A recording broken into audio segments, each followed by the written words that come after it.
Chapter 101. A man and a beast stood at the center of the battlefield. Warriors on either side surrounded them, leaving an open space several hundred meters in diameter between them for their clash.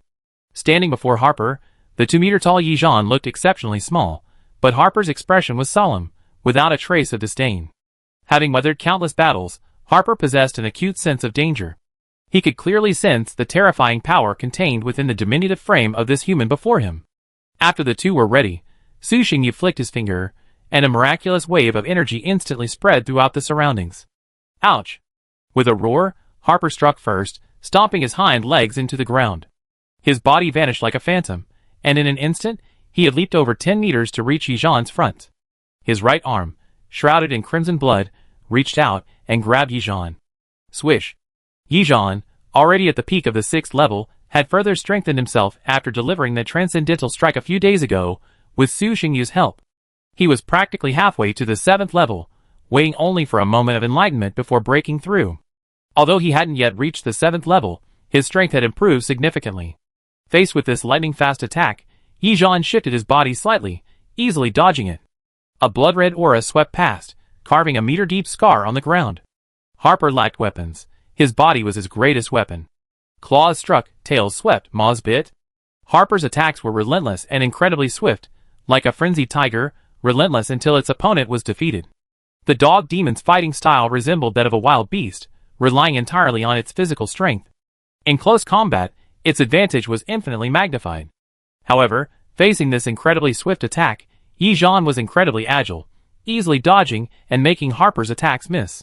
The two men moved so quickly that only their afterimages could be seen, as well as the clash of red and black energies. The ground was a mess, with rocks flying and sand flying everywhere, leaving numerous pits of varying depths. The opposing barbarian warriors cheered and roared frantically, as if cheering on their leader's prowess. On the other hand, most of the warriors on the Yi tribe, unable to even see the movements, had no idea what was happening. Seeing Yi Zhan's constant dodging, they assumed he was at a disadvantage, and their morale was somewhat low. Yi Zhan, stop playing! Fellow 6th level warrior Lu Zheng, seeing Yi Zhan's constant dodging, immediately shouted. As longtime comrades, they knew each other well.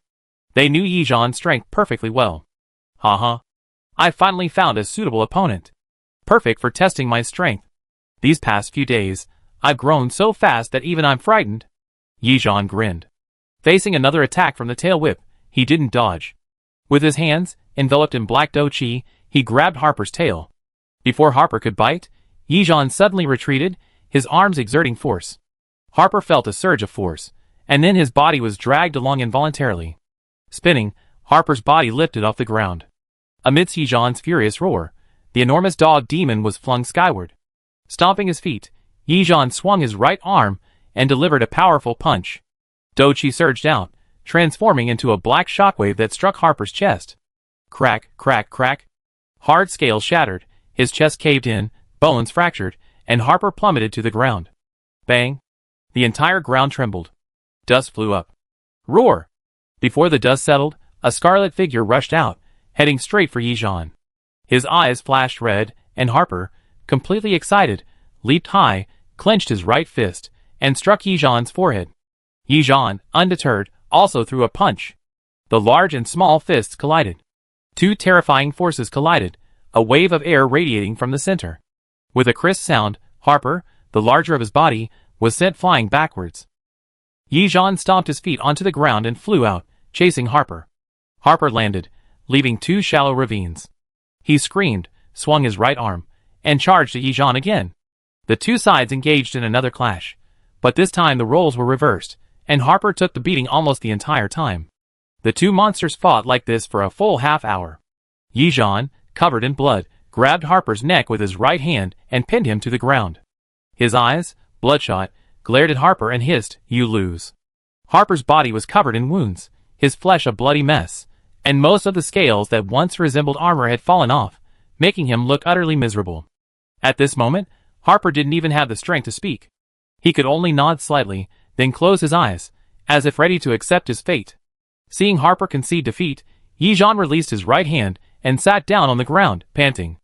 After a while, Harper, having regained some strength, opened his eyes and asked weakly, "You won't kill me?" The barbarian clan has always respected the strong. When vying for leadership, even if the opponent is a blood relative, they will fight with all their might, their sole goal being to kill.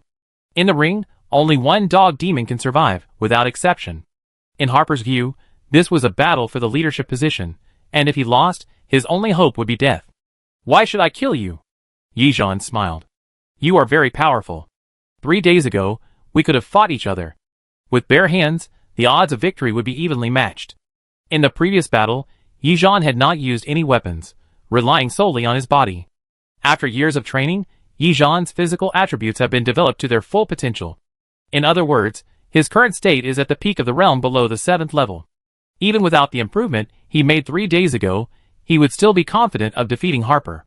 If he had used weapons, Harper would have suffered an even more devastating defeat. "Your strength hasn't yet reached its peak. Serve my lord and receive divine grace. When you break through to the 7th level, we'll fight again." After the previous battle, Yizhan had gained new insights and felt that his breakthrough to the 7th level was not far off. Harper stood up without saying a word. "You've defeated me. I obey you. The Dog Demon Tribe and I are willing to submit." "Haha, welcome to the Night Tribe." Yizhan's face lit up with joy. At this point, all forces within the catacombs had either perished or surrendered, and the entire dark catacombs fell into his hands. Su Xingyu, casting his divine gaze upon the battle, prepared to depart immediately, but as he scanned the void, he noticed something amiss. Something seems amiss with this space. After a moment's focused observation, Su Xingyu confirmed the existence of a hidden space. He controlled his divine avatar to a relatively weak area, then with a gentle stroke of his divine sword, a dark crack appeared. The divine avatar stepped into it, emerging into a pitch-black space. Chapter 102. Floating above the ground. Beneath his feet lay a patch of black mud. In the center of the mire stood a platform constructed of enormous stones. The air was thick with a foul stench. With a sweep of his divine sense, Su Xingyu discovered that this space wasn't large, only about 1 square kilometer. His divine power incarnation ascended to the sky, flying towards the platform.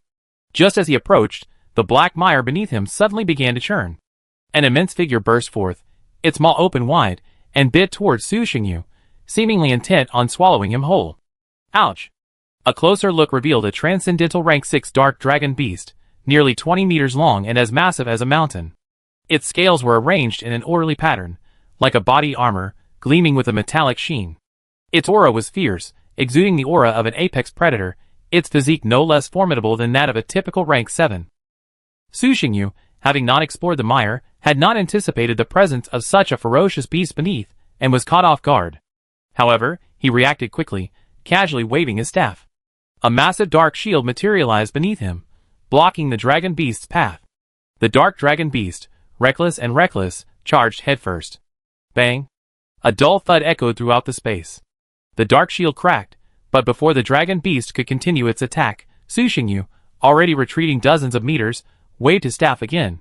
Dark energy expanded, instantly covering 100 meters around it, enveloping the dragon beast like mist. Then, the energy suddenly contracted, enveloping the dragon beast like a fisherman catching fish. Sensing the impending danger, the dragon beast struggled frantically, its massive body erupting with terrifying power. The net bag formed by the dark divine power now showed signs of failing to shrink. Humph. Su Xingyu, somewhat dissatisfied, increased his power output, thrusting his scepter forward and striking the dragon beast on the head. The dragon beast trembled, the madness in its eyes dissipating. Gradually losing its resistance, it was engulfed in black powder and floated in the sky. This dragon beast is so excited, could there be some treasure here? Muttering to himself, Su Xingyu slowly descended to the platform. At a glance, he saw the giant black egg in the center of the platform. Black Dragon Egg Introduction. This is the offspring of the apex predator dragon, possessing a sacred bloodline. Once it grows up, it will become the most powerful creature in the world. However, due to a lack of pure energy, this dragon egg has become dormant and is about to become a dead egg. After reading the description of the dome, Su Xingyu gasped in surprise. It's actually a dragon egg. A sudden smile crossed his face. He reached out for the egg, carefully grasped it, and after examining it carefully, he confirmed that it still contained a trace of life. He breathed a sigh of relief. It should still be salvageable. For others, it might be a problem, but remember, he possessed a second divine power. As long as it wasn't truly dead, he could find a way to save it. A dragon. This was a dragon. If there were any creatures in this world that could be considered divine by birth, the dragon was undoubtedly one of them. From the novels and biographies written by poets to the myths and legends passed down from ancient times, the dragon is undisputedly the pinnacle of creatures. Even in adulthood, it possesses the strength of an 8th-level legend, possessing a formidable physique. If it mastered the magic inherited from its bloodline, it could even fight against opponents of higher rank, making it a true darling of the world. In other words, compared to other races, all dragons are geniuses among geniuses. The epic threshold that holds back countless geniuses is something they can cross simply by surviving. Dragons have an extremely long lifespan, more than 10 times that of other races, making weak dragons virtually unheard of.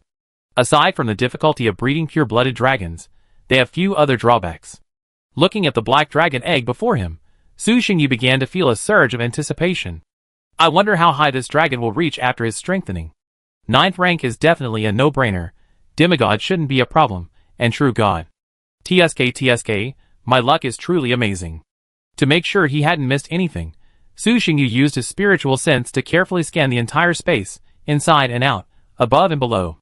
After ensuring he hadn't missed any treasures, he departed with the black dragon egg. Of course, he didn't forget the dark dragon beast in the sky. Seeing Su Xingyu with the dragon egg, the awakened dragon beast flew into a rage, ready to fight to the death. Then, after being struck several times by Su Xingyu, it fainted. Out of the void rift, they returned to the dark caverns. Yi Zhan and the others waiting outside immediately gathered around, looking at the 2 black balls, one large and one small, with curiosity. Lord Divine Envoy, what are you doing? Dragon eggs and dragon beasts, Su Xingyu replied calmly. Everyone gasped at the words. Yi Zhan, select 2,000 warriors from the dog demon tribe, and take them away. The rest will remain here to continue their reproduction. Su Xingyu's arrangements for the dog demon tribe were somewhat haphazard. While the dog demon tribe was not weak, with a large number of mid-level transcendent warriors, their poor organizational skills and brutal fighting style meant they could not form a legion. Therefore, Su Xingyu did not attach much importance to them. The Night Tribe now has no shortage of mid-level warriors. With the cultivation path clarified, more and more beginner-level transcendent warriors have been able to advance to the mid-level. In a one-on-one fight, the Night Tribe's dark warriors might not be able to defeat the dog demon warriors, but if they were to form a legion and fight in a large-scale battle, the dog demons would be doomed. Yi Zhan exchanged a few words with Harper, then a look of difficulty crossed his face. What's wrong? Are there any difficulties? Su Xingyu noticed his expression and asked directly. Lord Divine Messenger, Harper said that the dog demon tribe needs constant battle to grow. You've relocated all the other races, leaving only the dog demon tribe here. Even if they can thrive, their strength will decline significantly, Yi Zhan replied after a moment's hesitation. The dark caverns will undoubtedly serve as a training ground and a factory for the production of weapons and equipment. Naturally, it cannot afford to leave a lot of unstable factors. This environment is suitable for the development of normal creatures, but not for dog demons. They are born combatants and require constant battle to thrive. Su Xingyu was speechless. This was the first time he had encountered such a situation. Forgetting to live a good life and then wanting to continue fighting? It was truly enough. Complaints aside, things still needed to be arranged. After a moment's thought, Su Xingyu said, let's move them to the Blood-Red Mountains first. There's plenty of space there, and there are enough magical beasts for them to practice with.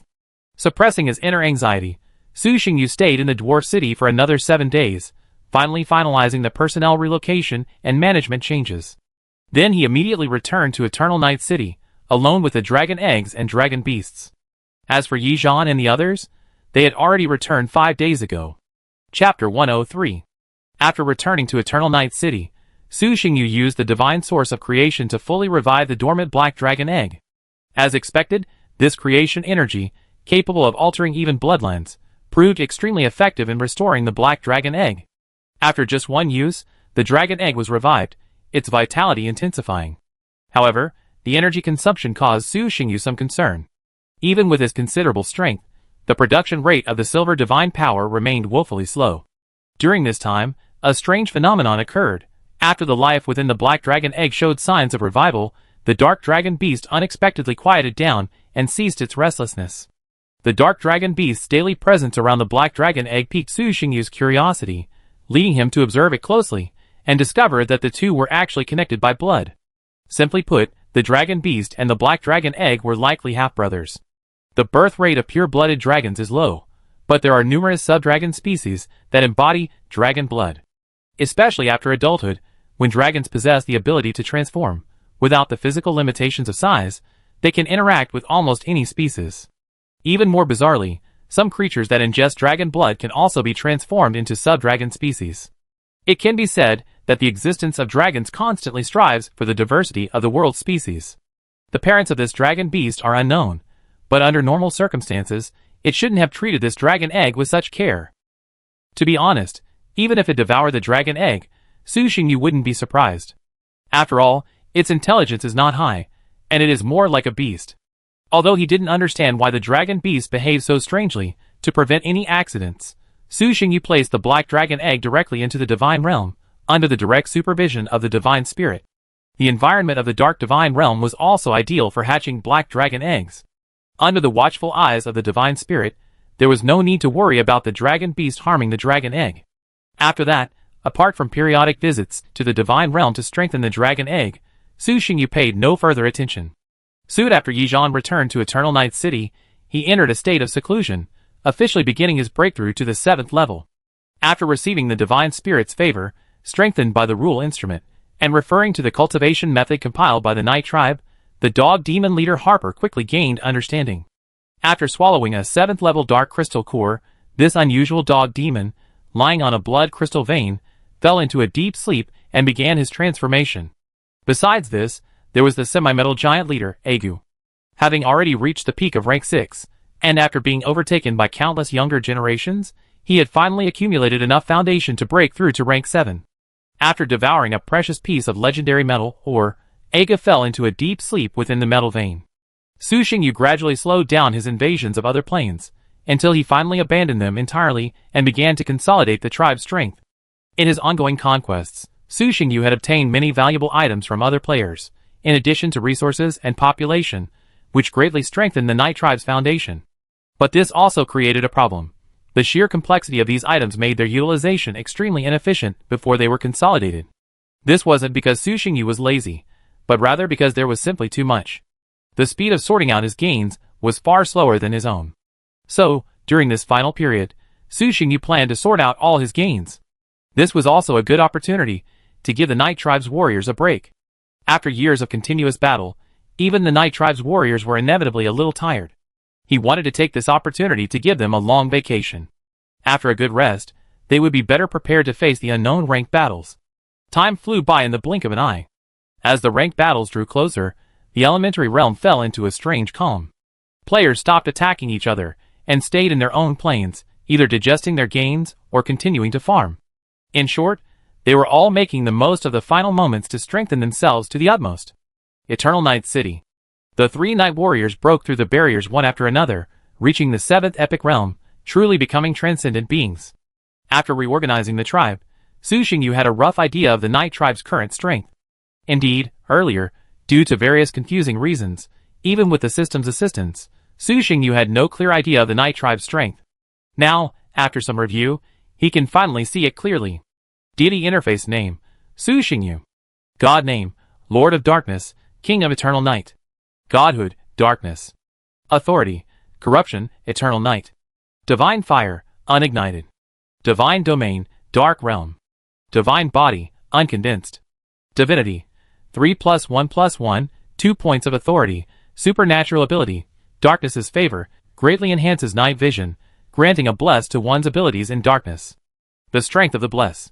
ING varies depending on one's level of devotion, cult, Eternal Night. Followers, humans, semi-metal giants, jackals, dog demons cult interface name, Eternal Night. Devotion, King of Eternal Night. Cult emblem, Endless Abyss, with an eye at its center. Divine spell, Resurrection of the Dead. Glory strike, Death curse, Life deprivation, Withering, Strength enhancement, Mental weakness, Dark spear, Burning blood, Devouring. Number of people, 8.236 million. Saints, 1. Fanatical believer, 325,000. Pious believer, 1.452 million. Ordinary believer, 4.126 million.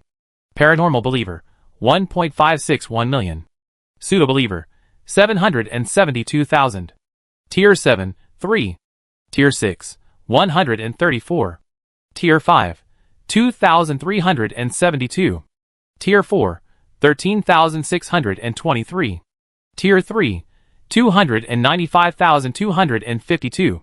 Tier 2, 323,252.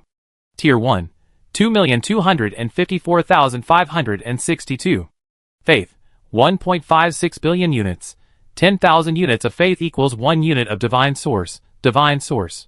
341,000 units. Tribe interface name, Night Tribe.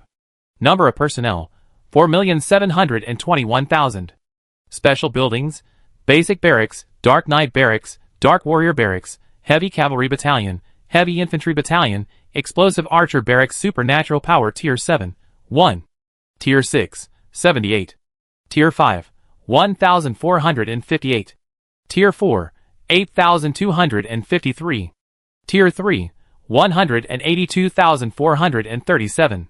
Tier 2, 142,121. Tier 1, 892,531. Troops, 8,000 Heavy Cavalry, Royal Guard, 8,000 Elite Infantry, Elite, 16,000 Heavy Cavalry, Elite, Guards. Tier 3 Raiders * 24,000, Royal Guards. Tier 3 Horse Archers * 16,000, Elite. Tier 3 Heavy Infantry * 96,000, Royal Guards. Tier 3 Archers * 8,000, Royal Guards. Tier 3 Archers * 16,000, Elite. Note, this refers to Legion strength. A Tier 4 Legion may contain Tier 5 or Tier 3 Legions. After years of plundering and trading, the Night Tribe's population has exploded, reaching 4.7 million. Other affiliated tribes have also seen significant growth, with the Jackal and Kobold tribes both exceeding 1 million. System notice. Ranked battles are now open.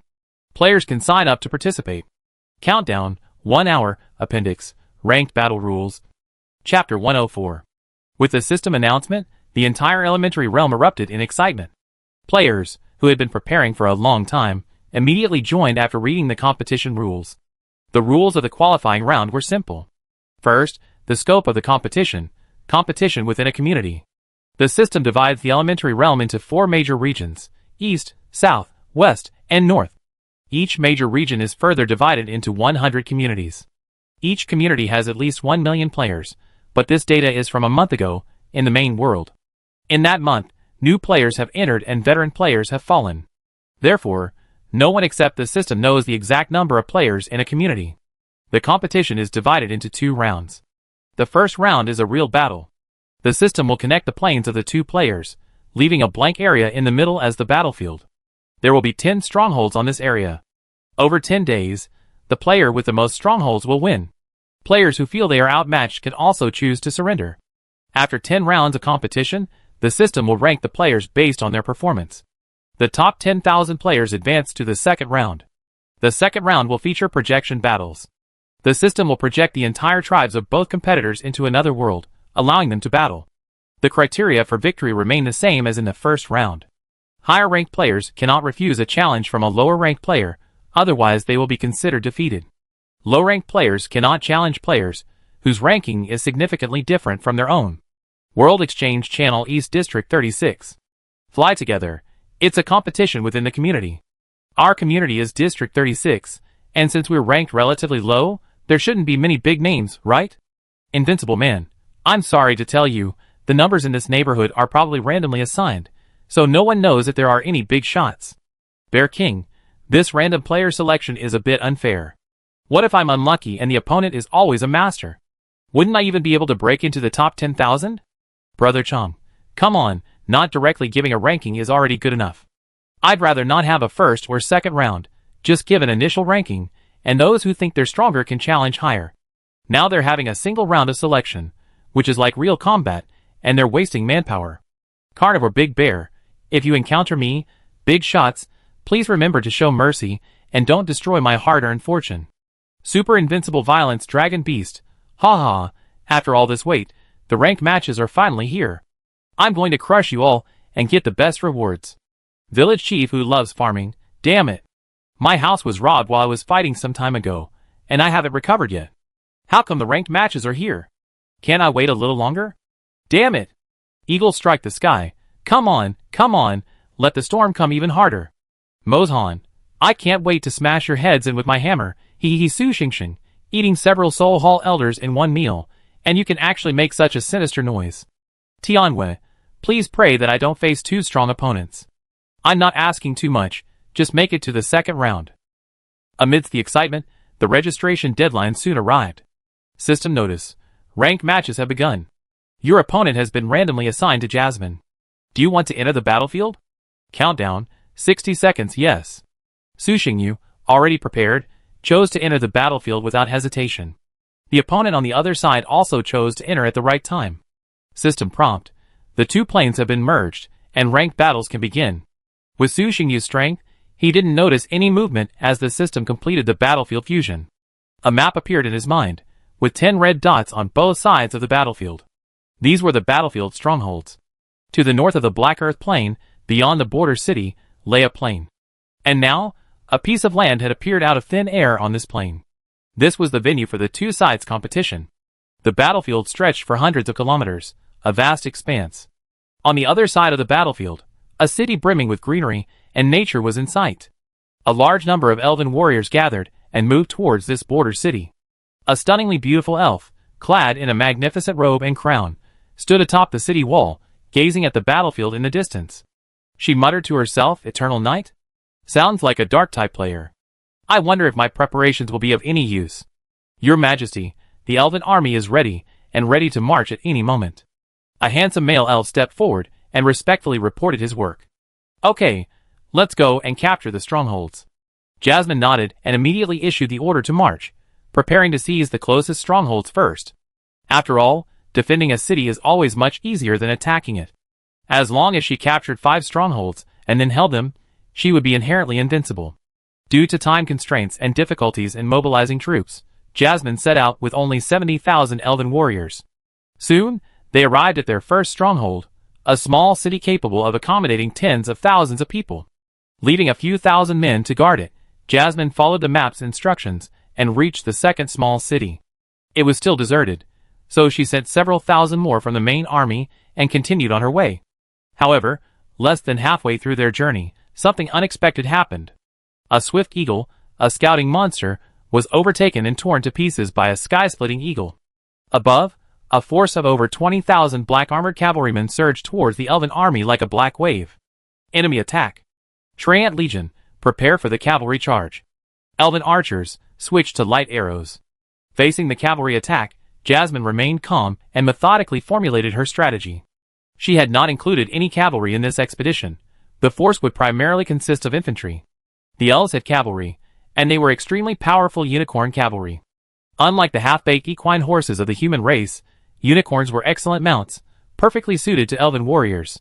Once both sides were armed, there would be a qualitative shift in strength. But they couldn't. Elves were few in number, and unicorns were even rarer. At this point, Jasmine only had a little over 1,000 unicorns. Fight! Soon, black-armored cavalrymen charged from afar, 3 giant eagles swooping down, their objective clear, to fend off the enemy's archers. Jasmine snorted, a hint of disdain on her face. "Ted, shoot them down." "As you command, Your Majesty." A tall male elf standing nearby responded, drawing his bow and aiming. A vast amount of elemental power converged, then contracted, a green glow emanating from the specially crafted arrows. Swoosh, swoosh, swoosh, 3 times in a row. The arrows flew out, piercing the sky-splitting eagles' heads. The sky-splitting eagles, just about to unleash a fierce wind to disrupt the archer corps, immediately sensed the danger and let out a sharp cry. Magical energy surged throughout their bodies, enveloping them in a cyan shield. Simultaneously, they flapped their wings and turned their bodies. But they were still a step too late. Puff, puff, puff. The arrows pierced the shield and pierced the sky-splitting eagle's wings, piercing through them and creating a bloody hole the size of a bucket. The intense pain caused the 3 sky-splitting eagles to scream shrilly. As 6th-level mutant magical beasts, they were extremely powerful among the magical beasts. Their usual opponents were either incapable of flight or weak, so they hadn't been injured in a long time. This sudden injury caused their flight to lose control, and their bodies plummeted uncontrollably. Damn it! The commander of the black-armored cavalry was Yizhan. Seeing the tribe's sacred beast injured, he was instantly enraged, his eyes blazing with rage. Charge! Kill them all! How dare a mere elf be so arrogant? The cavalry increased their speed by another 3 points, completely entering the range of long-range attacks. The sky-splitting eagles finally steadied themselves just as they were about to land. Ouch! They screamed, a green light emanating from their bodies, and a vast amount of magic power surged from their bodies. Ignoring the bloody holes in their wings, they flapped their wings and soared into the sky again. Frantically flapping their wings, they drew more and more wind elements, transforming into countless green wind blades that shot towards the enemy who had just injured them. Miss Ted? Jasmine looked at the giant eagles in the sky with a hint of surprise. All 3 were mutated magical beasts, and they had reached the level of a 6th-order transcendent. Such beings could be called the overlords of the sky. Apologies, Your Majesty. Ted, a look of fatigue on his face, quickly apologized. It's no exaggeration to say that the arrow just now had the power to snipe and kill a 6th-order powerhouse. And shooting such an arrow, even for a top-tier 6th-order warrior like Ted, is no easy task. It's okay. Jasmine didn't blame him. She just said it casually. Wind blades descended, and just as another guard beside her was about to attack, Jasmine raised her hand to stop him. She raised her staff. Comparing elementals with the elves, even flying magical beasts are somewhat overconfident. She gently pointed her staff forward, and a crisp sound echoed, like a stone falling into a calm lake, creating ripples. Like butter meeting a hot knife, the ferocious cyan wind blades crumbled in their path, their elemental structure destroyed.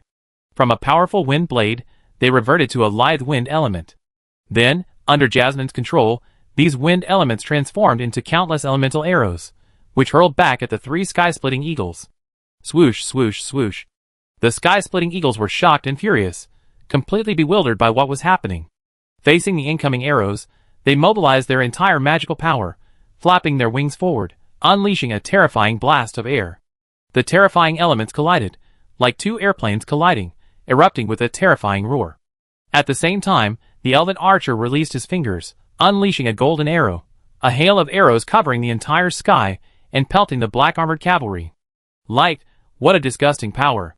Light and darkness coexist, and there's no such thing as one restraining the other. If we insist on saying restraint, it's mutual. And the arrows of light before them were only at the level of a 2nd-level transcendent. Yizhan sneered. Needless to say, the battle-hardened warriors instantly erupted in Do Chi, activating their armor. A black shield rose up, covering the entire cavalry. Glittering golden arrows pierced the shield, and were instantly obliterated. The elemental attack that followed merely caused a ripple, before being easily neutralized. What kind of method is this? Jasmine had never seen such a method before. She knew Do Chi transforming into Gang was a technique used by mid-level transcendent warriors, and even a few elite 3rd-level warriors could achieve it. But don't tell her that all the over 20,000 cavalrymen before her had reached this level. Jasmine could gather tens of thousands of 3rd-level warriors, but they definitely couldn't achieve the effect she was seeing. Jasmine didn't have time to think. After 2 rounds of attacks, the black-armored cavalry had reached the first line of defense, about to collide with the outer Treeman warriors. These Treeman warriors were generally 3 meters tall, their anthropomorphic arms holding massive shields.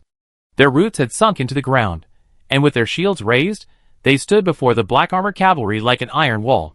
Die! After 2 rounds of attacks, even the tribe's sacred beast had been injured. This made Yizhan and all the black-armored soldiers extremely angry. Now they could fight the enemy, and they immediately wanted to vent their anger. As they approached, Yizhan roared, and the dragon's fangs glowed with an extreme black light. He awkwardly gathered the power of the legion, and his momentum began to rise wildly. Then he suddenly accelerated, charging ahead. His long sword swung down. The entire army seemed to merge, giving off a sense of drag. A nearly 100-meter-long black blade slashed down from the sky, slashing at the enemies ahead. In a state of panic, the 10-meter-tall 6th-level Treeman general didn't even utter a scream before being struck by the blade and split in 2. A large gap was cut through the ironclad Treeman warrior defenses, and the cavalry poured in, tearing through their lines.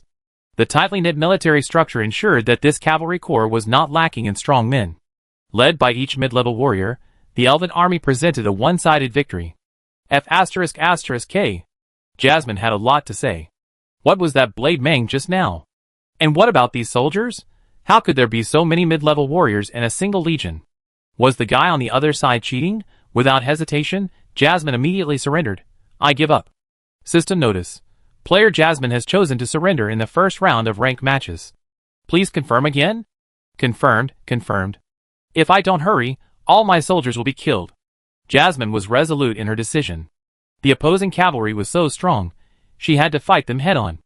As Jasmine confirmed again, the battlefield paused for a second, and then the elven army vanished in a flash of light. You're lucky you ran fast. The black-armored knights looked at the corpses on the ground, somewhat indignant. With the battlefield cleaned up, Su Xingyu's first-ranked match was over. No rewards.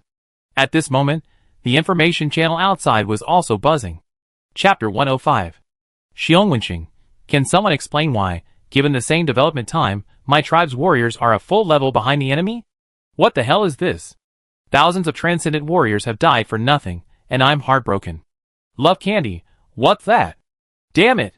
The enemy divine avatar unleashed a single ultimate, and I couldn't even block it. Half of the archers in the back row were instantly vaporized. Are these elemental gods too buggy? That skill is definitely at level 7. I strongly request the system nerf these elemental gods, or else how are we, the melee-only players, going to play? Ban Shinron, I'll nerf you, you warriors deserve it. My divine avatar attacked with all its might, and it didn't even scratch the skin of the enemy's front row. And that in energy. How can a level 3 transcendent warrior also release Do Chi? That's unfair. My warrior only learned that at level 4. Shizhinya, calm down. Stop complaining. This has nothing to do with attributes. It's simply because you're new. You didn't develop yourself before, messed around, and now you're in this mess, and you're complaining about this and that. Big muscle. That's right. Instead of complaining here, you should think about how to play the next few games. Don't forget, there are still 9 games to go. If you feel there's no hope, it's better to give up and conserve your strength. Don't let your strength weaken by then, and you don't make it to the second round. It's not worth it. Menglong roar. Newbies love watching you guys chat. It's so exciting. Just reading these words makes my blood boil. Wan Xinghuai. The solo power players are watching you guys at home. It's a shame there's no live stream, otherwise they'd be so happy with a few bottles of wine. Due to the randomness of the system, the first round of matches often sees 2 teams with vastly different abilities clash. Sometimes, a single round of shooting reveals the difference in strength. As a result, quite a few players have ended their battles, with a polarized split between the extremely powerful and the extremely weak. Of course, there are exceptions, such as encountering Eternal Knight's Jasmine. Whether it's her sniping kills against level 6 enemies, or her divine incarnation's ability to dispel wind blades, she demonstrates her considerable strength. It could even be argued that she's even more formidable than many of the players who emerged victorious. Unfortunately, her luck wasn't great, as she encountered a monster-level opponent. As time went on, more and more players emerged from the battle. Although 10 days were allotted, unless the players were of similar ability and played conservatively, they rarely completed the full 10 days. In about 3 days, the winner was essentially decided. After all, 1 round will tell whether we can win or not. This is only the first battle, so there's no need to expend too much manpower on it. Lava, finally out. Forest, what took you so long? Did you run into a tough opponent? Lava, not really a tough opponent. He's much weaker than me. It's mainly because he's so stubborn. He refused to admit defeat even after thousands of casualties. I'm really impressed. This is only the first battle of the first round, and I don't know what's going on in his head that he's so determined to fight me. Forest, oh. Looks like you're unlucky. I had it much easier. 1 elemental strike, and he surrendered. Lava, I'm so jealous. Where are the others? They haven't appeared yet. That shouldn't be the case. Glorious. Except for that Black Star guy, everyone else has. Bull Warrior. Eternal Knight, Lava. Brother Lin, how was your opponent? Was he strong? Glorious. Not bad, a little weaker than you. Bull Warrior. 1 charge and he was done for. Eternal Knight, same as you. Eternal Knight. By the way, that guy is also an elf. He left behind a lot of equipment. I think it's pretty good. Do you want it? At Forest, yes. Players who had left the battlefield began to stock up on various battle supplies in preparation for the upcoming battles. This caused prices, already rising recently, to rise even further. Instead of purchasing supplies, Su Xingyu took the opportunity to sell a lot of discarded equipment, making a good profit. After all, he was far ahead of the average players, so even the discarded equipment was considered superior to them. Recently, equipment, potions, and other supplies have been in short supply. This was partly due to ranked matches, but more importantly, it was because they had found a sense of belonging. With the emergence of various families, players who wielded professional authority, like forging and alchemy, became mere pawns. After all, who wouldn't want a stable source of supplies within their faction? The clan enjoyed a stable supply of goods and greater appeal, while the player gained security and didn't have to find sales channels on their own. This was a win-win for both parties. Not everyone can achieve comprehensive development. At this stage, a large portion of players still rely primarily on purchasing their supplies from other players. Being able to buy them is good news. The worst thing is being unable to do so even with the money. It's like trading prisoners. Without connections, you can't even find them. As for system agreements? Sorry, the system doesn't care about that. The same goes for equipment and potions. Skilled forging and alchemy players have long been invited to join the larger clans. It's no exaggeration to say that their creations are in short supply. As a result, strategic resources have been selling extremely well recently, and some players who weren't strong enough to participate in the ranked matches have even taken advantage of this opportunity to scoop up a significant amount of resources. 10 days passed quickly in the tedious waiting. Without giving the players who had just finished their first match a break, the second round of battles quickly began. System prompt. Ranked battle has begun. Your opponent has been randomly assigned to you, Chaegaoi. Do you want to enter the battlefield? Countdown. 60 seconds. Enter. After waiting for so long, Su Xingyu was getting impatient. Unlike last time, when he entered immediately, this time his opponent waited 60 seconds before entering. System prompt. Both planes have been merged, allowing ranked battles to begin. Try some trickery. 60 seconds is enough to accomplish a lot, such as preparing a batch of light-attributed items. After all, Su Xingyu's ID is quite iconic, Eternal Night. The name suggests a dark theme. Preparing a batch of light-attributed items is a good way to be prepared. However, as always, the two attributes don't completely suppress each other. They simply counteract each other. Normal light attributes are not only useless against Su Xingyu, but may even have a negative effect. Let's put it this way. To counter Su Xingyu's dark attributes, one must at least reach Linya's level. Items of this level rarely circulate. And even if they did, what good would they do? This time, Su Xingyu's opponent was an orc player. His clan was primarily composed of pigmen, with a number of bearmen among them, making him quite powerful. Unlike the player he encountered in the first match, this player, Chaegaoi, didn't choose to seize a nearby stronghold. Instead, he led an army of over 100,000 men straight towards the enemy's stronghold. Clearly, he was extremely confident in his own strength and didn't want to waste time defending the stronghold. He planned to demonstrate his formidable power and force his opponent to retreat. Coincidentally, Su Xingyu shared the same plan. The two armies met on the plain. 30,000 versus 100,000, nearly a 1 to 3.5, a drastic disparity in numbers. Both sides lacked the necessary long-range strike capabilities, so they resorted to close combat. Yi Zhan led his troops forward, tens of thousands of cavalrymen acting as one, like a black, prehistoric beast lunging forward. The thick-skinned pigmen warriors formed the outermost circle, shields raised, armored like a single lump of iron. As the two were about to collide, Yi Zhan slashed down with his blade, the terrifying black blade slicing down from the sky. Compared to the treeman leader, this pigman leader possessed sharper perceptions and greater agility. As the blade descended, he reacted. He couldn't block the blow. Anyone who did would be killed. However, when he tried to dodge, he found himself locked in. His body froze in place, unable to evade the overwhelming force. He had no choice but to take it head-on. For the glory of my lord! Roaring, the pigman leader retaliated, swinging his axe into a crescent shape.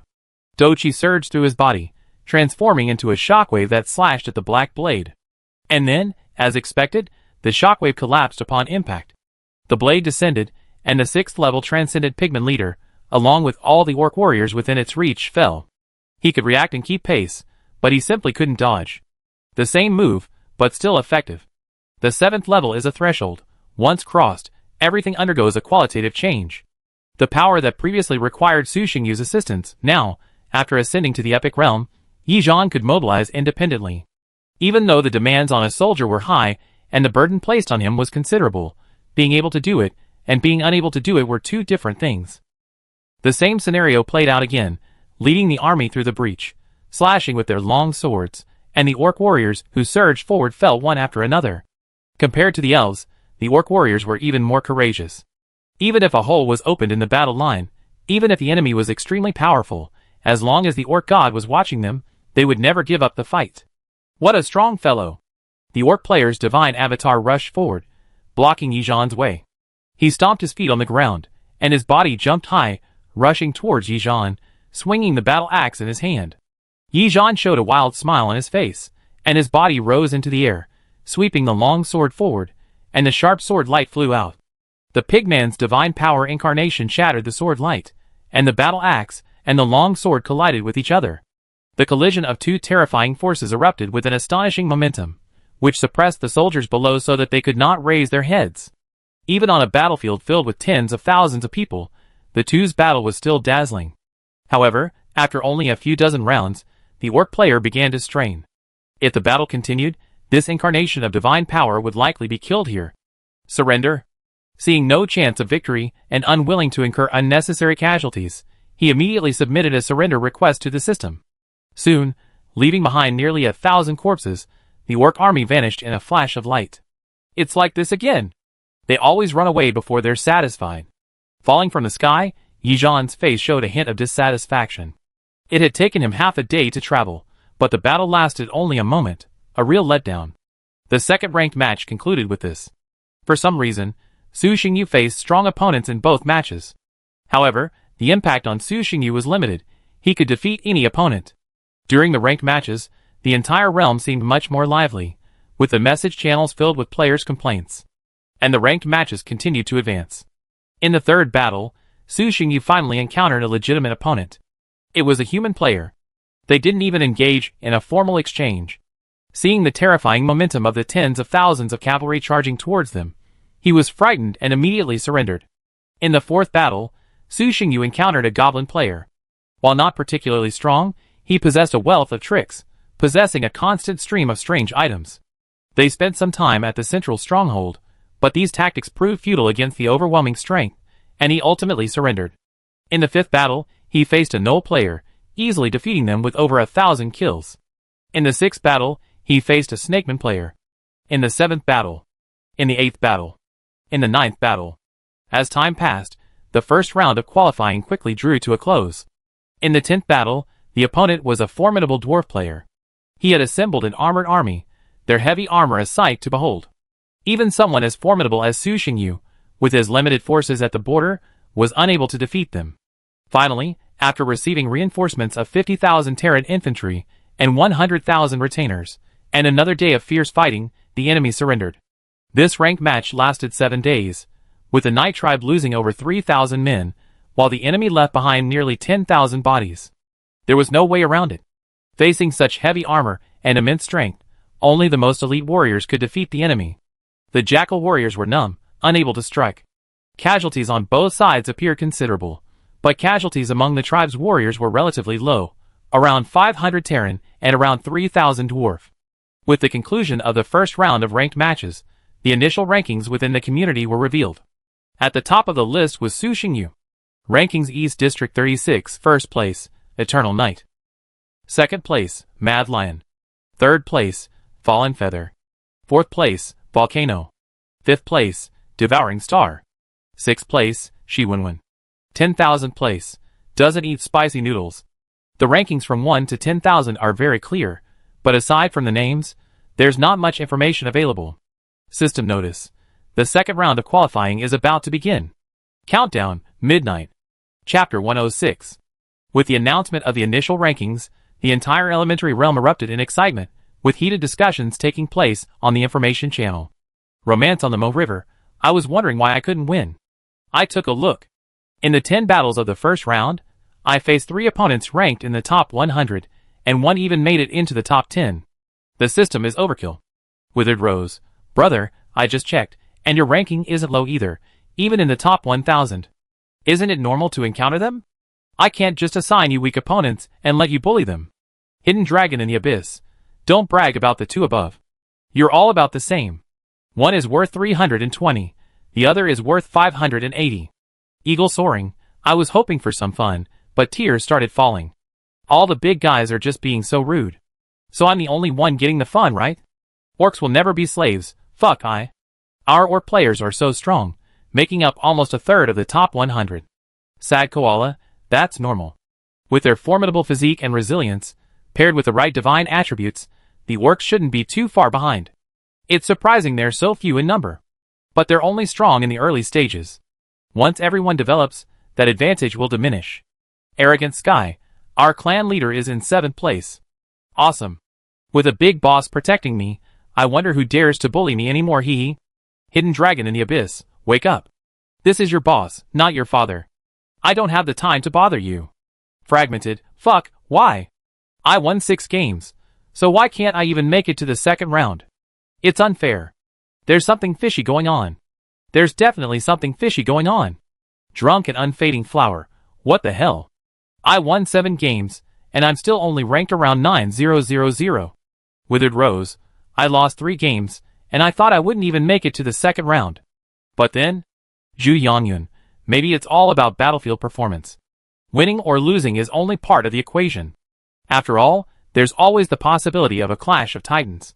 Just because someone lost 1 game doesn't mean they're worse than you, right? Fragmented, then why bother competing? Why not just choose? I didn't gain anything, and I got beaten up for nothing. What a loss.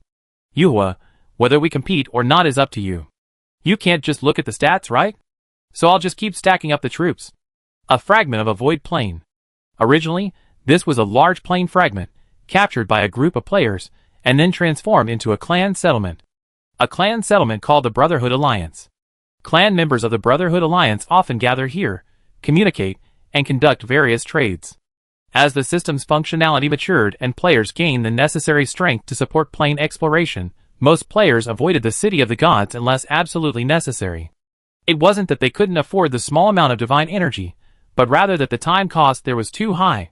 With a 1:30 time ratio, they couldn't afford to stay there. They really couldn't.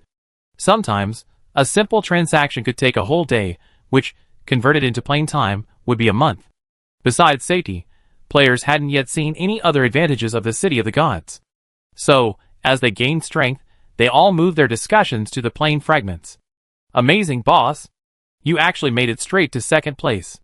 In the family hall at the center of the great city built by the clan members, a fox player raised his glass and drank with a lion player across from him. Ha ha ha, with the boss at the helm, our brotherhood can be considered a super clan from now on. 2nd place. Even in the entire region, you're one of the top powerhouses. Oldly, you're not bad either. 13th place. You're talking about me too. 27th place. The Brotherhood's members aren't all from one community. There are players from every community.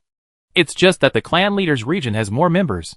Hearing his family members' flattery, the lion player's face flushed, a touch excited, but he remained modest, saying, "This is just the initial ranking. It doesn't count. The second round is crucial." Then he turned to the fox player and asked, "Brother Huang, how's the information I asked you to collect?" In preparation for the second round, the lion player had his family members help him gather information on other high-ranking players to improve his chances of victory. Time is a bit tight, but luckily I started preparing ahead of time. Here's the information on the top 30 players in District 36. Several of them are old acquaintances, so you should be familiar with them. The fox player pulled out a file and handed it over. "Thank you." The lion player smiled, quickly scanned the information, and frowned slightly. It's a bit scant, especially for the first-place player, Eternal Night. There's only a few pieces of information. That's all the information I could find. Before, we didn't even have a proper division, and the other party hadn't joined a clan, so there was no trace at all. The fox player, somewhat helplessly, explained, "Many of these top-ranked players are lone rangers, or they're just hanging around in clans, using the platform for convenience. It's incredibly difficult to gather information on them. If it weren't for a dedicated network of information dealers, he wouldn't even be able to find out tribal information, let alone match the attributes of the gods." Alright. After carefully reviewing the information, the lion player nodded, quite casually, "If there's nothing, then there's nothing. I wasn't expecting to win with this anyway. The bigger the fist, the more powerful it is. It would be nice to get specific information about the opponent, but if there's nothing to find, that's fine. Knowing some basic information to avoid being caught off guard is enough." In a head-on confrontation, as an orc player, he feared no opponent. Another plane. A massive volcano. I was wondering how he could be so strong. Turns out he's the boss. The dwarf player, soaking in the lava and drawing on the volcanic power to recover, felt his troubled heart instantly ease upon seeing the published rankings. He was the dwarf player Volcano, who had last fought Su Xingyu.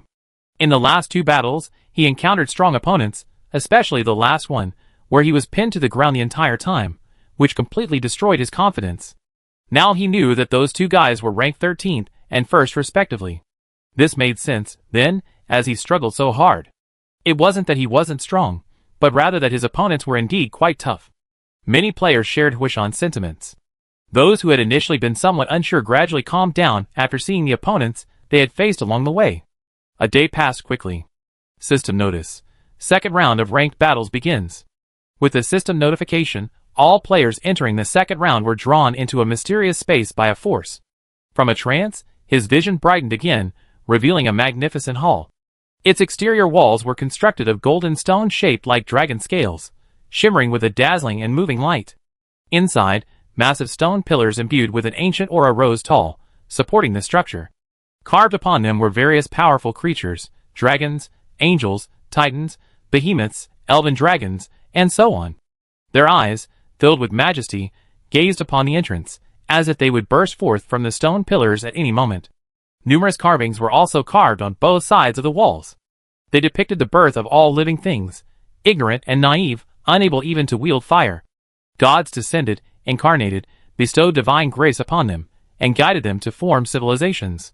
This depicted a scene of gods descending to earth, leading all beings to the pinnacle of power. Everyone revealed their true divine forms, each in a different form, their bodies suppressed to within a foot. Standing inside the hall, gazing at the various murals on either side, one felt an indescribable sense of wonder. What a truly enchanting scene! One player exclaimed. Who wouldn't say it wasn't? It's filled with an epic feeling, like stepping into history, another player agreed. Before they could marvel for long, the entire hall became illusory again. The next second, the surroundings shifted. A massive circular platform rose, and outside it, rows of seats rose, enveloping the platform. Everyone was teleported to their respective positions. From highest to lowest, the lower you go, the more seats you have. The top center position only has 1 seat, followed by 2, and then 7. System notice. Qualifying round rewards now announced.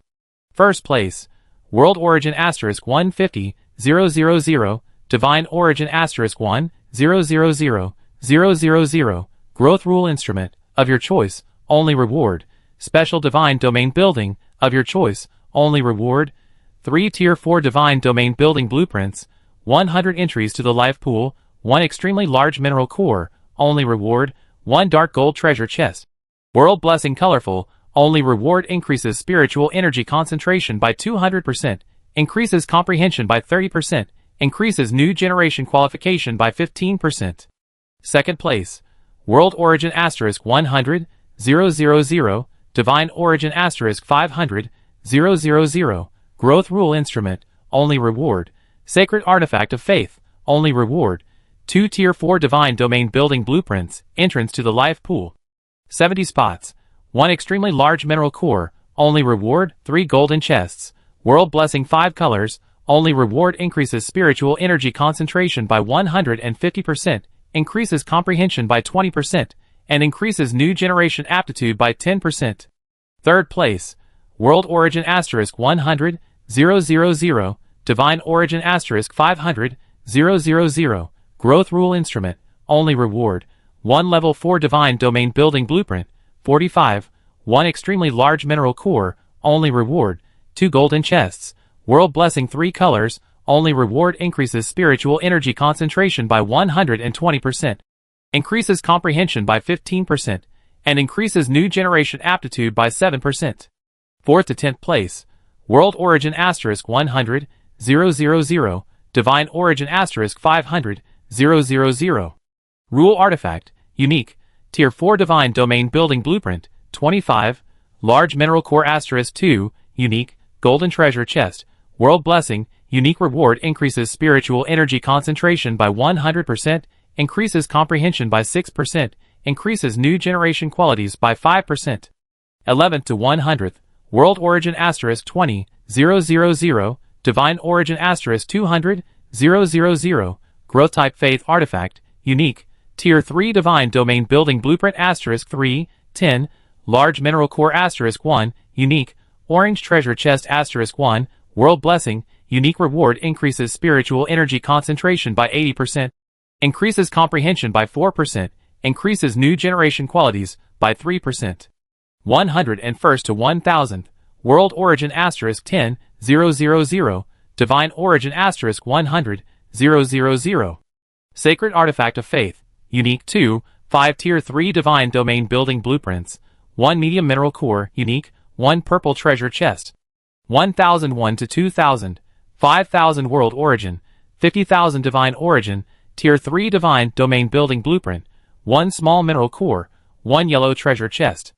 9001 to 10,000, 1000 world origin, 10,000 divine origin, tier 2 divine domain building blueprint, 1 small mineral core, 1 yellow treasure chest. Note: unique rewards are only available for the first ranked match, distributed monthly, main world time. Fuck, what is a rule vessel?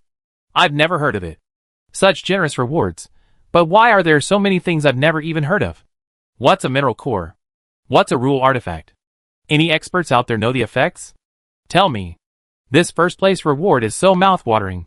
If I got it, I'd be so happy. How do you say that? What's your ranking, brother?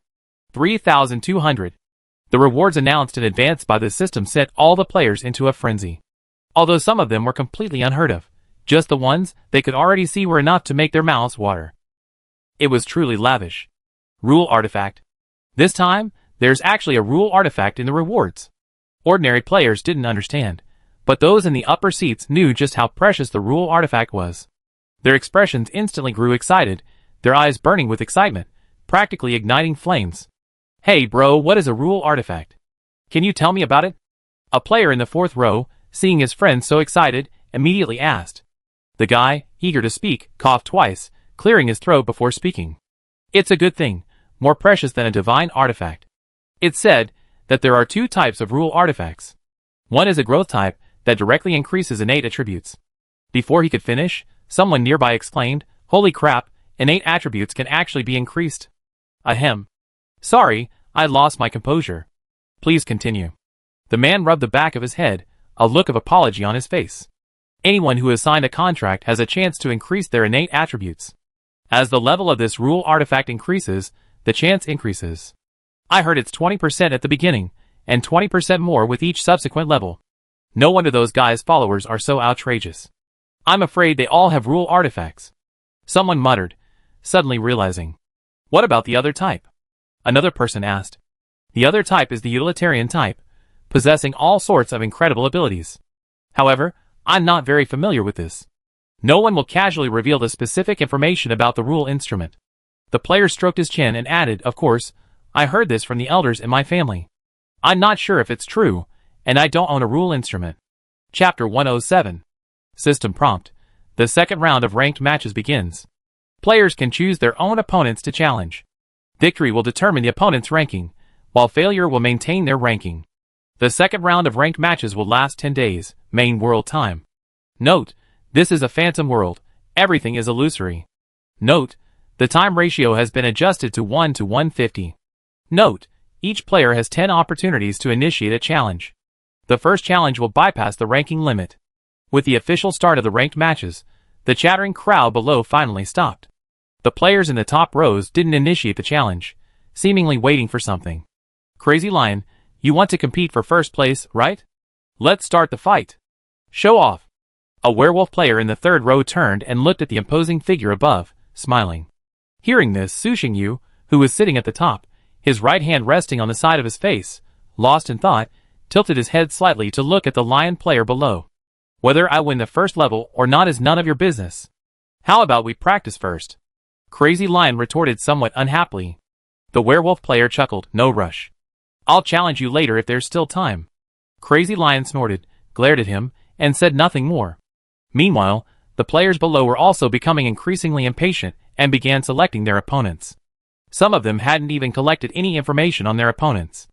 Unlike the higher-ranked players, who only needed to collect a few dozen pieces of information, these players were ranked so low that almost all of them were opponents. Finding information on suitable opponents in just one day was no easy task. But now that they've met face to face, they can judge their opponent's true nature by observing their abilities. Stop dithering. I'm not playing with you anymore. A Ratman player in the third row, seeing those around him not taking action, cursed, then stood up and challenged Su Xingyu directly. His name was Star Eater, and he was ranked 5th. A lower-ranked player challenging a higher-ranked player couldn't refuse, or else it would be considered a failure. Su Xingyu had no intention of refusing, and didn't even bother preparing, accepting the challenge immediately. The two of them instantly vanished from the stage in a flash of light. Crazy Lion, let's have a go too. Wishan, the dwarf player ranked 4th, also chose his opponent. Okay. Crazy Lion, his expression grim, accepted the challenge. And so, the two figures vanished from the stage. Then, one player after another began to move. Soon, most of the players on the stage had disappeared, leaving only a few who were satisfied with their rankings or hadn't chosen their opponents, still hesitating. System notice. This battle will last a maximum of 1 day, overworld. In the eyes of the gods, who possess eternal life, time truly is the least valuable thing. Seeing the time scale being arbitrarily manipulated by the system, Su Xingyu sighed, his expression a bit complicated. Similar to the first round, the competition still focused on capturing strongholds, but with the addition of something resembling a crystal. There were 2 ways to win: capture more strongholds at the end of the game, or destroy the opponent's crystal. The player could choose the location of the crystal within any city. This round of competition lasted longer, so the tribe's overall strength could be better utilized. Su Xingyu dispatched his troops to the battlefield, telling them to seize the stronghold there first, and then left them alone. He gathered all the professionals in the tribe, and gave them a speech. This is a once-in-a-lifetime opportunity. During this time, all the tribe's resources are at your disposal. Try your best to experiment with your bold ideas. How can one judge a nation's strength? Simply looking at the combat effectiveness of the military is incomplete. A nation's strength should encompass multiple areas: military, logistics, technology, and so on. This prompted Su Xingyu to ponder a question. Since this is a phantom world where warriors cannot die, does this mean that materials can be restored after consumption? So he asked the system, and the system's answer was yes, they can indeed be restored. Under the system's power, this phantom world is indistinguishable from the real world. While the weapons and equipment you refine cannot be taken outside, the system will not deprive you of the experience gained in the process. In other words, if you successfully refine an item in this world, you can still successfully refine it upon returning to the real world. This could be considered a hidden benefit. Nearly 1,500 days, or about 4 years, if utilized wisely, could significantly enhance the tribe's strength. While the professionals were frantically experimenting, the battle on the other side officially commenced. Before entering the match, Su Xingyu asked Black Star for a copy of the opponent's information file. Although Black Star wasn't in District 36, he had his own information channels, so simply obtaining intelligence wasn't difficult for him. What's more, Su Xingyu even traded his intelligence for him. The opposing Ratman player, Star Devourer, ranked 5th and quite powerful, was naturally included in this information. Star Devourer's army was primarily composed of Ratman warriors and Warcraft rat swarms, with a horde exceeding 10 million, a terrifying figure. It was said that before this, he had used his rat swarm tactics to break through numerous player tribes, forcing them to abandon everything and flee with their remaining soldiers. First place. I want to see how you earned it.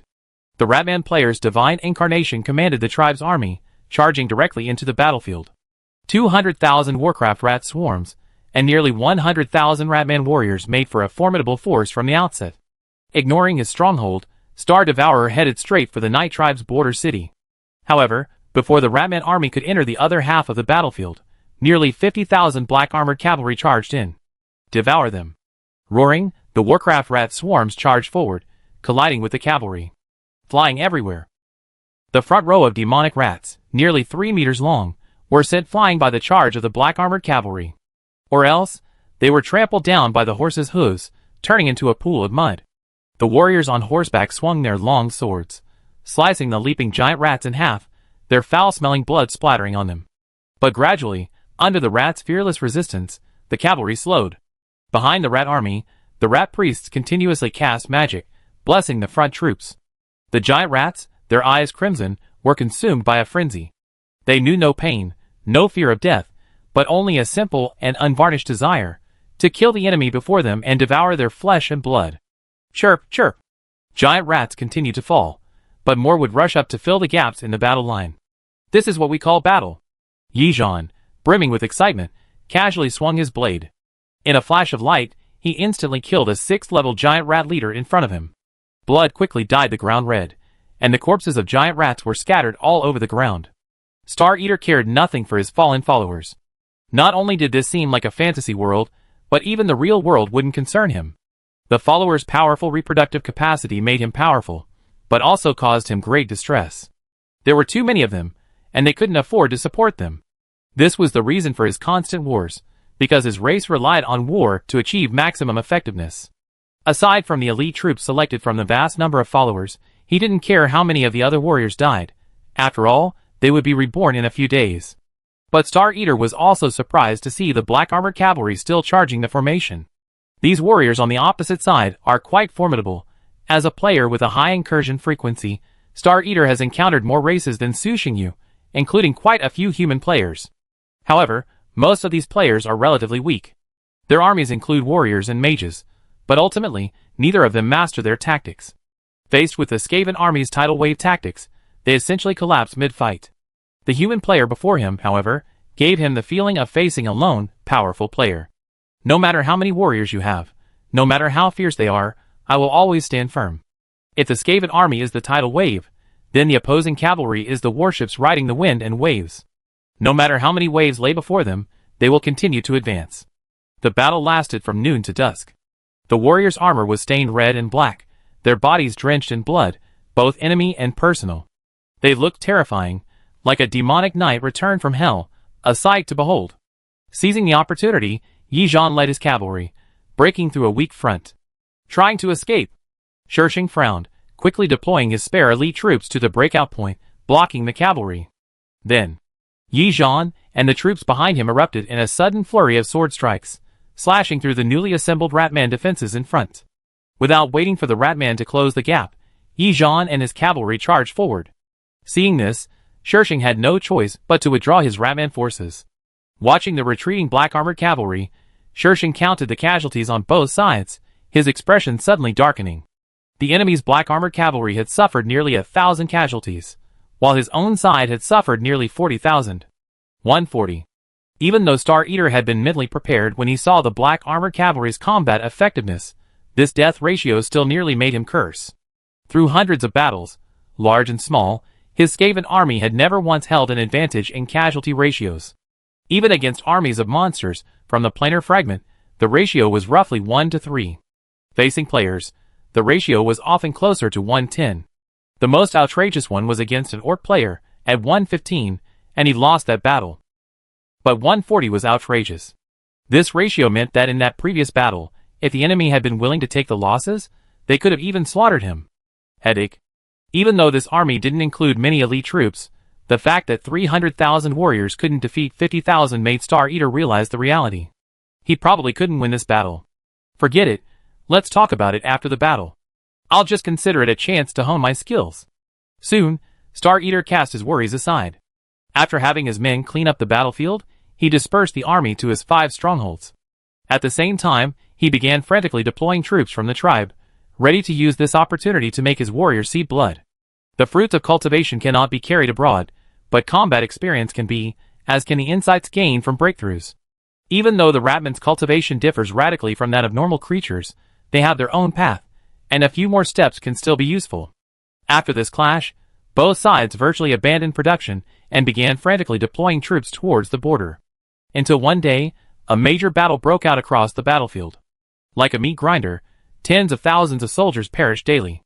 Without any communication, both sides tacitly decided to divide the battlefield into 3 levels: low, medium, and high intensity. The low-intensity battlefield was filled with conscripted militiamen, who had only undergone a brief period of barracks training before being sent directly into battle, resulting in very weak combat effectiveness. In the medium-intensity battlefield, those who survived a month in the low-intensity battlefield became veterans, and could join the medium-intensity battlefield. The high-intensity battlefield was a clash of elite warriors from both sides. Of the 3 battlefields, Star Devourer had a huge advantage in the first 2, but it was of no use. The final battlefield was the deciding factor, and there, he was at a huge disadvantage. If the opponent hadn't held back, he would have been defeated on this battlefield long ago. However, Star Devourer didn't know that Su Xingyu in Eternal Night City was also somewhat disappointed. What a pity! If only the opponent were a little stronger, it would be a good opportunity for everyone to practice. Although Star Devourer's strength was already quite strong, it was still not enough for Su Xingyu. He had too many elite legions at his disposal. If he deployed all of them, he would probably overwhelm the enemy. Now, he could only implement a rotation system to allow each legion to gain some experience. After capturing one enemy stronghold and occupying 6, Su Xingyu stopped paying attention to the battlefield there, leaving them to fend for themselves. What he didn't expect was that a month later, the opposing players would come directly to him. "Brother, I think if we keep going this long, I'm going to be at a disadvantage." Knowing he had no hope of victory, Star Eater was quite carefree. He approached Su Xingyu with a serious expression, saying, "Your clan is led by the human race. Over this period of time, your professionals have surely accumulated more experience than I do. Playing this way with you, I'm really at a disadvantage." "Su Xingyu, what do you want?" Su Xingyu looked at him calmly, as if this was blackmail. Hearing this, Star Eater's expression suddenly changed.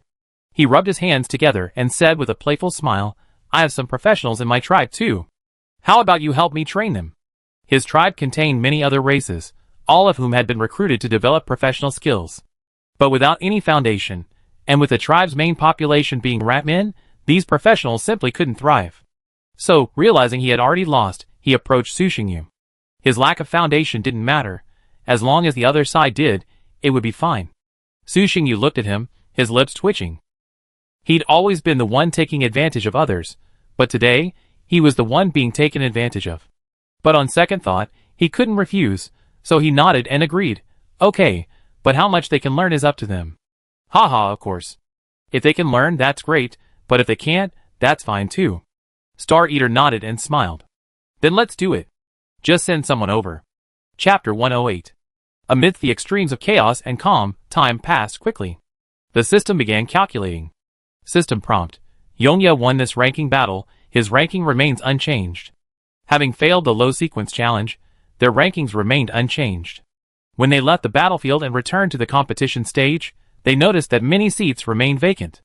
However, after a while, these seats began to fill up. It was clear that many people had considered the hidden rewards, and everyone was using their time to the utmost. Even some players, who could have ended the battle long ago, stopped attacking after securing victory, and instead began training and accumulating experience. Some seats shifted, but this was mainly concentrated in the lower seats. The higher up they went, the less frequent the shifts. Everyone glanced at each other, their faces filled with satisfied smiles. They had all gained a lot from the previous battle. Having tasted success, Su Xingyu began proactively screening his opponents. Star Eater's actions had given him a lot of inspiration. Perhaps, he could find players of other races with specialized professions to fight against. Then, by studying together, the rewards would be even greater. This was one of the few places where everyone could fully cooperate. The resources were unlimited, and death was ineffective. There was no better opportunity for cooperation. Outside, even members of the same clan wouldn't allow the other party's followers to enter the plane. But here, there was no need to worry about the other party causing trouble. You could do whatever you wanted. Everything was just an illusion.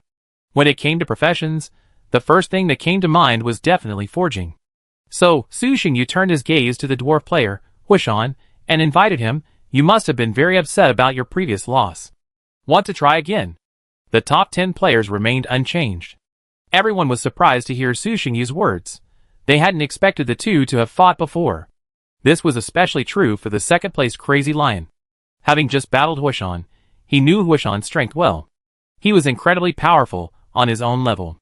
Huishan, seated below, thought for a moment before declining Su Xingyu's invitation. Forget it. I can't beat you, and I need to climb the rankings, so I won't waste this challenge." With that, he chose to challenge the third-place Luoyu. Looking at the empty seat, Su Xingyu spread his hands, a look of resignation on his face. He then turned to the Crazy Lion. "What about you? Wait a little longer, there's no rush." The Crazy Lion chose to wait, wanting to learn more information before engaging in battle. "I'll give it a try," the 9th-place Terran player said, then challenged Su Xingyu. "Let's talk more later." Su Xingyu smiled, accepted the challenge, and the two vanished into thin air. "Crazy Lion, come here. I'm going to smash your wolf head in a second."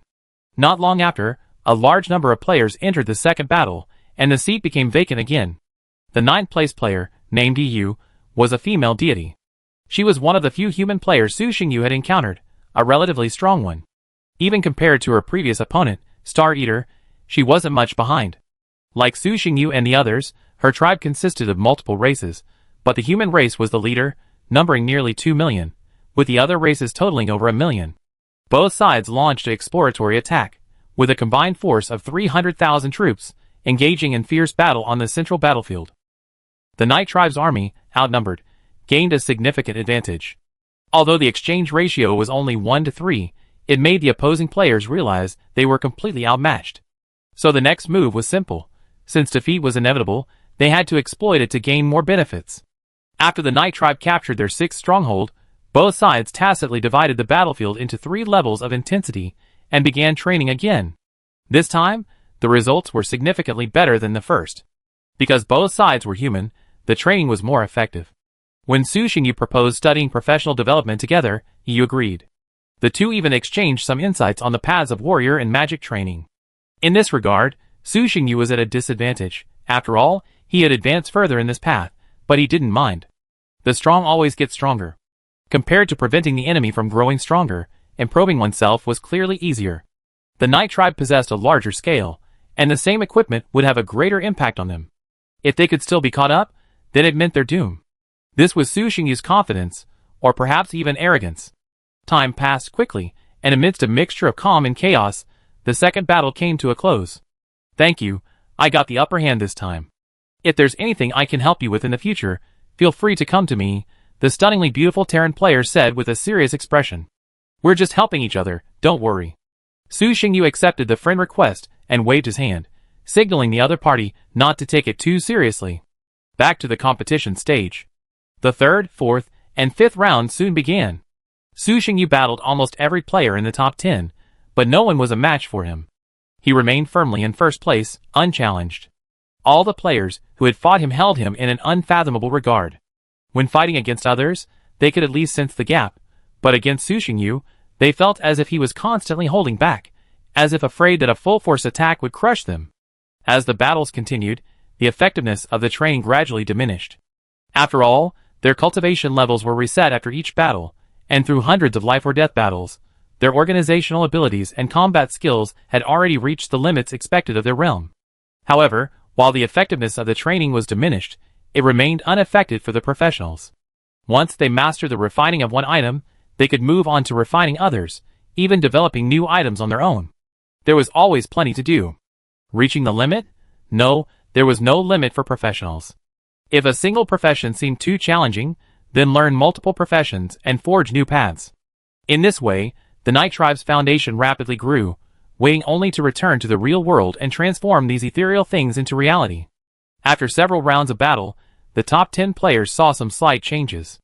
Not only did the order change, but new players even rose through the ranks. With new players rising, new players fell out. Judging from the rewards announced by the system, the top 3 were in one tier, the top 10 in another, and the top 100 in yet another. No one was willing to give up on the better rewards. Especially for the players who fell out of the top 10. Having lost this opportunity, they didn't know when they would get the rule artifact again, and at what price. If others obtain it and they don't, the gap will widen completely. Perhaps players currently at the same level will face opponents of a completely different level when they meet again sometime in the future. Players aware of this began to fight even more fiercely. Forgetting any further development, they used every possible means to secure victory. And the second round of competition had drawn to a close. After the 9th match, only the 10th remained, the final qualifying match. At this point, the rankings of all players would remain largely unchanged. After all, after 10 rounds of challenges, they had already challenged all the opponents ranked above them, and had a good idea of whether they could defeat them. The higher you go, the stricter the ranking becomes. This is especially true for the top 10. Every player in the top 10 has faced numerous challenges. Anyone with even a slight difference in strength would have been pulled down long ago. Sir, please enlighten me. The Crazy Lion's gaze blazed as he cast a sharp gaze at the dark figure above. This was Crazy Lion's little trick. There was only enough time for one battle. If he won this one, he would instantly take first place, without having to worry about being beaten back. Even if he lost, he would simply maintain his current position, second place. Okay. Su Xingyu nodded slightly. He had long seen through Crazy Lion's tricks, but he didn't care. No matter how many clever tricks he used, His strength ultimately prevailed. Seeing Su Xingyu's calmness, Crazy Lion honestly felt a little intimidated. Although he had also been on a winning streak, without losing a single battle, the gap between him and the players behind him wasn't huge. Yet, no one knew the true strength of the man before him. He hadn't even forced out his divine weapon. It was like someone who scored 100 points. Some people chose it because they were exactly the right amount, while others chose it because it was the maximum possible score. In other words, the Mad Lion was considered a top-tier expert in the community, while Su Xingyu and the others in the community hadn't yet grasped his true strength. No matter what he thought, the Mad Lion wouldn't give up until he had fought. The two sides were drawn into the battlefield. If nothing unexpected happened, this would be the final match, so even though he was extremely confident in his own strength, Su Xingyu chose to be more cautious. He dispatched soldiers to capture 5 strongholds, then sent night warriors, leading 200,000 soldiers, to attack the opposing strongholds. The Mad Lion didn't sit idly by and wait for death, and instead of defending his own strongholds, he left some orc warriors to guard them before launching a major attack, sending a large orc army. The two armies met. Combined, the two sides boasted over 400,000 warriors, with the legions generally reaching tier 3 strength, the cream of the crop. He went all in. The Mad Lion, not interested in a contest of overall strength with Su Xingyu, assembled all his elite orcs, preparing for a decisive battle. It was foreseeable that this battle would be even more intense than any before. Fight. The Yi tribe's army was now under the command of the newly trained commander, Chanli, and Yi Zhan was freed to become a legion commander. Theoretically, his demotion from commander to general undoubtedly weakened his status, but Yi Zhan didn't dwell on it, nor did he feel resentful. He was even somewhat pleased. For him, as long as he could fight, his position didn't matter. Rather than command an army, charging into battle suited him better. He loved personally leading his warriors into battle, feeling the blood and fire. That feeling fascinated him. Especially after reaching the 7th level of the epic realm and being able to mobilize the power of his legionnaires, he grew even more weary of commanding his legionnaires. There were too many men to command. It was simply too much to lead a legion into battle. Now that someone had taken his place, he was overwhelmed with resentment and joy. Above the sky-splitting eagle was engaged in a battle with a group of giant flying beasts. On the ground, a massive ground force began to approach. Unlike those orc players, who had multiracial legions filled with kobold priests and fox archers, who loved to engage in flamboyant displays, the Mad Lion's army was built entirely around melee units. Tens of thousands of lion men formed the main force, with other forces like minotaurs, werewolves, and tigermen serving as auxiliary forces. The sheep-headed priests in the rear, burning their blood and essence, bestowed buffs upon the orc warriors one after another. Then, under the command of the incarnation of divine power, they went into a frenzy. An army of 200,000 men erupted with the momentum of a million-man army. Win victory for me, brave orc warriors, my devout followers. Led by the incarnation of divine power, the orc army charged forward. As the orc army launched its charge, a savage aura washed over them. Its overwhelming power instilled a sense of pressure on even the elite warriors of the Night Tribe. This is it! This is it!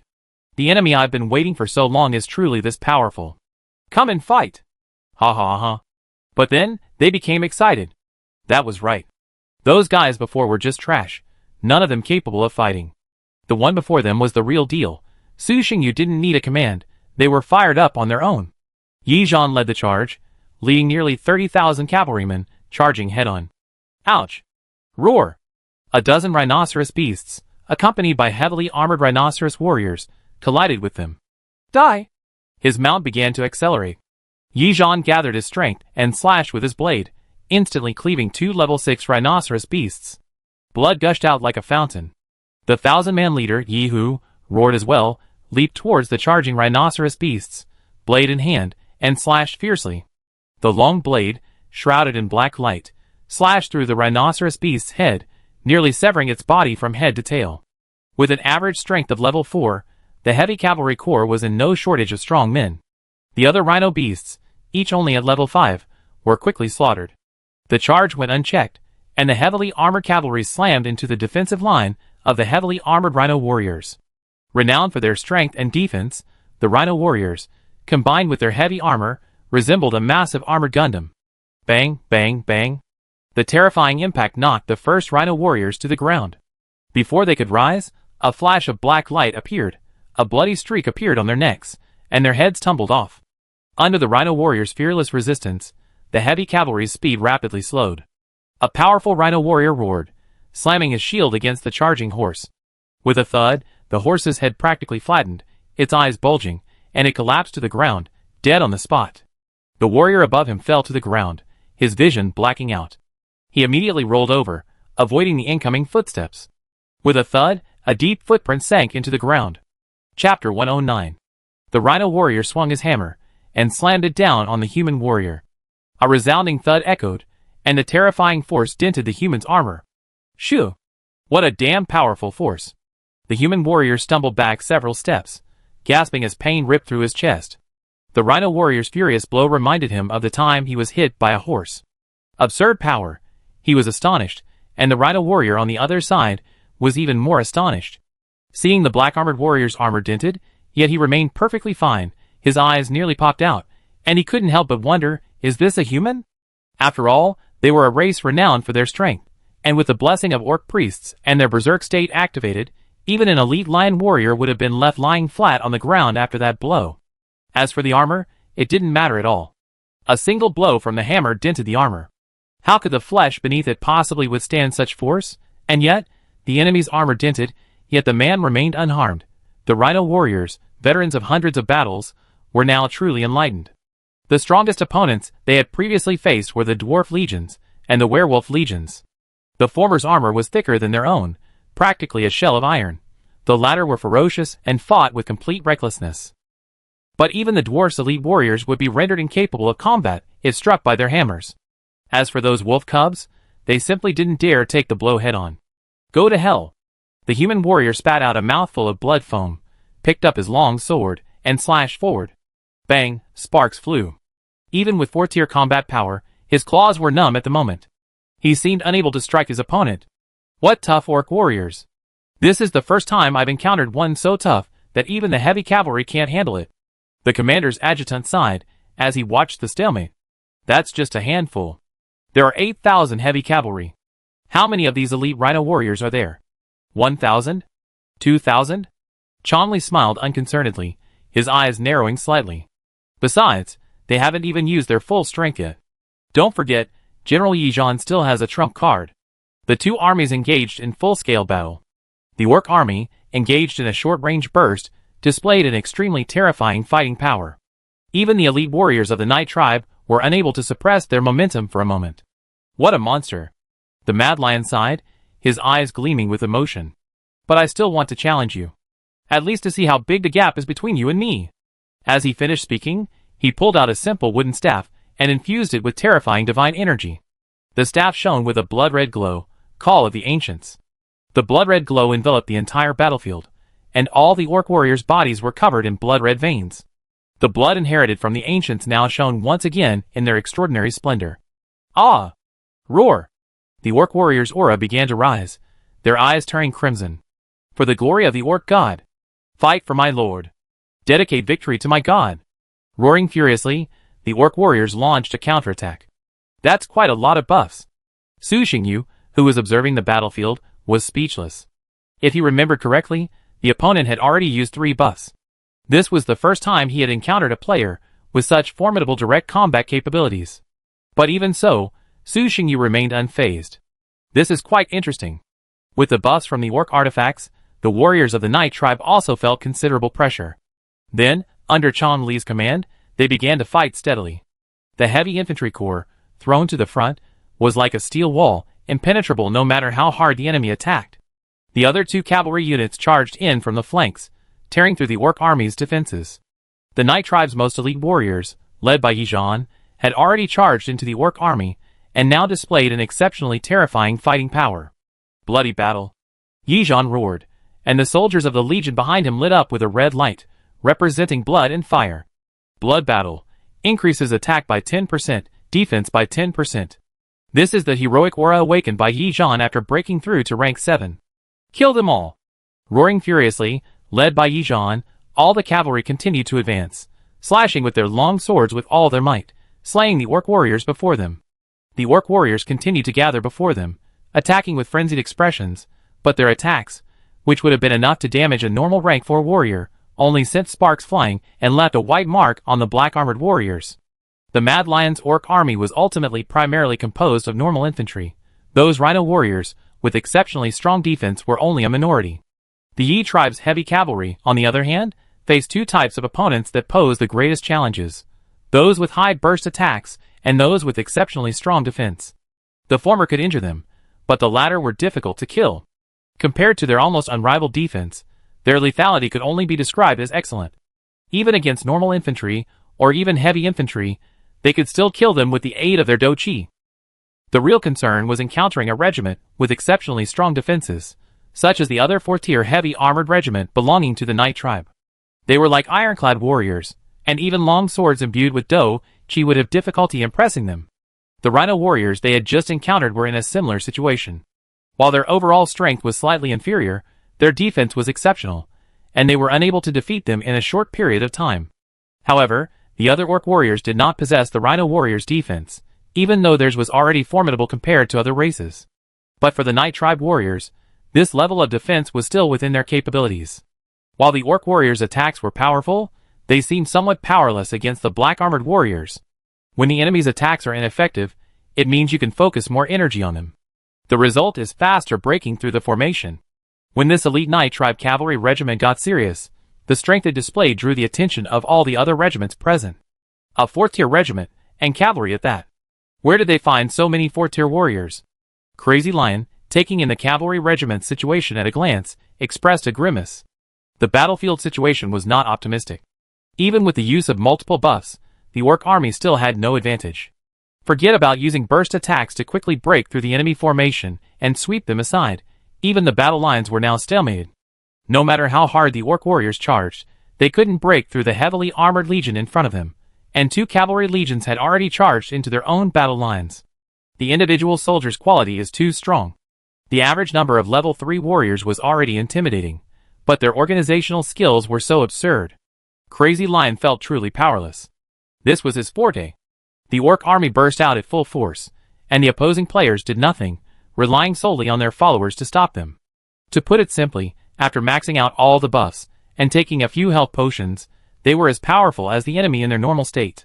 To have reached this point, even if Yongye claimed he had no burst attack methods, Crazy Lion wouldn't believe him. Because without such methods, normal development simply wouldn't have made him this strong. Lost?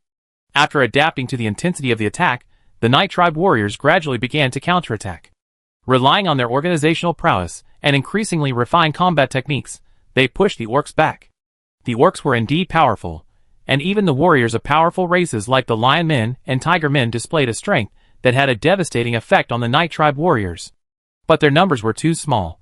Among the roughly 200,000 orcs, there were only a little over 30,000 Lion Men. The Lion Men could resist, and even suppress, the Night tribe, while the other orcs could only withstand the blow. So, if a fight truly came to a head, the Night tribe's army could easily prevail. After completely annihilating the other orcs, they could then concentrate their forces to encircle and annihilate the Lion Men. Alternatively, they could use a stronger individual legion to split the Lion Men army and surround and destroy them one by one. Whether it was exchanging pieces or using defensive legions to delay the battle, there were plenty of ways. If the opponent today were 200,000 Lion Men warriors, then Su Xingyu would be the one scrambling. The Mad Lion could mobilize a 200,000 strong Lion Men legion, but the quality would be a small difference compared to this batch. I lose. Seeing that as the buff expired, the orc army fell into a complete disadvantage, the Mad Lion simply conceded defeat. Su Xingyu, who had remained silent throughout, nodded and ordered a halt to the attack. The two armies quickly split apart. Human casualties totaled 12,000, orc casualties 45,000. The casualty ratio was close to 1 minute and 3.8 seconds. The Mad Lion's eye twitched. He had always had the advantage, outnumbering the enemy. Under the short-range burst of the orc army, most players couldn't survive the first round, resulting in sometimes extremely high exchange ratios. Unexpectedly, this time, the situation was reversed, and he became the background figure. Brother, how did you manage to train so many Tier 3 legions? That's outrageous. Crazy Lion didn't dwell on the failure. He wasn't invincible, so losing was normal. He was simply curious about how Su Xingyu had trained such a massive legion. Just like this? How else could he have done it? Su Xingyu smiled, then asked curiously, You have a rule artifact, right? Yes. Crazy Lion hesitated, then nodded. The rule artifact he held had a constitution attribute. This was why the Night Tribe warriors found it so difficult to defeat. The orcs, already formidable in their inherent physique, possess a bit of constitution. Needless to say, their defense is formidable. The more attributes one possesses, the greater the difference each additional point adds. After surrendering the sixth stronghold, the two sides began a peaceful contest. However, considering the sentiments of the tribesmen, neither side conducted large-scale military training this time. Instead, they established a battlefield to train their elite troops. The battle on the battlefield was over. After so many battles, Mad Lion was the strongest opponent Su Xingyu had ever faced. He was also the only player capable of defeating a human warrior from the 10,000 Night Tribe in an elite duel. The exchange ratio was less than 1 to 4. Of course, this statistic is inaccurate. The most important point is that the opponent surrendered immediately after the buff ended, otherwise the Night Tribe warriors would have slaughtered all the orc warriors. The battlefield was decided, and a mutually beneficial partnership began. Naturally, Mad Lion's strength was due to a wealth of opportunities and valuable resources. Su Xingyu's case was even more outrageous. He could achieve such strength simply by relying on the human race. The reasons behind this were self-evident. Another battlefield. A fierce battle was unfolding, again between humans and orcs. This battlefield was even larger, with a total of 600,000 people, nearly 300,000 of whom were silver-armored human warriors, overwhelming 300,000 orc warriors. The average transcendental strength of these humans wasn't particularly strong, with only 2/3 reaching level 3. However, the strength they displayed on the battlefield was truly at level 3, overwhelming even the average level 3 transcendental orc warriors. The orc army was clearly more powerful, but facing this human army felt like facing a mountain. Their tried-and-true formation-breaking techniques met with precise interception with every attack. They were clearly viable, their opponents were merely ordinary legions, yet they simply couldn't penetrate their defenses. For the glory of the god of war. As if born for war, these human warriors displayed exquisite skill, their coordination far exceeding the capabilities of ordinary soldiers. A close look would reveal that these legionaries seemed connected, their bodies plundering the scattered power of heaven and earth, gathering it within them and distributing it to each soldier. Every attack, every defense, seemed divinely aided. The battlefield was already shrouded in a rich elemental power. The elves faced the dwarves, their numbers vastly disparate. The elves numbered fewer than 200,000, while the dwarves numbered over 300,000. The expressions of the two commanders, however, were stark contrasts. The dwarf commander wore a solemn expression, while the elf commander wore a relaxed expression. Purify everything with fire. Starfall technique. The fourth-tier magician army, coordinated by the incarnation of divine power, connected with nearly 100,000 magicians behind them, unleashed a force powerful enough to overturn the battlefield. Instantly, a terrifying elemental strike descended from the sky. The entire sky was blanketed in fireballs, and the surrounding temperature instantly soared to a terrifying height. It was comparable to the artillery barrage of modern warfare. Boom, boom, boom. The heavily armored dwarf warriors possessed formidable defenses, but faced with this apocalyptic elemental strike, their defenses proved useless, and countless casualties were swiftly afflicted. Above the sky, an angel with a 100-meter-long radiant body flapped its wings, wielding a radiant giant sword. Slash! The blazing sword slashed at the army ahead, melting the heavily armored troops renowned for their defenses, leaving a crack thousands of meters long on the ground. The next second, the angel dissipated, transforming into a divine light that shone across the battlefield. All the warriors of light rushed forward, their bodies ablaze with flames. For the glory of the god of light. The human warriors charged forward, wielding their flaming swords, easily shredding the enemy's lines. As time drew to a close, players from all zones entered the final round. Finally, system notice. The first qualifying round has concluded. The rankings for each zone are now announced. System notice. The qualifying round has concluded. The information exchange channels for all zones are now open. Chapter 110. System prompt. You have won this ranked battle. Your ranking remains unchanged, and you are now in first place. System prompt. The first ranked battle has concluded. Congratulations to player Yonya for taking first place in the East District 36 ranked battle. Rewards. World Origin *150 000, Divine Origin *1 000 000, Growth Rule Instrument, selectable, only reward. Special Divine Domain Building, selectable, only reward. 3 Tier 4 Divine Domain Building Blueprints, 100 life pool quota, extremely large mineral core, only reward, 1 dark gold treasure chest. World blessing colorful, only reward increases spiritual energy concentration by 200%, increases comprehension by 30%, and increases new generation qualification by 15%. System prompt, player Yongya, please select the specific rewards for the rule instrument. Rule instrument strength, rule instrument constitution, rule instrument agility, rule instrument spirit. Choose one of 4, choose rule instrument, constitution. Su Xingyu didn't hesitate. The Night Tribe's current strength was still primarily warrior-based, and he already had strength, so there was no need to worry. Choosing constitution was undoubtedly in his best interest.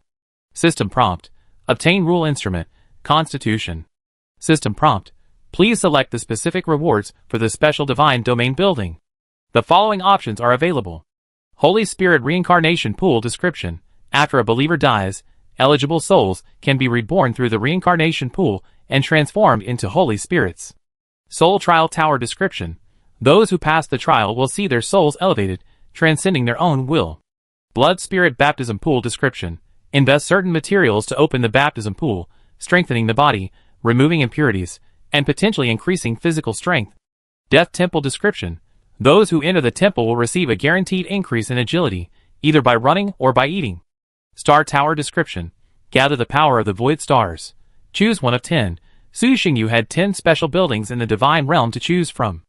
As this was crucial to his future, he didn't hesitate. He carefully examined all the buildings several times, then pondered for a moment before making his decision. Choose the Blood Spirit Baptismal Pool. Since we've already decided to focus on warrior training, let's stick with it. Based on their description, this item seems more suitable for the current Night Tribe. System prompt, Blood Spirit Baptism Pool obtained, waiting for placement. Rankings Eastern District 36 1st, Eternal Knight, Human, 2nd, Mad Lion, Orc, 3rd, Volcano, Dwarf, 4th, Fallen Feather, Elf, 5th, Wolf Travels the World, Orc, 6th, Star Devourer, Orc, 7th, Shiwen 1, Human, 8th, Huaymo Dwarf, 9th, EU, Human, 10th, 10,000 Snakes, Orc, 9,000th, Sweet Zongzi Delicious, Dwarf, 10,000th, Love Cilantro, Human. Among the top 10 players, for our orcs, 3 are humans, 2 are dwarfs, and 1 is elf. Overall, orcs are currently at an advantage, while elves are at a disadvantage. As for goblins and goblins, they've already fallen out of the top 10. 11th place is also held by the orcs. If we exclude Su Xingyu, the outlier, the orcs hold a commanding advantage. Holy crap! Our orcs are so strong. 4 of us are in the top 10, and 35 are in the top 100. If we formed an orc alliance, wouldn't we dominate District 36? A player exclaimed, glancing at the rankings. 2nd, 5th, 6th, 10th, 11th, wow, not only are there a lot of people, but they're all pretty high up there. Am I seeing right? The first place is human? This leader is so stable, it seems like he's never changed. Yeah, it's always him. He's challenged almost every one of the top 10 without losing a single match. Why are our tribe's warriors so mediocre, even though we're all human? It feels like we're instantly defeated when we encounter the orcs, completely unstoppable. The players below were buzzing with discussion, discussing the newly released rankings. It was quite lively. Some of the more astute ones had already started adding each other as friends. Some other players had extremely grim expressions. They were all on the brink of achieving a better reward, just one place away from it, yet that one place had cost them their chance. System notice. Regional ranking competitions will begin in 1 year, Overworld. Players who earn a top 10 reward once, or who place in the top 100 of the regional rankings 3 times in a row, will qualify. System notice. The first ranking competition has now concluded. Players may choose to return to their home plane. Brothers, we're all from the same region. Keep in touch. Although Crazy Lion lost the match and only finished 2nd, he wasn't overly upset. Yeah. Su Xingyu nodded slightly in response. Everyone, I'm leaving first. The 7th place Terran player, Shi Wenwen, looked quite old. He stood up, bowed, and offered advice. I don't know how things will develop in the future. We're all from the same district, so we're kind of fellow countrymen. We might have opportunities to collaborate in the future. It's best not to ruin our relationship over this ranked tournament. With that, he vanished into thin air and departed. Yes, we can interact more often in the future. Every race has its strengths and weaknesses. Only through cooperation can we make rapid progress. Leaving. Goodbye. After a brief exchange, everyone returned to their respective planes, preparing to digest their gains behind closed doors. Eternal Night City. The competition lasted 10 days, equivalent to 300 days of playing time. Dragged into the Shadow World, the Night Tribe actually lost 10 months of development, but in exchange gained 5 times the time to accumulate experience and conduct trial and error. From this point of view alone, it wasn't a loss, but a significant gain. The experiences of this period have given the Night Tribe a significant boost in Foundation, which also means they will be very busy in the future, especially the various professionals, who will need to translate their experience from the Shadow World into reality. Su Xingyu was even busier than them, as he had the most to deal with, and he was responsible for the entire tribe. First and foremost was the use of ranking rewards. Ranking first offered the most generous rewards. The rule instrument, constitution, the blood spirit baptismal pool, the mineral source core, and so on, all of these needed to be arranged personally by him, and no care was taken. System prompt. World Blessing Colorful is beginning to merge into the plane. Players should be aware of the impact of this change. Complete integration will take 720 to 00 to 00. And then, there's this World Blessing. Aura, one of the most fundamental energies, has a direct 200% increase. The impact is undoubtedly enormous. The simplest effect is that it will stimulate various creatures, causing monsters to riot and vegetation to grow rapidly. Of course, these are all good things. Such a rich aura environment will accelerate the development of his power, and make it easier for his clan members to cultivate. Simply reaching the transcendent level will no longer be a dream. In Su Xingyu's opinion, the World Blessing, the system reward, was the most valuable, even more precious than the rule instrument, Constitution. However, as valuable as the gift was, necessary precautions were still necessary. Without further ado, Su Xingyu issued a direct divine oracle, placing all border towns of the Night Tribe on alert, alerting them to nearby beast infestations. After arranging some urgent matters, Su Xingyu finally had time to attend to other rewards. For example, his favorite part was opening the treasure chest. He had expected a colorful treasure chest, but was surprised to receive only a dark gold one. Su Xingyu was somewhat disappointed. I'm really getting carried away. It's only been so long, and I'm already looking down on a dark gold treasure chest. Shaking his head, Su Xingyu chuckled to himself. A dark gold treasure chest, that's already considered a top-tier treasure chest. He'd only received one before, and it was incredibly rare. System prompt. Open the dark gold treasure chest to obtain the special item, the design drawings for the magic battleship. Su Xingyu rubbed his head and wondered, what the hell is this? Magic battleship category, special item. Level, legendary. Description, powered by crystals, it can traverse the seas. It's powerful, but I don't have any ocean here yet. Why do I keep turning up these strange things? Su Xingyu glanced at the design and tossed it directly into the divine realm, not even considering researching it. Battleships, and the like were still too far away for him. He hadn't even found the ocean yet, so he'd better wait until he did. Constitution category, growth type rule-based artifact. Level, level 1, upgrading to level 2 requires 1000 world essence, effect. Followers have a 20% chance of improving their innate constitution attributes. World essence, 273,000 thanks to his recent hard work and the recent system reward. Su Xingyu's world essence seemed exceptionally abundant. With a continuous increase in points, he directly upgraded this rule artifact to the 4th rank. Constitution category, growth type rule artifact. Level, 4th rank, upgrading to the 5th rank requires 1 million units of world essence, effect. Followers have an 80% chance of improving their constitution innate attribute. Strength category, growth type rule artifact.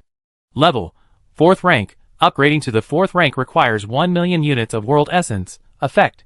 Followers have an 80% chance of improving their strength innate attribute. With the addition of the previous one, he now possesses 2 4th rank rule artifacts.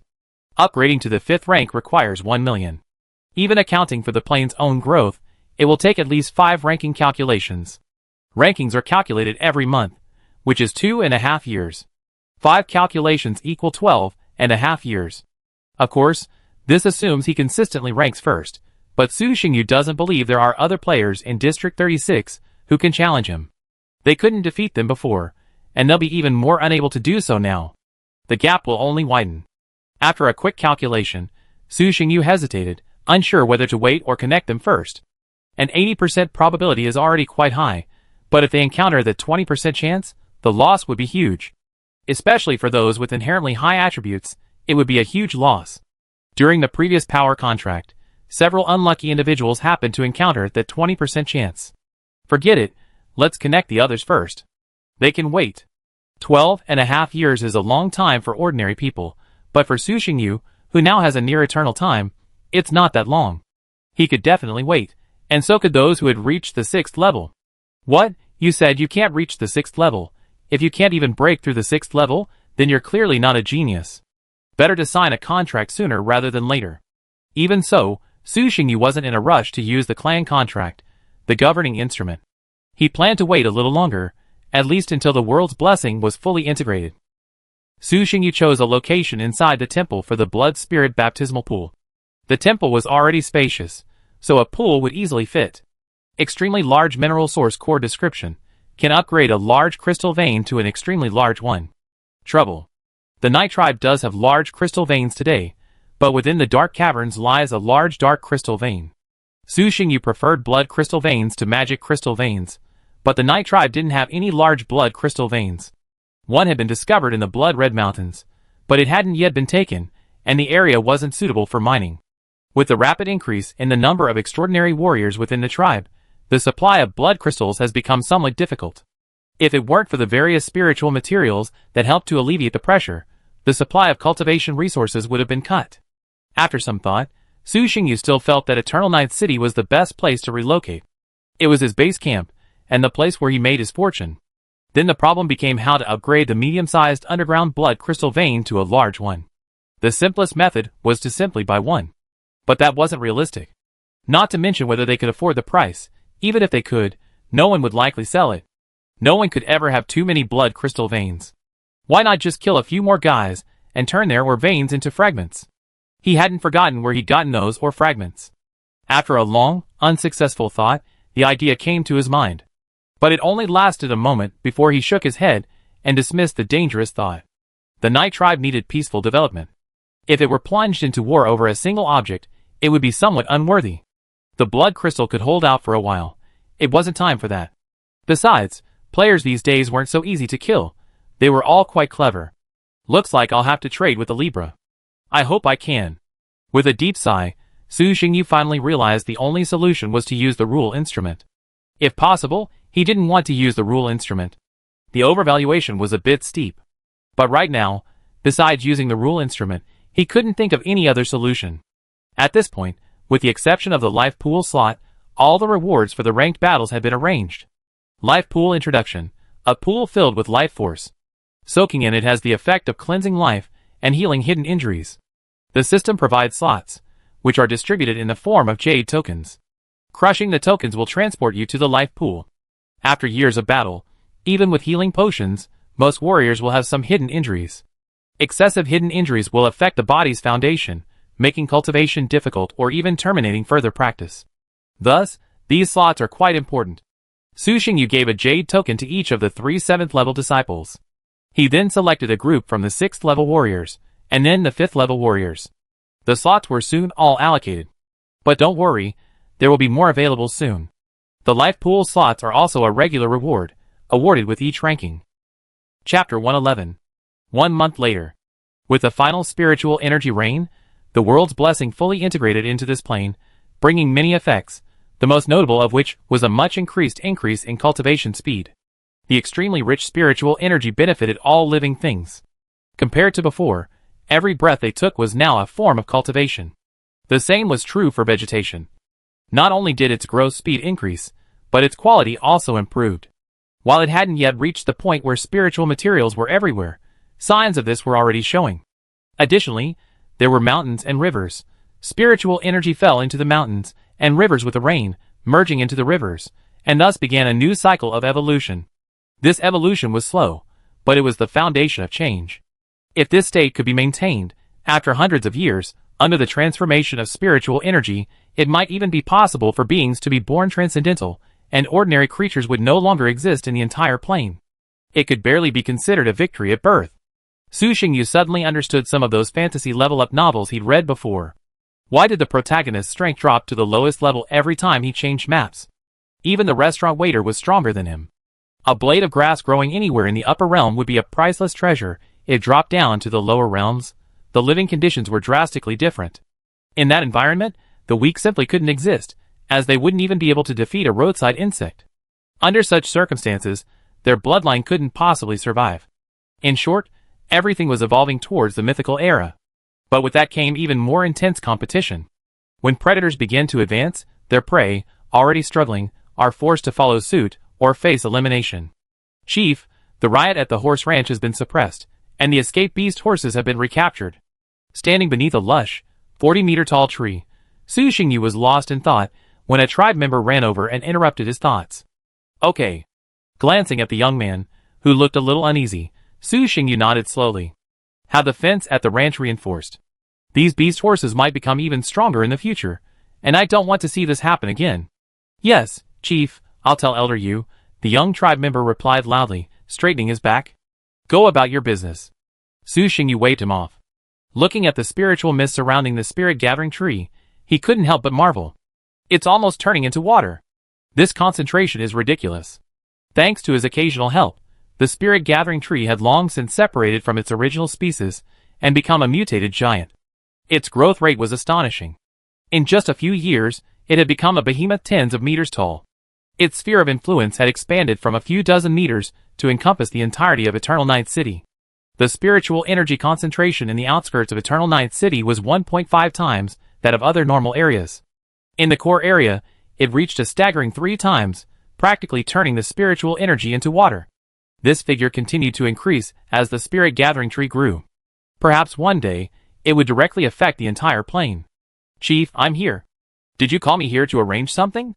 Yi Zhan, who had just returned from outside, rushed over immediately after hearing Su Xingyu's call. Sit down. Su Xingyu turned around, walked over to the nearby stone table, and found a seat. He had it specially made. He usually liked to come here to rest and browse the news channel, so having a seat was nice. After Yi Zhan sat down, Su Xingyu produced 2 bottles of wine and placed them on the table. Yi Zhan chuckled, unceremoniously picked up one, and began to drink. You're wasting good stuff. Watching Yi Zhan guzzle the wine, Su Xingyu said angrily, this is a precious elven specialty, incredibly valuable, and you just guzzled it down like that. Next time, I'll give you the dwarven red dragon tongue. It's generous, filling, and quite potent. Ahem. Yi Zhan choked and said quickly, Chief, please have some mercy. Is red dragon tongue supposed to be something a human should drink? It's fine for Harper, but I just can't get used to it. Savorily savoring the wine, he noticed Yi Zhan mentioned Harper and asked, speaking of Harper, how are things going in the Crimson Mountains? How long will it take to take it down? Can the dog demon tribe take it down? Yi Zhan pondered for a moment, then said, taking it shouldn't be a problem. We've already figured out the situation in the Blood Red Mountains. While there are many beasts within, only a few are truly powerful, and there's only one level 7 dire tiger. Harper is already very powerful, and with the Lord's blessing, he should be able to handle a simple level 7 beast. However, the number of dog demon warriors is still too small. Even with the help of the giant wolves, it will probably take quite a while to completely capture the Blood Red Mountains. Roughly speaking, about half a year. That's good. Su Xingyu nodded slightly, then added, if the dog demon tribe encounters any difficulties, please help coordinate. Harper's a bit stubborn, and he'd probably rather hold on than ask for help. Because of their initial duel, Harper and Yi Zhan have always had a good relationship. After reaching rank 7, Harper frequently challenged Yi Zhan to a fight. Although he never won, this didn't affect their relationship. Yi Zhan, likewise, was a warmonger, always accepting Harper's challenges. Over time, their relationship strengthened.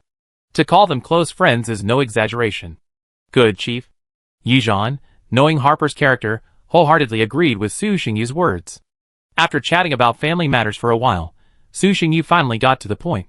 The main reason we're calling you here is because the tribe's expedition team has discovered another large plane fragment. Inside, there's a ruin and numerous puppets, all quite powerful. We need your personal presence. It's been a month, so your brothers should have rested enough, right? Ever since the tribe's control expanded, Su Xingyu's focus on plane exploration has slowed considerably. After all, he can't even effectively utilize the resources near the tribe, so continuing to capture plane fragments is of little use. Thus, when exploring planes now, he sends small groups in to assess the situation before deciding whether to capture them. Hee hee. Yi Zhan chuckled. They've rested enough. Their bodies are almost rusty. They're just waiting for the tribe to give them missions to stretch their legs. Even if you, Chief, don't call on me today, I'll be here in a few days. Yi Zhan's warriors were a bunch of killers. They preferred training amid slaughter to cultivating within the tribe. Those puppets are tough to deal with. Be prepared. This could take several months, perhaps even half a year, Su Xingyu warned, glancing at him. Don't worry, Chief. I won't be careless, Yi Zhan assured, patting his chest. All right, that's all. After chatting for a while, Su Xingyu waved his hand. I'll have someone deliver the intelligence I've compiled to you. Go back and prepare for war. If you need any supplies, go to the logistics department. Oh! Yi Zhan bowed respectfully and stood up to leave. This guy. Su Xingyu shook his head and laughed as he watched Yi Zhan's retreating figure. After sitting for a while longer, he stood up and left. Now that the world's blessing has been integrated, I can finally begin contracting the regulation instrument to ordinary clan members. The Night Tribe's population is now incredibly large, and contracting all of them will take considerable time. He also has to arrange the order of the contracts properly to avoid causing chaos in the tribe. There's also the issue of food supply. He didn't forget that after contracting the regulation instrument, the contractor needs to replenish a large amount of energy. However, with the system shop function enabled, food isn't a problem as long as one has money. And he has plenty of money, divine energy. It just means the chef will have to work overtime. Another plane. The effects of this world's blessing are quite powerful. At this rate, it won't be long before my army will be filled with a large number of mid-level warriors.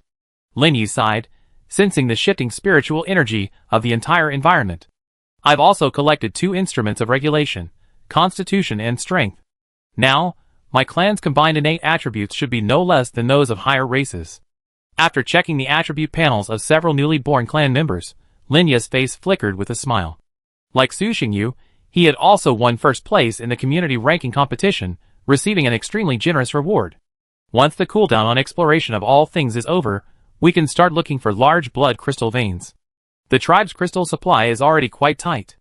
If we can't find a large crystal vein, we'll have no choice but to reduce military benefits. Playing with the orb in his hand, Lin Yi pondered the next steps. Power comes at a price. Maintaining a large-scale extraordinary army requires a huge amount of crystals every day. And after the world blessing fusion, their extraordinary warriors will be even more numerous and higher ranked, and the amount of crystals consumed will also increase. There aren't enough crystals. At the same time, almost all the top 3 players in the ranked battles encountered this problem. Why do I say almost? Because luck varies from person to person. Some people obtained or cores from treasure chests early on, upgrading their crystal veins to large ones. But Lin Yi clearly wasn't one of those lucky souls. A medium-sized crystal vein and a large crystal vein might seem only one level apart, but in reality, there's a world of difference. You have to know that crystals are also divided into different qualities. A medium-grade crystal contains the energy equivalent to dozens of low-grade crystals. Furthermore, the higher the quality of the crystal, the purer the energy contained within, making it more convenient to use. Speaking of which, I wonder how that guy Yongya manages to maintain his army. His army is probably even larger than mine. Even with the skeletons helping him mine, it shouldn't be able to hold out. Thinking of Yongya, who was in a similar situation, Lin Yi muttered to himself with curiosity. But soon, he shook his head. Forget it, I'll just focus on myself first. I have opportunities, and he must have his own opportunities too. Otherwise, how could a normal human clan develop to that level? Knock knock. There was a knock on the door. Lin Yi put away his smile and turned serious. Come in. A young man walked in. Chief, the mission you assigned last time has been completed. The mission I assigned. Lin Yi was lost in thought. So many things were going on that he'd forgotten what mission he'd assigned. Seeing this, the young man reminded him, the barracks of the Holy Light Knights. Oh, I remember. Lin Yi smiled sheepishly. I'll go activate it later. Another dimension. Across a wasteland, countless goblins were engaged in a fierce battle. They had no enemies, or rather, every living thing around them was their enemy. 100,000 green-skinned goblins engaged in a chaotic battle, their comrades constantly falling. The goblins that had slain their opponents gradually lost their green color, their aura growing stronger, their bodies becoming more robust. On the outskirts of the battlefield, a circle of even more imposing goblins surrounded them, observing the chaos, unconcerned by the internecine slaughter among their own kind. For this was how they had come. Only the brave could receive the god's blessing, shedding their frail bodies to become truly powerful. In the divine realm, Jones, watching the battle, beamed with joy. The world's blessing is truly a formidable gift. The goblins selected this time are even better quality than before, and should all have the potential to break through to the intermediate level. It's a shame my ranking isn't high enough, otherwise my transformation would be even faster. He was originally just an ordinary goblin god, relying solely on tidal tactics in battle. One day, he unearthed a rule-based artifact, bloodline evolution from a treasure chest. From then on, he began his journey to becoming a powerful being. He rose steadily, from a mere mediocre player to one of the top 3 players in his community. When only 10,000 goblins remained on the battlefield, their appearance and size had undergone significant changes. These changes would only grow more pronounced as their transcendental rank increased, until they became a completely different race. I grant you the divine favor. Brave warriors, fight for me! A burst of blood-red light erupted, instantly enveloping all the goblins. On the battlefield, all the fallen goblins were reduced to desiccated corpses, while the standing goblins roared to the heavens, then all ascended to the ranks of the transcendent. The surrounding goblins began to perform their own unique dances, celebrating the birth of their new companions. 3 years, at most, I'll have accumulated enough energy. When I complete my evolution, I'll show everyone that even if they're just goblins, they can stand at the pinnacle of the gods in my hands. Looking at his followers, Jones's eyes were sharp and full of vigor, as if he was imagining the scene 30 years from now, when he would shock everyone at the regional competition. Chapter 112. The elementary realm has been unusually peaceful since the end of the qualifying tournament. The players are all developing peacefully, and invasions have become rare. But this ultimately stems from 2 reasons. Players who are confident and capable of invading other planes have already participated in the qualifying tournament, gained a lot, and are now digesting their gains. Whereas those who lack the ability to even participate in the qualifying tournament likely lack the strength to invade other planes, and even have to guard against invasions from others. So, aside from verbal attacks on the message channel, there are very few physical actions now. Of course, this situation won't last long. After all, there's a regional qualifying tournament coming up, and to qualify, players must be in the top 100 of their region for 3 consecutive months. After seeing the rewards of this qualifying tournament, no one is willing to give up the opportunity to participate in the subsequent competitions. Therefore, it's foreseeable that chaos will return after the rewards are digested. These incidents have little to do with Su Xingyu. He's currently busy dealing with matters in his own plane. Su Xingyu, now snowballing into a ruthless state, had lost interest in invading other players. It didn't make much sense. After this round of ranked matches, Su Xingyu had a rough idea of the other players' strengths. Generally speaking, they weren't very strong, and he had already opened up a huge gap. When invading such players, he was naturally sure to kill them all. Even if reinforcements arrived, he was confident he could wipe them out. But it was pointless. Whether exploring plane fragments or invading player planes, it was all about profit. However, the current players had nothing worth his attention. Population? The Night Tribe was currently lacking talent, not ordinary people. Absorbing those primitives into the Night Tribe would not only fail to strengthen it, but would actually cause a degree of chaos in its newly established social system and increase management costs. Resources? A player who couldn't even maintain a large-scale army wouldn't have any resources. Knowledge? That was even more ridiculous. Normal players, aside from that divine power, had nothing else to his liking. Unnatural players, on the other hand, did have quite a few valuable items, but they often had their own networks, and attacking one could potentially involve a whole group. To sum it up, those who could be attacked had no benefits, and those who could be profitable couldn't be attacked.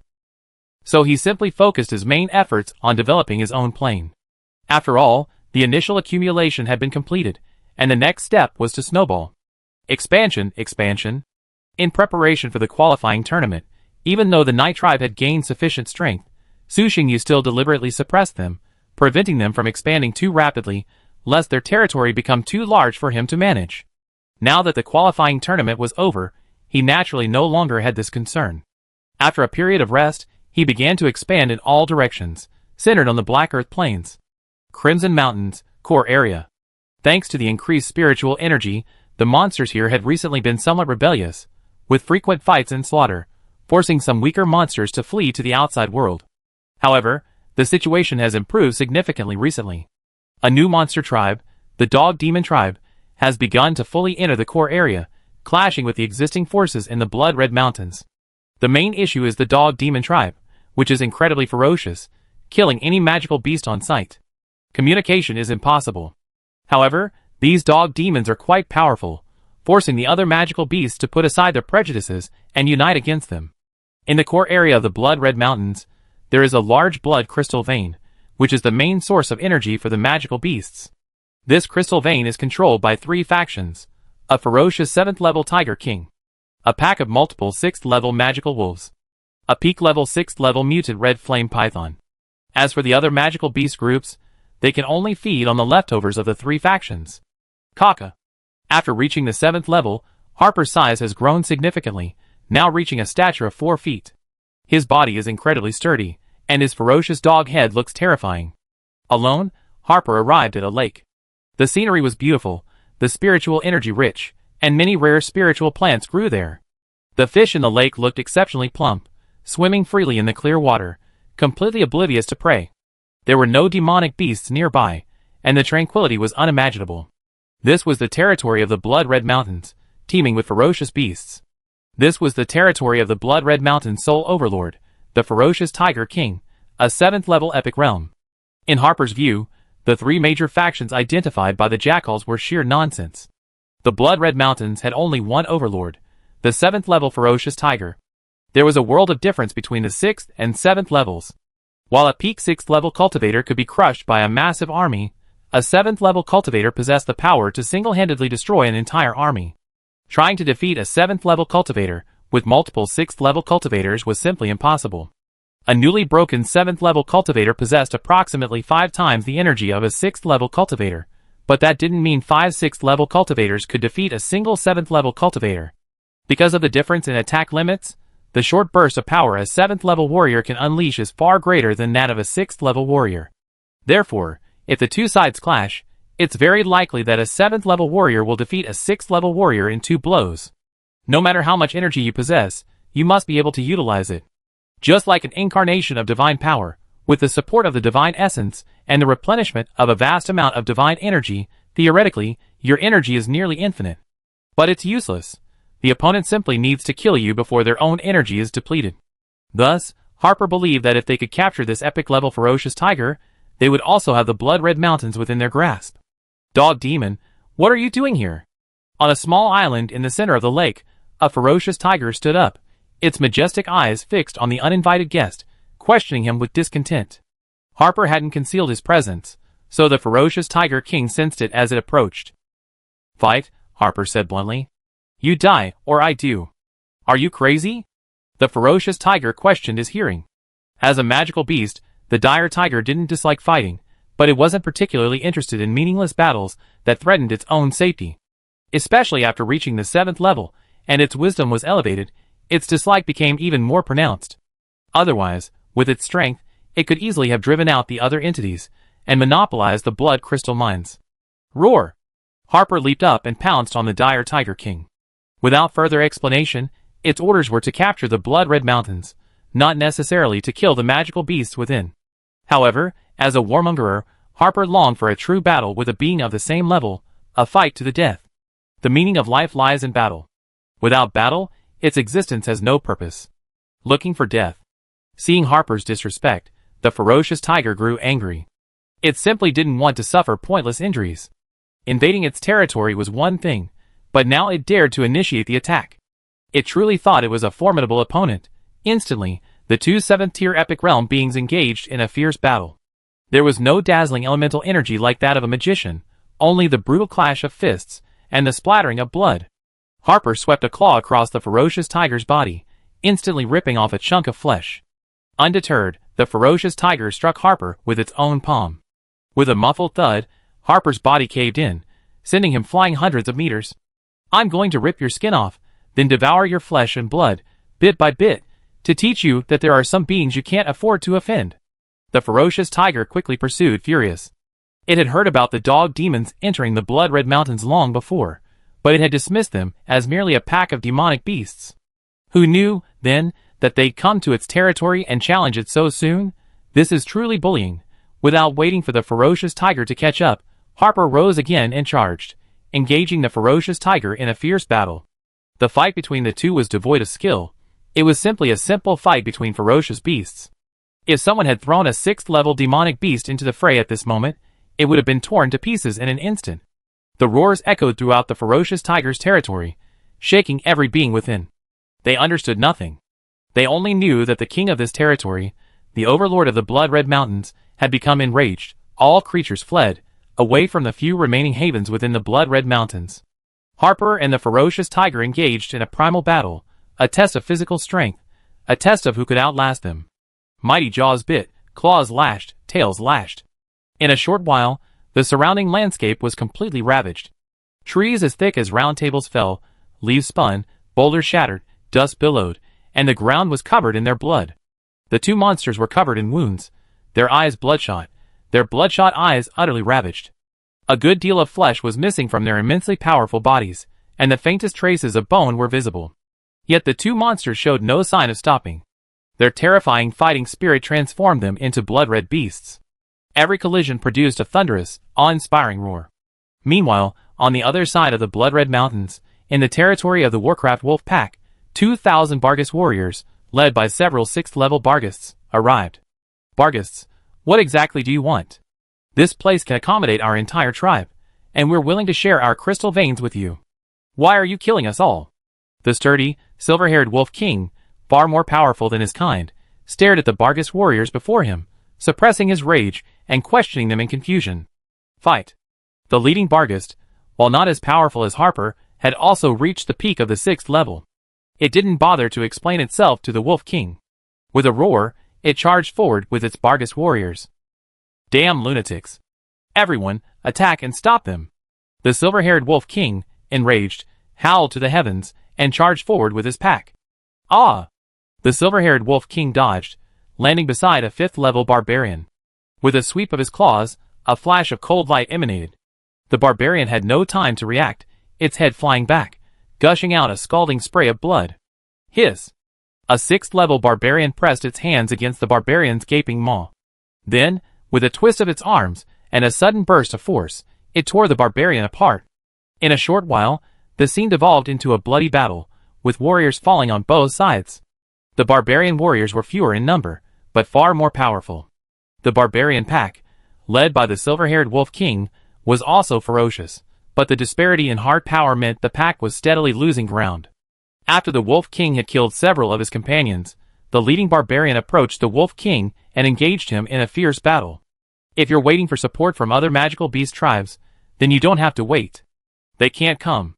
Seeing the Wolf Pack's conservative tactics, and the Wolf King's continued reserve of strength, the Dog Demon leader spoke up to explain. Our leader has already slain the Red Flame Python, and that 7th-level Tiger King should be here soon.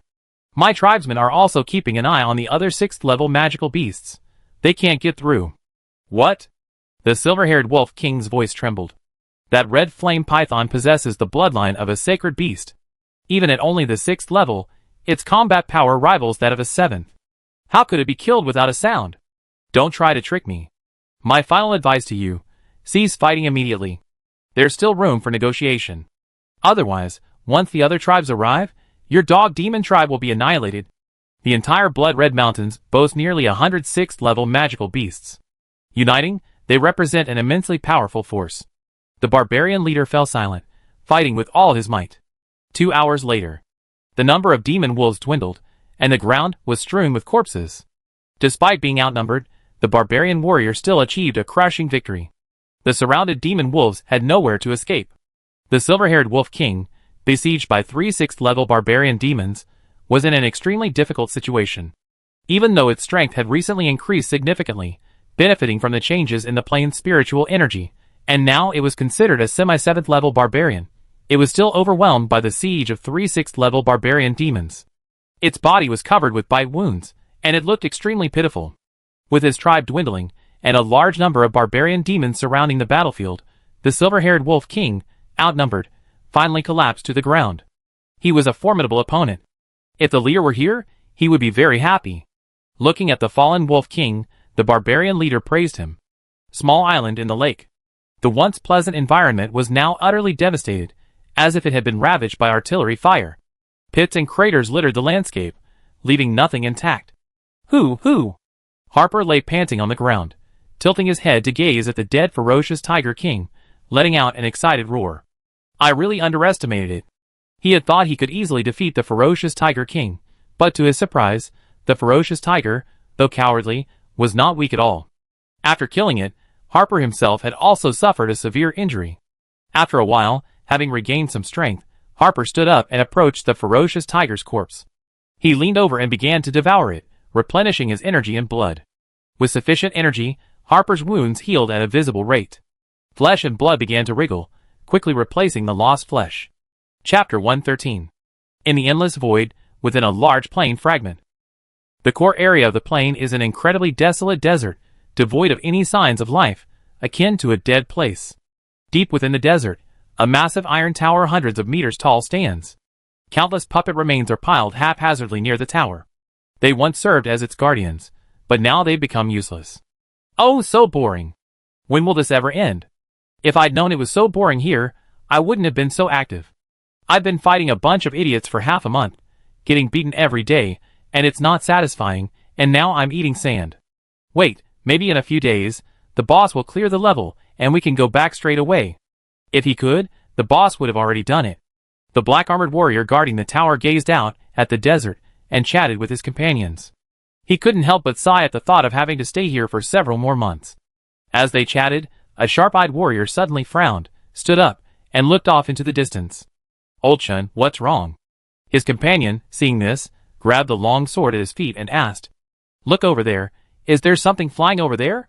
Old Chun narrowed his eyes, pointed forward, and asked uncertainly, This damn place, there aren't even any undead, how could there be anything? You must be seeing things?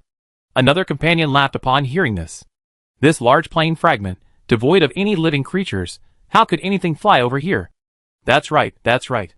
If there was something else, we wouldn't be so bored. Come on, let's continue our conversation. Where were we just now? It seems. Before they could finish their words, their companion, who had grabbed a long sword, looked at the rapidly approaching black figure from the distance and was suddenly shocked. Holy shit, something's really flying towards us. It can fly? Could it be a 7th level expert? Yellow kid, you run faster. Hurry up and call the boss out. Everyone else, grab your weapons and prepare for battle. Fuck. This is worse than nothing. A group of people cursed and grabbed their nearby weapons, quickly forming into an orderly army. The 6th level expert standing in front looked at the rapidly approaching figure with a solemn expression. Soon, the figure arrived in front of the tower. A calm voice boomed from above. What are all these people doing outside? To welcome me? Disperse. Wearing his signature black mask, the crowd instantly recognized him and hurried forward to pay their respects.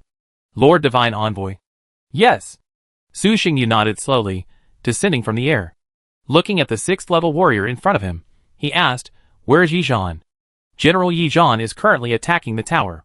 I've sent someone to notify him, the centurion replied quickly. By the time he finishes, the flowers will have wilted. Su Xingyu grumbled inwardly, then walked straight towards the tower. No need to follow me. Disperse and attend to your own affairs. After the Lord Divine Envoy vanished, the black-armored warriors breathed a sigh of relief. Did the Divine Envoy not notice us slacking off just now? Probably not. Luckily, Old Chun was sharp-eyed and spotted the Divine Envoy beforehand. I'll give you credit for this. Do you think the Lord Divine Envoy came here for this tower? Or for the sand?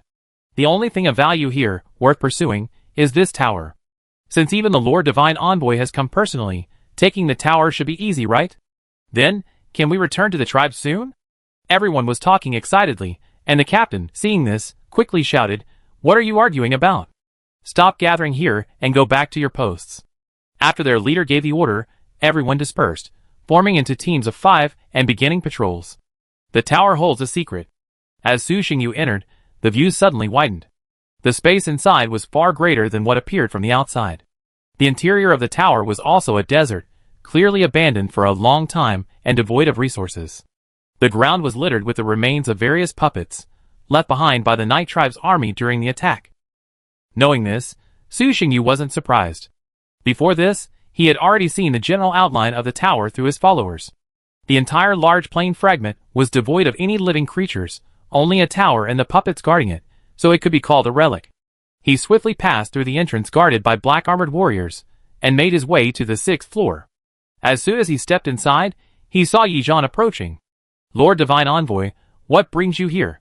Yi Zhan was stunned at first, But then, recalling his subordinate's report, he immediately understood what was going on, a look of slight surprise on his face. "I'm here to help you." Su Xingyu glanced at him, wanting to complain, but considering his current position, he couldn't say much. So he said directly, "I'll take care of this. You go organize the army, and prepare to leave here and return to the plain." "Yes, Lord Divine Envoy." A hint of embarrassment crossed Yizhan's face. He realized he had been procrastinating too much, and the tribe couldn't wait any longer. So he immediately requested the Divine Envoy to help break the formation. In essence, this tower was a trial. The puppets encountered along the way were the content of each level of the trial. Yizhan led his troops through the 6 levels, but then got stuck on the 7th, unable to pass. The lack of progress attracted Su Xingyu's attention, and he sent his divine avatar to help.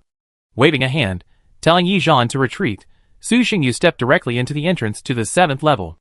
The 7th level was different from the previous 6 levels.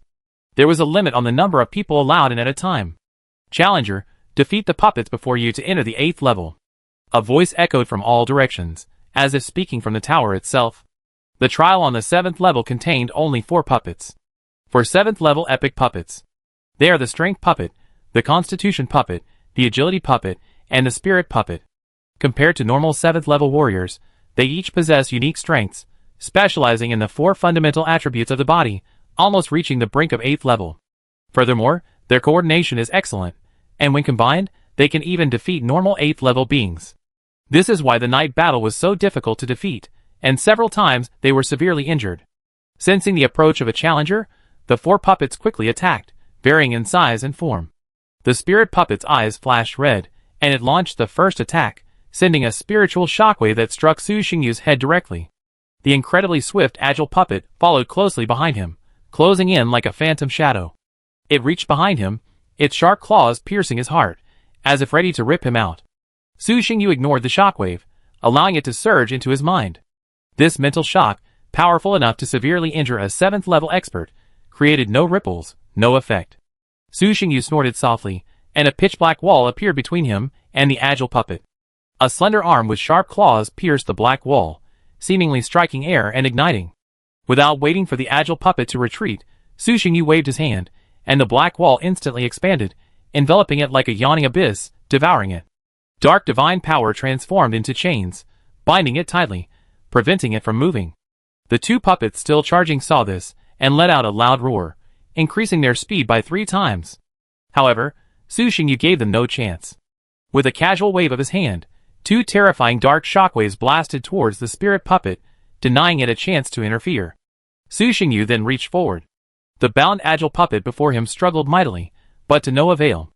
It could only watch helplessly as its core was ripped out. The energy core was a 7th-tier magical beast crystal core. As the energy core was extracted, the Agile Puppet instantly became motionless. Tossing the puppet aside, Su Xingyu swung his staff, and dark energy transformed into spears, hurling them at the 2 charging puppets. Roar! With a furious roar, a thick energy shield enveloped the 2 puppets, shielding them from the incoming attack. Bang, bang, bang. A series of blows echoed. Under such intense attack, the 2 puppets initially managed to move forward, but later, they could move no further. They remained stationary, continuously pumping energy into their shields to resist the onslaught. Su Xingyu chuckled softly, and then increased his output. The terrifying dark energy transformed into 2 giant black pythons, which opened their mouths and swallowed the 2 puppets whole. The black pythons coiled up, transforming into a black ball, continuously compressing inward. A moment later, the puppets inside collapsed to the ground. Su Xingyu reached out and found 2 crystal cores. Approaching the unconscious Spirit Puppet, Su Xingyu removed its crystal core. In just 3 minutes, the 4 7th level puppets, each with their own unique strengths, were reduced to waste. I feel like these puppets are still quite a bit weaker than normal 7th level puppets.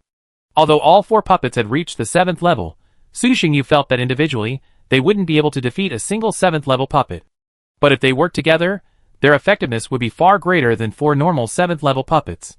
Pass the 7th level and qualify for the 8th level of the trial tower. After a while, as if detecting the failure of the 4 puppets, a portal to the 8th level appeared in the center of the 7th level. I wonder what the puppets on the 8th level are. Could they be 4 8th level puppets? I hope not, or I'll be in big trouble. Su Xingyu pondered as he stepped through the portal. Even if the combined strength of 4 8th level puppets didn't reach the 9th level, it was likely close. The 8th level, like the previous levels, was a barren wasteland. This is the final trial. Defeat them, and you will obtain all the treasures of the trial tower. As the voice announced, 8 puppets of various colors, their eyes flashing red, awakened from the passage of time. Elemental puppets. The 8th floor's challenge was 8 7th-tier elemental puppets. Water, fire, wind, earth, metal, light, darkness, and thunder. If the previous 4 basic puppets, combined, could only resist 8th-tier elements, then these 8, united, would definitely possess the power to hunt down an 8th tier. Still, Su Xingyu's face remained relaxed, without a trace of nervousness. He was actually quite adept at elements. The battle erupted. The earth puppet launched the first attack. It waved its staff, and the ground undulated continuously. A wall instantly rose up around Su Xingyu, 100 meters in radius, encircling him. The gold puppet then took action. Countless golden lights shone in the sky, transforming into sharp swords that rained down like rain. Then came thunder, fireballs, purification. Any one of these attacks was enough to severely injure a 7th-level warrior, and if they were all hit, even an 8th-level legendary warrior would be in dire straits. Smoke and dust rose from the sky. The terrifying elemental attacks transformed the surrounding landscape. Bang! With a resounding explosion, a massive hole appeared in the earthen wall ahead. A terrifying black light leaped out, shooting towards the Earth-type puppet standing in front. The Earth-type puppet, maintaining the wall, had no time to react, and its companions, who had only cast a cyan shield, were already in front of it. The cyan shield was pierced, and the black light penetrated the puppet's body, then transformed into a ball of dark energy, enveloping it. The next moment, the puppet lost consciousness, its body intact, frozen in place, as if the game had been disconnected. As expected, these creatures' consciousnesses are independent. Although I don't know where their cores are located within their bodies, I can simply isolate them all. Dealing with the elemental puppets was a breeze, with remarkable ease. In a sense, he could be considered an elemental mage, and one with near infinite endurance. Compared to warriors, high-level elemental mages have a certain restraint against lower-level ones. When warriors fight, they rely primarily on their own chi and blood. Elemental mages, however, can draw on the surrounding elemental energy.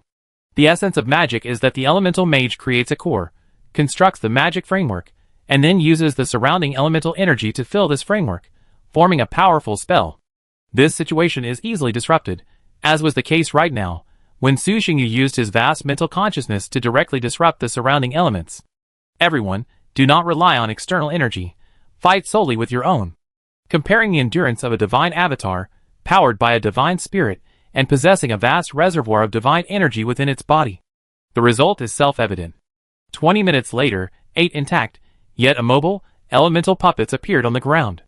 With a wave of his hand, he extracted the crystal cores of the puppets and piled them together. A 7th-level elemental puppet, this is a valuable asset. Whether researching or selling it, it could bring in considerable profits. The portal reappeared. Su Xingyu eagerly stepped inside, heading to the final level of the trial tower. Chapter 114. Entering the portal, Su Xingyu arrived at a laboratory-like space, roughly the size of 2 basketball courts. A stone table was covered with various books and blueprints, all related to puppets. Compared to the previous floors, this one was noticeably smaller. Puppet Handbook, From Beginners to Death. On the feasibility of orc puppets for entertainment. Combining the strengths of multiple races to build the strongest puppet. Do puppets have life? A complete guide to basic puppets from levels 1 to 6. Divine Puppetry, Destroyed. Su Xingyu picked up the book, which had been destroyed for unknown reasons, and flipped through it casually. He guessed at its contents inside. These researchers are truly a bunch of lunatics. They even dared to research this. Su Xingyu couldn't understand all this jumbled material, but it didn't matter. He could just take it all away. He cleared out everything in the laboratory, even the stone table, leaving nothing behind. Then, they returned the same way, collecting the puppet remains they had temporarily placed. Leaving the tower, the Night Tribe's army lined up outside in an orderly fashion, each holding something in their hands. What a pity this tower can't be moved, otherwise, it would have been a valuable treasure. Su Xingyu muttered to himself, a hint of reluctance on his face as he took one last look at the tower. In a sense, the tower could be considered a magical storage space. Let's go, the portal is over there. The space near the tower was extremely stable, and opening a portal would be too costly, so the portal was opened on the other side. Soon, Su Xingyu and his troops returned to their home plane. System prompt. Conquered the ancient ruins, fully mastering this plane fragment. Rewards. 1 orange treasure chest, 1 puppet heart, 10,000 world origin. System prompt. After identification, this plane fragment contains a large vein of black ore. This metal can be used as the main material for crafting puppets. This vein can be transplanted to a designated area for 100,000 units of divine source. Yes or no, this vein can be transplanted? Why wasn't this function available before? Su Xingyu was puzzled by the system prompt. He had conquered countless plane fragments, each containing numerous mineral veins, but he had never seen a system prompt for a mineral vein transplant. So why did it appear this time? Puzzling. As if sensing his confusion, the system provided an explanation. System prompt. This plane fragment is fully mastered, and the mineral vein is large, meeting the basic requirements for transplantation. Okay. Scratching his head, Su Xingyu didn't dwell on the idea and simply agreed, then transplant it here. It saves me from having to go dig over there again. His divine source was now inexhaustible. With a vast number of high-quality followers, he could harvest tens of thousands of divine source daily. Add to that the rewards from the rank matches, and even though responding to followers and cultivating expenses consumed quite a bit, he still had a staggering amount accumulated. 100,000 divine source for a large mineral vein, even if it wasn't a crystal vein, was a very profitable deal, and he had no reason to refuse.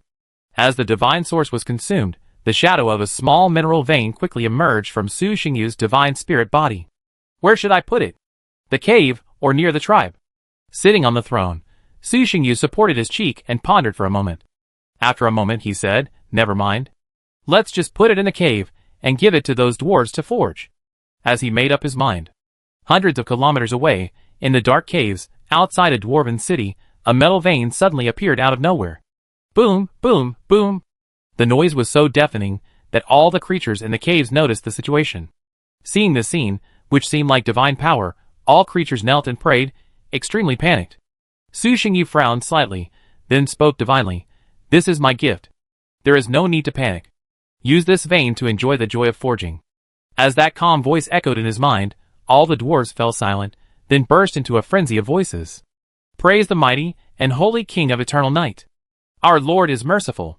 The dwarves will redouble their efforts to create even better items for the king. Lord of eternal darkness, your devout servant, praise to you. Ignoring the dwarves' prayers, Su Xingyu, after delivering his oracle, withdrew his gaze and returned to the matters at hand. System prompt. Open the orange treasure chest to obtain a magic power puppet *1. Su Xingyu was speechless, feeling as if the system had tricked him. System prompt. Players can customize their puppet types. Combat support. After a moment's thought, Su Xingyu quickly decided on his target. A rank 7 combatant wouldn't be bad. I want a support. System prompt. Please select a form. What a hassle. With a grumble, he quickly conjured up a puppet form in his mind. A moment later, a middle-aged man of ordinary appearance appeared. He was dressed in a black suit and stood straight, perfectly matching Su Xingyu's ideal of a butler. Greetings, my lord. The middle-aged man knelt on one knee and bowed respectfully. Stand up, no need for formalities. Su Xingyu raised his hand slightly, and the middle-aged man instantly stood up. Have you come up with a name? No, please give it to me, my lord, the middle-aged man replied solemnly. Looking at you, I think a Western name would be more appropriate. Su Xingyu pondered for a moment before saying, let's call you Sebastian. Thank you, my lord, for the name. Sebastian replied respectfully. Sebastian level, 7th. Loyalty, 100. Introduction. While this is an epic puppet with considerable combat power, his specialty is support. I hope you won't send him into battle, as this might affect his abilities.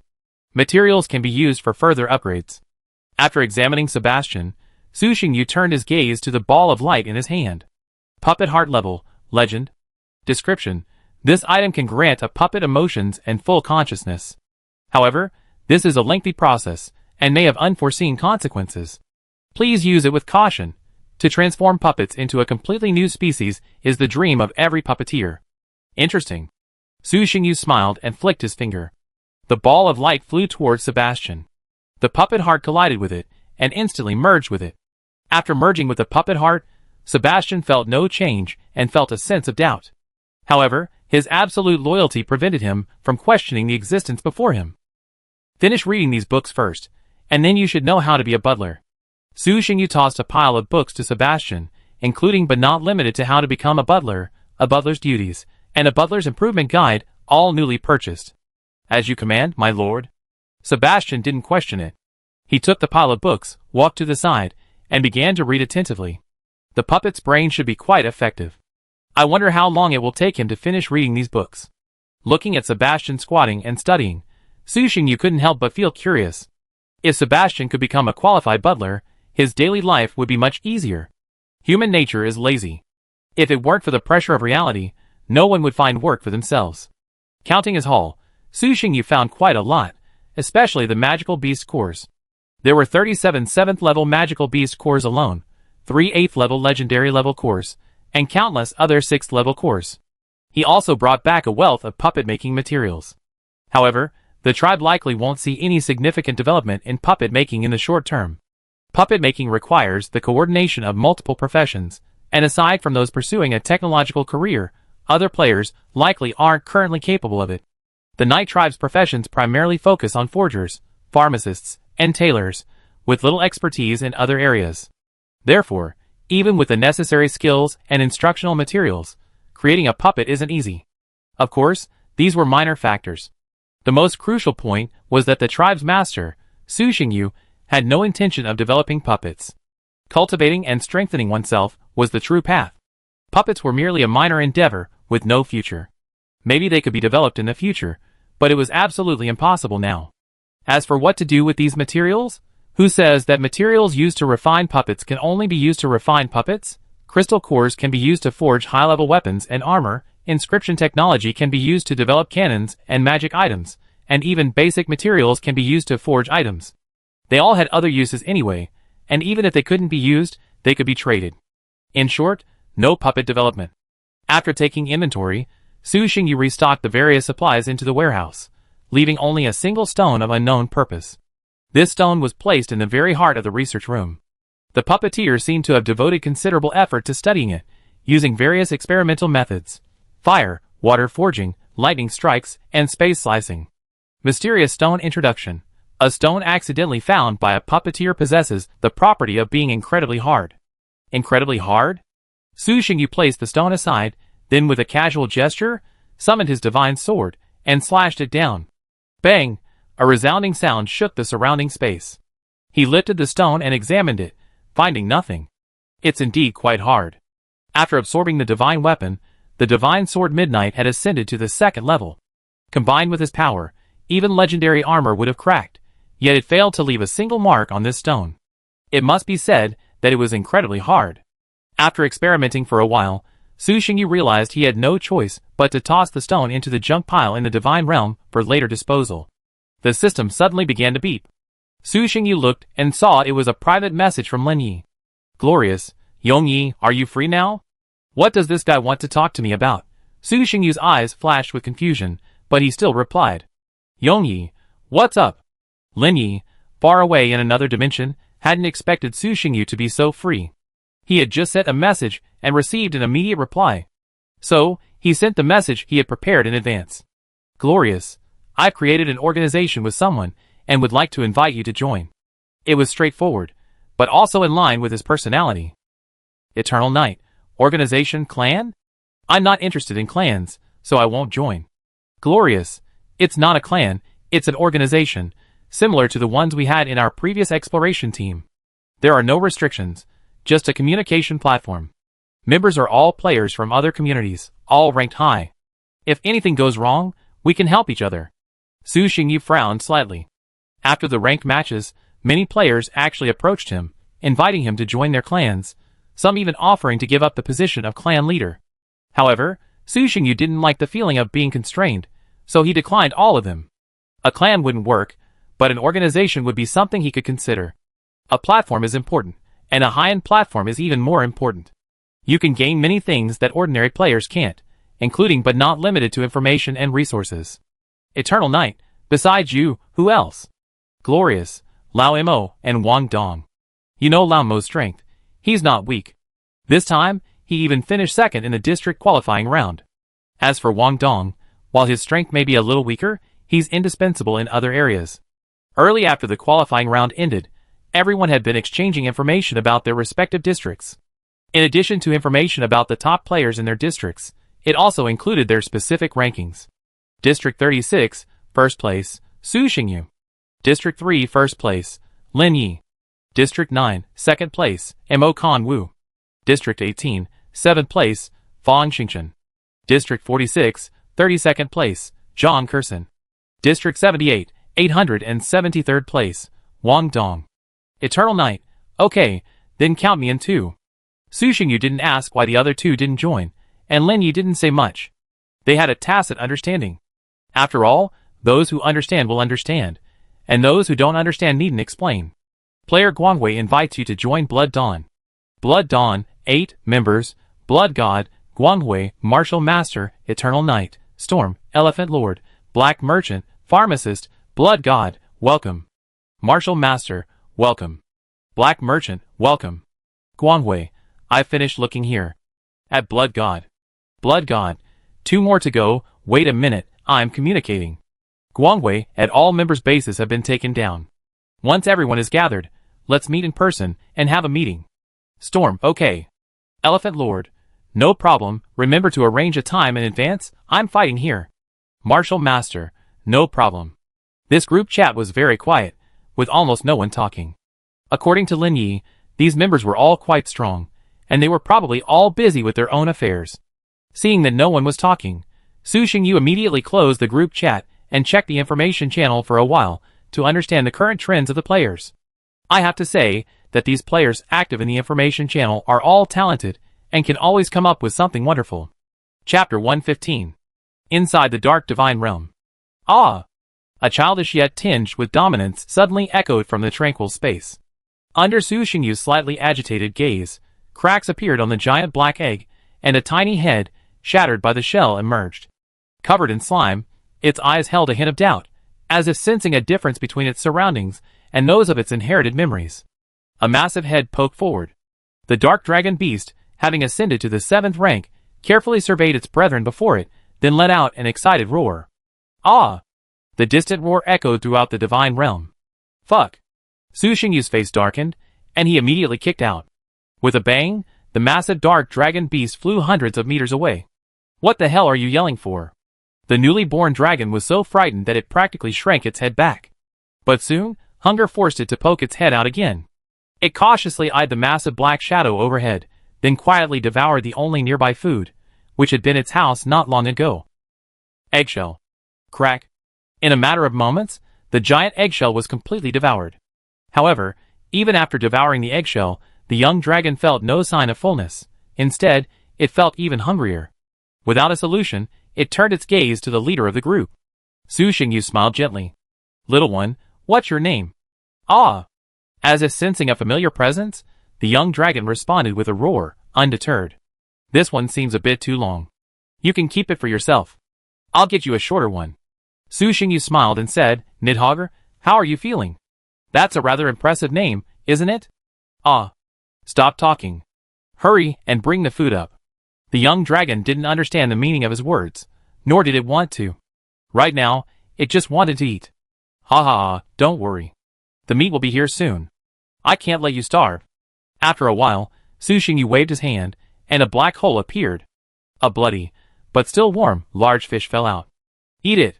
The young dragon pounced on it, tearing the flesh from the fish with all its might, devouring it with great effort. It swallowed the food whole, not savoring its flavor at all. It chewed it twice casually before swallowing it whole. Nidhogger species, dragon. Bloodline, ancient black dragon mutated. Level 3. Faction, Cult of Eternal Night. Loyalty, 80. Strength, Constitution, Agility, Spirit. Introduction. A young dragon, supposedly doomed, was nurtured by a mysterious power and not only reborn, but also regained its ancestral lineage, becoming a mighty ancient black dragon. Note, as long as an ancient black dragon survives its demise, it will inevitably attain demigod status. Demigod doesn't seem particularly strong. After examining the black dragon's template, Su Xingyu didn't show much surprise. This creature had consumed almost all of his creation source recently, so it would be surprising if its stats weren't strong. But demigod? For Su Xingyu right now, demigod isn't that far off. Becoming a true god is just a minor goal. Ah! The dark dragon beast beside him gazed tenderly at the young dragon feasting, then raised its head to the dark figure beside him, and let out a deep roar, conveying its intentions. You're taking him into battle just after he's been born? Wait a little longer, he's still too young. At least let him sleep once and grow a bit. Su Xingyu looked at the dark dragon beast in surprise after understanding its intentions. He hadn't expected this creature to be such a tough guy, but he still rejected its proposal. To start a fight right after birth is truly insane. Ouch! The dark dragon beast growled in dissatisfaction. Su Xingyu ignored it, returning to his throne and closing his eyes to rest. Soon, the well-fed dark dragon cub found a comfortable spot in the dark faith pool, curled up, and fell into its first deep sleep. The dark dragon beast glanced at it, and then found a good spot nearby to lie down. The divine realm once again returned to its former tranquility. Except for the occasional sound of flipping pages in the corner. Eternal Night City. Compared to the simple tents of yesteryear, Eternal Night City is now awash with skyscrapers. As the capital and cradle of the Night Tribe, its prosperity far surpasses any other city. Caravans from all over the land stream in and out daily, bringing in materials and returning with finished products for a profit. This is Eternal Night City, isn't it? It's truly vast and prosperous, with everything. Indeed, this is the birthplace of the gods, blessed by the gods. Haven't you noticed that the air here is even better than ours? Oh, I know that. It's said that the King of Eternal Night resides in the divine realm above the heavens, and the heavenly sanctuary in Eternal Night City is the closest place in the world to the gods. Sometimes, the aura of the divine realm drifts into our world through the heavenly sanctuary. Since Eternal Night City is closest, it preserves the most of that aura, so the air is even better. So if we breathe a few more breaths, can we become super warriors? You wish. If it were that simple, wouldn't all the residents of Evernight City be super warriors? They've lived here for years, and breathe much more air than you do. A special group entered through the city gate, mostly children, no older than 10. Gazing at the new things in Evernight City, the curious children burst into exclamations of surprise. These children came from other cities, numbering over 1,000. And their purpose for coming to Evernight City was simple, to study. It wasn't that other cities didn't have academies, but rather that the teaching quality in Evernight City was superior. As students who had achieved excellent results in the aptitude test, the Night Tribe naturally couldn't allow them to study with ordinary students. That would only bury their talents. Only the Academy of Evernight City could unleash their talents. A cavalry unit of several hundred men stood guard alongside the admissions team. They were elite guards gathered from various cities, each possessing a Tier 3 strength. Arriving outside the academy, teachers were already waiting. So many children. So cute, with rosy cheeks. I want to kiss them. Don't get mad. If the dean hears, you'll be punished by having to pick up manure with the fishmen. These are our students.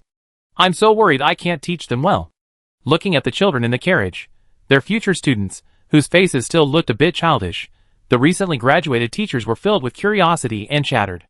Dean Emo, these children are now in your care. The leading guard dismounted and approached the calm-faced young man, speaking respectfully. Yes. Emo nodded gently, then instructed the middle-aged man beside him. Check the personnel thoroughly. If there are no problems, arrange accommodations. Although he was older, the middle-aged man did not dare to slack off in response to Emo's instructions. He double-checked the students. It's confirmed. A total of 1,362 people. Okay. Emo nodded. Seeing that his work was complete, he turned to leave. The middle-aged man beside him whispered, Dean Emo, you haven't given your speech yet. What? Emo was stunned, somewhat puzzled. Just a casual speech, welcoming the students and encouraging them to study, the middle-aged man said patiently, with no choice. Do you really need to? You don't have to. Emo, who preferred to immerse himself in the study of dark magic, had been somewhat taciturn since childhood and rarely communicated with others. Asking him to give a speech was somewhat embarrassing. This is a rule set by the clan leader. The dean must give a speech at every new school. Seeing this, the middle-aged man could only bring up the clan leader's image. All right. Emo was silent for a moment. Turning around, he looked at the young student before him. His eyes were indifferent. He gently waved his staff, and he levitated into the air. He's flying. He's flying. Amazing. Even more amazing than my father. Teacher, I want to learn this. I want to fly too. In the Yi tribe today, not many people could levitate. Seeing this, the young children suddenly shouted in excitement. My name is Emo, a 7th level dark mage, and the dean of this academy. Guillermo extended his hand and pressed down, causing everyone present to subconsciously lower their voices. First of all, welcome to the Magic Academy. Your arrival here from all over proves that you all have a strong elemental affinity, making you promising candidates for the cultivation of magic. I hope that in the years ahead, you will learn and flourish here, becoming excellent magicians. Then, you can serve the tribe and fight for our Lord. He spouted a ton of nonsense, but because Guillermo's aura was so powerful and compelling, everyone's blood boiled with enthusiasm, not daring to underestimate him. Guillermo, this guy, keeps saying it's impossible. But this can still be done, right? Sure enough, we need to push him a little harder, or else everyone will just slack off. Su Xingyu, who had watched the entire Magic Academy opening ceremony through a mirror in the Divine Realm, shook his head and smiled. Then he glanced at the system time. It's almost time. Let's go over there first. This is my first organizational meeting. I hope I won't be too disappointed. I entered the coordinates, and with the help of the system, a portal opened. The deity's true form returned to its throne, and the divine avatar stepped inside. In the void, a massive plane fragment large enough to accommodate an 8th-level legendary. In the center of the plane fragment, a new city was rising. Within this city, numerous warriors were patrolling, primarily orcs and humans. Each possessed the strength of a 3rd-level cultivator. The leading captain had even reached the 6th-level transcendent realm, a formidable force. A portal of light suddenly rose above the city, and a figure emerged from it. As soon as they emerged, a terrifying dark energy emanating from their body began to spread outward, causing panic among the people below. The slaves who were working fell to their knees. Who is it? An alien evil god? The soldiers below, as if facing a formidable enemy, drew their weapons and gathered. Just as the soldiers were about to organize their archers to attack, a figure radiant with holy light emerged from the center of the city, accompanied by a familiar voice. This is a guest. Put away your weapons and continue patrolling. At the same time, a voice reached Su Xingyu's ears. Here. Su Xingyu, having found his location, transformed into a dark shadow and flew over. Arriving at the center of the city, a large courtyard had already been built. Su Xingyu descended from the air and, looking at Lin Yi drinking in the courtyard, smiled. Now it's time to enjoy yourself. Lin Yi chuckled. Being a god isn't easy. There's so much to do every day. Of course, I should enjoy myself while I'm on a business trip. That's right. Su Xingyu nodded in agreement and walked over to the stone table, finding a seat at his leisure. What kind of wine are you drinking? Water of life, or extreme cold life, or blazing tongues of flame? Handing over a wine glass, Lin Yi asked expertly. I'm not used to the others, but water of life will do. Su Xingyu said casually, sizing up the other 4. Lin Yi poured him a glass of wine, then raised his own. Although we've all met in the group and are familiar with each other, you should still introduce yourselves. Here, just use your group nicknames. A young man with blood-red hair spoke first. Blood God, 1st place in District 32. Teacher, 3rd place in District 73. A middle-aged man, with an elegant demeanor and a turquoise robe. Elephant Lord, 2nd place in District 87. A large, sturdy middle-aged man, with a rather honest and simple appearance. Storm, 3rd place in District 94. A young man with blue eyes and a somewhat frivolous look. Su Xingyu smiled and said calmly, Eternal Night, 1st place in District 36. They raised their glasses, clinked them together, and drank it all in one gulp. The others haven't arrived yet, so let's eat and chat.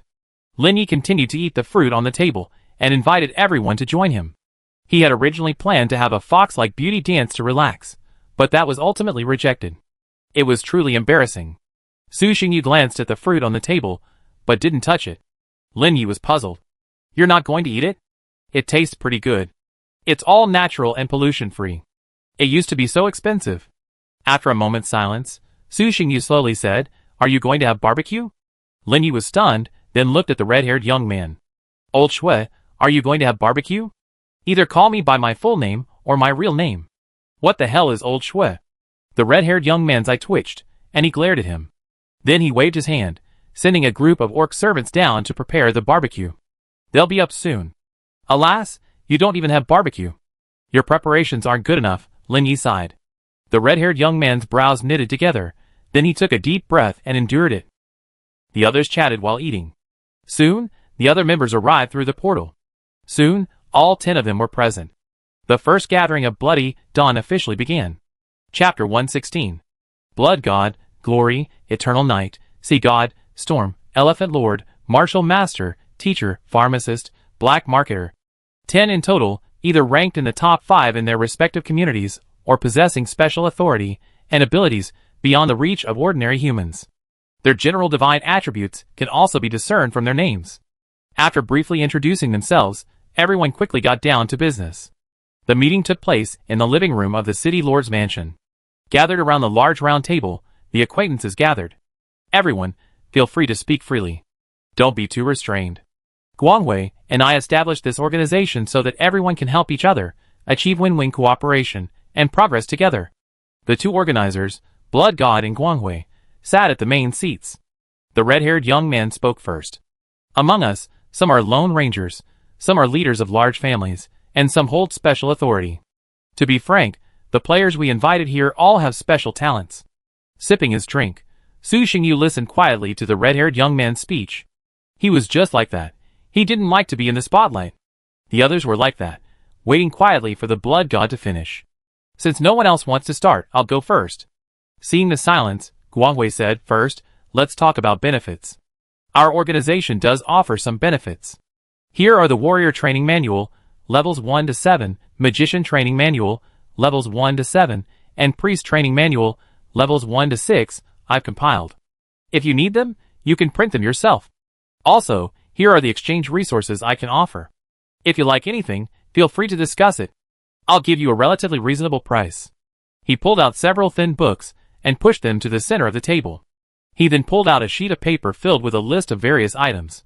7th tier crystal cores, a body purifying fruit of light, 8th tier legendary beast essence, batches of gold grade armor, a small number of epic weapons, gold grade armor blueprints, gold grade weapon blueprints, gold grade staff blueprints, werewolf kin, 100,000, half-elf kin, 40,000, and a fiery lion's monster egg.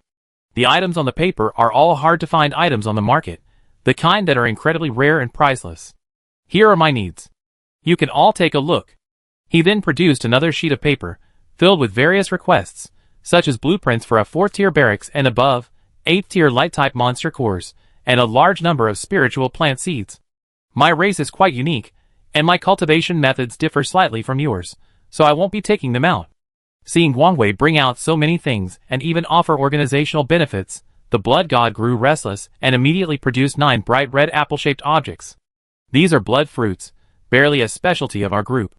At the 7th level, anyone who doesn't die immediately will recover within 3 minutes after eating them. With a wave of his hand, the blood fruits flew towards the crowd. Here are what I can offer and my needs. He then produced 2 sheets of paper and handed them out. After someone took the lead, the atmosphere in the hall shifted. As if prepared, everyone took out 2 sheets of paper and exchanged them. The resources listed were mostly rare and inexpensive. After a while, after reading the paper, Su Xingyu looked at the young pharmacist opposite him and said, "That potion is generous. What do you want to exchange it for?" The pharmacist pondered, designed drawings for the Thunder Staff and the Flame Staff. The Thunder Staff is a gold-grade weapon, while the Flame Staff is only silver-grade. Su Xingyu pondered the details and then nodded in agreement, yes. Yongya, how is your black iron body training method suitable for orcs? The martial artist, Mo Kan Wu, asked after reviewing the transaction form. You can use it, but the improvement won't be significant. Su Xingyu nodded, then explained, train your physical defense to a level comparable to black iron armor. The weaker the species, the more significant the improvement.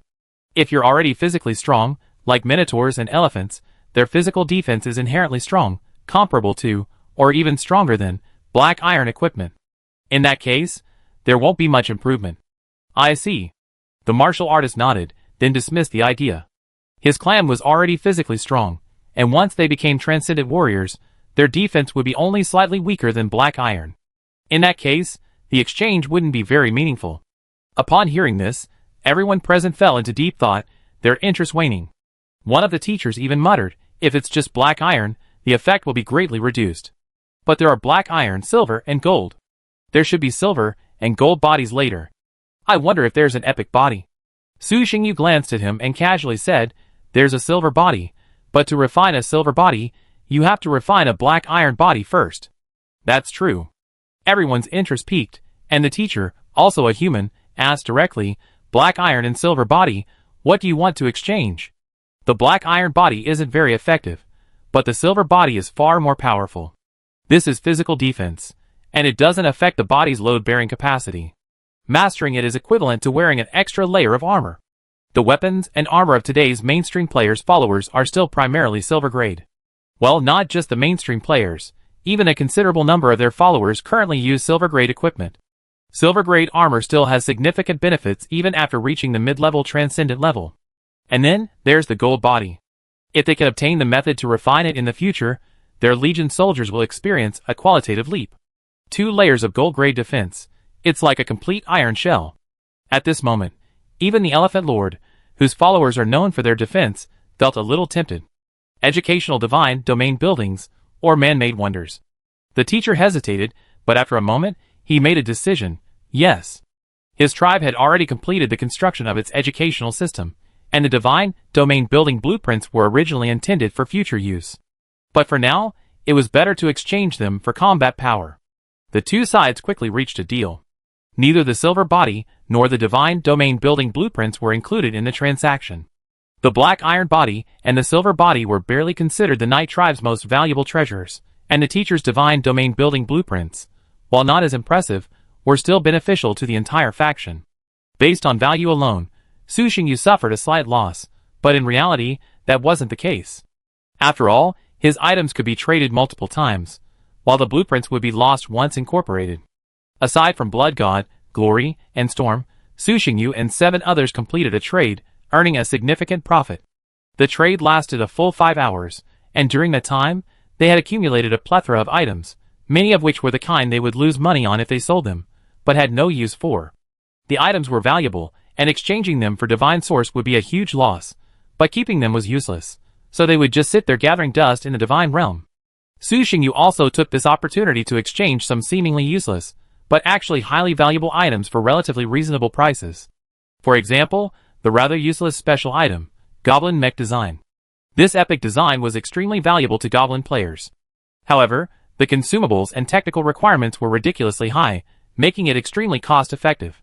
Furthermore, he couldn't find a suitable Goblin player, so it languished in his possession. The design was naturally useless to Su Xingyu, but he had the regulation instrument, trading scale, and he desperately needed such a valuable item. Finding a valuable but useless item isn't easy, because the moment you ask for it, its value has already begun to rise. Su Xingyu only spent 2 gold-level weapon blueprints and 1 silver-level armor blueprint to acquire this epic blueprint, a definite win. The Elephant Master who traded the epic blueprint was actually quite pleased. After all, it was so worthless that no player would trade it. Now, having exchanged it for 3 standard blueprints, it barely justified the treasure chest he opened. He certainly had no shortage of gold-level blueprints, but besides being the Elephant Master of Bloody Dawn, he was also the patriarch of a large family. Whether these blueprints were auctioned or traded, the returns would be greater than before. Win-win. This was a win-win deal. Although everyone was a little puzzled by Su Xingyu's behavior, they didn't question him further, and simply quickly traded away some of their exotic items. No one raised the price. Everything was traded at normal prices. To thrive in the elementary realm, none of them were fools. This was just the first transaction. There were still many days to come. They needed to take a long-term view. They could still distinguish between a full meal and a full meal. Indeed, everyone had already figured out how to use this platform to profit from the difference. They would buy luxury goods from family members at low prices, then trade them to Yunya in exchange for higher-priced items. The difference in price would be their profit. This was a win-win-win-win. The family members received useful blueprints, Yunya got the items he wanted, and they made a profit. Su Xingyu didn't mind this. What others gained was unimportant. This was just a transaction. He only needed to focus on whether he got what he wanted. If others could make money from him, that was their skill. After everyone exchanged lists of urgently needed items, the first transaction of Bloody Dawn officially concluded. But the meeting wasn't over yet. The transaction is over, and now it's on to the next step. Glancing at the empty fruit plate and wine bottle, the red-haired young man's eyes twitched noticeably. Then he clapped his hands, and had another batch of goods brought in. After guzzling a glass of wine, the sturdy Elephant Lord said in a lingering voice, "Is there a next step? This wine is quite delicious. Can I take it for a meal? This is the Dwarven Brood Flame Tongue. 1 sip is like throwing a flame into your stomach. Other races wouldn't be able to drink it, but it should be just right for orcs. The teacher beside him explained it to him, then picked up a piece of snack and drank a sip of the elven brewed water of life. The blood god looked at the group of foodies before him, his face a bit helpless. How had he gotten so far that he was on the same level as these guys? But he still explained, 2 stages, the trading stage, and the discussion stage on the development of Bloody Dawn. As I've told you before, this plane fragment beneath our feet is a large one. It can even accommodate 8th level legendary beings. So, I discussed with Guangwei that such a large place with only our few people would be a bit wasteful. So we plan to turn this place into a trading space, open to other players. They can conduct any transaction here, and we provide the location and security. But it won't be free. We charge a fee of 1% to 5% depending on the type of item traded. After hearing this, everyone fell silent. After a while, the teacher subconsciously nudged the bridge of his nose with his finger. This is a huge project. It's not easy to carry out. There are many things to consider. The most basic. The first thing is, how can we convince them that trading here is safe? Then, there's the issue of management. According to your idea, it can't be like previous transactions, where both parties agree on a chat, bring their goods here, exchange them, and then go back. Running such a large city requires a considerable staff of managers. It's not a big deal. We've considered both points. After finishing his skewers, Guangwei spoke up, first and foremost, have the Blood God, the Elephant Lord, and Storm help spread the word within the clan. Then, just speak up and offer a guarantee. There's no rush. Take your time. We still have time. As for the black marketeers and the pharmacists, they each have their own groups. They can all invest some divine energy in promoting the business. Secondly, regarding management, since the black marketeers have a significant number of followers, they're well suited to management. Let them handle that. He paused. Of course, if you want to send someone here, that's fine too. Managing a city is also a rare opportunity, a valuable way to gain experience. Unlike the small-scale operation Su Xingyu and his group had previously engaged in, this time, they plan to establish a large-scale trading city for players from the entire eastern region. Conquer a plane and build a trading city. This kind of thing isn't uncommon. Many families have already done it. In other words, their family headquarters is actually a trading plane itself, albeit one that only serves an internal audience.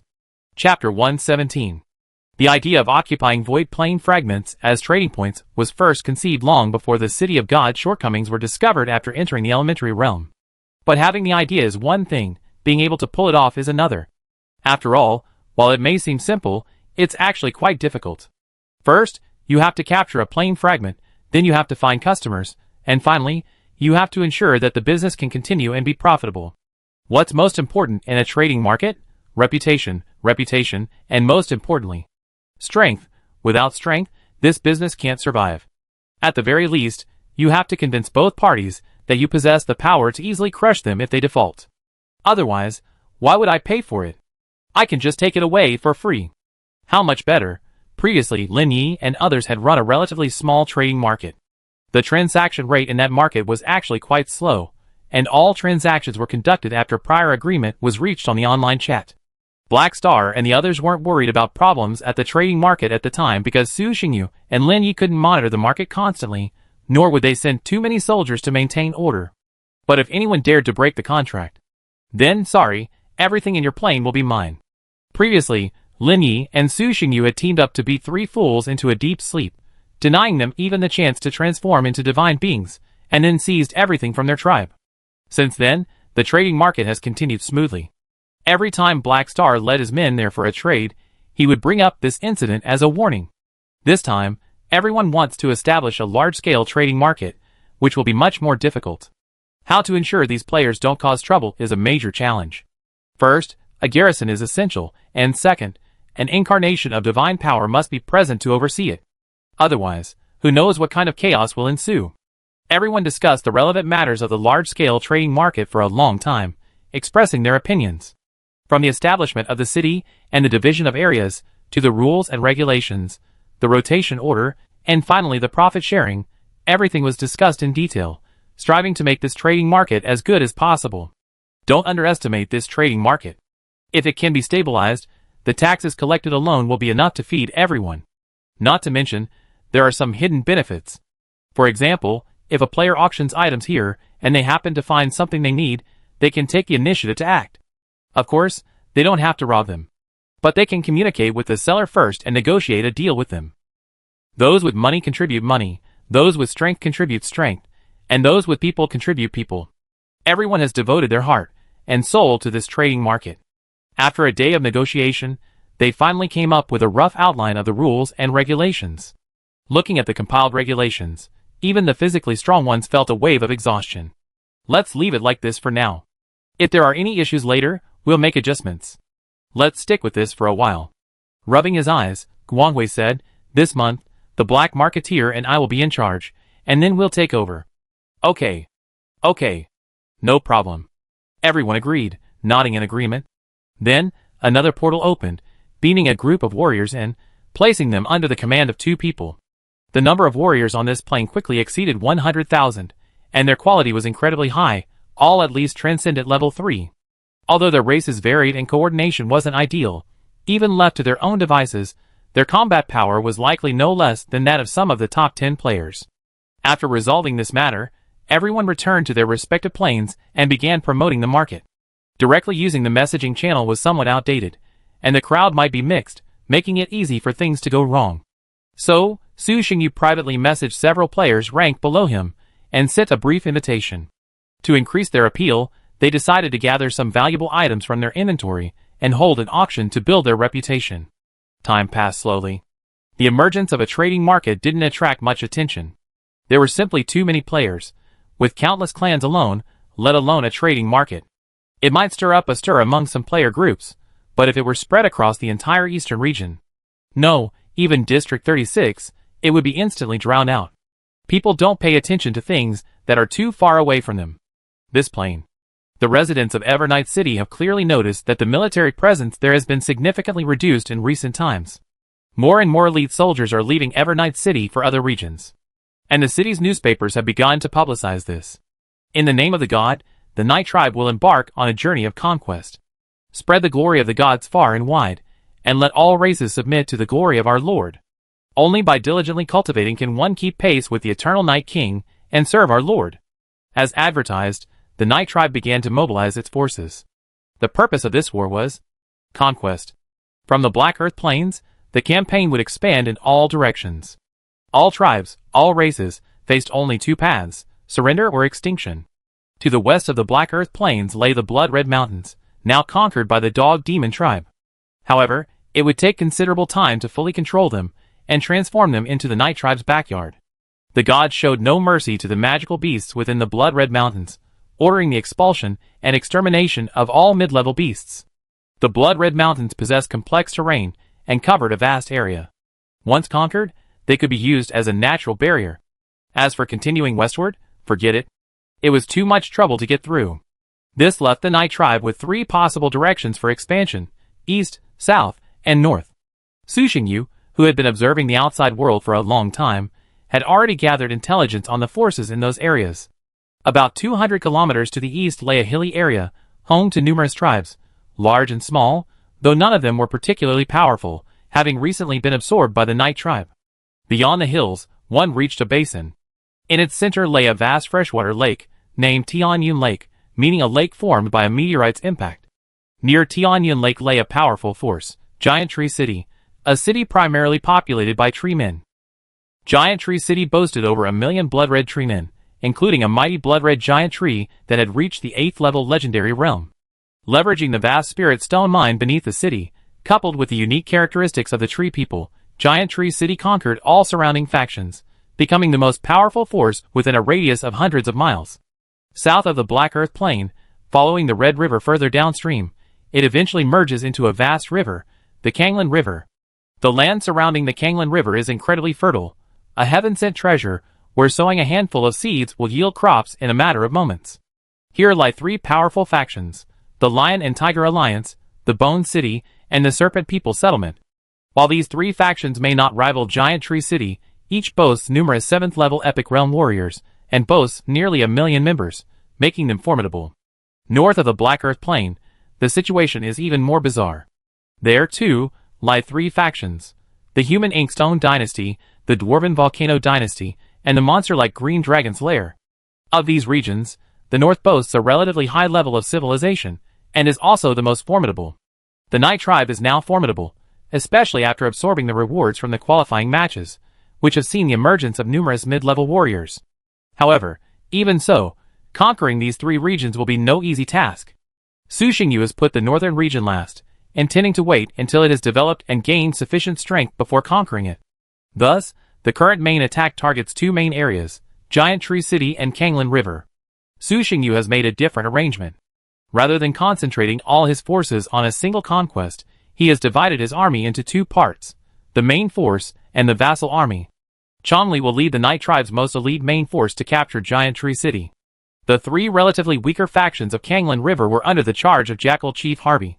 Of course, support was essential, otherwise, even with the Jackal tribe's strength, even after numerous reinforcements, it would be unrealistic to capture Kanglan River. Monster warriors such as Barghists, Centaurs, Dark Wolves, and Pigmen were assigned to Harvey, but this wasn't enough.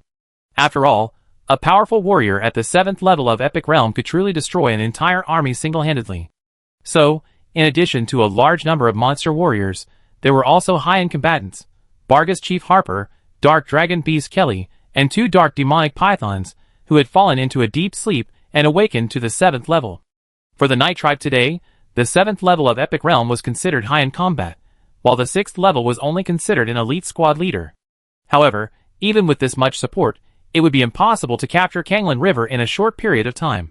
The first and foremost factor was the distance. The distance was hundreds of kilometers, the journey was long, and the terrain was complex. Warriors with extraordinary strength could make the journey. But just getting people there won't cut it, your supplies need to get there too. As for purchasing them from outside, and using Su Xingyu's divine space as a transit point, that's a bit impractical. His location is essentially locked in the Black Soil Plains area. Even though he's now more powerful and his ability to interfere with reality has greatly increased, over a distance of hundreds of kilometers, relying on believers to cast a few spells and land a few attacks is fine, but transporting supplies is out of the question. The cost is too high, we can't afford it. Supplies for hundreds of thousands of soldiers, and for a long-term battle, are impossible to cut corners. A complete logistics system must be established. It's strange that all kinds of things that only exist in fantasy these days, staffs, scrolls, flying magic carpets, and so on, have been created. Even divine artifacts and the regulation device, which are truly incredible, have been mastered by players. But one fundamental item, so fundamental to all fantasy novels, is completely missing. A space ring. To this day, Su Xingyu had never heard of anyone obtaining one. Without a space treasure capable of storing large quantities of supplies, supporting a large army on an expedition would undoubtedly be difficult. And unlike all previous situations, this wasn't a one-shot attack or a month-long stalemate. They weren't simply going to plunder or beat up the enemy. They were going to completely capture the area and make it their territory. In other words, this was a protracted war. For this expansion, Su Xingyu's plan was to first send tens of thousands of troops there to secure a piece of land, then recruit members of nearby tribes, and put them to work growing the high-yield crops to ensure a full stomach.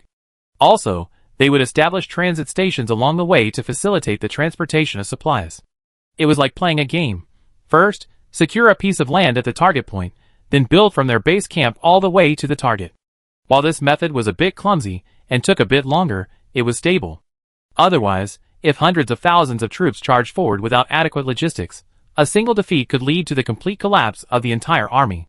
Su Xingyu understood the principle of food and fodder before the army moves. Time, for him now, was truly worthless. A few years, a dozen years, if he so desired, it would be but the blink of an eye. Time flew by. 6 months later. The Eastern Basin.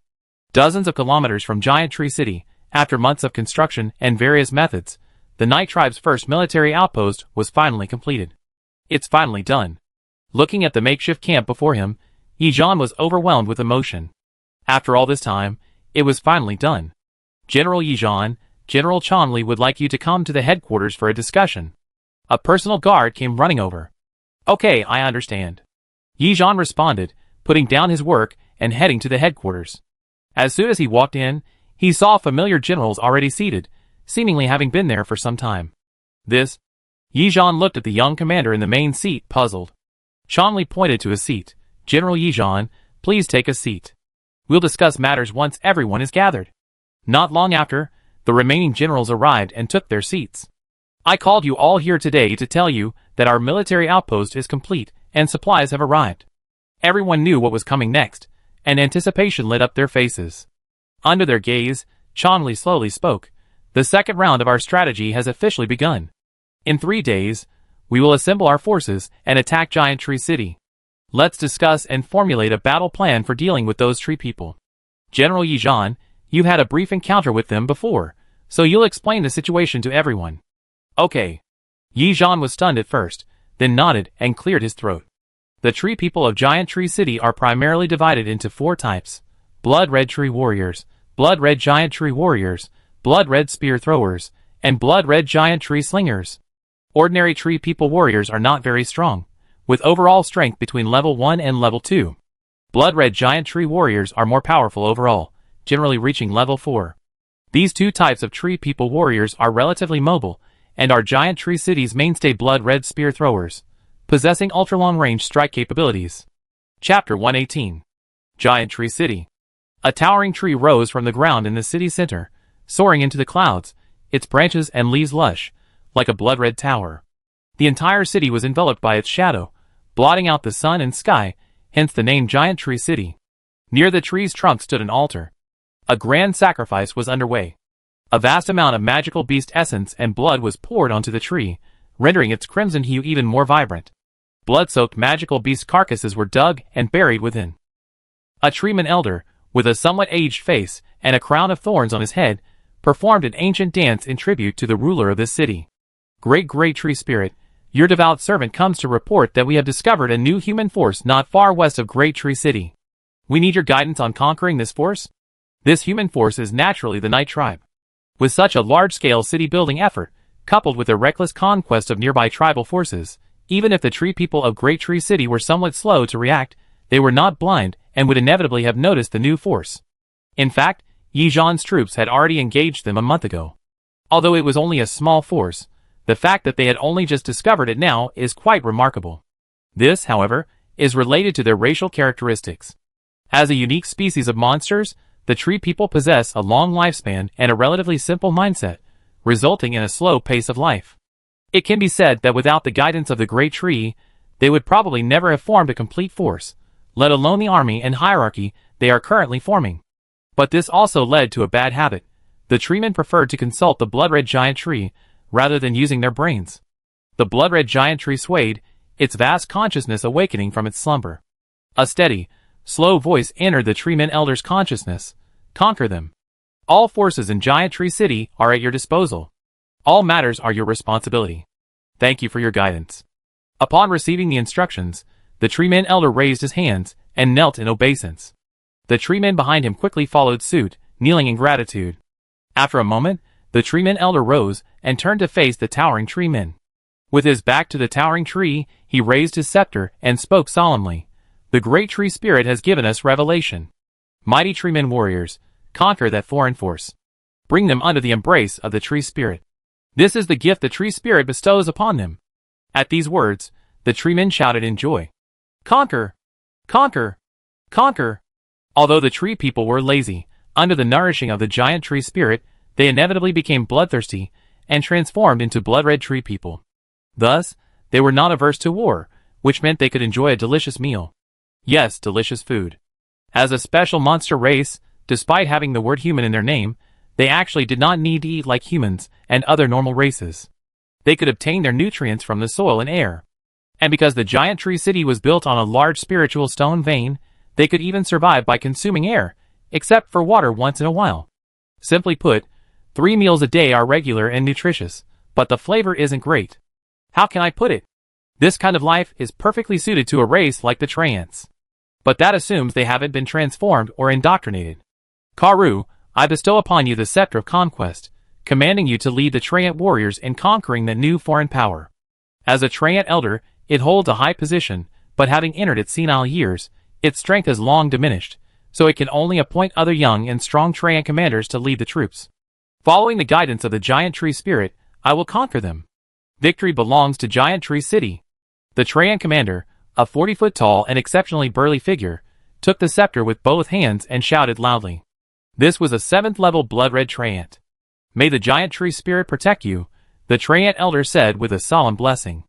Karu, carrying the scepter, left the altar. The entire Treant city was in motion.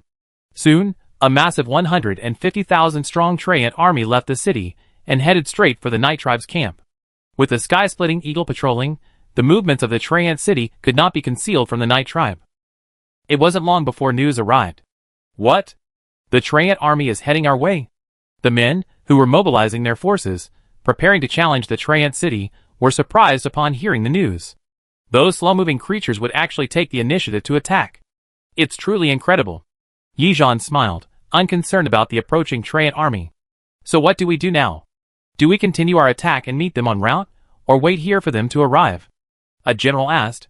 Wait. With the city walls and all the defensive equipment, we can fight more easily, another general suggested. I agree.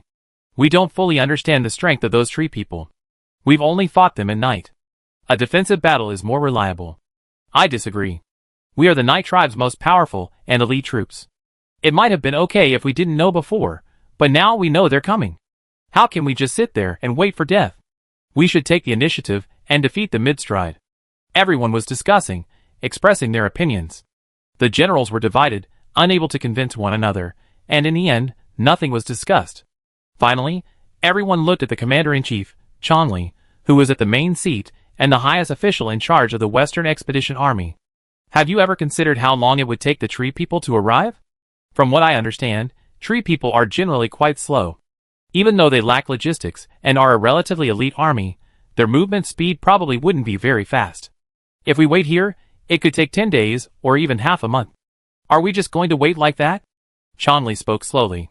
There's something else I agree with. We are a tribe favored by the gods. How can we wait for our enemies to come to us? Besides, we will have to conquer them in the future. Then, they will be the ones defending the city, not us. If we don't even dare to engage in direct combat, how can we win the more difficult siege later? Without giving anyone else a chance to speak, he slammed the table and issued the order, inform your respective troops to attack in 1 hour. After the commander-in-chief made his decision, even though some generals still expressed different opinions, no one raised a voice to object. They simply stood up and accepted the order. As you command? Yes. Understood. Leaving the meeting room, everyone began to assemble their troops. It wasn't long before the troops, already preparing, were quickly assembled. Chongli delivered his usual pre-battle speech, leaving a small number of soldiers behind to watch over the enemy. Then, he led the 150,000-strong army straight towards the Treant army. The Treants had aerial reconnaissance units, having trained numerous swift eagles, flying beasts renowned for their incredible speed. Karu, the commander of this Treant army, was a 7th-level being, and he was significantly different from his companions. The most obvious difference was in intelligence. Compared to other races, Treants have simpler minds. When uncommanded, they were like trees, able to remain in place for extended periods. Simply put, they simply didn't like to think. But Kalu was different. After ascending to the 7th rank, not only his body, but also his consciousness was elevated. So he would proactively take actions, such as scouting the enemy's situation or sending faster-moving troops to scout ahead. Has the Swift Eagle not returned yet? The marching Treant army, just as Chongli had said, was incredibly slow. The giant Treants were especially slow, their every step driving a normal person insane and making them want to chop them down. Yes, not a single one has returned, replied the adjutant beside him. What's going on? Based on past experience, they should have returned long ago. Karu was bewildered. Something had gone beyond his expectations, leaving him momentarily unsure what to do. Perhaps he's encountered some other trouble, perhaps being harassed by other flying monsters, or perhaps being killed by the enemy. The adjutant stated his suspicions quite bluntly. Karu nodded thoughtfully, agreeing possibly. Then he instructed, send out 2 more swift eagles. This time, have them fly higher and not too far. Soon, 2 more swift eagles, each reaching the 5th order transcendent rank, took flight. Their speed was incredible, like streaks of black lightning as they soared through the air. In a moment, they were out of sight of the Treant army. Soaring through the sky, the swift eagles let out an excited cry, enjoying their hard-earned journey. Amidst a blissful flight, the sky above suddenly darkened, as if a massive object had obscured the sun. Sensing something amiss, the swift eagle sped forward, but it couldn't escape the dark shadow above. Above the sky, a massive eagle with a wingspan of dozens of meters soared slowly across the sky, seemingly surveying its territory. Tear. After chasing for a while, the sky-splitting eagle lost interest in the hunt. Its claws flashed azure, its wings flapped violently, and it tore forward. The swift eagle, a powerful beast reaching the 5th level and considered a formidable force, had no power to resist, and was instantly torn to pieces, turning into a bloody mass as it plummeted to the ground. At the same time, another swift eagle suffered the same fate. With the growth of the second generation of sky-splitting eagles, the Night Tribe now boasted dozens of flying beasts. The first batch of sky-splitting eagles had all grown to the 6th stage, and their leader had fallen into a deep slumber, waiting only for awakening to become the true overlord of the skies. The second batch of sky-splitting eagles grew at an incredibly rapid rate. In just a few years, some of the genius eagles had already surpassed their parents and become 6th-stage magical beasts. This was due to Su Xingyu's strengthening efforts, as well as a better environment and more abundant resources. Compared to the harsh conditions of the first batch of sky-splitting eagles, which had to hunt for themselves during their growth, the second batch now enjoyed a much more favorable treatment, guzzling all sorts of spiritual materials and potions that aided their growth. In this environment, they quickly became effective combat units. So, they naturally couldn't be forgotten during the expedition. Both expeditionary forces deployed sky-splitting eagle squads. The immense air superiority rendered the Treeman army virtually blind, preventing them from detecting any intelligence. Thus, they were unaware that their target had already dispatched troops, ready to engage them. 2 days later, the two armies met in the wasteland. The difference was that the Night Tribe was well prepared, while the Treant army was still somewhat confused. However, this did not affect the battle. Warlock Legion, give them a hard-hitting, explosive fireball. As soon as they met, Chongli commanded the organized Kobold Legion at the rear of the main army to launch an attack. Fire can burn trees. While Treants aren't exactly trees, the fireballs of the Kobold Warlocks are more than just fireballs. So, upon learning that their opponents were Treants, he specifically requested the Kobold Warlock Legion. The 3 legions, totaling 24,000 Kobold Warlocks, immediately exerted their power, raising their staffs and condensing a vast fire element. Instantly, a cloud of fireballs rained down from the sky, hurtling towards the Treant army. Crimson Spearmen pierce them. Giant Tree Warriors intercept the falling fireballs. Karu remained calm as he directed the Treant army to resist the counterattack. A Treant spearman in the rear drew a short spear from his back, then raised it slightly, aiming it at the fireballs in the sky. His arms, thicker than those of his kind, suddenly exerted force. Swish, swish, swish. The blood-red spears soared into the sky, and a volley of arrows blazed towards the fireballs. Bang, bang, bang. After being pierced by the spears, the already unstable fireballs immediately exploded. This round of attacks only destroyed about a third of the fireballs, leaving a considerable portion still falling into the Treant army. The giant tree warrior roared, and a blood-red glow spread across the army. With the other tree warriors responding, a blood-red energy shield rose directly above the tree army. Tens of thousands of fireballs rained down, erupting with a series of loud explosions, and flames instantly covered the entire tree army. However, protected by the energy shield, the tree army suffered no casualties. Interesting. Give them another shot. Let's see how long they can hold out.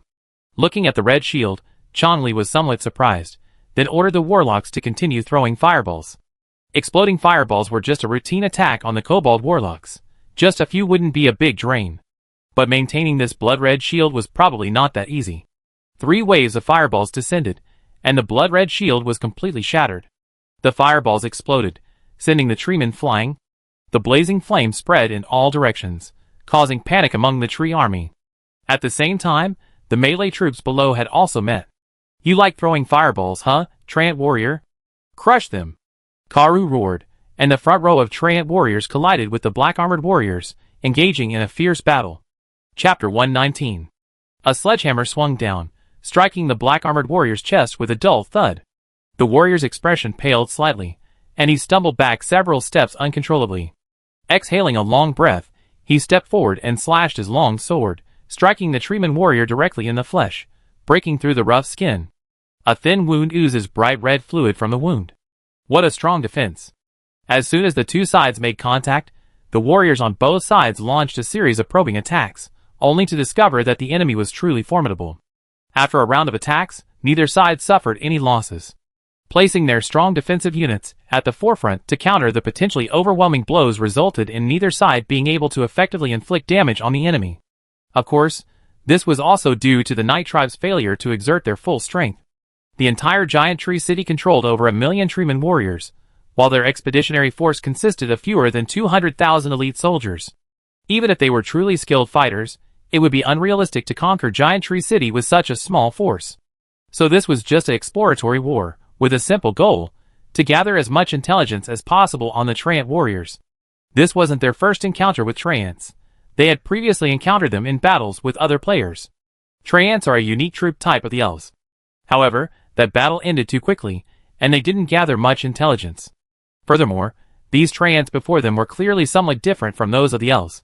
Elven Treant warriors, in appearance, resembled roadside trees more closely, but honestly, Su Xingyu couldn't even tell what species these blood-red Treants were. Under Chong Li's command, the Night Tribe's army repeatedly clashed with the Treeman army, but never penetrated too deeply into their ranks, leaving ample room for rapid withdrawal if the situation became dire. The Treeman army was slightly larger in number, but in terms of strength, the Night Tribe's army was superior. After all, they were on an expedition, so Su Xingyu naturally couldn't send any lesser troops. The warriors here were all the Night Tribe's elite troops. It's no exaggeration to say that this group comprised half of the Night Tribe's current elite warriors. There was also a gap in command between the two sides. For Kalu to lead the Treeman army in an orderly manner was a remarkable feat. After all, it was only a Treeman, and even though it had reached the 7th level, it couldn't expect too much from it. Compared to its kin, it was already quite capable. However, facing Su Xingyu's carefully trained commander, Kalu was somewhat outmatched, relying entirely on his subordinates for support. Suddenly, from the side, Yi Zhan led tens of thousands of black-armored cavalrymen charging forward. The outer Treeman warriors held up massive shields in front, their spears raised, thrusting at the oncoming cavalry. Ha! Bloody battle. With a roar, Yi Zhan activated his hero aura, buffing the cavalrymen behind him. He then used this opportunity to draw upon the strength of his legionnaires, and launched a fierce slash. Hundreds of meters of black blade energy descended. Two giant 6th-level Treeman warriors, utterly terrified, channeled all their energy and joined forces to raise a blood-red energy shield, blocking the way like a wall. Swish! The blood-red shield, capable of withstanding 7th-level attacks, didn't hold out for even a second. The blade energy slashed down, cleaving the shield and the two 6th-level Treemen behind it. The tight battle line was ripped open, and Yi Zhan rushed in with his cavalry, widening the breach. Die! The black-armored warrior's Dochi radiated outward, transforming into a black blade, and with one blow, he slashed the oncoming Treeman warrior to the ground. Die! A 6th-level warrior roared, dark Dochi coating his entire body. He ignored the incoming hammer, and slashed at the giant Treeman warrior in front of him. Bang! The hammer struck, sending him flying through the air and flying backwards. However, the long sword also struck the giant Treeman warrior, leaving a long, thin wound. The Treeman warrior sneered, and expertly used his life energy to heal the wound. Then he realized something was wrong. The life energy, which had always worked, had lost its effect. Dark energy clung to the elongated wound, absorbing all incoming life force. This dark energy then used its power to strengthen itself before spreading outward around the wound. What is this? Seeing the dark energy expand beyond the wound, the giant tree warrior panicked and subconsciously mobilized his energy to contain the dark energy. With deeper cultivation and the growing power of his divine spirits, the dark Dochi mastered by the Night Tribe warriors gradually developed various properties. For example, erosion, devouring, decay. Depending on the practitioner's level of mastery and understanding of darkness, the properties they displayed varied. The 6th-rank Centurion possessed the properties of devouring and corroding. That strike looked simple, but it was actually his full-strength attack. You're still trying to recover. You suffered a loss before, and you're still trying this again? Do you really think I'm a fool? The 6th-level warrior, having been sent flying, charged forward again, slashing at the Treeman warrior again. This time, the giant Treeman didn't dare to resist. He suppressed the dark energy within his body, while raising his shield to block the blow. The Treeman's weapons and armor were all made of special wood. But don't underestimate these wooden weapons and armor. In terms of strength, they were no less powerful than ordinary weapons and equipment. Most importantly, they were perfectly suited to the Treeman warriors, becoming their own exclusive equipment. Die! Die! Die! The 6th-level Dark Warrior rushed forward swiftly, engaging the giant treeman in a fierce battle. The longsword swung wildly, its blade striking like a storm. The shield, which had accompanied the treeman warrior for many years, and was worthy of epic equipment, was slashed with scars by the longsword's repeated blows. The dark energy constantly tugged at the giant treeman's body, distracting it from the battle. Under the dark warrior's swift attack, the treeman finally revealed a flaw. The dark warrior seized this opportunity, his eyes gleaming with brilliance. Die! The fighting spirit within him surged into the long sword, and the inscriptions on the blade gradually illuminated, gleaming with a dark golden glow. The human warrior roared, "Soul Devourer!" Gripping the sword with both hands, he slashed forward with all his might. The giant treeman's expression changed. Just as he was about to mobilize his energy to resist, the dark energy within him suddenly erupted, disrupting him for a moment. And that was the moment the giant treeman lost his chance. Bang! The shield shattered in two. Under the ferocious face of the human warrior, the long sword slashed into the treeman's body, slicing through its solid form. Amidst the treeman's painful roars, the human warrior roared and thrust his long sword downwards. "A mere ant, you dare to stop me? Die!" With a roar, the long sword split the giant treeman warrior in two. After the treeman warrior was slain, the inscription on the long sword became even more vibrant. Compared to the battle on this side, the battle on the other side was even more intense. Bang, boom, each collision produced a resounding sound, like thunder. Ha ha ha, fight! Yi Zhan swung his long sword, slashing the treeman in front of him away. Just as he was about to pursue, a red light swept in front of him, sending him flying over 10 meters. As soon as his body landed on the ground, before he could even regain his balance, Yi Zhan, laughing wildly, charged again. A moment later, the two 7th-level warriors collided again, unleashing a terrifying display of power. The difference between the 6th and 7th levels truly was worlds apart. Especially since both were among the strongest of the 7th level, an ordinary 6th-level warrior would likely not be able to withstand 3 of their attacks. General Yi Zhan has advanced, and is getting deeper and deeper. This is somewhat inconsistent with our earlier plan. Should we warn them to retreat? At the center of the Yi tribe's army, Chong Li's adjutant, observing the situation of his own cavalry corps, immediately asked for advice. No, let them go. I can't control them. Besides, plans can't keep up with changes. Originally, we just wanted to test the strength of this treeman army and repel them in preparation for the subsequent battle. But now, it seems we can take some of them. Chong Li commanded his own corps, beginning to put pressure on the treeman army from the front, preparing to cut off a portion. The treeman warriors were certainly formidable, but this vast army wasn't as formidable as he'd anticipated. Perhaps it was the Night Tribe's rapid growth that hadn't fully caught up to him.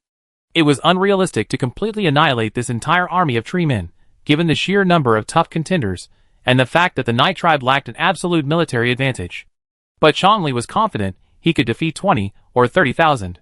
With the Night Tribe's full-scale offensive, the tide of battle shifted dramatically, and the treeman army felt a strong sense of oppression. Deeply trapped in the enemy lines, Night Warriors, upon noticing the shift in momentum, abandoned their entanglement with the powerful warriors before them and reassumed their command of the cavalry, launching a fierce assault, attempting to penetrate the treemen's front lines. The battlefield erupted in chaos. The two sides engaged in a protracted battle, lasting from noon until dusk. The treemen's unique race, supplemented by their blood supply from the battlefield, made them perfectly suited to withstand such intense combat. While the Night Tribe warriors lacked such recovery methods, they were wealthy and each possessed several healing potions. It's time. Chong Li's face shone grimly. As night fell, the Night Tribe's army grew stronger. Meanwhile, the treeman army, after withstanding several attacks, was completely at a disadvantage. Any other race would have been routed by now. But these treemen were truly special. Even when scattered, they showed no fear. Instead, they spontaneously organized themselves and launched a counterattack. Even so, it couldn't avert the impending defeat. The treeman warriors were completely unable to withstand the full force of the black armored warriors, and the army began to collapse across the board. Fight for our Lord! Fight for our Lord! Fight for our Lord! Chanting slogans, the black armored warriors charged forward resolutely, wielding their long swords, slashing down every enemy before them. The treeman warriors were indeed resilient, but if one blow wasn't enough, then 2, then 3. Damn it! Watching the tide of battle unfold, Kalu cursed. Now that night had arrived, the enemy's fighting power was stronger. Considering the situation on his side, they could still fight, but victory was impossible. So, Kalu decisively ordered a retreat. Spearmen, cover! A dense stream of blood-red short spears flew indiscriminately, striking the point where the two sides met. Fuck you lunatics! All together, intercept the short spears! Watching the incoming fire, the Night Tribe warriors were forced to halt their pursuit, either brandishing their swords or raising their shields to block the incoming short spears. The ensuing Treeman warriors simply turned and fled, completely ignoring the so-called short spear strikes. As long as they weren't shot like hedgehogs, these strikes had minimal impact on them. But after a short while, the Treeman army was gone. Don't chase them. We can't kill them even if we catch up. Chonli stopped everyone's attempt at pursuit and turned his gaze towards the separated Treeman army. Over 100,000 human troops surrounded the 30,000 Treeman warriors. Surrender, or perish. Looking at the Treeman warriors before him, Chonli issued a final ultimatum. The Treeman warriors were indeed formidable fighters, with strong vitality, high defense, and considerable strength, but all this was useless. Surrounded by the Night Tribe's elite forces, their fate was sealed. Surrender or die. He couldn't completely annihilate an equal number of Treemen, but Chonli could easily annihilate 30,000. For the Great Tree Spirit, the leading 6th-ranked Treeman expressed his resolve with action. Chonli's face turned cold. Kill them. Die. The most elite black-armored warrior abandoned his shield, grasping his sword with both hands, and slashed down. The Treeman warrior was split in two. One after another, the Treemen fell. This was more of a massacre than a battle. Under normal circumstances, the Night Tribe warriors lacked the ability to forcibly kill these Treemen. But when they abandoned defense and focused their efforts on attack, they became capable of doing so. The reason they didn't do this before was mainly because they didn't want to increase their own casualties. Without their shields, the opposing Treemen were equally capable of inflicting damage. But the situation was different now. With their superior numbers, a quick kill was the best way to minimize casualties. When the number of Treemen warriors had been reduced to just over 25,000, the remaining ones, seeing the bodies of their comrades scattered around them, finally realized what fear meant. Surrender, we surrender. As the first Treeman warrior laid down his weapon, more and more followed suit. These guys are truly tough. Even after winning the war, Chonli did not deny the strength of these Treeman warriors. The enemy's defeat lay in command. Perhaps due to a lack of experience in large-scale conflict with other factions, their commanders' command abilities were less than impressive. Even so, the Night Tribe only managed to defeat them, sparing a few tens of thousands of warriors, rather than completely annihilating them. Take your time. We have plenty of time. Once the reserve troops arrive, we'll have some proper training with them. Yizhan smiled. They're quite powerful, but not too lethal, and they're quite oppressive, making them perfect for training. The new recruits in the tribe right now are advancing so rapidly through the transcendent ranks.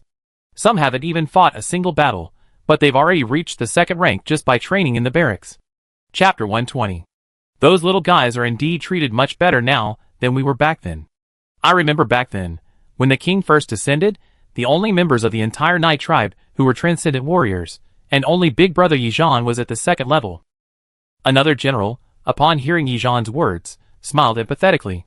Nowadays, even if our tribesmen don't practice, just by living in Eternal Night City, working on time every day, and exercising, they can become transcendent warriors. It's incredibly easy. But while their transcendent rank has been raised, their strength isn't as good as before. In the past, who among them hadn't fought several battles before becoming a transcendent warrior? These new recruits are progressing incredibly smoothly. Some exceptionally talented individuals have advanced all the way to the 4th level without ever fighting a single battle. It can't be helped. The environment is changing so rapidly. Praise the King of Eternal Night. Under your protection, the Night Tribe has grown incredibly strong. Growing stronger is a good thing, but the quality still needs improvement. This batch of new recruits is quite good. They've witnessed our rise, and have worked extremely hard during training, ensuring we don't waste resources or their talents. I'm worried that even with better training conditions and better lives in the future, they won't put in the effort. One of the more radical generals, with a cold, indifferent look in his eyes, spoke coldly. I think they should be brought here after a period of training to see the bloodshed and experience the environment here. The chief is being too merciful, training them step by step, dividing them into 3 levels of intensity, allowing them to grow slowly. A general frowned and said, "You're too radical. They're all our people. With your training methods, the casualty rate is too high. The Night Tribe can't handle it. The casualty rate is high, but is it as high as ours back then? When I was young, I followed the tribe's hunting team into the Crimson Forest to hunt monsters. There's no comparison. How big was the tribe back then? How big is the Night Tribe now? There's no comparison. Since the conditions are better, they should bear greater responsibilities. Food, spiritual materials, crystals, potions, armor, weapons. Everything. They have it all. Why? Why can't you just try harder? You? Seeing everyone about to argue, Changli quickly interrupted them. Alright, those are matters for Evernight City to consider. We can't control them. If you really want to change something, wait until you return and ask the chief in person. Now you should consider how to deal with these captured tree people. While they may not be numerous, they're quite powerful. Leaving them alone could lead to serious problems. At Changli's words, everyone fell silent. Even the most rebellious generals became obedient before the word chief. Compared to the gods, who soared high above the heavens, the chief had more contact with them. If the gods were providers and guides, then the chief was the practitioner who led them to prosperity. The chief played a significant role in the Night Tribe's current development, and his dedication was evident to the generals, who had followed him from those early years. Therefore, they held him in deep respect. What can we do? Either send them back or kill them. We can't kill them. We're here to conquer, not destroy. If we kill these captives today, and then we capture Giant Tree City, I'm afraid those treeman warriors won't surrender, even at the cost of their lives. That would be a huge loss. That makes sense, but sending them back isn't practical. There are over 20,000 treeman warriors, most of them at level 3. Even if they can go without food and water for long periods of time, and the logistical pressure isn't too great, we can't send tens of thousands of them back, right? How about separating them, and sending them to cultivate the fields or mine the mines? The city is newly built, and there's a shortage of manpower everywhere. The skeletons aren't very efficient. A few more treemen should speed up construction. The crowd debated what to do with the treemen captives. Killing them wouldn't work. It would damage our reputation, and the subsequent attack on Giant Tree City might become much more difficult. Sending them back to Evernight City wouldn't work either. With over 20,000 treeman warriors, who knows what kind of trouble they might cause along the way if they weren't adequately monitored. Therefore, there was only one possible route: keep them here to farm and mine, and try to convert them to change their beliefs. After a moment's discussion, everyone reached a consensus. Then, let's do this. Separate them, and assign them to cultivating the fields and mining. Commander Agu, your metal giant warriors will help watch over them. Looking at the towering metal giant commander, who stood there in a daze, not participating in the discussion, Changli handed them the task of guarding the tree men. Agu, still in a daze, didn't react until his companions kicked him. He finally snapped to his senses, a bewildered look on his face. What? Changli held his forehead, a look of resignation on his face, then repeated his instructions. Okay, General, rest assured. I will complete the mission. Agu, understanding the order, shouted with a deafening roar that startled the unprepared generals nearby. Changli sighed, suddenly feeling a sense of sympathy for the clan leader. I'm only managing such a small group, and I'm already feeling exhausted. Managing the entire Night Tribe, including several vassal tribes, must be exhausting. Su Xingyu, far away in Eternal Night City, suddenly sneezed and touched his nose, wondering, fuck. Who's scolding me again? After finishing the documents in front of him and taking out a piece of white paper, he twirled a pen in his left hand, resting his right hand on the side of his face, lost in thought. There's no problem with Giant Tree City now. All we need to do now is hold our stronghold and develop it. It's not too far away, so even if Giant Tree City is formidable, with Chang Li's command and 200,000 elite troops, holding it shouldn't be a problem. Once they've developed, we'll send other troops there and train them. The Night Tribe is now teeming with transcendent warriors. If we don't manage them, we're afraid there'll be chaos.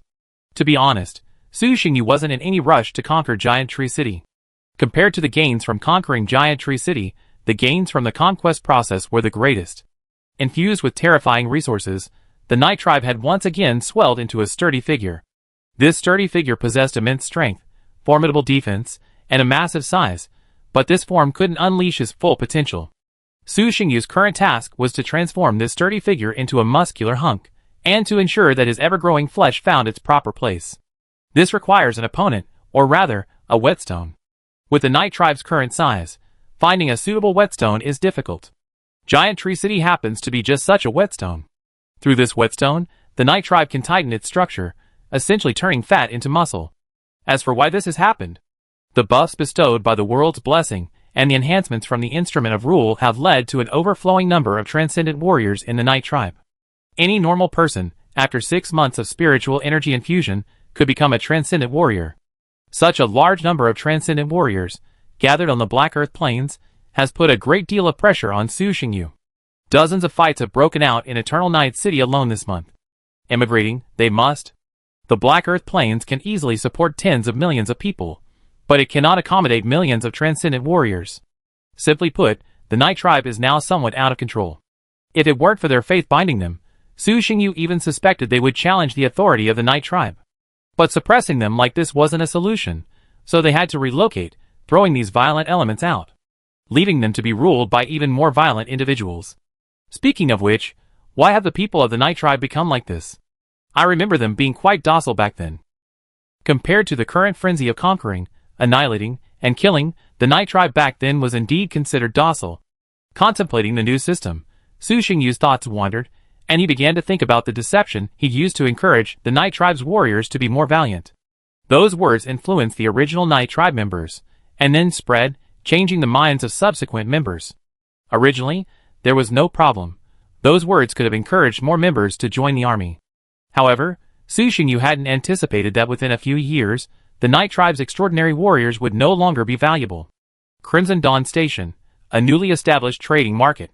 After 6 months of rush work, mobilizing a vast amount of manpower and resources, the city was finally completed. Of course, this was just a facade, unimportant.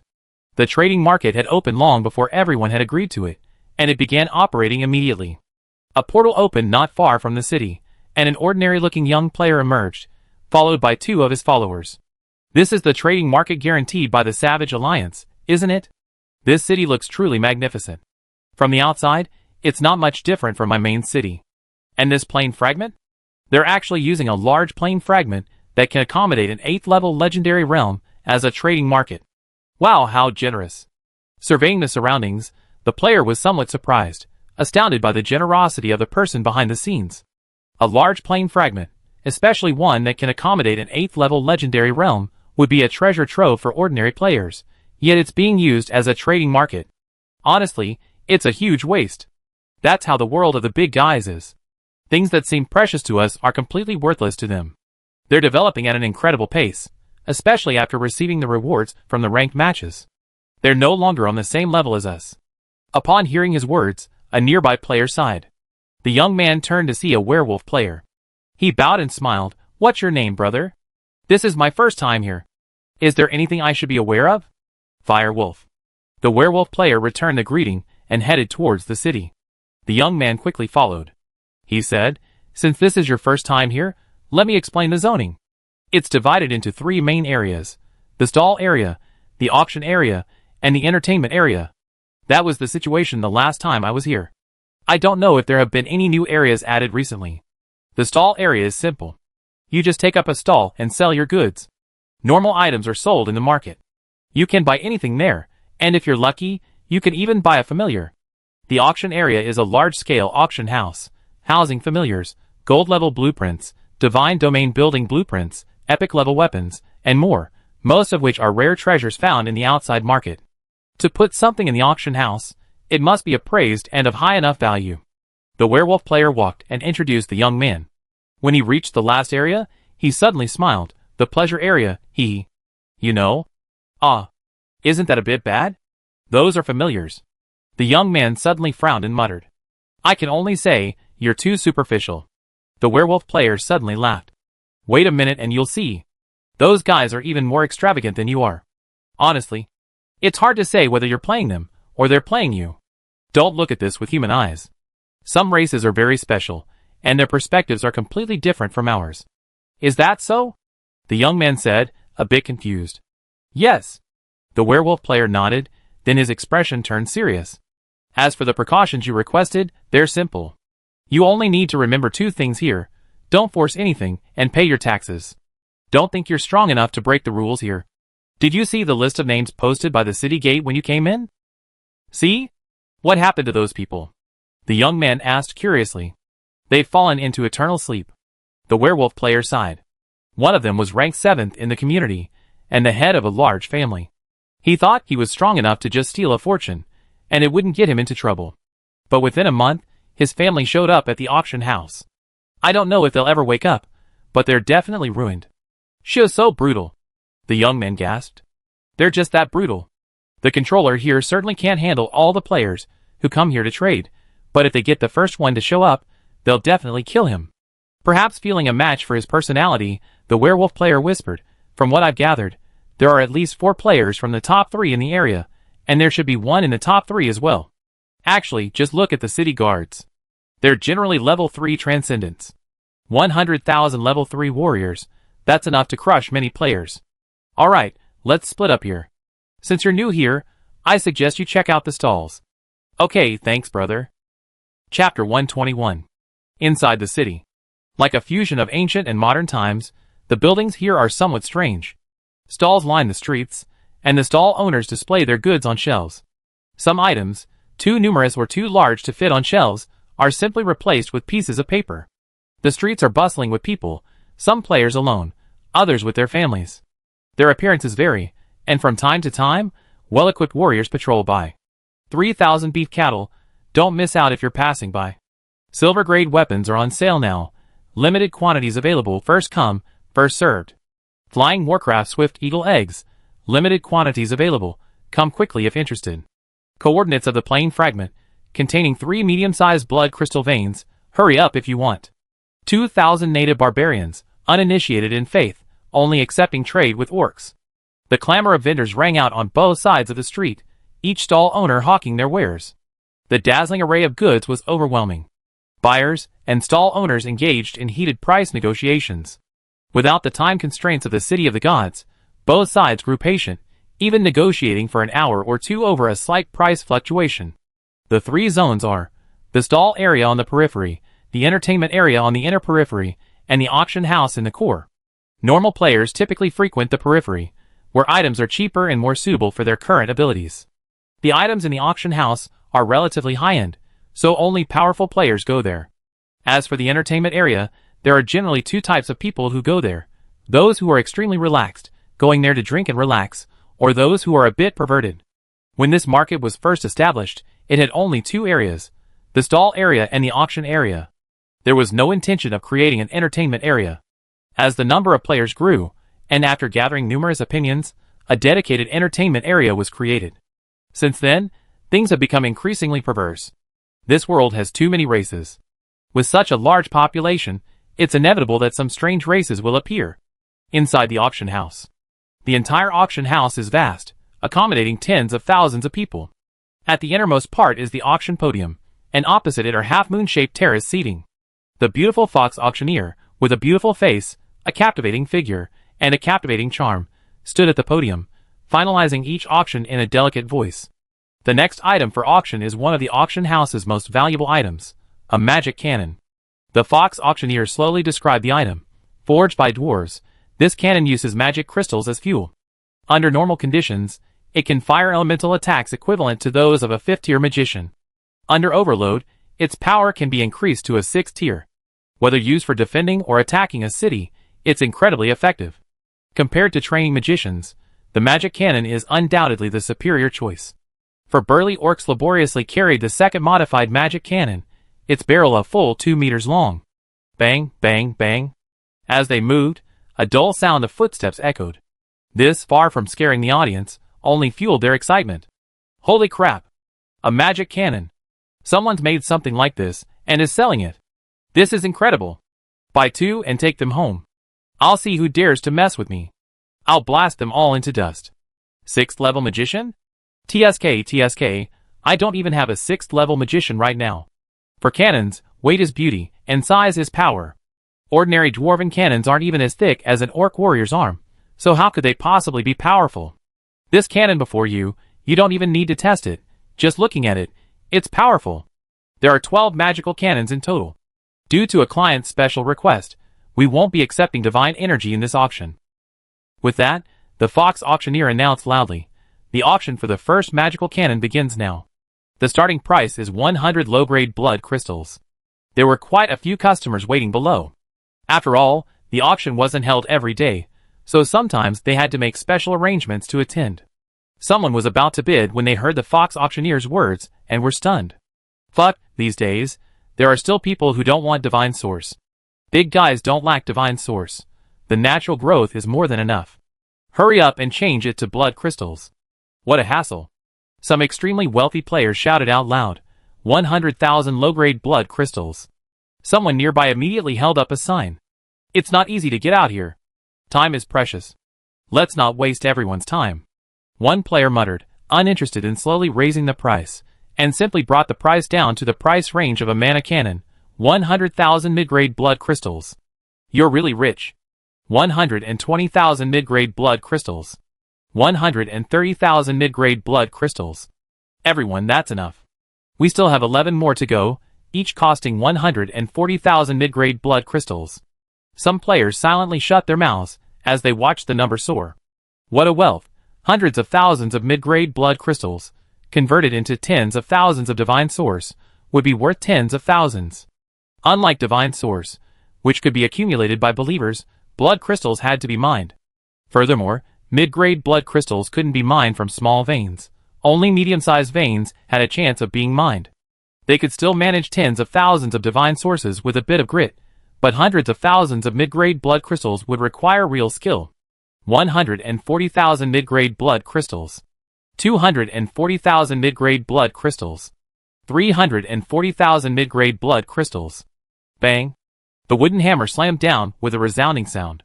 The beautiful Foxman smiled and said, "Congratulations to customer number 327 for successfully bidding on the first magic cannon. Now we're auctioning the second magic cannon." Quickly, the 12 magic cannons were sold out. On average, each cannon cost 150,000 mid-grade blood crystals. This was mainly due to players bringing back large sums of money, which significantly increased the prices of the subsequent cannons. Next item for auction, Dragon Blood Potion. To prevent anyone from mistaking its effects, the Fox auctioneer continued, "The Dragon Blood Potion is an epic potion. After taking it, there's a chance of awakening the dragon's bloodline. And even if the awakening fails, it still strengthens the body and removes residual impurities. Auctioned by the bundle, 5 bottles per bundle, starting price 100 divine source. 1,000 divine source. 2,000 divine source. Everyone, please give me a favor. 3,000 divine source. Who do you think you are, expecting me to give you a favor? 5,000 divine source." The auction was in full swing. Even in the other side, at the heart of the city, was still the large courtyard. 2 people sat on stone benches, savoring the fine wine produced by the elves. They were the members of Blood Dawn, who had been transferred to oversee the trading market, Eternal Knight and Teacher. Fuck. One cannon costs over 100,000 mid-grade blood crystals. This business is ridiculously lucrative. Even though they were sitting here, the 2 of them still had their eye on important locations within the city, such as the auction house. When the Teacher saw a magical cannon selling for over 100,000 blood crystals, he was practically overwhelmed. A cannon that cost tens of thousands of blood crystals had actually sold for 5 times that much. "You think research is free?" Su Xingyu rolled his eyes at him, then said, "Besides, when it comes to making money, the pharmacist is far better than me. He just snaps his fingers, and someone delivers the materials. He doesn't have to spend anything, and the money's in his hands." "Teacher, Looking at Su Xingyu, the Teacher was speechless. "Can you be a little more shameless? You, a mainstream player, are competing with professional players for earning power. Why don't you let him compete with you in military strength? You idiot." The Teacher shook his head, pulled out a bottle of fine wine, and poured Su Xingyu a glass. "Just tell me something, brother. You brought it out to attract attention the first time, but now you're selling it. Have you developed even more powerful cannons? When can you send me a few? I'm feeling like the city walls aren't reliable. They can't stop an attack. Cannons are what's needed." Su Xingyu smiled and downed the wine in one gulp. Then he glanced at him again, and the Teacher poured another glass. Picking up his wine glass and swirling it around, Su Xingyu smiled and said, "We've researched it, but it's incredibly difficult to produce, so we can't produce many in a short time. If you want, I can spare a few for you to try out, but I'll forget about buying in bulk." Many years had passed since he obtained the blueprints for the magic cannon. After drawing on the dwarven heritage and experiencing trial and error through the rank match bonuses, the Night Tribe finally created an epic-level magic cannon some time ago. However, production capacity is limited. Even with their best efforts, the Night Tribe can only produce 5 cannons a month. That's too little. Compared to Su Xingyu's vision of equipping every city with dozens of cannons, 5 a month wouldn't be enough to last. They couldn't even manage their own operations, let alone sell them to others. They could spare a few cannons though. However, for normal players, not even those ranked in the top 100, a few mana cannons with a normal firepower of level 6, capable of reaching level 7 with overload, are rare treasures, useful as trump cards. But for the man before him, a few mana cannons are just for fun. Players who manage to join the Bloody Dawn must either possess a special skill or be incredibly powerful. It's true that the teacher's strength isn't as good as his, but after this period of development, a few level 7 elemental strikes are nothing more than toys. Cannons, like these, either need to be incredibly powerful, capable of killing with a single shot, or they need to be numerous enough to provide comprehensive firepower. Otherwise, they're useless. If they can't be mass-produced, forget it. The teacher was immediately disappointed upon hearing this, and quickly poured himself a glass of wine. After a while, I should be able to trade them. Su Xingyu flipped the skewers over and added some seasoning, then smiled. The two of them enjoyed a glass of wine and ate their homemade skewers, feeling quite happy. We get quite a bit of money from this market every month. It's quite profitable, but it's a bit troublesome. Someone has to watch over us. Thanks to their vigorous promotion, diligent management, and excellent reputation, this market now has around 30,000 regular players. Not to mention their individual sales revenue, the taxes collected from the players' stalls alone are a substantial sum. Even if this sum is divided into 10 parts, it's still a significant sum. The initial investment will be recouped in 2 dividends. If you don't watch over them, they won't behave themselves, Su Xingyu said with a smile. People always harbor a sense of luck. Despite repeated warnings, some players still chose to take risks, either by taking advantage of the situation for free or evading taxes. Some went even further, attempting to incite the local players to rob the rich and help the poor. The members of the Bloody Dawn took different measures for different players' behavior. Minor offenses were met with heavy fines, while serious ones were sent into eternal sleep and their tribes taken as compensation. Sometimes, for a transaction worth only a few thousand divine resources, they would have to send hundreds of thousands of warriors to invade, consuming more than a few thousand divine resources in the military alone. From a purely costly perspective, this wasn't worth it. But from the perspective of developing the trading market, it was a necessary action. It was precisely because of this approach that the trading market grew to its current size. Regardless of their inner thoughts, the players trading here nowadays at least appear to be behaving well.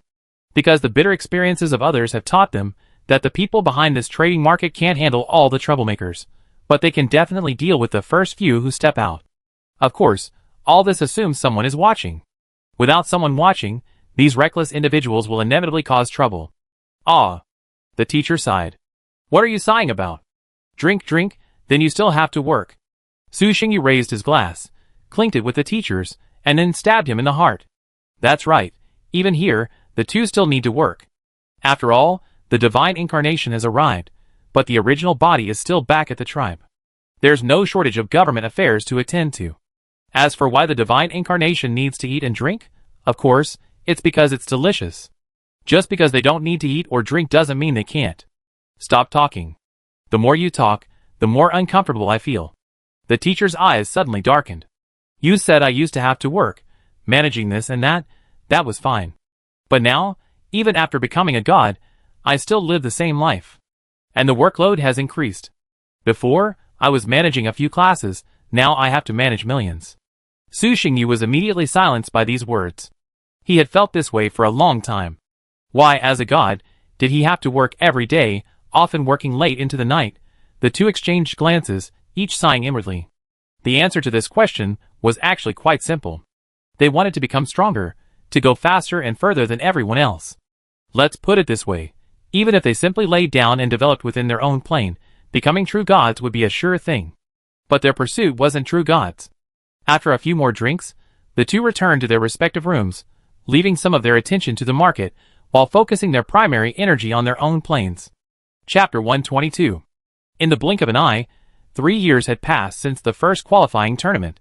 Plain time, without foreign invasion, Su Xingyu focused his primary energy on the development of his own plane, aside from the occasional need to send troops to collect debts. Eternal Night City steadily developed. Numerous young and strong men were trained and set out to conquer the lands, rapidly expanding its territory. The once barren region, with the influx of people, gradually began to develop, and the rudiments of civilization gradually took shape. Tall cities rose from the plains, radiating outward like tribes. It was foreseeable that in the near future, this region would completely belong to the Night Tribe. To ensure the combat effectiveness of his army, Su Xingyu no longer arbitrarily recruited other races.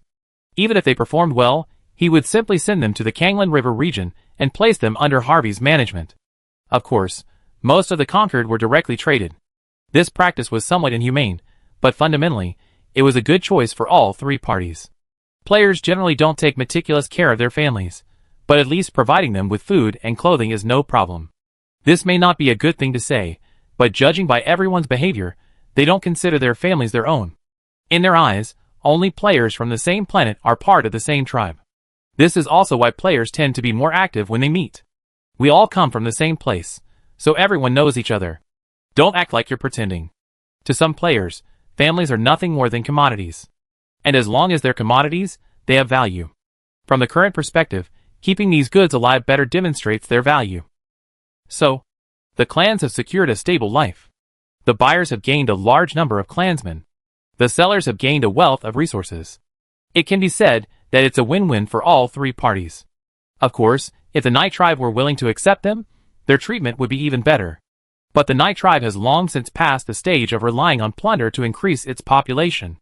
After so much effort, building an academy, compiling books, and purchasing architectural blueprints, Su Xingyu finally managed to pull the Night Tribe out of illiteracy and establish a relatively stable power.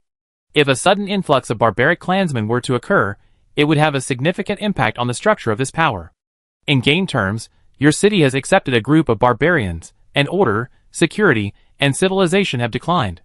So it's best to trade them all out, for good. This isn't just Su Xingyu's fault. Most players whose populations have expanded to a certain level do the same. Of course, there are a few players of unique races, who will directly absorb these foreign races, turning them into slaves and engaging in production for them. However, the majority of mainstream players still fall into the former category. Numbers do have significant value, to a certain extent, representing productivity, war potential, and so on. As long as the number is large enough, and the base is large enough, then even if the probability is low, a considerable number of geniuses will still emerge. As the saying goes, even if there is only one genius among 10,000, there are still 140,000 of them. But the prerequisite for all this is that you must provide them with an education. Rather than simply accumulating numbers, and relying on a population base to produce geniuses, mainstream players have chosen a different path. Elitization. With the blessing of the world and the instrument of rule, maintaining the current population, continuously optimizing, and developing effectively is all that's needed. Simply put, it's the beginning of evolution. If a clan is likened to an airplane, then its descendants, blessed with numerous blessings, are second-generation aircraft. Rather than acquiring more first-generation, or even zero-generation, aircraft, and then expending vast resources to transform and evolve them into second-generation aircraft, it's more cost-effective to directly produce second-generation aircraft. Compared to the barbarians still in their primitive tribal period, children born with numerous buffs are clearly easier to educate. What the Night Tribe needs now is to encourage clan members to have children and expand this elite group. This is simple enough. Su Xingyu doesn't even need to issue a divine oracle. Simply by issuing a few encouraging laws as clan leader, the entire tribe can be plunged into a childbearing frenzy. All living things have an innate instinct to reproduce. Besides, they're really free right now. Besides regular exercise, they can only contribute to the tribe's growth. So even if Su Xingyu didn't mention it, they were already working on it. And once he did, their enthusiasm intensified. After all, they used to have to consider the cost of raising children, but now the tribe has contracted everything, even distributing farmland and skeleton farm tools per person. The Yi tribe, now at its peak of expansion, has no shortage of land. Much of the farmland is in a land-to-people situation. As for the future situation of too many people, not enough land, what are your people for? Aren't they supposed to create more land themselves? If we were to produce on our own, resources would be somewhat limited, but we have other players to help. The massive crystal vein beneath Eternal Night's city alone produces enough blood crystals daily to supply the entire tribe, with plenty left over. Crystals, like divine energy, are hard currency, with a guaranteed market. With a large supply of hard currency, other basic resources are no problem. The Night Tribe's warehouses are already overflowing with resources. Rich as hell is an understatement. Under these circumstances, the Night Tribe can fully support the welfare laws enacted by Su Xingyu. To further develop his own tribe, Su Xingyu is gradually relocating monster tribes like gnolls and kobolds to the Kanglan River region, intending to allocate the fertile land to them and allow them to evolve and develop on their own. In the past, Su Xingyu was concerned about the development of the monster tribes and sometimes offered his opinions. Now, forget it. I really can't manage it. Managing the Night Tribe headquarters alone was already overwhelming, and adding the other tribes to the mix was killing him. After more than 2 years of war, the Night Tribe's army had firmly established itself in Giant Tree City and the Kanglan River region, and had begun direct warfare against the surrounding forces. There was nothing much to say about Giant Tree City. The deeper one advanced, the harder it became. The blood-red giant tree, a legendary 8th-level tree, was a true monstrosity, its root system incredibly extensive, covering the entire city. Closer to Giant Tree City, he could even draw upon the power of heaven and earth to strike. Even with the Western Expedition Army's magical cannons and numerous 7th-level warriors, they still couldn't break in. Although both Rank 7 and Rank 8 are considered high-level transcendents, there's a significant gap in their power. If Rank 7 draws upon the power of the elements of heaven and earth, then Rank 8 is the embodiment of that power. Rank 8 beings truly possess the power to devastate legions with a single strike. Even though the giant tree, due to its species limitations, can't move quickly, its massive frame grants it energy far exceeding that of a normal Rank 8, and the ability to strike from extremely long range. With its support, it will likely take quite some time for the Night Tribe to capture Giant Tree City. Of course, if the Night Tribe exerts its full strength, it can still take it quickly. Send an avatar of divine power directly to suppress the giant tree. The Treeman warriors alone wouldn't be able to stop the Night Tribe warriors. But forget it. There's no point. For now, maintaining a medium-intensity war is good for honing the Night Tribe's military. Putting some pressure on the tribe members will keep them motivated, which will be more beneficial to the tribe's development. Compared to the pressure on Giant Tree City in the east, progress in the Kanglan River region to the south wasn't quite as smooth. The Monster Coalition, primarily composed of jackal and dog-headed warriors, even with the blessing of the Rule Artifact and Divine Favor, was still somewhat vulnerable against the three factions. Their high-end combat power was not bad, and they even held a certain advantage, but the opposing monster warriors were indeed very capable, even more so. Su Xingyu didn't care about this, and simply continued to supply them with resources. With the help of the Red River, the logistical pressure on the Kanglan River wasn't particularly great. So they just kept on waiting, treating it as a training and selection exercise. If the native tribe was a son, then the monster tribe was an adopted child. Everything was treated worse, and now even the tribe had been relocated. But by not abandoning them outright, Su Xingyu felt he had been merciful enough. As the confrontation progressed, the Monster Coalition, with the Night Tribe support, should have no problem conquering the Kanglan River region, though how long that would take remained a question mark. In general, the Night Tribe was currently leaning towards peaceful development. Clan members of every age were doing their part. After further perfecting the tribal system, Su Xingyu unexpectedly felt a rare sense of relief. He even had time to check the message channel. Until Bloody Dawn Blood God, another guy's evading taxes, and he's quite powerful. Who's going to deal with him? At all members. Black Trader, Guangwei was out fighting a few days ago, and I can't see any messages now. The martial artist is concentrating his divinity, so he probably doesn't have much time. Elephant Lord, Storm, Eternal Night, the teacher has gone into seclusion to cultivate his divinity. See God, what type of player? If it's an aquatic creature, I could go. Blood God, a giant lizard player, living on the ground. Storm, Blood God and the pharmacists are on duty now, right? Blood God, yes. Storm, we need to leave a leader behind to coordinate. Eternal Night went last time, so the only ones who can go are me and the Elephant Lord. At Elephant Lord, are you going, or me? Elephant Lord, I'll go. It's a good opportunity for my orc warriors to stretch their muscles. Storm, okay, then you go. Elephant Lord, what's the bottom line for at Black Trader this time? Black Trader, 10 times. Elephant Lord, okay, Blood God, send me the information and coordinates. I'll organize my troops and go in. Blood God, be careful, this guy is quite powerful, don't underestimate him. Elephant Lord, don't worry, it's steady. Just wait and get paid, I'll be out in a minute. Is this guy really capable? Don't let him get away with it. Looking at the Elephant Lord, whose words were filled with confidence, Su Xingyu couldn't help but feel a little worried. The members of Crimson Dawn are undoubtedly powerful, but this is an invasion. We can only deploy a portion of our forces, while the enemy can mobilize all of theirs and have the advantage of terrain. It's like a strongman fighting with only one arm. If the opponent is weak, that's fine. One arm is enough.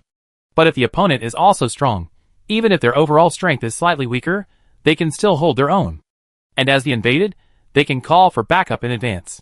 So, invading players must be prepared to fight two at once, otherwise the fight could devolve into a melee. This isn't an exaggeration. This has happened before. Once, during a debt collection operation, Storm invaded, but failed to gain a decisive advantage, forcing the opponent to resort to reinforcements. The player who came to support was also quite strong. As the battle progressed, Storm was forced to call for reinforcements, and a 5-man melee quickly ensued. Luckily, the member who came to support was Blood God. 2 against 3, they held the enemy line firmly, preventing the conflict from escalating further. Forget it, if we can't win, we can just go into support. Shaking his head, Su Xingyu stopped thinking about it. After all, even if the Xiongmane couldn't defeat them, they still had their backup, so it wouldn't be a big deal. Of course, if they had gone into support, the damages the other side would have owed would have been more than 10 times what they paid. Additional fees will be charged separately. As for losing, Su Xingyu had never considered that he and his group would lose. 3 first-place finishers, for top 3 finishers, a total of 7 top-tier experts. Even though they were small in number, they were still a formidable organization.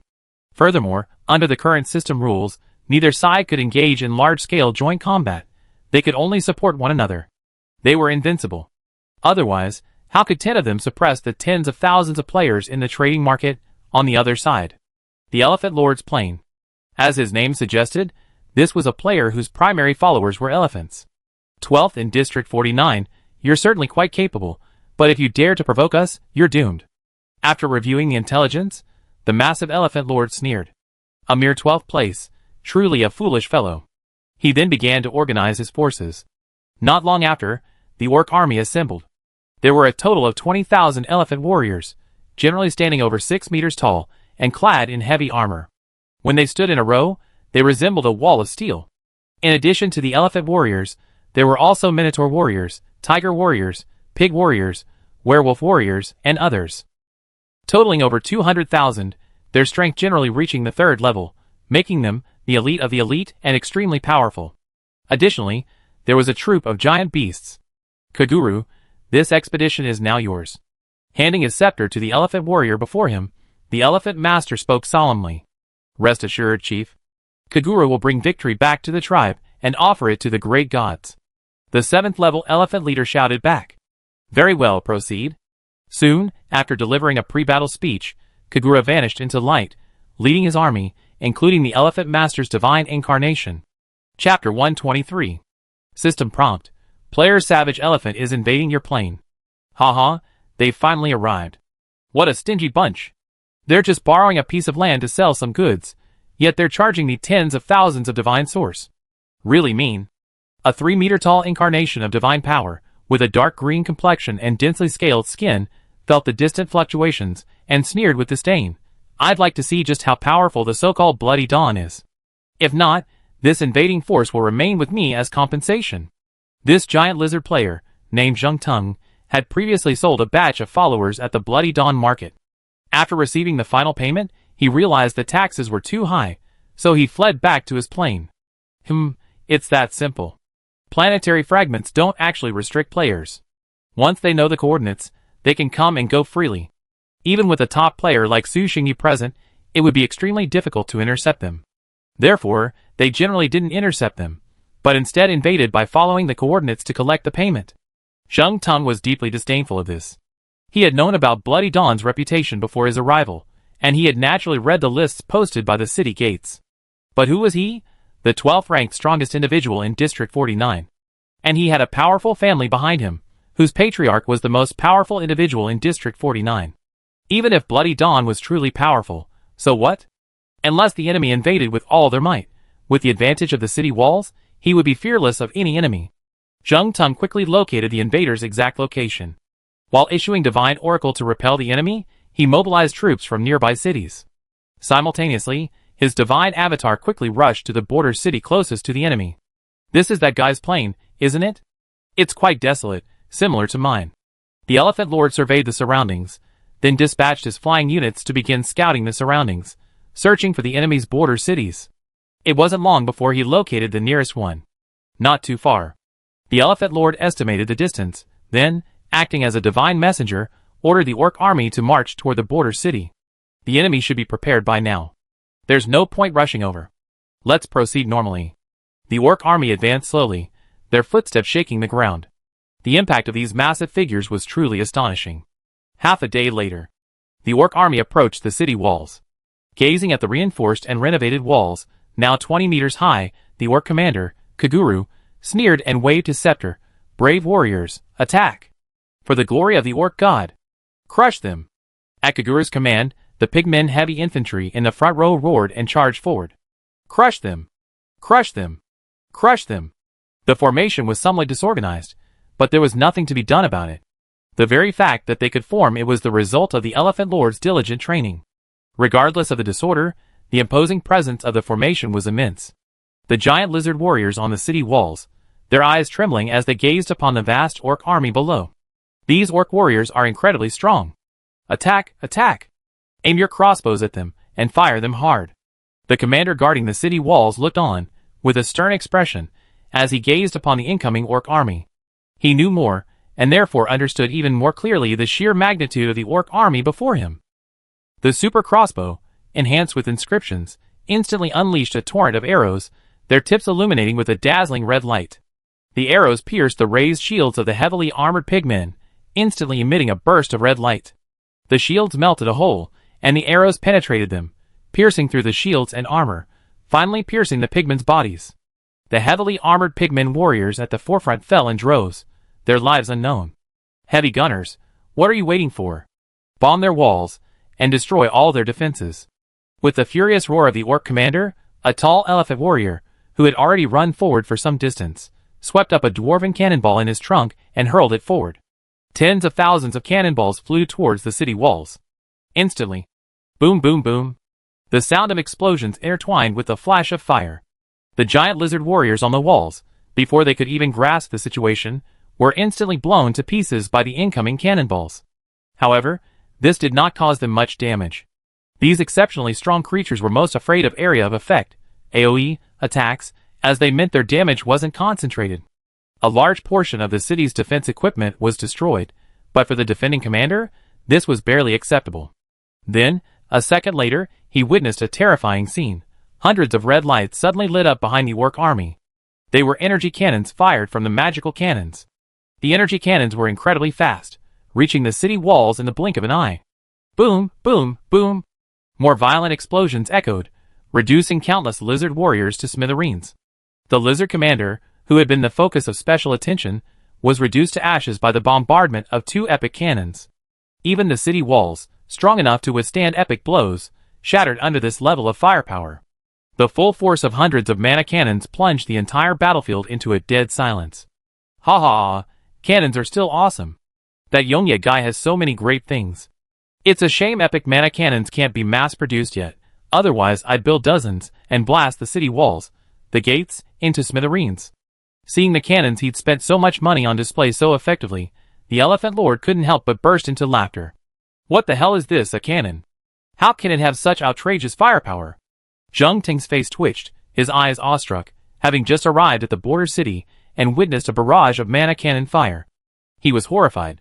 Even his divine incarnation, at full power, couldn't produce such a spectacular display. Under a barrage of artillery fire, even the city's defending commander was killed. The morale of the lizard warriors plummeted to rock bottom. The Orc army launched a wave of attacks, easily overrunning the city walls, and then advancing directly into the city. The few lizard warriors who resisted were sledgehammered into corpses by the pigmen warriors, who charged forward. Not even caring about the defeated lizard warriors, Zheng Tung, who had just arrived, immediately turned and fled. His expression lost its previous arrogance and confidence, and became a little worried. He realized that he seemed to have hit a wall this time. With such a large Orc army, including many powerful Orc clans, and at such a high level of transcendence, even if he mobilized his entire army, he probably wouldn't be able to defeat them. After thinking for a while, Zheng Tung sighed, composed a message, and sent it to the barbarian elephant. Zheng Tung, brother, I admit defeat this time. I'll pay the taxes I owe and compensate you for your expedition expenses. How about letting me off this time? Barbarian elephant, 10 times, the rest will be dealt with separately. Zheng Tung, 10 times is impossible, too much. 3 times at most. Hee hee. Inside the city, the elephant master, quaffing his liquor, sneered and ignored Zheng Tung. This wasn't the first time he'd encountered such reckless individuals, and it probably wouldn't be the last. They didn't realize that 10 times the compensation was an extrajudicial act, granted because they were merely evading taxes and not causing any trouble. If they had caused any trouble, compensation wouldn't have been enough. And while 10 times the compensation was a significant amount, the elephant master, who knew the other party's situation, knew it was just a significant loss, not a life-threatening one. With a year's worth of savings, Zheng Tung could have recouped the damage. Since you refuse to pay, then I'll keep fighting until you're willing to pay. However, with more cities, the price will have to go up again. Zheng Tung was certainly formidable, but the Elephant Lord was even more confident in his own strength and wasn't afraid of a setback. Even if the enemy had reinforcements, so what? I, the Elephant Lord, am invincible. A few days later. Crimson Dawn Base, City Lord's mansion, inside the courtyard. Here's what happened. The Elephant Lord has been trapped. Who of you can go in and help him out? Get him out and get the money back.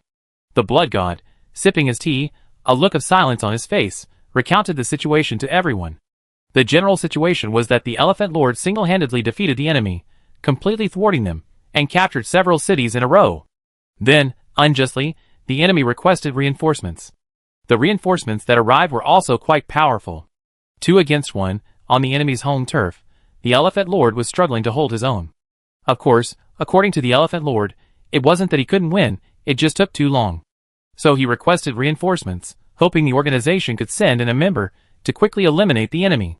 This guy, I told him not to underestimate the enemy long ago, so why did he get into this mess again? Storm shook his head, somewhat speechless. Storm and the Elephant Lord had a good relationship, so before setting off, Storm had repeatedly warned him not to underestimate the enemy. But now it seemed to be no use. He was trapped. It wasn't that they underestimated. I just checked. The player sending in reinforcements is ranked 5th in District 49. Even if it's just a small unit, they're probably quite strong. Plus, it's the enemy's home turf, so it's understandable that he couldn't win. The Black Merchant explained for the Elephant Lord. As the member in charge of intelligence within Blood Dawn, he had access to many sources. So who will send in reinforcements? The teachers and martial artists are still in seclusion, and the Sea God isn't suitable, the Blood God asked, looking at the crowd. I'll go in. Guanghui, freshly released from combat, offered his services. You just finished a battle, you should rest for a few days. The Blood God waved his hand, glanced at the surrounding members, and then said, you cover for me for a while, I'll go in. Although they were all powerful, there weren't many suitable candidates for support.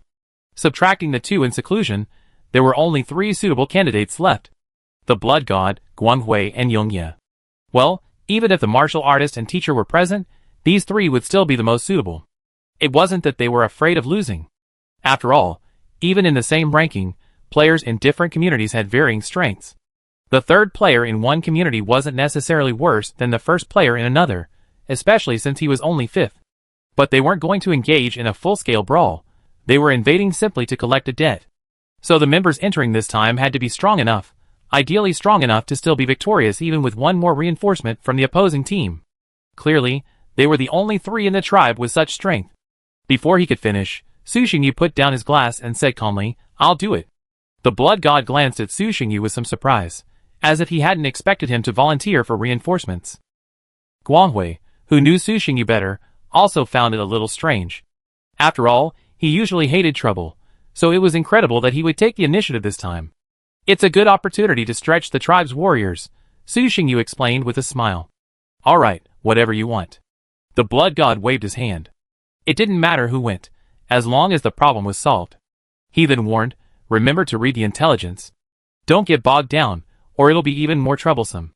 Don't worry, you won't get bogged down. Su Xingyu was confident, and returned to his home plane. Is Yongye really okay? He seems a little unreliable. Don't expect me to need your help getting in. If that's the case, I might as well just go in. Looking at the spot where Su Xingyu had disappeared, the red-haired young man felt a bit unreliable. He was being too casual. Don't worry. Yongye is even stronger than me. nothing will happen. And while Yongye doesn't usually take the initiative, he never makes a mistake when he does. Guangwei, who is more familiar with Su Xingyu, heard the blood god's words, and quickly explained to his old friend. I hope so. The blood god sighed. A dwarf player, and fifth at that. No wonder that Elephant Lord was stopped. Perhaps he lacked the killing power. After reviewing the intelligence, Su Xingyu quickly formulated a battle plan. Although the intelligence indicated that this enemy wasn't a formidable one, Su Xingyu still dispatched an elite force to prevent any unforeseen consequences. After selecting the expeditionary force, the only remaining issue was the generals. Yi Zhan and several other 7th-level warriors were still in Giant Tree City, and Eternal Night City didn't have many suitable generals. Forget it, let's go to Yidashan. Soon, the Night Tribe's army was assembled. A total of 150,000 men. At the very least, they were 3rd-level transcendent warriors. Patting Yidashan on the shoulder, Su Xingyu slowly said, Dashan, this army is now under your command. Chief, Yidashan wanted to say something, but Su Xingyu glared at him, and the words on the tip of his tongue were instantly taken back. He shouted, Please rest assured, Chief. I will complete my mission and return victorious. Yes, very good, that's how it should be. Su Xingyu nodded in satisfaction. After another pre-battle speech, the soldiers' enthusiasm was aroused, and Su Xingyu immediately chose to support them. The black-robed incarnation of divine power, and the black-armored army, ready for battle, instantly vanished, vanishing into thin air. I wonder what kind of treasure chest I'll get this time. I hope it's dark gold. Chapter 124. Inside the plain. 3 armies were engaged in battle. The Dwarven army and the Giant Lizard army besieged the Orc army, and the fighting was extremely fierce. The Elephant Lord, who had previously captured several cities, was forced to abandon some and retreat to the rear, using 4 cities as a defensive line to resist the enemy's attacks. The well-equipped dwarves, with their cannons mounted, bombarded the Orc warriors relentlessly, completely unconcerned about the damage they might cause to the cities. The Orcs atop the city walls were suppressed by the ferocious firepower, unable to raise their heads, and only occasionally launched counterattacks. Hundreds of cannons, even if they were less powerful than the Orcs' magical cannons, were still an exorbitant number. However, even with their advantage in artillery, the Dwarven army could not advance, and could only suppress the Orc army from outside the city. The defense of these Orc warriors was truly astonishing. As long as they weren't hit directly by artillery fire, they were basically immune to death. Even if the bombardment hit them nearby, they would only be stunned for a moment and quickly recover. Under such circumstances, even if this Dwarven army were truly elite, they wouldn't be able to break through. Fuck. What's the point of bombarding with cannons?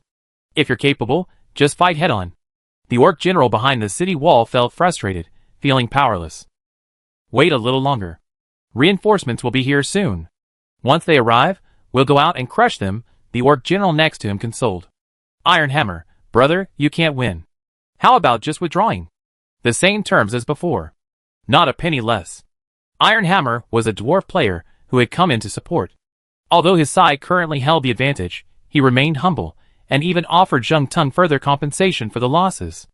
Ultimately, they were in the wrong. And the enemy seemed no less formidable, so Tietue didn't want to escalate the situation. After all, it was Zheng Tung who had to compensate for the losses, not him. Barbarian Elephant, don't get complacent, kid. Just wait. The Elephant Lord was a little annoyed. He hadn't boasted in his letter requesting aid. In terms of physical strength, he could truly defeat the enemy. If the enemy dared to concentrate their forces for a decisive battle, he would dare to directly attack with his 200,000-man army and crush them in one wave. But the problem was, they simply didn't dare. They kept using cities to wear him down, while he had to divide his forces to defend the cities he had captured, feeling like he was outnumbered. Currently, he controlled 4 cities, forming a small encirclement. Compared to the city where the Elephant Lord was stationed, the battle in the other city, where the giant lizard warriors were leading the attack, was particularly tense. 2-meter-tall green-armored lizard warriors and mighty minotaur warriors engaged in a fierce battle on the plains outside the city. For the glory of the god of venom, crush these reptiles! The warriors on both sides shouted. The disparity in strength was considerable, with the lizard warriors outnumbering the orc warriors by nearly 5 to 1. But numbers aren't everything. A considerable number of the lizard warriors were still at level 2, while the orc warriors had already achieved the modest goal of reaching level 3 for all. Perhaps before the qualifying rounds, the gap between the two hadn't been this wide, but now 3 years had passed. As time went on, Barring any unexpected events, the gap between the two would only widen. Some of the rewards in the qualifying rounds were truly crucial. The two most important items, the World's Blessing and the Vessel of Regulation, made those resources seem like freebies in comparison. These two items truly made a huge difference. The lizard warriors were no weaklings. Not only were they larger than normal lizard men, they also possessed tough scales, and their attacks were toxic. But against the orc warriors, whose already exceptional physiques were enhanced by the Vessel of Regulation's physical strength, these fancy tricks were completely useless. The Tauren warrior swung his axe, slashing down vertically, cleaving the lizard warrior in front of him in half, shield and all. Orc god, witness the sacrifice of your devout followers. We will offer you victory.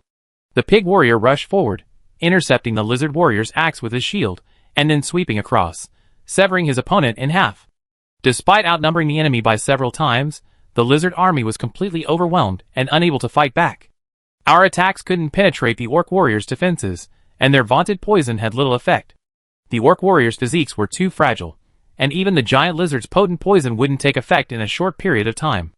A prolonged battle, on the one hand, wouldn't guarantee the giant lizard warriors could hold out for long, and on the other hand, their powerful bodies might have adapted to the poison. After several hours of fighting, leaving behind 3,000 giant lizard warrior corpses, the giant lizard army retreated in disgrace. Just as the orc warriors were about to pursue, the city's orc leader called them to a halt. Don't chase. Return and recover. Those poisoned can seek sacrifice themselves. The orc warriors were a little disappointed, but soon erupted in a deafening roar. The valiant orc warriors crushed their enemies once again, dedicating their victory to the great orc god. Elsewhere, Zhang Tung, escaping with the giant lizard warriors, looked grim. Damn! These orcs are too good. The epic armor he wore bore several fist marks, the marks inflicted by the 7th level Tauren general. Lord Messenger, what should we do next? The giant lizard general asked respectfully. Let everyone rest and recuperate, and then we'll continue the attack. We outnumber them, and if we attack in shifts, we doubt they can outlast us. Zhang Tung suppressed his displeasure, and spoke calmly. Yes. After receiving the instructions, the giant lizard general retreated. Alas, I should have known better. Zhang Tung regretted it a little. If he had known the backers of that trading market were so powerful, he would have paid the money honestly. Before he could finish his regret, a pillar of light descended from the distant border, piercing the sky and earth. It's over. Another one. Zhang Tung held his forehead, a headache raging. Ding ding. Soon, news arrived from the allies. Iron Hammer, another one has come in. What should we do? Should we just call for backup? Zhang Ting's face twitched.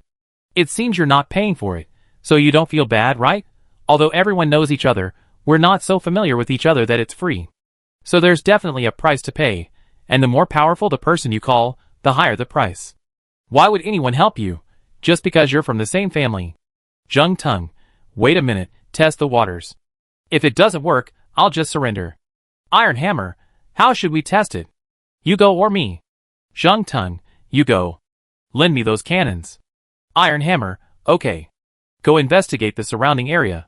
Yi Dashin glanced at the black-robed divine messenger beside him. Seeing he remained silent, he dispatched 4 sky-splitting hawks. In a short while, he had gathered the surrounding situation. He led the army straight towards the city where the Elephant Lord was.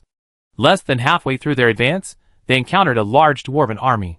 The army numbered nearly 150,000, with warriors generally reaching the 3rd level, and even a 4th level legion. Not bad at all. Su Xingyu spotted the other party's divine incarnation at a glance.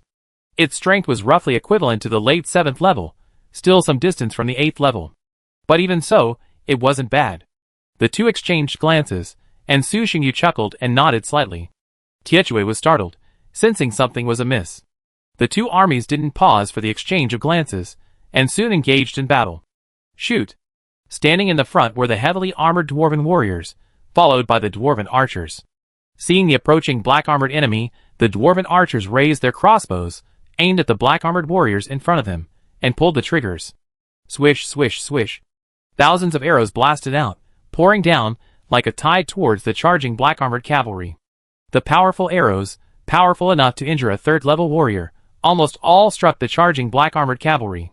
Ding, ding, ding. The black-armored cavalry were fully armored. Even their beastly steeds were armored. Their defensive power was undeniable. The arrows struck them with a series of crisp cracks, sending sparks flying. However, they failed to penetrate their defenses. The crossbows, meticulously crafted by the dwarven forges and possessing immense lethality, inflicted no damage at all on the black armor cavalry. This was a Tier 4 heavy cavalry unit. After undergoing numerous enhancements, they could even withstand attacks from normal Tier 4 warriors. The mere Tier 3 lethality couldn't even penetrate their first layer of defense. A Tier 4 legion, and a defensive cavalry unit at that. Seeing their archers' attacks were ineffective, the dwarf commander's expression suddenly changed, but he remained unfazed. They already had a legion capable of completely withstanding the attacks of the dwarven archers. After a period of development, the top-ranked players gradually began to form their own mid-tier legions. The difference between Tier 4 Transcendence and Tier 3 Transcendence might seem only one level, but the gap was incredibly large. And when formed into a legion, the gap was even greater. A Tier 4 legion could crush a Tier 3 legion, and this crushing was comprehensive. This crushing power could not be offset by external forces. The biggest difference between a Tier 3 legion and a Tier 4 legion was that they possessed specialties, which magnified the strengths of the legion soldiers in a particular area. Attack, defense, speed. The dwarf commander, familiar with this, instantly guessed the characteristics of the legion before him. Defense. Only a heavily armored legion, with its defensive characteristics, could possess such absurd defensive power. No further pointless firing. The dwarf commander ordered the heavily armored dwarves in the front row to prepare for the impact. Though numbering only 8,000, the momentum displayed by the black armored cavalry was like that of a force of hundreds of thousands at full gallop. The earth trembled. The heavily armored dwarves, their great shields raised, their gazes determined, awaiting the impending charge. Bang, bang, bang. The black armored cavalry collided with the heavily armored dwarves, sending numerous of them crashing to the ground. Open! The leading 7th rank cavalry commander roared, then mobilized the surrounding forces, converging them into a single strike. A terrifying blade blast descended. Humph! Unlike previous enemies, this time, the dwarf commander was also a 7th rank commander. For the glory of the dwarf god. Seeing the concentrated force of the strike descend, the 7th ranked dwarf commander roared, swinging his hammer forward. The ferocious black blade blast collided with the massive hammer shadow. With a resounding bang, a massive explosion occurred. A terrifying gust of air swept across the surroundings, shattering the white clouds above. Interesting. The 7th ranked black armored commander smiled, unconcerned, and continued charging forward with his black armored cavalry. Both legions specialized in defense, and their fighting style was simple. You chop, I slash. The terrifying attack struck them, but only sparks flew, causing no damage. They looked about equal. But a closer look revealed the black armored cavalry to be superior. Relying on their formidable defenses, they charged forward recklessly, completely ignoring the attacks of the dwarven warriors before them. The dwarven warriors, however, could not do the same. They had to defend themselves against their opponents' attacks. Even though both were 4th-tier legions, there were still differences in strength. The equipment and organizational capabilities of both sides were similar. The only difference was in the warriors' hard power. Although these dwarven warriors also possessed the blessing of the instrument of regulation and divine favor, the black-armored warriors possessed all of these things, and even more. The differing tribal backgrounds led to significant differences in strength even among those of the same tier and race. Silver bodies, blood spirit baptism pools, enhancement potions, sanctuary trials. There were so many things. The Night Tribe possessed so much. At low levels, this disparity was barely noticeable. After all, they crushed everyone, making no discernible difference. But when the powerful forces collided, the gap slowly became apparent. According to the system's classification of legions, most natives were considered small fry, while those who managed to establish a training system and form independent factions could be considered ordinary. Dwarf warriors, who had undergone player enhancements and developed a training system, were considered elite. This black armored cavalry, according to the system's classification, was considered the royal guard, the elite of the elite.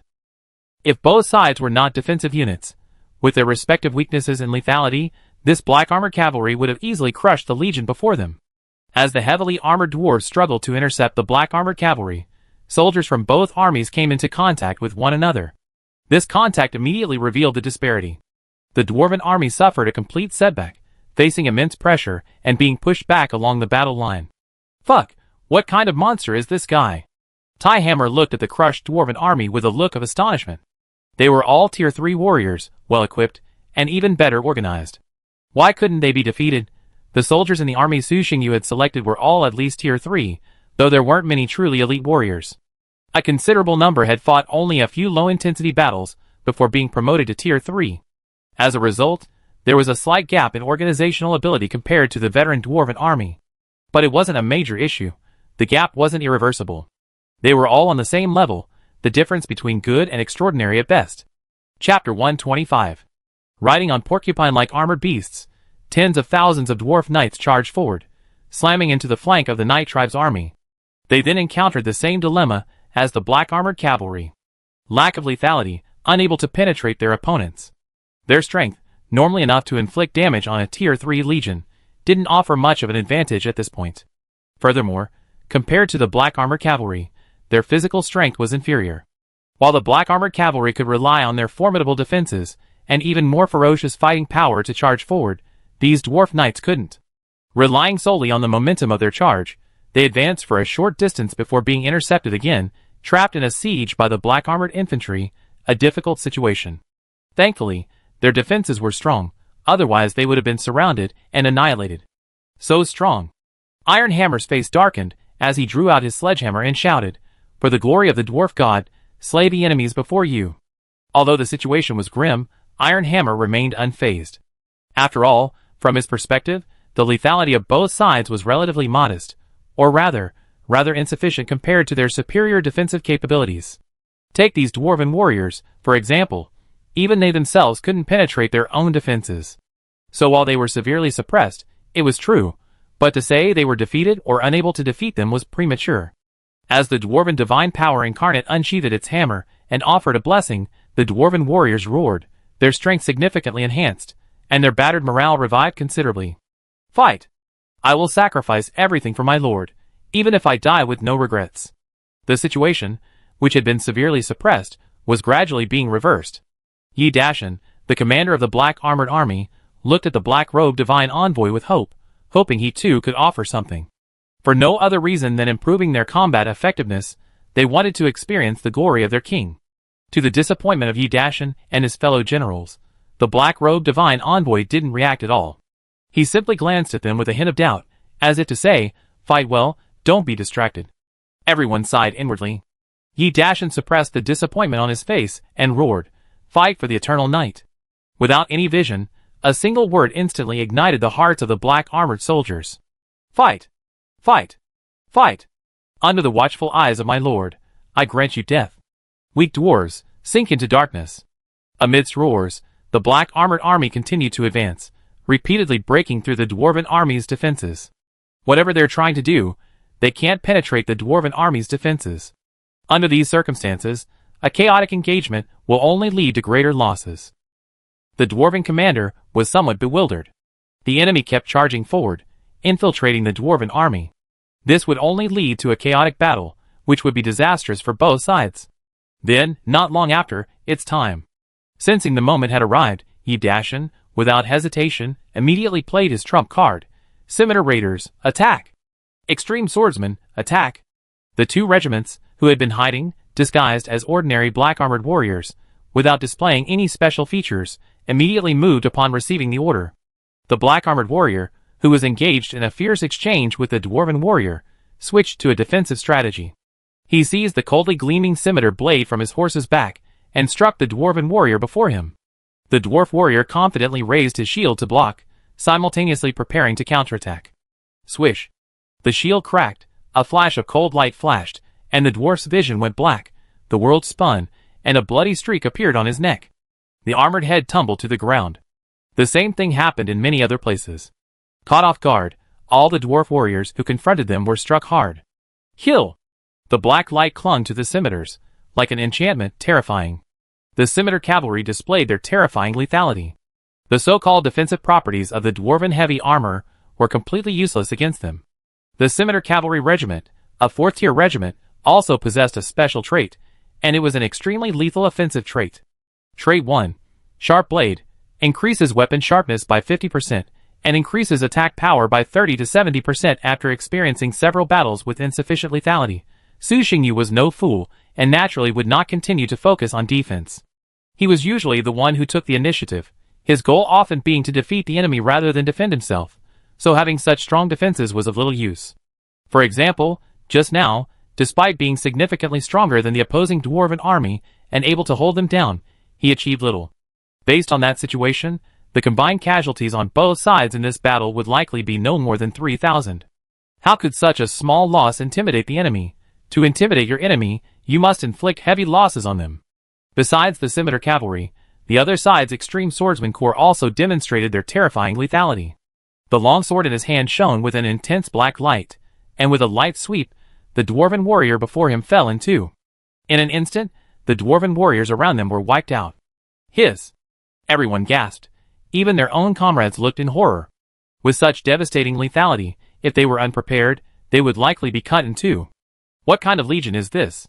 What happened? They were just fine just now. Why was the battle line breached so suddenly?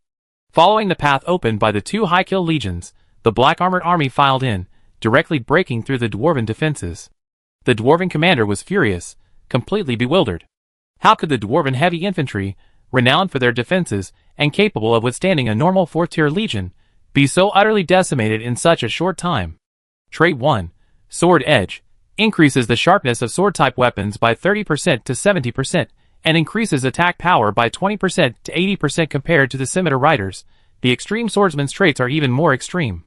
While the scimitar riders still have some defensive power, the extreme swordsmen have focused all their attributes on damage. To avoid compromising their speed and maintaining high damage, they don't even wear heavy armor. Let's put it this way, even though they're a tier 4 legion, if they're caught in the crossfire of a tier 3 archer legion, they could still be severely damaged. Of course, this assumes they're foolish. For this reason, when they unleash their power, the surrounding dwarf warriors don't even have a chance to react before being instantly slain.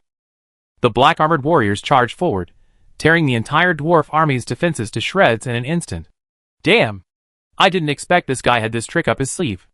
Tietue was furious, his previous confidence and composure gone. He hadn't imagined that in just a few moments, the situation would change so drastically. Most of his proud dwarven heavy-armored warriors had been instantly annihilated. He had never seen, let alone heard of, such terrifying lethality. Retreat. The dwarven army's front had been shattered, and multiple black-armored legions had already rushed in. Defeat was inevitable. There was no point in continuing the battle. If he didn't flee while he could still control the army, his ability to command would be completely lost, and his ability to escape would be a matter of fate. You want to run? No way. Yi Dashan's command skills weren't great, but he knew the basics. The black-armored army began to encircle and annihilate the dwarven legion. The losses inflicted by the two high-burst legions were horrific. The dwarven warriors, who had never suffered such a blow before, were instantly terrified. Facing the black-armored warriors charging from the front, they truly experienced the meaning of a crushing defeat. At this point, unless Ironhammer staged a divine intervention, there was absolutely no way to save the already defeated dwarven army. But could he stage a divine intervention? Or, in other words, would a divine intervention be effective? Several powerful enemy legions had already penetrated the dwarven army. What good would it do to restore morale? Continuing to fight to the death would only result in increased casualties. Striving to withdraw his core legions, the dwarven commander led his army in a retreat, abandoning the hundreds of thousands of dwarven warriors. This action immediately led to the dwarven warriors' complete surrender of resistance. Yi Dashan dispatched several cavalry units to pursue the fleeing dwarven army, while the remaining black-armored warriors began to gather up the defeated dwarven army. Not bad. Su Xingyu nodded slightly, and with a flash of his figure, he followed suit. Not long ago, after learning that Eternal Night had arrived to reinforce, and that the dwarven army outside had been replaced by a giant lizard army, the Elephant Lord launched a counterattack. He issued a direct oracle, commanding the orc army stationed within the city to launch an all-out attack and engage the giant lizard army. Damn you, you've been blasting me with cannons, haven't you? Just wait, you'll be dead soon. Opening the city gates, the Elephant Lord, accompanied by two 7th-level orcs, erected a thick blood energy shield and rushed out under the heavy artillery fire. Dozens of 6th-level orcs followed closely behind. At the same time, on the city walls, hundreds of mana cannons began to fire. Boom, boom, boom. For a moment, the sound of artillery explosions continued. Counterattack, counterattack. Bomb the city gates? Don't let them out. Zheng Tung roared angrily at the orcs rushing out of the city. The sheer number of cannons demonstrated his advantage, overpowering the enemy with sheer numbers. Hundreds of cannons dealt a heavy blow to the orc warriors charging in the front. Even the orcs, with their 7th level strength and tough skin, were vulnerable to the constant bombardment. Thankfully, this situation didn't last long.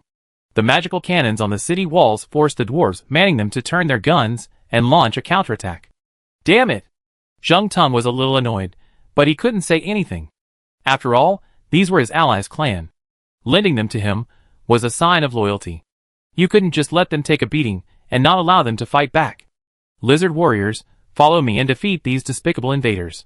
With a furious roar, the lizard general, led by Zheng Tung's divine incarnation, charged directly at the oncoming orc army. Brave orc warriors, before our lord, demonstrate your strength and crush these reptiles. The Elephant Lord no longer expected the orc army to maintain order. He merely sought to maintain the legion's fighting capacity. Amidst roars, the two armies collided. Unlike the first encounter, the lizard army, having withdrawn its main forces, now displayed its full strength.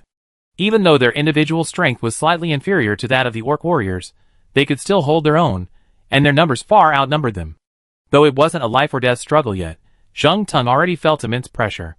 The enemy's previous feat of conquering several cities was truly terrifying. He had to quickly eliminate this orc army and prevent the war from escalating. Otherwise, after this battle, his tribe's development would be set back 6 months. With this conviction, the giant lizard warriors, led by him, displayed a tenacious fighting spirit. Then, the Elephant Lord became enraged. Anyone trapped in a city, bombarded by artillery fire for days, would be enraged. With a roar to the heavens, he charged directly into the giant lizard army, sweeping his 2 wave hammers across, sending the giant lizard warriors flying. Die! The Elephant Lord, his eyes crimson, stood over 10 meters tall, like a war machine. A single strike could inflict damage on the surrounding giant lizard warriors. Don't be so arrogant. Zheng Tung and a 7th level giant lizard warrior rushed forward, and together they stopped the Elephant Lord. The 7th level giant lizard warrior struggled to resist the Elephant Lord's attack. The giant lizard's divine power incarnation stood in the rear, waving its staff. Dark green divine power surged out, transforming into venomous snakes that shot towards the Elephant Lord, madly biting his body. With the advantage of home turf, Zheng Tung could mobilize even more forces. After concentrating his forces, he was now comparable to the orc army in terms of high-level warriors alone. Yes, simply in terms of numbers. The orc warrior, outnumbered alone, still dominated the giant lizard warriors. There was really no way around it. If you can't break the defense, everything else is nonsense. The ordinary giant lizard warrior's broadsword slashed at the orc warrior, but it couldn't even break the defense. How could they fight like this? The orc warriors fought with increasing courage, quickly pushing back the giant lizard warrior's front line. If it had been before, they would have withdrawn by now. After all, chasing them would be pointless. If you chased them too far, your home might even be robbed. They could only allow the enemy to harass them. But this time was different. With reinforcements arriving, the Elephant Lord no longer had to worry about anything else, and could focus solely on pursuing the enemy. Brother, how about a deal? If you withdraw your troops, I'll pay 5 times the compensation. Zheng Tung relented again. He truly didn't want to fight anymore. I know your reinforcements are coming, but they can't get through here. Kichwe has already led his troops to intercept them. Seeing the Elephant Lord's lack of reaction, he added, if we keep fighting, I'll have to keep calling for reinforcements. It'll be another chaotic battle. It won't do you any good to keep fighting like this. Hee boy, are you scared now? The Elephant Lord teased. Zheng Tung's face darkened. He remained silent in the face of his taunts. Too late. The Elephant Lord's face darkened, and he said coldly, if it were before, I would have left if you'd offered 10 times the compensation. But now reinforcements are arriving, and 10 times the compensation won't be enough to solve the problem. Chapter 126. As for that guy called Iron Hammer, he should be almost finished by now. He's certainly quite powerful, especially with that heavily armored army. Even for me, it wouldn't be easy to defeat him in a one-on-one fight, but... Looking at the giant lizard's divine incarnation across from him, the Elephant Lord sneered, you have no idea how powerful the one who just came in. Even if you were to join him, you'd be dead meat. Of the 10 members of Bloody Dawn, aside from the 2 religious players, Black Merchant and Pharmacist, the other 8 were all leaders, ranking in the top 3 of their respective communities. Among them, Blood God, Glory, and Eternal Night were the strongest. None of them had ever fought against each other. However, a player's strength can be directly judged by their divine incarnation. A well-developed tribe will have a strong deity, and thus a strong divine incarnation. The divine incarnations of Blood God and his 3 companions have all reached the 8th level. Therefore, upon learning that the reinforcements were coming from Su Xingyu, the Elephant Lord was completely unfazed. Don't try to scare me. I know Iron Hammer's strength better than you do. No one can easily defeat him. Zheng Tang's expression changed upon hearing the Elephant Lord's words, but then he reacted and spoke sternly. The Elephant Lord chuckled and offered no explanation, leading his orc warriors to continue pursuing the giant lizard army. The situation in the other cities was similar. Compared to the Elephant Lord's orc army, the giant lizard army seemed somewhat inferior. However, due to a lack of good mounts, the Elephant Lord's orc army didn't have many cavalry, making its pursuit capabilities somewhat limited. On the other side of the battlefield, the dwarven army had been completely routed. Of the 150,000 dwarves, less than 20,000 escaped, and in the process, they even lost a 7th-ranked dwarven general. Even the divine incarnation of the Iron Hammer was nearly annihilated. 15,000 enemies were killed, and around 110,000 captured. Less than 3,000 of their own casualties, an impressive loss ratio. These dwarven warriors were no weaklings. From Su Xingyu's personal perspective, this dwarf player's strength was comparable to Wushan, the 3rd-ranked dwarf player in his community. But it was no use. The Night Tribe, having first completed its military reform, crushed them. After clearing the battlefield, he dashed and led his troops and captives towards the cities occupied by the Elephant Lord. When they arrived outside the cities, a battle had just concluded, and the Elephant Lord had already returned with his orc army in pursuit. After arranging the army, the 2 players arrived at the city lord's mansion. Yongya, thank you so much for this. The Elephant Lord raised the wine jar in his hand, and said with a smile, that guy named Iron Hammer is indeed a bit troublesome. If you hadn't come to support us, I would have had to fight him. Su Xingyu also raised his glass and drank casually. He shook his head, don't be polite. The 2 drank for a while, and chatted for a while. Then they got to the point. Su Xingyu asked, what's the situation here now? That guy still refuses to pay compensation? After you defeated that guy named Iron Hammer, he was willing to pay. However, I don't think it's enough. We already said 2 members. If we still paid the original price, wouldn't that be a loss? That's why I didn't agree to his surrender. The Elephant Lord shook his head, and said in a low voice, now that you've killed Iron Hammer, even if another reinforcement arrives, it's just a 2-on-2 situation. This is a good opportunity to show this guy our strength, and make a killing. How about you take 6 and I take 4? He had already learned from Su Xingyu that Iron Hammer had been defeated. Even a 7th-level warrior had been killed, leaving fewer than 20,000 dwarf warriors. Even including those who had remained, there were only a little over 30,000. This number would still pose a significant threat to others, as they were all elite. But in the eyes of the Elephant Lord, it seemed a bit insignificant. 30,000 men? What good would that be? So, they wanted to take advantage of this opportunity to capture a few more cities and make a killing. According to the rules of Bloody Dawn, apart from the basic debt, which meant tenfold compensation, all other gains belonged to the debt collector. In other words, after paying the original losses, whatever was left would belong to the 2 of them. Whatever. Su Xingyu wasn't particularly interested, but he didn't object. How about taking a day off and advancing tomorrow? The Elephant Lord suggested, then sent over a crude map. We'll split up. You attack from the east, and I'll attack from the west. This is his capital. We'll fight our way through. I don't believe he can hold out for long.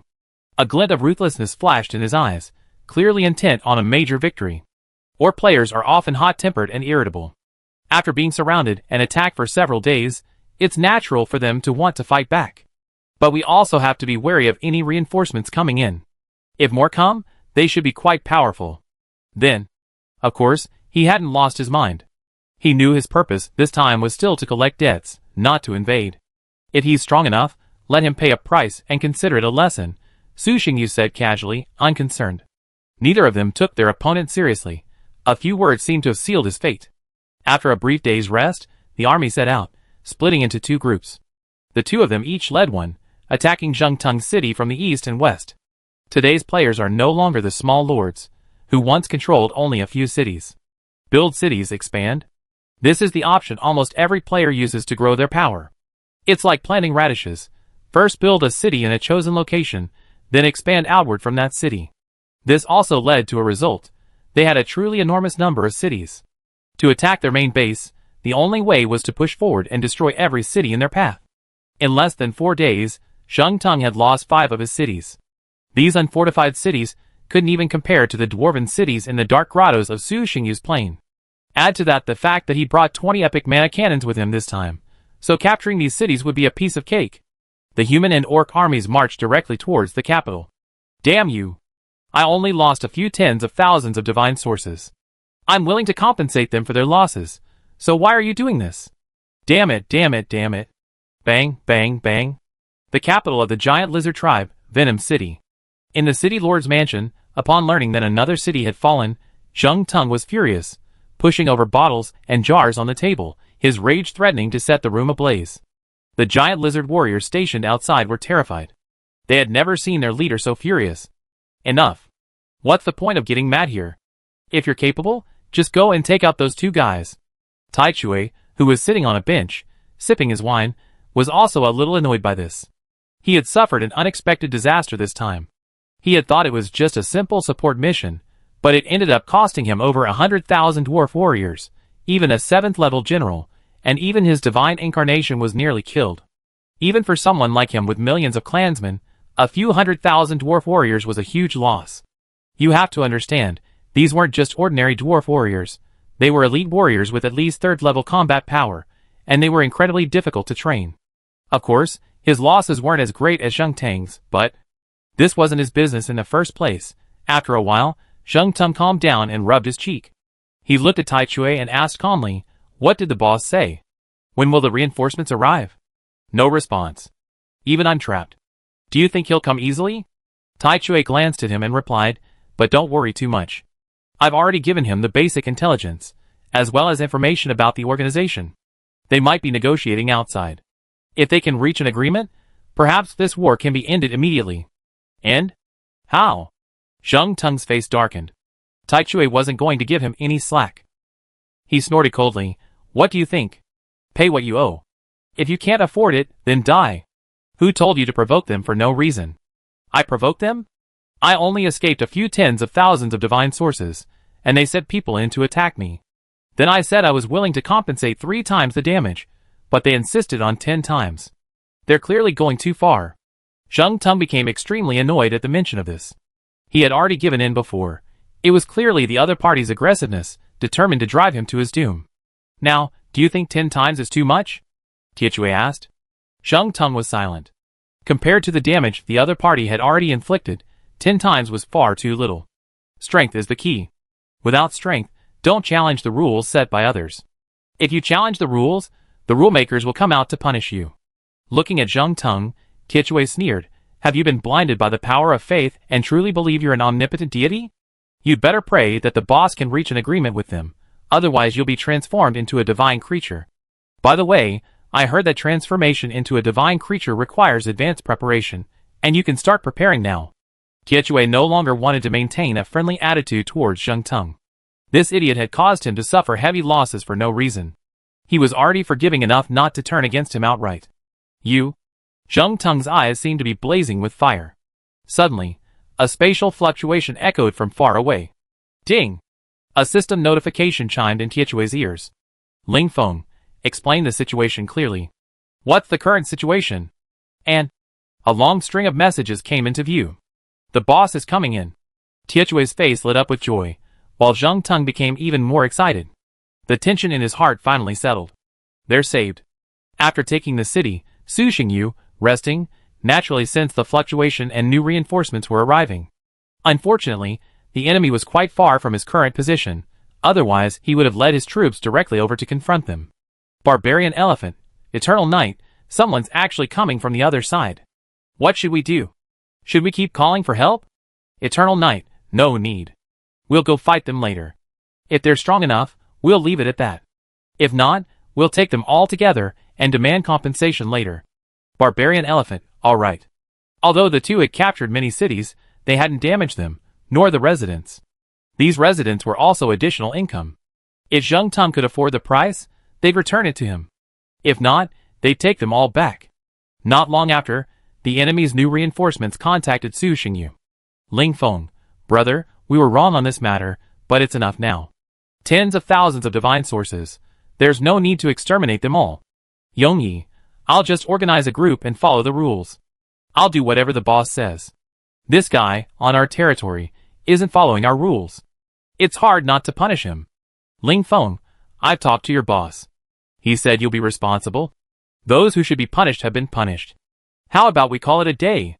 There's no need to keep fighting. It's bad for both sides. Let's talk. Yongyi, okay, I'll go to the next city and bring your army with you. We'll talk. 2 days later. Outside a giant lizard city. 2 massive armies stood on opposite sides, facing each other in a tense standoff. Orcs and humans, elves and giant lizards. This newly arrived elven player was very powerful, with over 200,000 support troops alone, all of whom were at least at the 3rd level of transcendence, and even had large-scale air units among them. There were several thousand Swift Eagle Knights. This was the first time Su Xingyu had ever seen such a large-scale aerial unit. In addition, he also had the Unicorn Knights. Although they numbered less than 10,000, Su Xingyu could sense that they were not weak. This was a Tier 4 legion with unique characteristics. And there were more than one such Tier 4 legion. In addition, he also had a Warcraft squadron, composed entirely of Tier 6 creatures. While small in number, their strength was not weak at all. Interesting. Looking at the elven army across from him, the Elephant Lord felt immensely pressured, but Su Xingyu smiled. 5 players walked towards the center of the 2 armies. The Elephant Lord deliberately slowed his pace, walking side by side with Su Xingyu. The incredibly handsome elven player led the 2 players over. How is it? Am I strong enough to negotiate with you? As soon as they met, Ling Feng smiled at the 2. The Elephant Lord remained silent. Su Xingyu nodded in affirmation, very strong. It's no exaggeration to say that this elven army is already capable of confronting the Night Tribe's army, perhaps even surpassing it. But it's also true that if he didn't have this strength, he wouldn't dare to come into support. Then let's talk it over. Ling Feng smiled faintly and waved his hand. The ground before him suddenly rose, transforming into a table and 5 stools. He took out 5 bottles of wine and placed one on each table. Chapter 127. Let me introduce myself. I'm Ling Feng, number 1 in District 49. The elf player spoke first. Yongyi, number 1 in District 36. Su Xingyu's expression was calm and composed. This incident started because Zheng Teng violated your rules. I'm the first to do so, and I apologize. Ling Feng raised his glass slightly and took a drink, beginning his interpretation of the situation. The young man next to him had a gloomy expression, feeling aggrieved but helpless. Su Xingyu and the other player remained silent. But the fight's over. This matter should be over, right? There's no need to make such a fuss over such a trivial matter. Our combat power is now comparable. Further fighting will only increase casualties and bring no benefit.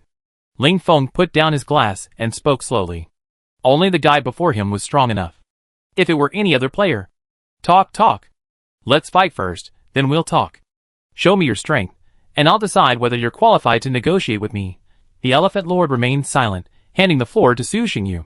You can withdraw, but we didn't intend to destroy them anyway, otherwise there would be more than just these few. Su Xingyu glanced at him, his tone casual. He wasn't exaggerating, though. While the warriors arriving this time were formidable, most were ordinary soldiers, hardly elite. Indeed. Ling Feng nodded in agreement. Given their strength, if they truly aimed to destroy Zheng Teng, they'd undoubtedly have more than just this many troops. So what do you want in exchange for withdrawal? Let's negotiate directly. After a few drinks, they quickly got to the point of the negotiations. The withdrawal of troops. Su Xingyu glanced at the large man beside him. The Elephant Lord understood and immediately spoke. Let's review what happened. First, this young man came to our trading market to do business, evaded taxes, and took advantage of the situation, causing us to lose a large sum of divine source. Ahem. Divine source is a minor issue. The real issue is market reputation. As you know, honesty is the most important thing in business. We rely on those small amounts of money to survive. If you don't pay, he won't pay. Over time, this business will fail. So, to maintain the prestige of the market, we must punish those who sabotage us. Only then can we eliminate this unhealthy practice. Honestly, tenfold compensation is already quite lenient, but he still refuses to pay. Sigh, business is really hard. With this, the Elephant Lord sighed, feeling exhausted. You? Zheng Teng glared at him, wishing he could kill him. Is that the kind of thing a human could say? They've attacked my people, captured my cities, and are now on the verge of reaching my capital, annihilating me, And yet you're still feeling wronged. If looks could kill, then the Elephant Lord would have been hacked to pieces long ago. Giving Zheng Teng a look that dampened his anger, Ling Feng said, "Stop talking nonsense. Just state your exact amount. Don't go too far. This isn't easy for everyone. Don't worry, even for your sake, we won't eat him. We'll save him for a year at most, and consider it a lesson." The Elephant Lord smiled. 20 times the divine source compensation, plus my brother's appearance fee. A gold level blueprint is fine, but I'll let it slide. 2 silver level ones will do. Ling Feng glanced at Zheng Teng, who was standing beside him. He saw a look of frustration in his eyes, yet he had to nod. So Ling Feng replied, "Okay then. Don't worry, there's more." Before he could finish, the Elephant Lord spoke again. Ling Feng stared at him in confusion. The Elephant Lord said in a strange tone, "You don't think you can afford to take a city, do you? We can't move the city, but we can take the family members inside. You're going too far." Zheng Teng slammed the table and stood up, completely furious. Humph. A cold snort came from the other side. Su Xingyu put down his glass and glanced at him casually. His gaze was as overwhelming as a mountain, causing Zheng Teng's body to freeze. "Ah!" Ling Feng sighed softly, and the invisible pressure instantly dissipated. Zheng Teng sat down again, a look of horror in his eyes. How could he be so strong? Too much. Ling Feng looked at Su Xingyu and said seriously, "Now, almost half of Zheng Teng's entire tribe, including its cities and clans, is in the hands of these 2 men. If they were to pay for all of it, they'd probably have to sell Zheng Teng off to buy it back. Then I'll give you a 50% discount." The two exchanged a glance, and after a few words, the Elephant Master said, "This is the reserve price. No bargaining. If you don't want it, I'll auction it off at the market." Ling Feng felt somewhat helpless. He looked at Zheng Teng and gritted his teeth. "All right. Then let it be." Ling Feng just wanted to get this matter over with. He was exhausted. When he got out, he would definitely warn the others not to provoke anyone. Ahem.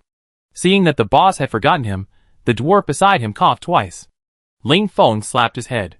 Tietue had been silent, and he had almost forgotten about him. And the captured dwarven army gave an offer as well. Okay. So the two sides negotiated for nearly 2 hours, based on various market prices, before concluding the negotiations. Just as they concluded and were about to part ways, there's something missing. Seeing the other party was about to leave, Su Xingyu had to warn the big guy beside him. The 3 people on the other side frowned, expecting another incident. The Elephant Master looked at Su Xingyu in confusion. Is there something missing? The city gate. Su Xingyu's words reminded the Elephant Master. He slapped his head and laughed. That's right, everyone. Sorry to waste a few more minutes of your time. So, with Zheng Teng looking distressed, the Elephant Master took a photo of him with a photo stone, acknowledging his mistake. The 2 parties did not sign any system agreements. After the transaction was completed, the negotiations ended immediately. With the Elephant Lord accepting Zheng Teng's surrender, the invasion ended. After system verification, the 2 men were declared victorious. With their respective armies, they returned to their own planes. System notice: player Zheng Teng has surrendered. Congratulations on winning the invasion and receiving a golden treasure chest as a reward. After leaving the returning army to the others, Su Xingyu didn't even have time to open the treasure chest before rushing to the trading plane of Crimson Dawn. Arriving at the courtyard of the city lord's mansion, the other members had already been waiting there for a long time. After finishing a bunch of trivial matters, Su Xingyu returned to his own plane and casually opened the golden treasure chest. System prompt: open the golden treasure chest to obtain the blueprints for the Divine Realm building, Alchemy Workshop. A casual glance at the information revealed that the effect was similar to the previous forge. Another building blueprint. He couldn't help but grumble, then immediately added it to the construction department's construction tasks. The invading players still arrived quickly. Just a few casual attacks, and a golden treasure chest is yours, Su Xingyu sighed.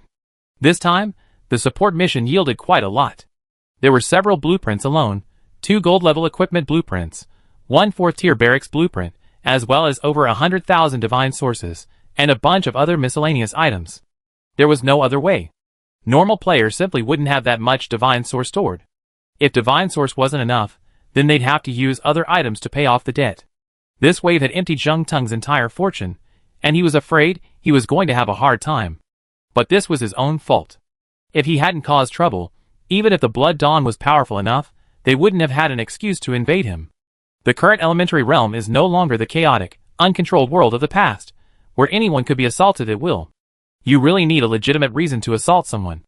Since the regional channel opened, organizations like Bloody Dawn have become quite common.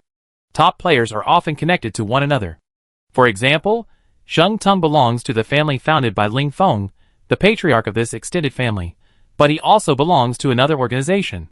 Simply put, if you attack Sheng Tung can bring Ling Feng into the fold, and Ling Feng, in turn, can bring in members of his own organization. If restraint isn't exercised, it could easily devolve into a brawl. This is something no player wants to see.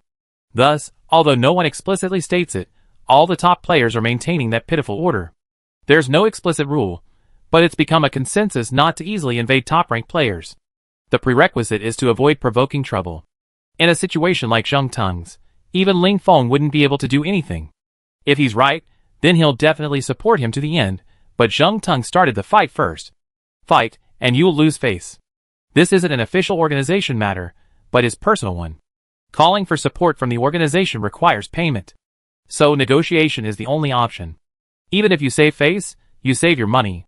The value should be sufficient now. After counting his assets, Su Xingyu took out the trading scale and chuckled, the golden body refining technique. A ball of light appeared on the right pan of the scale, and then the pan tilted downward. For this transaction, the scale provided 6 trading positions. Su Xingyu took out numerous treasures. Wind Demon Scroll Blueprint, Epic Rank. Mad Demon Scepter Blueprint, Epic Rank. Fortitude Armor Blueprint, Gold Rank. No Regrets Necklace, Legendary Item. Shield of Sai Blueprint, Gold Rank. 4th Tier Divine Domain Architecture, Goblin Giant Soldier Blueprint. One item after another was added, and the right pan of the scale rose slightly until the last item was placed, barely balancing it. Seeing the scales level, Su Xingyu breathed a sigh of relief and silently chanted deal. A moment later, a small booklet appeared in his hand. Cooldown time, 86400:00:00 10 years. Luckily I traded the golden elixir refining method first, otherwise I'd be in dire straits now. The complete set of golden bodies was so precious that Su Xingyu couldn't trade them directly, having to trade them one by one. The golden elixir refining method was relatively cheap, requiring only a cooldown of just over 2 years. And yet, the golden bodies actually required a cooldown of 10 years. Damn, this thing was ridiculously expensive. But Su Xingyu thought about it, and figured it out. Gold-grade equipment could be used even by level 6 beings. This gave the body the defense of gold-grade armor. What could opponents of the same level do against you? The refinement of the golden bodies required even higher requirements and more demanding conditions. The refinement of the golden elixir required even more precious resources, and was even more difficult. But once it could be refined, it would be nearly invincible to those below the higher levels. In the blink of an eye, another 3 years had passed. The battle for Giant Tree City, to the east, was drawing to a close. After the Night Tribe gained a foothold there, they continuously sent reinforcements. The situation gradually shifted from defensive to offensive, eventually surrounding the tree people within Giant Tree City. As time went on, the Night Tribe's army grew stronger, and by now, the tree people had completely lost the ability to engage them head-on. It wasn't that the tree people had weakened, but rather that the Night Tribe's warriors had grown stronger. The two regulating gears, strength and constitution, had elevated the physical talents of all warriors to a new level, making the intermediate level no longer a barrier for them. What were considered elite Tier 4 legions a few years ago are now ubiquitous in the Night Tribe, with even multiple Tier 5 legions appearing. There's no way around it. There's no shortage of resources, no lack of effort, no barriers to entry, and even guidance. If they can't break through, they might as well find a piece of tofu and bang themselves into death. In the beginning, the Treeman army, relying on years of accumulation, could barely escape the city for a few battles. Later, they were essentially constantly on the receiving end. There's no way around it. Even the Night Tribe's relatively weak long-range attack capabilities are now being supplemented by the magic cannons. Giant Tree City's continued existence is entirely due to the support of that Tier 8 giant tree. Having taken root here for centuries, the surrounding land has long since become its home turf. Beyond its formidable combat capabilities, this giant tree also displays numerous abilities, such as healing and buffs. Aside from its extremely low mobility, it has virtually no flaws. It could even be considered a war fortress. Even so, today is the time to capture Giant Tree City. The 300,000 elite black armored troops were all at least rank 4, with 12 rank 7s and 1 rank 8. Although the number of rank 7s in the Night Tribe was increasing, No one had ever reached rank 8. Thus, this rank 8 was the embodiment of Su Xingyu's divine power. Originally, Su Xingyu had intended to leave Giant Tree City entirely to the Night Tribe's army for training, while he himself would serve as a safety net.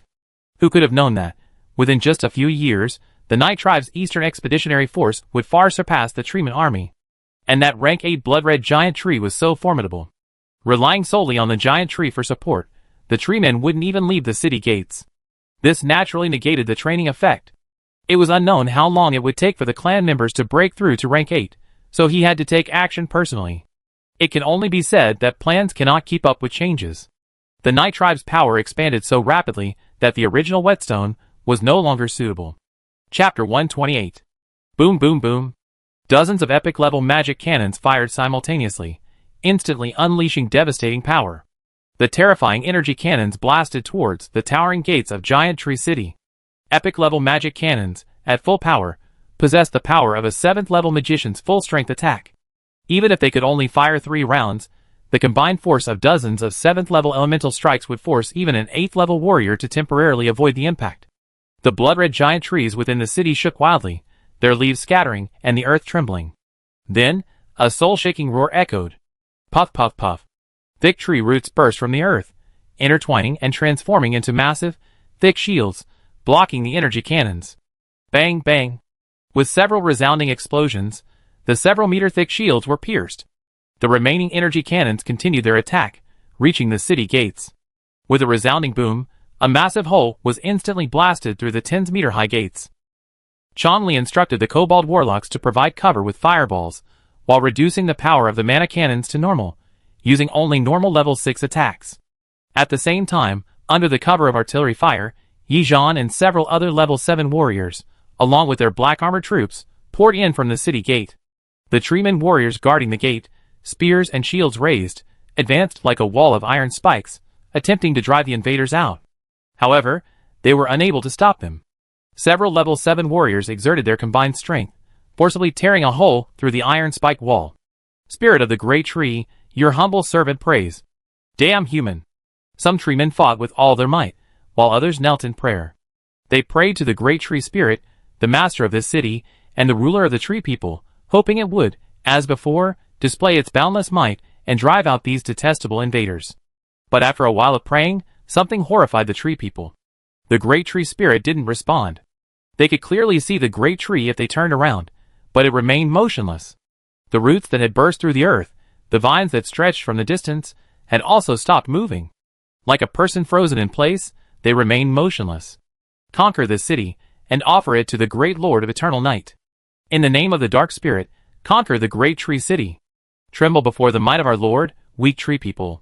Compared to the Tree People army, which had become somewhat panicked by the loss of the Great Tree Spirit, the Night Tribe's army was in high spirits, easily slaying the Tree People warriors before them and expanding their victory. The Treant army was defeated, but they had no way to retreat. They had no choice but to fight to the death. So what was the Giant Tree Spirit doing? Discussing with someone. In the center of Giant Tree City, a massive tree hundreds of meters tall took root. High above, a black figure soared in the air, clutching a black sword. His face was calm, his eyes as indifferent as water. He stood before the tree. Compared to the enormous tree, this figure was as tiny as an ant. Yet, the Giant Tree Spirit dared not underestimate it, and remained on full alert. Mental fluctuations shook the air. Mysterious powerful being, what do you want here? The Giant Tree Spirit's voice reached his consciousness. Even though his own clan was being slaughtered and his territory was being invaded, the Giant Tree Spirit could not care less. The pressure from the being before him was too great. Renowned for its vitality and defense, and boasting to be invincible among its peers within the region, the plant-based creature now sensed a strong threat from the being before it. This black figure possessed the power to slay it. 9th level? No, it was still 8th level. Those human warriors below are my lord's followers. Su Xingyu smiled, as if chatting with an old friend, and spoke briskly. Originally, I was planning to use Giant Tree City, and you as a whetstone, leaving it to them to deal with. Who knew they advanced so quickly? While the army won, they couldn't defeat you, so I had to come here myself. You want to kill me? The Giant Tree Spirit's mental fluctuations suddenly became frantic. That's not necessarily true. You've become symbiotic with this city, and you're even entrenched in the Spirit Stone mines. If I forcibly kill you, I'm afraid all I'll get is an abandoned city. It's not worth the effort. Before the giant tree spirit's mental fluctuations subsided, and it could raise a question, Su Xingyu continued leisurely, of course, if you don't know what's good for you, I can kill you. Su Xingyu was now incredibly powerful.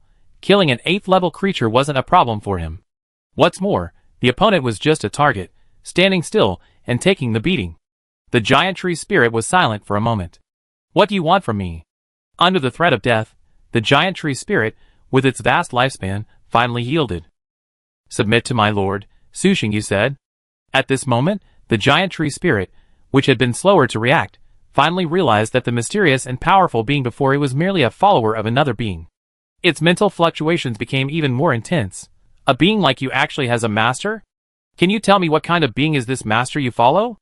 Although the giant tree spirit had previously learned from the group of black-armored warriors that they were from a tribe called Night, and followed a powerful being called the Lord of Eternal Night, how could it be otherwise? The giant tree spirit didn't take their words to heart. After all, it was just that kind of being. It was boastful, everyone. In front of the tree people, it had even boasted that it was an ancient tree of wisdom and a spirit of life. And now, to learn that the powerful being who could slay it was actually a follower of the Lord of Eternal Night, that was truly impressive. Su Xingyu, my lord is called Eternal Night. He wields the power of darkness, and is the source of all darkness in the world. Desperately, Su Xingyu produced the introduction he had previously written and revised several times, which immediately startled the giant tree spirit, and it quickly expressed its willingness to surrender. There was no other way. It couldn't win, and its life was in the hands of the other party. What else could it do but surrender? Fight to the death? A typical 8th level expert might do the same. After all, a normal 8th level warrior has conquered countless opponents along the way, and their pride is immense. Getting them to submit is extremely difficult. But the giant tree spirit is clearly not a normal 8th level warrior. Its rise to this point, to become an 8th level legendary creature, is largely due to luck. It doesn't exhibit the complex psychology of other creatures. Thus, after weighing the pros and cons, the giant tree spirit decided that surrender was its only immediate solution. Very good. Su Xingyu nodded slowly, then looked at the giant tree spirit, then tell your subordinates to stop. As you command, Lord Divine Envoy. The giant tree spirit responded, then relayed the surrender order to the tree people still resisting within the city. The tree people were initially confused, but after the giant tree spirit repeated it 3 times, they finally confirmed that they had received the correct order. The mighty giant tree spirit surrendered. They had already lost. With the tree people's army giving up resistance, the Night Tribe's army successfully captured the city, marking the first step in the Night Tribe's conquest. As for how to deal with Giant Tree City, Su Xingyu's approach was to maintain the status quo. Of course, beliefs would certainly need to change. In addition, contributions of resources, life fountains, spirit stones, crystals, spirit materials, and so on, would be required at regular intervals. To put it bluntly, just like the original Jackal tribe, they would become a vassal tribe of the Night Tribe. The vast resources accumulated over the years in Giant Tree City were abundant, instantly enriching the Night Tribe's wealth. But Su Xingyu didn't seem to mind this. After all, he had already gained his greatest reward during the war. A powerful army. Years of war with Giant Tree City had effectively tempered the Night Tribe's army. The ranks, originally swollen from rapid training, had now become more sturdy. Frankly, capturing Giant Tree City now was simply a way to bring this years-long war to a perfect conclusion. Anything else was of little use. After all, by the end, Giant Tree City had lost its offensive capabilities, and posed no threat to the Night Tribe. Though Giant Tree City had been defeated by the Night Tribe, its remaining strength remained formidable. During this period of battle with the Night Tribe, 2 7th-level treemen had perished, but 3 more had advanced, leaving 6 7th-level treemen warriors. As for the 6th-level treemen, there were even more, over 3,000 in total. This is an astonishing number. Even without counting the 8th-tier Giant Tree Spirits, their strength surpasses many top-ranked players. To be honest, if most Treants weren't so immobile, the Night Tribe's original army would never have been able to gain a foothold here. The Treant warriors of Giant Tree City can be divided into the following types: Crimson Spearmen, Crimson Giant Trees, Crimson Tree Warriors, and Giant Tree Slingers. The first 3 have some mobility, and can fight outside Giant Tree City. The last, Giant Tree Slingers, are rooted to the earth, with almost no mobility. Ordinary people can move faster than them. A bit like the war ancients of the Night Elves in World of Warcraft. Rather than calling them Treant warriors, It's more accurate to describe them as sentient Trant defense towers. The Trant army is powerful, but their limitations are significant, so Su Xingyu didn't include them in his army. They're excellent defenders, but not suitable attackers. They might be assigned to garrison other cities later, but for now, let's go mining. Yes, mining. The surrender of Giant Tree City means that the surrounding land will completely belong to the Night Tribe. For the Night Tribe, this is a very underdeveloped land. The nearby monster forces are mostly interested only in the crystal veins, and they won't even glance at the inedible metal veins. This also leads to a problem. The metal veins here are almost unexplored. The Night Tribe has no shortage of ordinary metal veins, but high-quality metal veins are few and far between, making them quite scarce. The most valuable metal vein near Giant Tree City is undoubtedly the meteorite iron vein at the bottom of Sky Meteor Lake. The meteorites fall from the sky not only created a massive crater, but also brought back refined meteorite iron. This meteorite iron is of exceptional quality, making it ideal for forging epic-level equipment. While gold-level weapons are sufficient for a level 6 warrior, epic-level weapons are preferred if possible. Level 7 is a threshold. It's foreseeable that this threshold will bar most level 6 warriors from advancing. If one can't reach the Transcendent Realm, the simplest way to improve combat effectiveness is to upgrade to better equipment. The Night Tribe currently lacks the capacity to forge epic-level equipment on a large scale. After all, epic-level forgers are incredibly rare, requiring time and effort. Even so, it's possible to prepare the materials ahead of time. It's always better to wait for materials than for people to wait for materials. Mining the meteorite iron or vein is extremely difficult. After all, it's located beneath the lake, making it impossible for normal creatures to mine. Skeleton can work, but it's not very efficient. In the end, it was discovered that Trants are the best mining tools. They are strong, physically fit, hardworking, intelligent, and able to endure boredom, even working for days at a time. Integrating Giant Tree City into the Night Tribe's commercial system and establishing connections with other cities has greatly deepened the Trants' enthusiasm for work. Normal Trants have no special hobbies, living a peaceful life like trees. However, the Trants of Giant Tree City, influenced by the Giant Tree spirit, have acquired a bloodlust. They love to absorb blood, especially the blood of the powerful. Thus, the Tree People became another powerful labor group in the Night Tribe, following the skeletons. Strive for delicious food, and work hard at mining. After conquering Giant Tree City, Su Xingyu didn't stay long. He simply gave Chonli a few words of advice, and returned directly to Eternal Night City.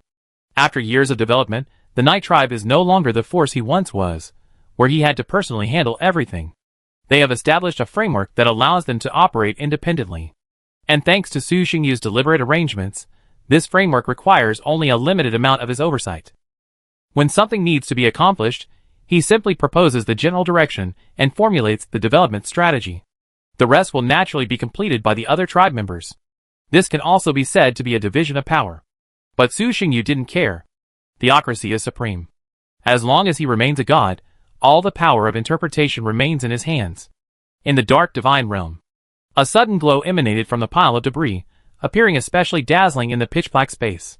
The dark deity, diligently cultivating and concentrating its divine nature, opened its eyes and, with a wave of its hand, a stone fell into its grasp. It was the mysterious stone obtained from the puppet trial tower, now radiating a silvery glow. What is this? Su Xingyu was puzzled. At that moment, a faint suction emanated from the stone.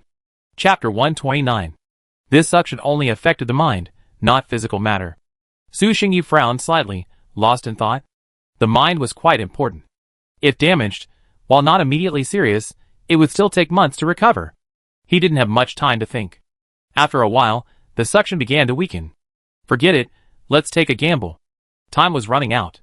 Su Xingyu gritted his teeth and separated a portion of his mind. Then, giving up resistance, he allowed the suction to suck him in. The next second, he felt his consciousness rising. All around him was chaos, nothingness, a state of complete emptiness. After a brief moment of trance, his vision returned to light, and he arrived in a dilapidated palace. The exquisite murals on the walls had faded from the ravages of time, and some had even fallen off. The thick columns were mostly broken, with only a few remaining. The golden stone bricks paved the ground, now riddled with pits and cracks, as if struck by a powerful blow. Looking at his surroundings, Su Xingyu felt a sense of familiarity, as if he had encountered the same scene somewhere before. Soon he remembered. It was the palace the system had teleported them to during the second round of qualifying. The layout and decorations weren't exactly the same, but judging by the few buildings still intact, they must have been modeled from the same source. Deep within the palace lay an immense throne. Where was this? Su Xingyu was a little confused. First, he was certain this wasn't the void, at least not the void of his own plane. Just then, a voice from the side interrupted his thoughts. Hey, another newcomer has arrived. Welcome, welcome. Hello. Hello, hello. 4 figures stood nearby. Judging from their appearance, they all appeared human. A towering man, nearly 2 meters tall, wearing black armor. A tall, thin young man in a magic robe.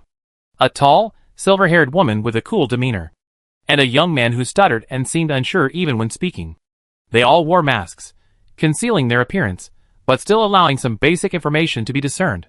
Su Xingyu also wore a mask. It wasn't his own, but had been applied by someone else. Of course, it wasn't forced. He could sense that the mask would disappear with a single thought. Where is this place? Su Xingyu asked, his voice muffled, as he looked at the 4. The Divine Realm, the magic-robed young man replied with a smile. Divine Domain? Su Xingyu was puzzled. When did the Divine Domain become so open? They're actively inviting people in. Aren't they afraid someone might take advantage of this opportunity to invade? And, if it's a Divine Domain, then where is its master? This mysterious space had suppressed Su Xingyu's abilities to the extreme, leaving his 5 senses almost indistinguishable from those of an ordinary person. Even so, he could tell that the 4 people across from him weren't the masters of this divine domain either. This is indeed a divine domain, but it's currently ownerless.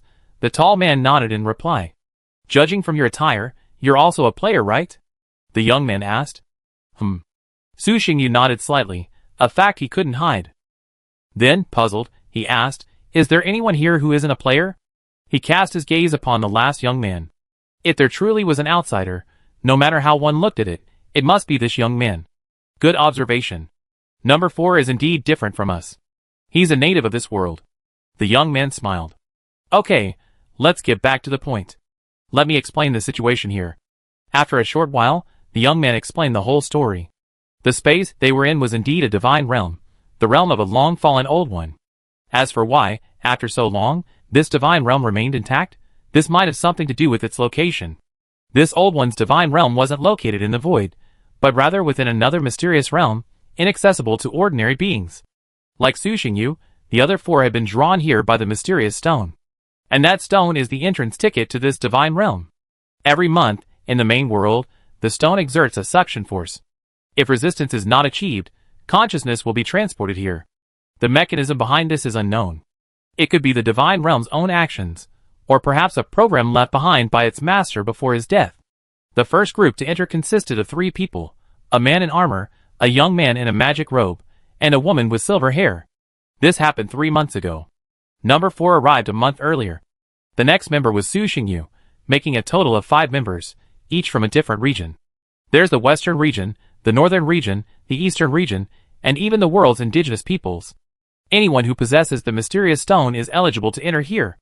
And why are they gathering here? To exchange information and resources. This is a hidden space, where no one knows each other's identities, making it a perfect base for a mysterious organization. How about joining us? Number 2, the young man in the magic robe, invited. Su Xingyu was silent for a moment. How did another organization suddenly appear? Never mind, I'm free anyway, so I might as well go in and take a look. With this thought in mind, he nodded, okay. Then, welcome to the space meeting, the young man smiled. Here, let's not reveal our identities. Just use serial numbers instead of identities. You're the 5th one in, so you're number 5. Number 1 is the armored man, number 2 is the young man in the magic robe, number 3 is the silver-haired woman, number 4 is the indigenous boy, and number 5 is Su Xingyu. Enough of the small talk. Number 1 had a rather hot temper. Seeing that the discussion was over, he jumped straight into the main point of the meeting. I need a large quantity of gold-grade weapons, armor, bloodline strengthening potions suitable for orcs, as well as the blueprints for an orc totem awakening pillar. I can provide crystal cores, life source, spiritual materials, and blueprints. As soon as number 1 finished speaking, Su Xingyu identified his situation as a lone strong player, capable of providing life source, which could only be produced by at least 7th-tier plant life, yet lacking gold-grade equipment. This suggests that his strength is considerable, but his development is extremely poor. These two situations are unlikely to coexist in a leading player, but they fit perfectly in a lone strong player who, having become a divine creature and thus forced to pursue the elite path, can be considered a true god. For 1,000 sets of standard-sized gold-grade equipment for 2,000 units of life source. Number 3's voice was as cold as frost, devoid of any emotion. Okay. Number 1 pondered for a moment, then nodded in agreement. The deal was done, but to complete it, they had to leave this space. Those holding the space stone could transport items through this divine space, which was very convenient, but the energy consumption was provided by both parties. Also, there were certain risks. After all, you couldn't guarantee that the other party would follow the same rules as you did. Without supervision, one party could easily get the traded item for free. While this could only be done once, it was a real possibility. Anyone else want to trade with me? Number 1's mood brightened considerably after concluding the deal with Number 3. If you have anything I need, just bring it over, and I'll give you a reasonable price. If you're interested in something, you can also tell me. He was addressing the new member, Su Xingyu. Number 1 already knew the other two's financial situation. The young man in magic robes in Number 2 was a special player, offering some special resources, but his family wasn't particularly wealthy, far less so than his own. As for the indigenous inhabitants in Number 4, needless to say, they were completely broke, even struggling to make ends meet. 2,000 bottles of gold grade and 10,000 bottles of silver grade bloodline strengthening potions in exchange for your 5th level barracks building blueprints, Su Xingyu said after a moment's thought. The two people watching nearby gasped. Another wealthy man. Even member Number 3, who had just completed a transaction, showed a hint of curiosity after hearing Su Xingyu's words.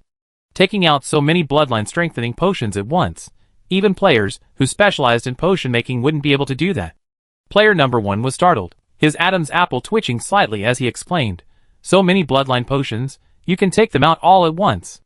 Ordinary potions aren't precious, especially recovery potions, which sell for tens of thousands. But bloodline strengthening potions are a bit different. Of all potions, bloodline strengthening potions are extremely rare. There are two main reasons for this.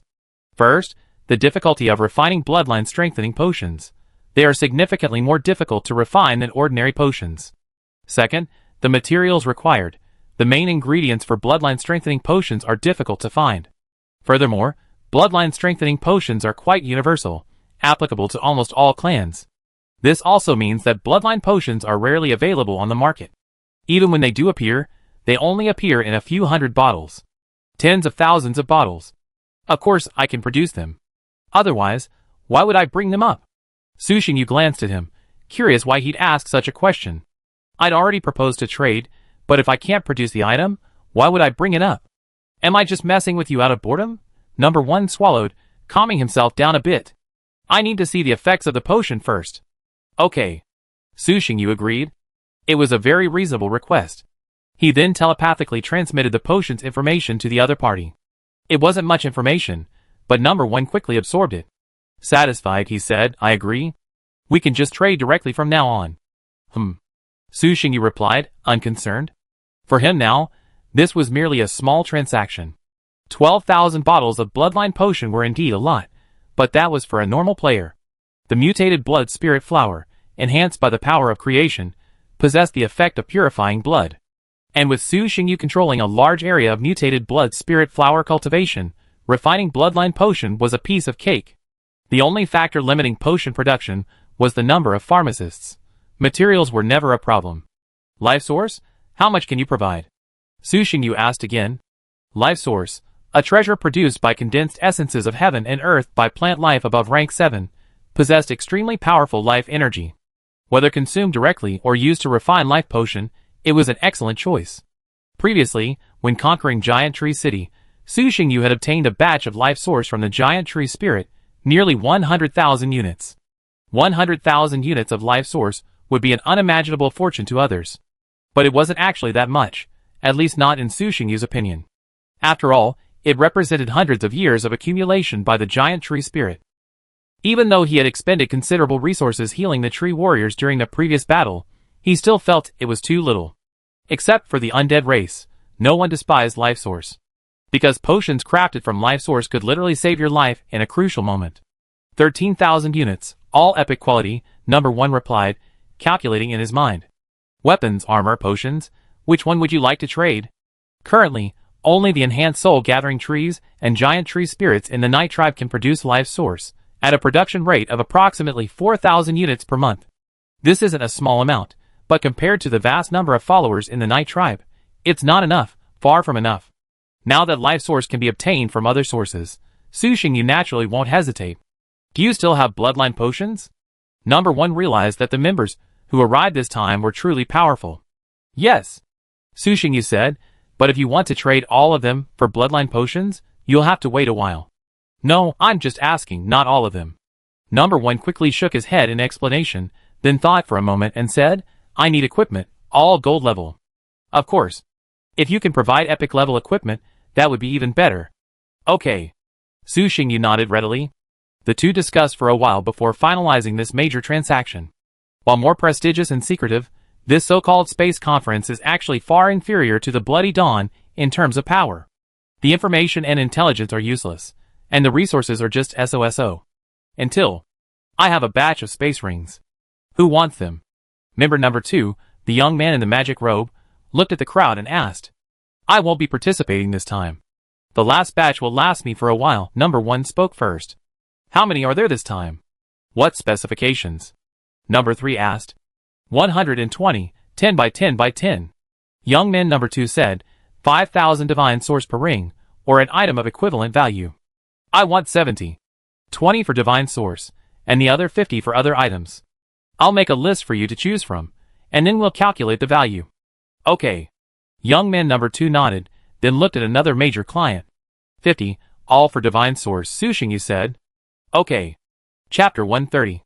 The appearance of the space ring surprised Su Xingyu slightly.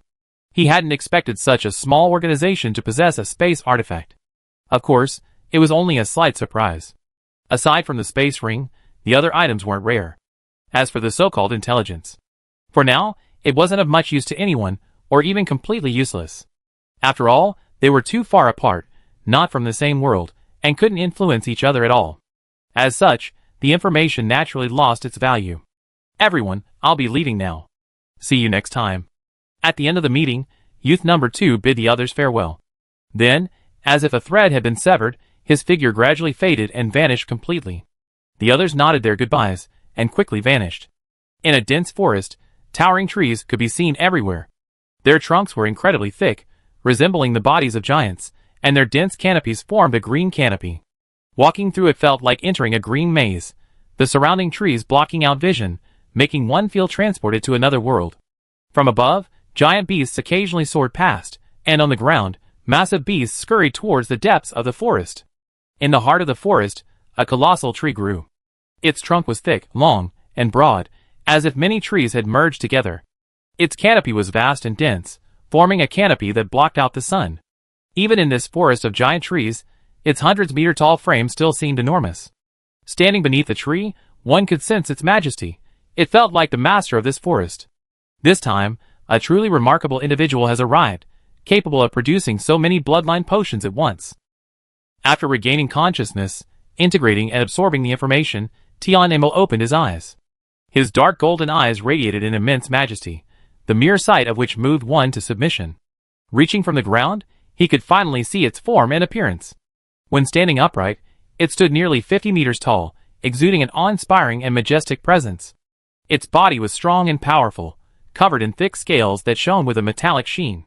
The scales varied in size, yet were arranged in a perfectly orderly pattern, as if meticulously painted by an artist, forming an unimaginably beautiful pattern.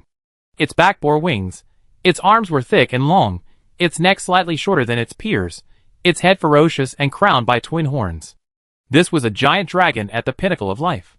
Roar! Spreading its wings, which obscured the sun, the black dragon soared into the sky, then let out a terrifying roar that echoed throughout the forest, as if conveying some message. After issuing the summons, Tian Emo returned to the ground and stood before the giant tree. Your Majesty, how was your harvest? The giant tree, whose strength approached the 9th level, asked immediately upon seeing the dragon awaken. A considerable harvest. Tian Emo concealed nothing from his old friend, directly revealing the transaction made during the space conference. He concluded, but this means that the life source we've worked so hard to accumulate will have to be traded away again. Things are meant to be used. While life source is precious, storing too much is useless.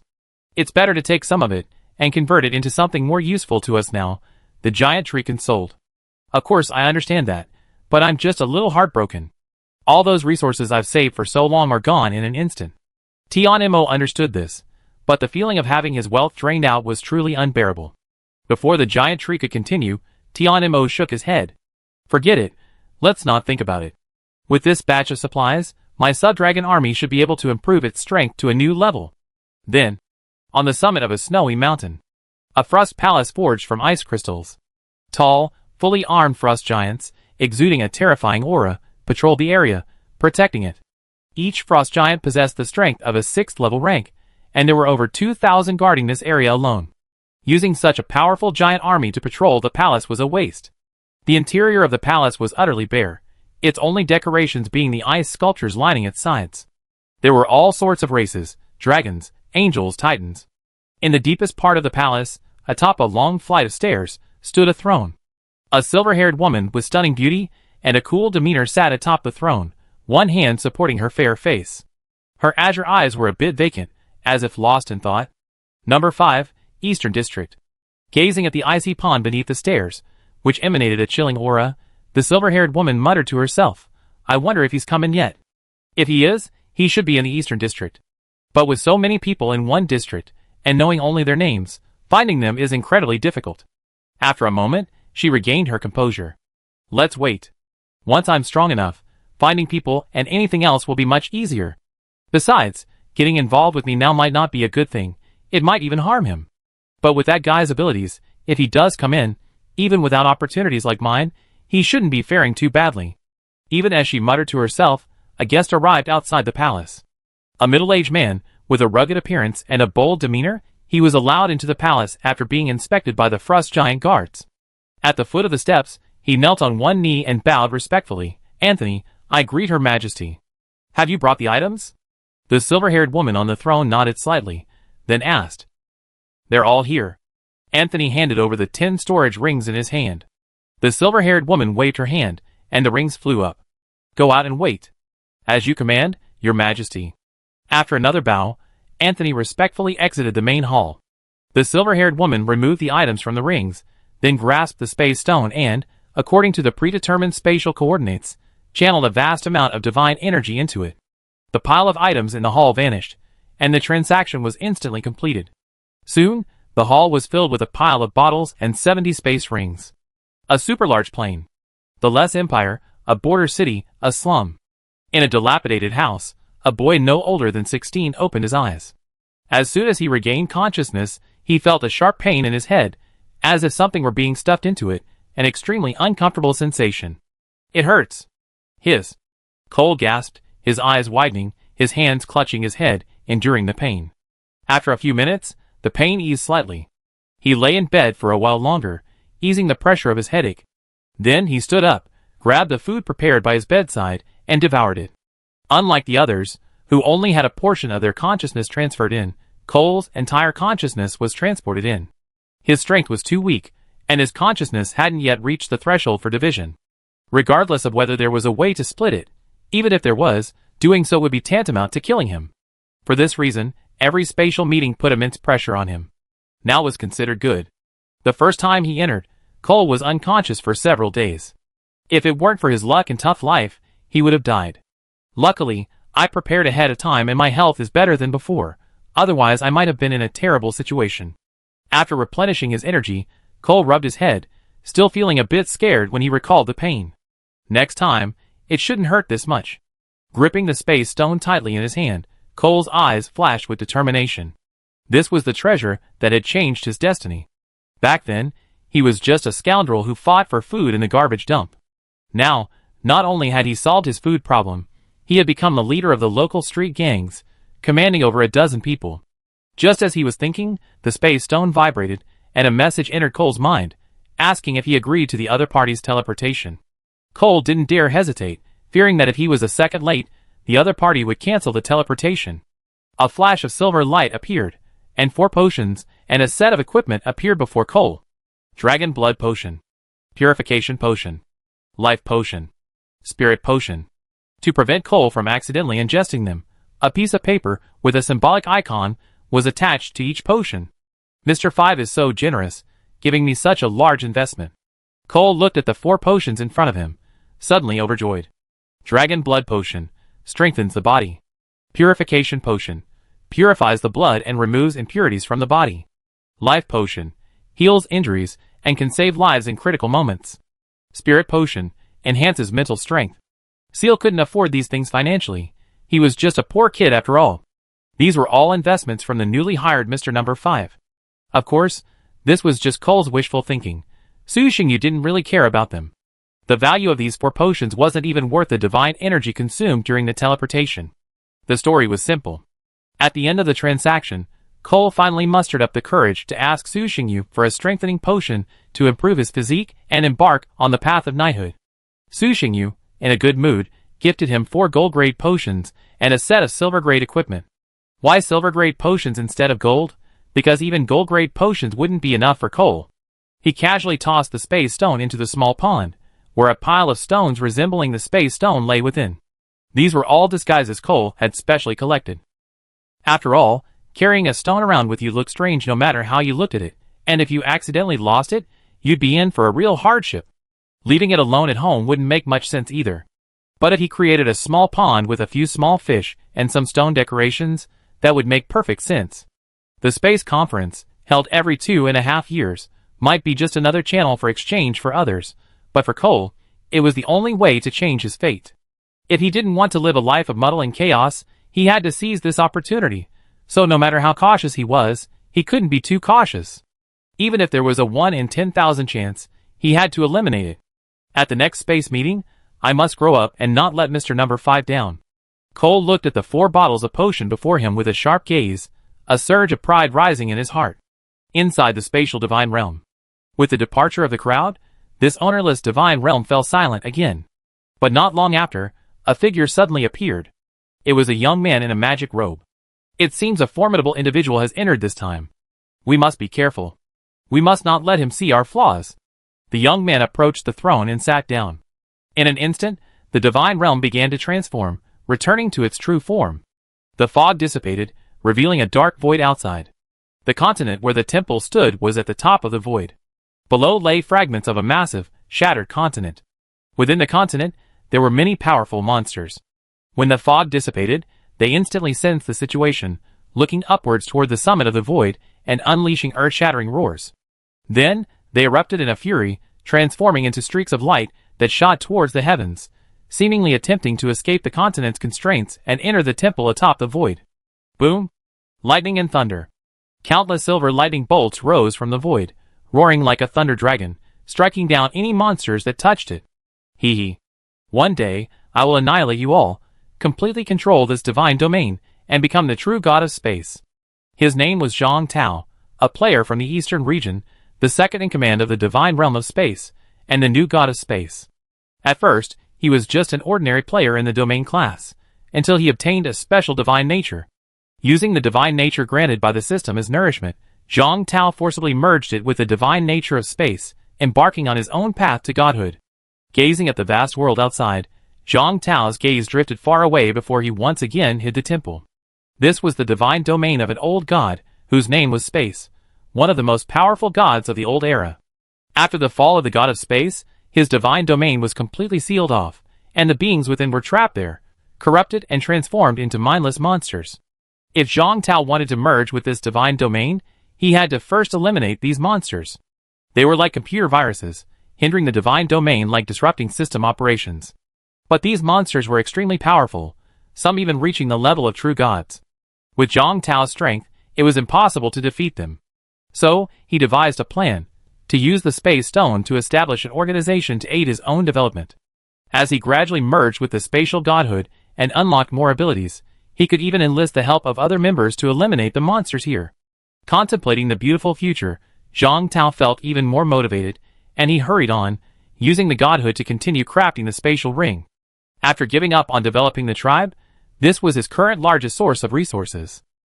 Chapter 131. Dark Divine Realm. After completing the transaction with everyone, Su Xingyu put the matter behind him, not giving it much thought. He was keenly aware that that dimension held many secrets, such as how the old gods perished. How did they cultivate? Why did the space stone not work before, but now it works again?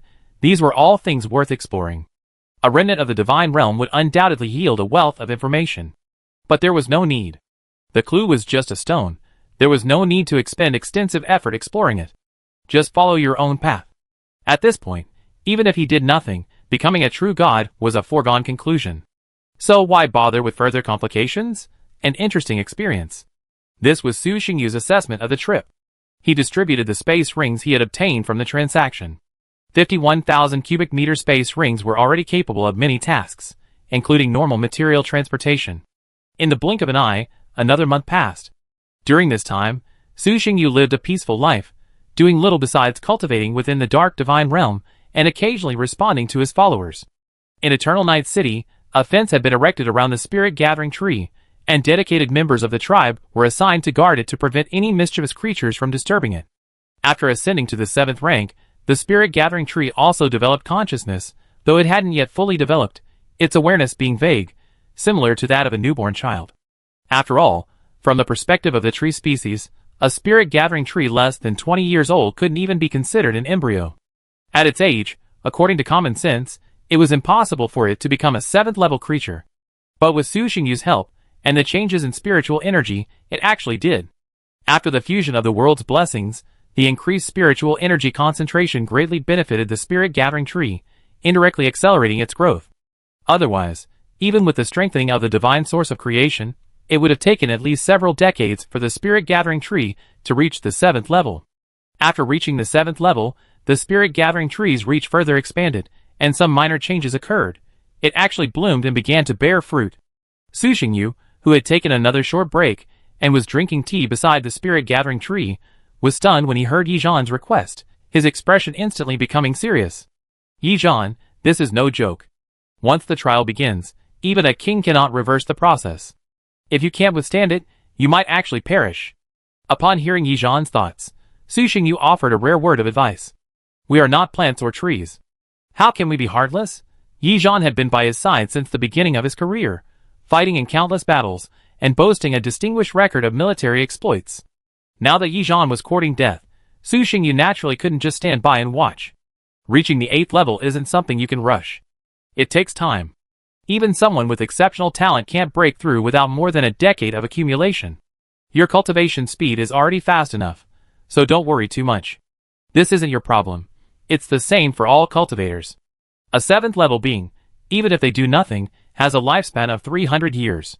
By comparison, you're still young and have plenty of time. Thank you for your concern, Chief. Yi Zhan paused for a moment, his gaze firm. But I still want to give it a try. Over a decade is too long. I can wait, but the Yi tribe can't. Almost every external force now has a powerful 8th level legendary warrior in command, but the Yi tribe lacks a match. How can we conquer them? Why not? Su Xingyu was speechless. So, the incarnation of divine power isn't considered human, right? The divine envoy belongs to the king, not the Yi tribe, Yi Zhan said seriously. Hearing this, Su Xingyu frowned and gave him a deep look. Chief, the Yi tribe deserves its own legendary warrior. This time, Yi Zhan didn't back down. He looked him straight in the eye and spoke again. The experience in Giant Tree City had made Yi Zhan realize the vast gap between himself and the 8th level warriors. They were simply not on the same level. Even with a dozen 7th level warriors, the Yi tribe's army was helpless against Giant Tree City. One man against one city. This statement is not an exaggeration at all. Especially those plant-based super creatures, which are like a war fortress. Within their area, they are invincible to those of their level. A city protected by them is impossible for a large army to capture. Divine Messenger, the messenger of God. Yi Zhan didn't understand so many profound principles, but he did know that he couldn't trouble the messengers of the gods for everything. Otherwise, what would be the point of having such followers? The Yi tribe must have its own legendary realm powerhouse. Why do I feel like you've come here because there are more and more level 7 warriors around you, and your cultivation progress is slow? Su Xingyu looked at him suspiciously. Such a thing was possible for Yi Zhan. After all, he was a very strong-willed person. Former subordinates have caught up one after another, and mid-level warriors are overflowing. Even though the epic threshold has held back a significant number, the Night Tribe's 7th level warriors are increasing in number. During the conquest of Giant Tree City alone, the Western Expedition Army produced nearly double-digit 7th-level warriors. Furthermore, with changing circumstances and the divine favor, the talents of the tribe members being born now are becoming increasingly higher, and there will be even more powerful warriors in the future. While rejoicing at the strength of the Night Tribe, it's also possible that Yizhan feels a sense of loneliness. That's a little bit of the reason. Yizhan chuckled, a hint of embarrassment on his face, but he quickly explained in a serious tone, "It's just a little bit. Chief, I know my talent well. If I continue on as planned, even if I break through to the 8th level, that will be the end of my rope. And even if I do break through to the 8th level, it will only be an ordinary 8th level. That's not what I want. I want to become a truly powerful warrior, continue to be the pillar of the Yi tribe, and defeat powerful opponents for you, the tribe, and the king." After breaking through to the 7th level, Yizhan felt the end of his talent. If he had feared no opponent at the 6th level, then at the 7th level, he felt a bit overwhelmed. Those who break through to the 7th level are almost all geniuses, and even if there is a gap, it's not particularly large. With his strength, he can no longer crush his opponents like he did at the 6th level. "You might die," Su Xingyu warned coldly. "But I want to try," Yizhan said respectfully. "Please grant me your permission, Chief." Su Xingyu was silent for a moment, then sighed, "I hope you won't regret it later." "Thank you, clan leader." Yizhan's face lit up with joy. "I'll give you 3 days to prepare. After that, you can go directly to the temple." Su Xingyu waved his hand, feeling a little tired and unwilling to pay attention. Yizhan bowed solemnly, then said, "Take care, clan leader." Then he turned and left. Though reluctant, his steps remained firm. "Ah." Su Xingyu sighed again. He couldn't understand why he, a deity, wasn't anxious, while his clan members were so desperate. They could clearly become stronger by practicing step by step, yet they had to risk their lives just to achieve a breakthrough as quickly as possible. I couldn't understand it, I really couldn't. In the blink of an eye, 3 days had passed. After saying goodbye to his friends, Yizhan arrived at the temple alone. Su Xingyu had made arrangements in advance, so the guards outside the gate didn't stop him and let him in. Passing through the temple hall and arriving at the innermost part, a figure in a black robe and a mask stood before the statue, his back to the gate, seemingly standing there forever. "Lord Divine Envoy." Yizhan stepped forward quickly. "You still have a chance to regret now." The black-robed figure turned, his eyes fixed on Yizhan with indifferent expression, his voice as flat as water. "Lord Divine Envoy, I've made up my mind," Yizhan said with a smile. The black-robed figure gave him a deep look, but ultimately offered no further dissuasion. "Since that's the case, let's get started." "So soon? What preparations do I need to make?" Yizhan asked in surprise. "No need to prepare. Just stay strong and hold on," the black-robed figure replied. The next moment, a pitch-black crack appeared above the hall, and the surroundings immediately plunged into darkness. A vast consciousness emerged from the rift, its eyes fixed on Yizhan, a powerful, oppressive presence. "Greetings, my lord." Yizhan's face was filled with fervor, and he knelt on one knee. His consciousness penetrated the black-robed figure, and his aura began to rise steadily, soon surpassing the peak of the 8th level and entering a whole new realm. Ignoring Yizhan's homage, a single sentence reached his ears: "Guard your mind, preserve yourself." Dark divine power surged from the rift like a stream, enveloping Yizhan. Fall. Dark divine power erupted, the already malevolent dark energy becoming even more sinister, as if to drag all living beings into the abyss. Using the power of his authority, Su Xingyu directly transformed Yizhan from all angles, transforming him into a dark creature. Ah! Swallowed by divine energy, Yizhan felt as if his skin were being pierced by needles. His eyes widened instantly. This tough warrior, scarred by hundreds of battles, could no longer suppress his power and let out a cry of agony. Su Xingyu focused his attention, controlling the power of his authority, not daring to be careless. After all, one misstep could cost his top general his life. This wasn't the first time he had used the power of degeneration. He had experimented with it hundreds of times before, but the success rate was unfortunately low. Only a dozen or so subjects succeeded. The others were either transformed into mindless dark monsters or collapsed and died. One even reached the epic realm. These surviving failures had significantly increased their strength, but they lacked any intelligence, capable only of killing and destruction.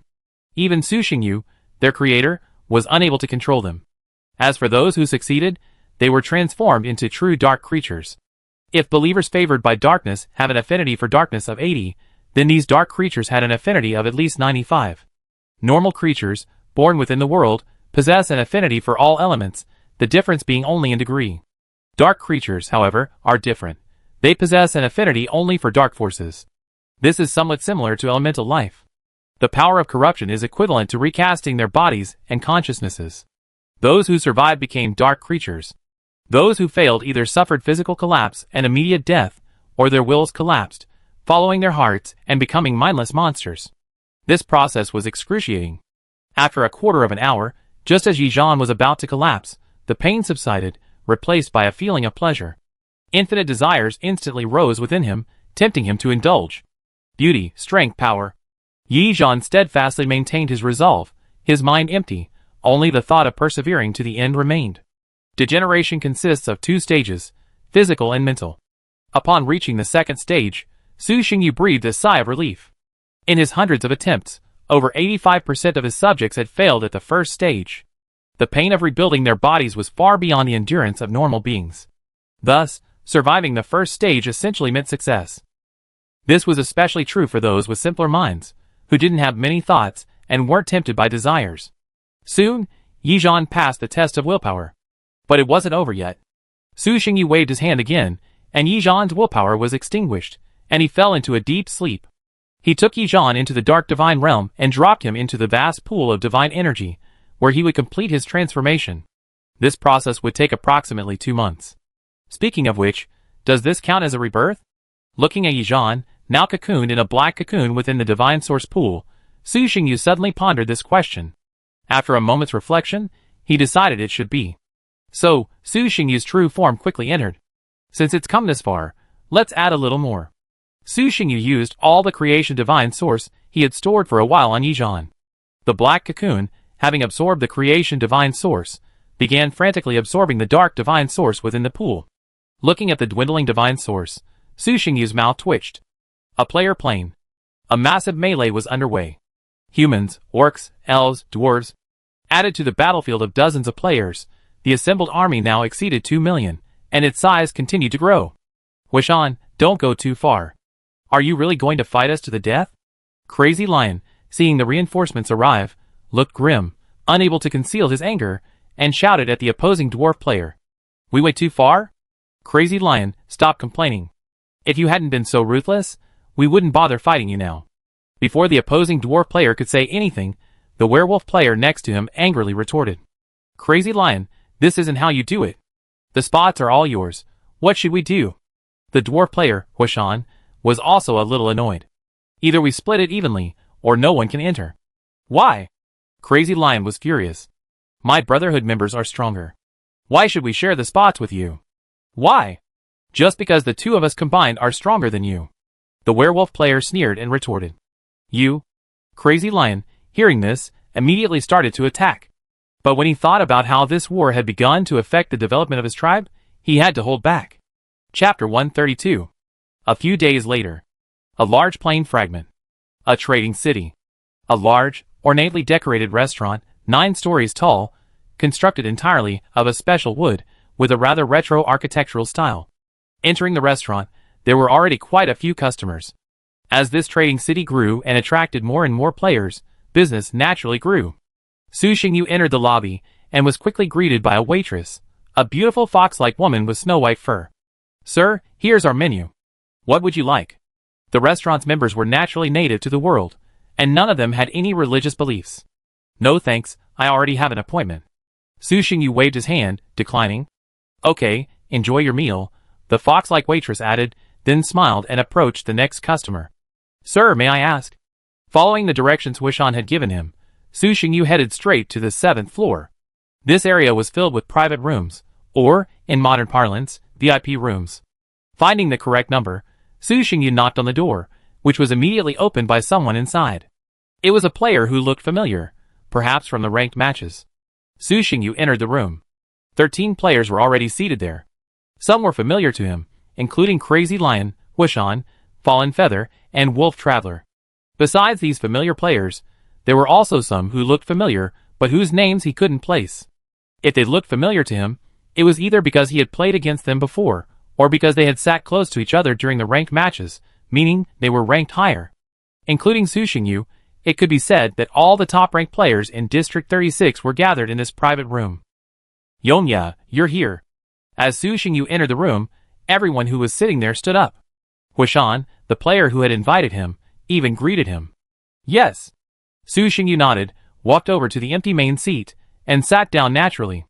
Everyone else followed suit, picking up the snacks in front of them and tucking into their mouths.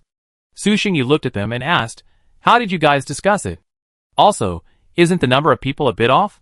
It was supposed to be just the two of you, so why is there one more?" Su Xingyu looked at Huishan, the dwarf player, and asked him to explain. Huishan didn't answer directly, but glanced at Luoyu, the elf player, and told him to explain himself. Luoyu was helpless, then replied, "I didn't want to get involved here, but those three guys have almost completely divvied up the rankings, leaving no room for anyone else. Naturally, they're dissatisfied, so they formed an alliance and came to me, hoping I could represent them and help." Yes. Su Xingyu nodded slightly, understanding, and then asked, "So, have you three parties reached an agreement?" The reason everyone gathered here was simple. It was about the allocation of the top 100 rankings, which meant the spots for the regional qualifying tournament. To participate in the regional qualifying tournament, you must claim a top 10 ranking reward once, or 3 consecutive top 100 ranking rewards. This is manipulable, and it doesn't necessarily require sheer skill to achieve victory. Furthermore, with the exception of a few exceptions, most players outside the top 100 couldn't have earned their spot on their own merit, especially after earning the rewards from the qualifying matches. Perhaps their strength was only slightly off the mark initially, but now, with the rapid development of the tribe, the gap has definitely widened. But players aren't cold machines. While they bear the name of gods, they're still human at heart. As humans, they can negotiate. Ranking isn't necessarily based on strength. Other means are available. For example, the simplest way is to buy. After all, except for those marked unique, the rewards from the qualifying matches can be replaced with other items. As long as you offer enough, someone will be willing to give up their spot. But this also presents a problem. With so many players, how can we ensure everyone abides by the rules? It's not the parties involved in the transaction, but the other players. After all, you negotiated a deal with them. So what's my business? I didn't collect the money. Now that the players in this ranking have weakened, it's worth fighting them. The back and forth then devolved into a clan war within District 36. Aside from a few lone rangers, most of the top-ranked players were swept up in the conflict. The strongest of these were the Brotherhood of Mad Lion, founded by Wolf roaming the world and joined by the House of Violence. After months of fighting, seeing the growing number of participants and the inability to effectively resolve the issue, the three groups were forced to temporarily halt the conflict and opt for negotiation. It wasn't two parties anymore. Now it was three parties, and they would jointly decide the allocation of the top 100 spots. But how to supervise the situation posed another challenge, and they thought of Su Xingyu. As the ostensibly #1 boss in District 36, Su Xingyu hadn't founded or joined any clan, so technically, he was an outsider. Furthermore, his immense power made him a perfect guarantor.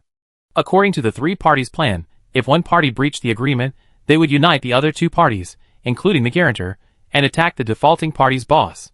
Wait a little longer, it'll be done soon. Huishan replied, then immediately began arguing with the other two parties. The three parties refused to give in, each vying for more spots. Su Xingyu, speechless, ate his snack and watched the argument unfold. 2 hours later, as Su Xingyu finished his snack and began to eat the food delivered by the restaurant, the three parties finally reached an agreement. The three bosses each affixed their own unique seal of divine origin to the agreement, then handed it to Su Xingyu, who also placed his own handprint. There were 4 copies in total, one for each of the three parties, and one for Su Xingyu. Thus, this major event, which would profoundly impact the future of the players in District 36, was immediately finalized. With his work done and his stomach full, Su Xingyu naturally had no interest in staying any longer, and was about to leave. "Yongya, it's rare for us to meet. Why don't you stay and have dinner together?" After all, it was he who invited him. Seeing Su Xingyu about to leave, Huishan tried to persuade him to stay. Su Xingyu shook his head and chuckled, "I'm full." Before leaving the room, Su Xingyu paused and offered a warning, "I hope this document will never be used." He glanced at everyone, especially the three who had signed the document. His warning was clear. Then, he opened the door and left the private room. He seems to have gotten stronger. I could barely fight him before, but now I'm afraid I can't last a few rounds. After Su Xingyu left, the three of them felt relieved and returned to their seats. Even they felt a considerable pressure when facing Su Xingyu. That's what you call value for money, Crazy Lion. Keep your men under control and don't mess around. Otherwise, if you get killed, don't blame us. Lang Xingtianxiu was stunned at first, then sneered. Crazy Lion snorted and retorted, just mind your own business. Seeing the tense atmosphere, someone quickly intervened to smooth things over. Okay, we're done. Why are we still talking so much? Let's eat. It's not easy for us to get together, so let's have a meal before we go back. The food in this restaurant is quite delicious. The owner holds the power over all things cooking. It's a shame he's not the chef himself, otherwise we'd be in for a treat. After leaving the restaurant, Su Xingyu didn't immediately return to his home plane. Instead, he wandered around the trading city again. Comparing the layouts, Su Xingyu found the one he organized to be the better choice. Both in terms of scale and player traffic, it was far superior to this one. After strolling around and buying a few small items, he returned to his home plane. As someone who dislikes hassles and unnecessary complications, Su Xingyu was willing to act as a guarantor for the three parties, but naturally it wasn't free. A design drawing for an epic item. This was the guarantee fee the three parties paid him. It might seem a bit unprofitable, but if the ranking changes could proceed smoothly, it would actually be a win-win for all three parties. Kanglan River Region. A coalition of 250,000 monsters, including dog demon warriors, jackal warriors, dog-headed warriors, and centaur warriors, marched straight towards the Bone City, a vast, black mass stretching as far as the eye could see. The Bone City, forged from countless monster bones, surrounded a valley where countless crypt spiders lived, commanded by 3 7th-level spider kings. The enemy was at the gates. The massive spiders slithered through their webs, gazing at the monster army below. They roared menacingly, as if to intimidate the enemy. However, both sides were old rivals. They hadn't been frightened during their first encounter, let alone now. Harvey ignored the spider's threat and gave the command, attack. The tough-skinned and sturdy brood of earth dragons, along with numerous dark beasts, launched an assault on the Bone City. 3 monsters stood out, the 20-meter-long Earth Dragon King and 2 nearly 100-meter-long dark magic pythons, all at the 7th-tier epic realm. When the Earth Dragon King ran, it was like a small mountain moving, shaking the earth and creating an oppressive sensation. Bang, bang, bang. Unstoppable. No matter what lay ahead, nothing could stop the Earth Dragon King's advance. The webs of the crypt spiders, the thick walls of bone, were all pierced by the Earth Dragon King's headlong thrusts. The 2 dark magic pythons, accompanied by 6 of their minions, followed the line broken by the Earth Dragon King, devouring or strangling any crypt spiders they stumbled upon, disrupting the already chaotic battle line. Behind them came the highly mobile dark magic wolf pack. After years of reproduction, their population had swelled to nearly 100,000, though only 20,000 had appeared this time. Ouch! Although the situation on the battlefield was somewhat tense, it wasn't enough to overwhelm the Bone City.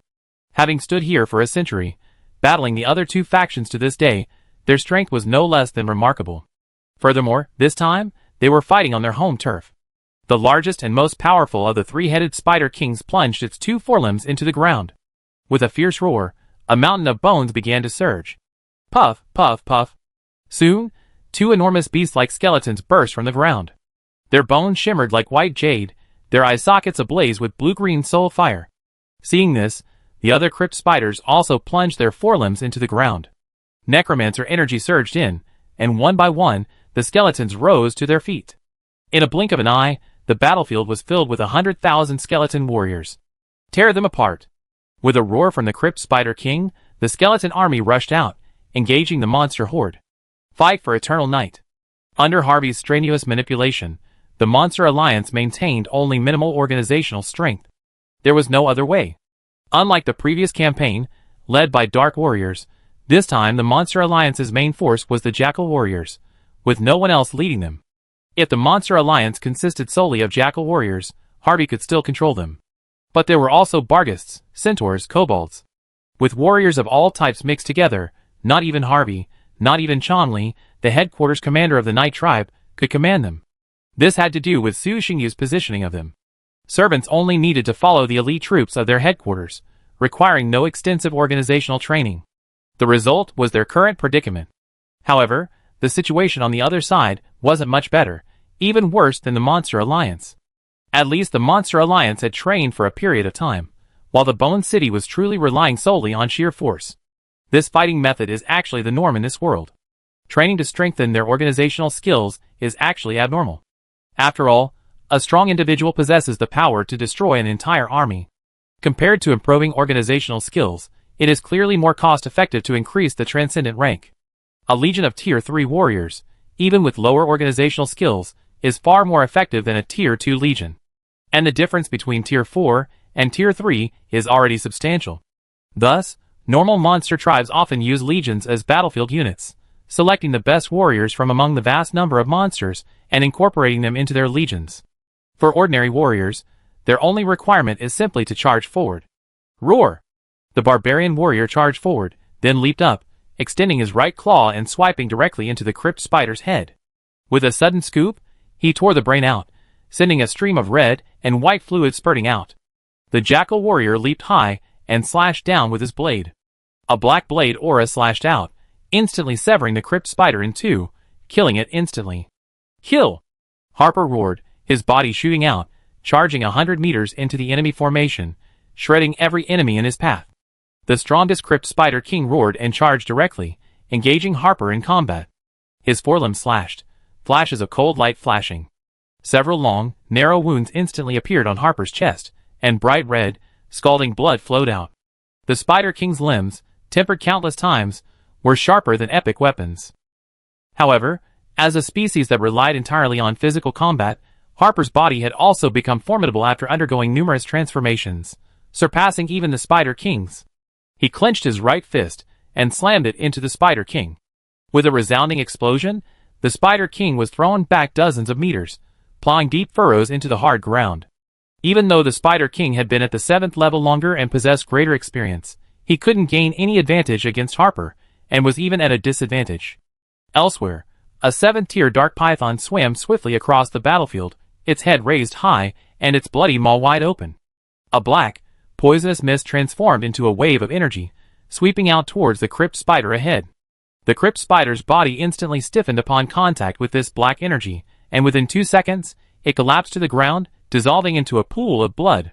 In the sky, a sky-splitting eagle flapped its wings, sending countless wind blades sweeping towards the ground, severing the spider's web and tearing apart the spider's body. Chapter 133. A chaotic battle, a massive one. No technical skills involved, relying solely on physical strength. This style of combat is extremely brutal and bloody, and requires immense courage from the warriors. Earth Dragon King, Dark Dragon Beast, Dog Demon Leader, Jackal General, Dark Demon Python, Demon Wolf King. Even with the addition of 2 super skeletons, Bone City still fell behind in terms of high-end combat power, and was completely overwhelmed. During this period, not only the Night Tribe headquarters has grown stronger, but also the affiliated tribes. Compared to before, their current strength has also undergone a dramatic change. Although Su Xingyu favors the Night Tribe more, he's actually quite generous with the other affiliated tribes. It's not that he's generous, well, he's certainly generous to his own people, but the main reason is that they have too many resources. Even with the growing number of tribe members, the Night Tribe's resources remain saturated, at least in terms of conventional resources. Rather than storing these resources in the warehouse to gather dust, Su Xingyu felt it would be better to use them to strengthen his fighting force. However, unlike the Night Tribe, the conditions for obtaining resources from other affiliated tribes were more stringent. They either had to demonstrate military merit or talent, otherwise they would have to purchase the resources. But compared to others, this was already an excellent offer. This was evident from the current changes in the strength of the 2 combatants. When they first entered the Kanglan River region, the Monster Alliance was only slightly stronger than the 3 major factions. Now, even if they had to divide their forces to contain the other 2 factions, they still had the strength to break through White Bone City. With a little more time, this coalition alone could even challenge the 3 major factions. It can only be said that the growth coefficients of the 2 sides have widened. The longer they drag on, the faster the Monster Coalition's strength will grow. If they play it safe, they could even simply hold the city and wait for 3 to 5 years. By then, it would be much easier to destroy the 3 major factions. However, Harvey could not suppress the belligerent sentiment within the coalition, and had no choice but to initiate the war prematurely. Over 500,000 warriors from both sides engaged in a fierce battle here. Relying on greater strength, better equipment, and a larger number of high-level warriors, the Monster Coalition continuously expanded its advantage, reducing the combat power of White Bone City. However, their strength did not create an overwhelming advantage over White Bone City. After all, the battlefield was too vast, and the number of warriors involved was too great. Even a powerful 7th-level warrior seemed insignificant in this battlefield. The two sides fought for a full 10 days. Under the Monster Coalition's relentless attacks, White Bone City finally collapsed. The White Bone City, which had stood on the Kanglin River for centuries and boasted a population of nearly 1 million, was breached. A large number of demonic spider warriors were either killed or captured, while others fled the city. 3 7th-tier spider kings were surrounded and killed, and 2 skeleton kings were directly shattered, their souls extinguished and completely dead. Without the demise of their top fighters, even if a large number of crypt demonic spiders survived and escaped, the glory of the White Bone City would never be restored. Without the protection of 7th-tier warriors, no matter how numerous they would only be vassals of other tribes, never a dominant force. At this point, Bone City was completely consigned to history. In this battle, the Monster Alliance lost 43,000 warriors and slew 110,000 demon spider warriors, a respectable achievement, considering they were fighting alone. And despite the loss of 40,000 and the injuries suffered by many, the Monster Alliance's overall strength had surprisingly increased significantly compared to before the battle. Between life and death, there are both great terrors and great opportunities. After experiencing such a brutal and bloody battle, any warrior who survived would have gained some insights. Even the more inept monster warriors were no exception. Because of their limited intelligence, they might not be able to express these insights, but that didn't mean they hadn't grasped them. After 3 days of rest and recuperation, the Monster Alliance held a feast to reward their soldiers. Afterwards, they completed an inventory of Bone City's supplies. Compared to Giant Tree City, Bone City's accumulated resources were pitifully meager. They had no habit of storing resources. Aside from 2 large crystal veins, the Blood Crystal Vein and the Dark Crystal Vein, the only thing that pleased Harvey was the 2 8th-tier demon beast skeletons buried near the Dark Crystal Vein. It was unknown where these demon spiders had been dug up. They were so well preserved. The bodies of high-level warriors were no less valuable than those made of high-tier metals, and their bones were excellent materials for refining weapons. But speaking of which, the bodies of the crypt demon spiders were also considered part of the spoils of this war. Their limbs were incredibly hard and sharp. With a simple forging process, they could become formidable weapons. And while their flesh and blood were scant, it was more than enough for the Monster Coalition's warriors to feast on. Capturing Bone City was of great significance to the Monster Alliance. It meant they could settle more of their people there, and truly possess a territory entirely their own. Ever since the Night Tribe decided to embark on its campaign, it had been intent on relocating its other vassal tribes from the Black Earth Plains to the Kanglin River region. Unfortunately, the Monster Alliance was unable to penetrate the area and expand its territory, preventing the arrival of its main force. Until today, they had finally captured Bone City. With one of the 3 major factions destroyed and the weakest, Bone City, taken care of, once the people from the rear migrated in, Harvey wouldn't be afraid even if the remaining 2 factions united. But Harvey's current concern wasn't whether the other 2 factions would unite against them, but a more serious issue.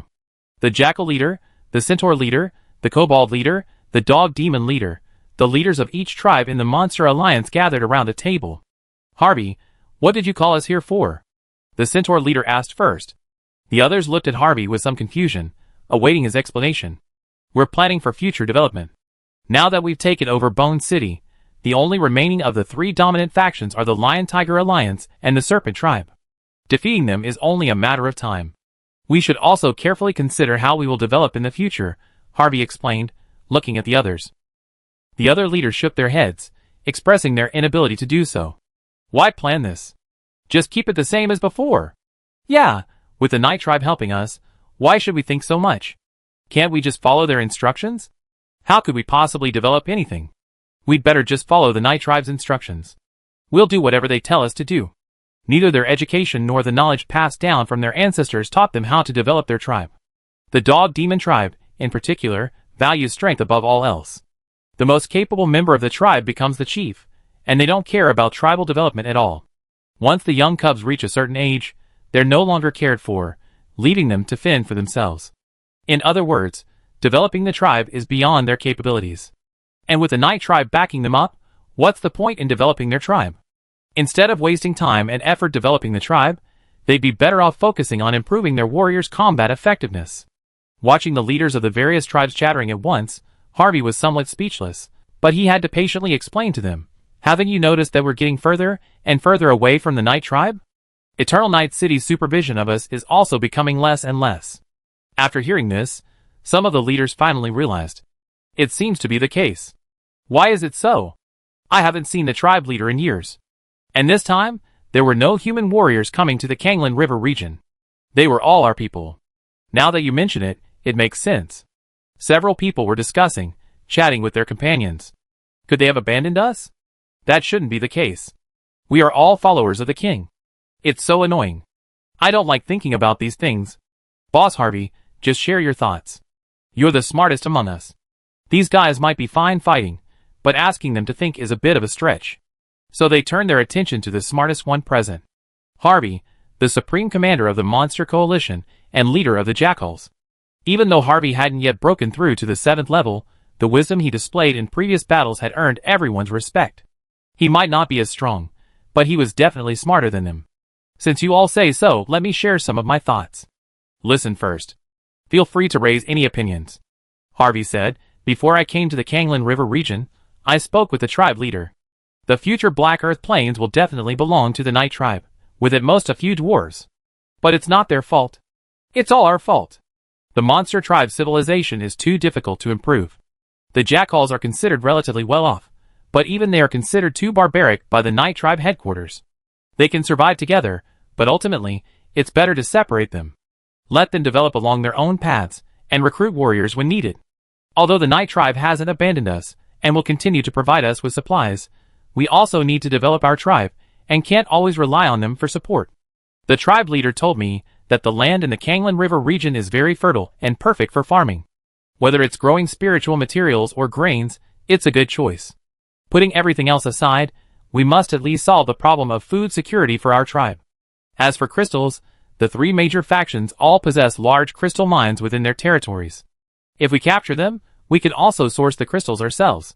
For example, the Hound Demons, with their small population and a tendency to war, could serve as mercenaries, aiding other tribes in battle and receiving compensation.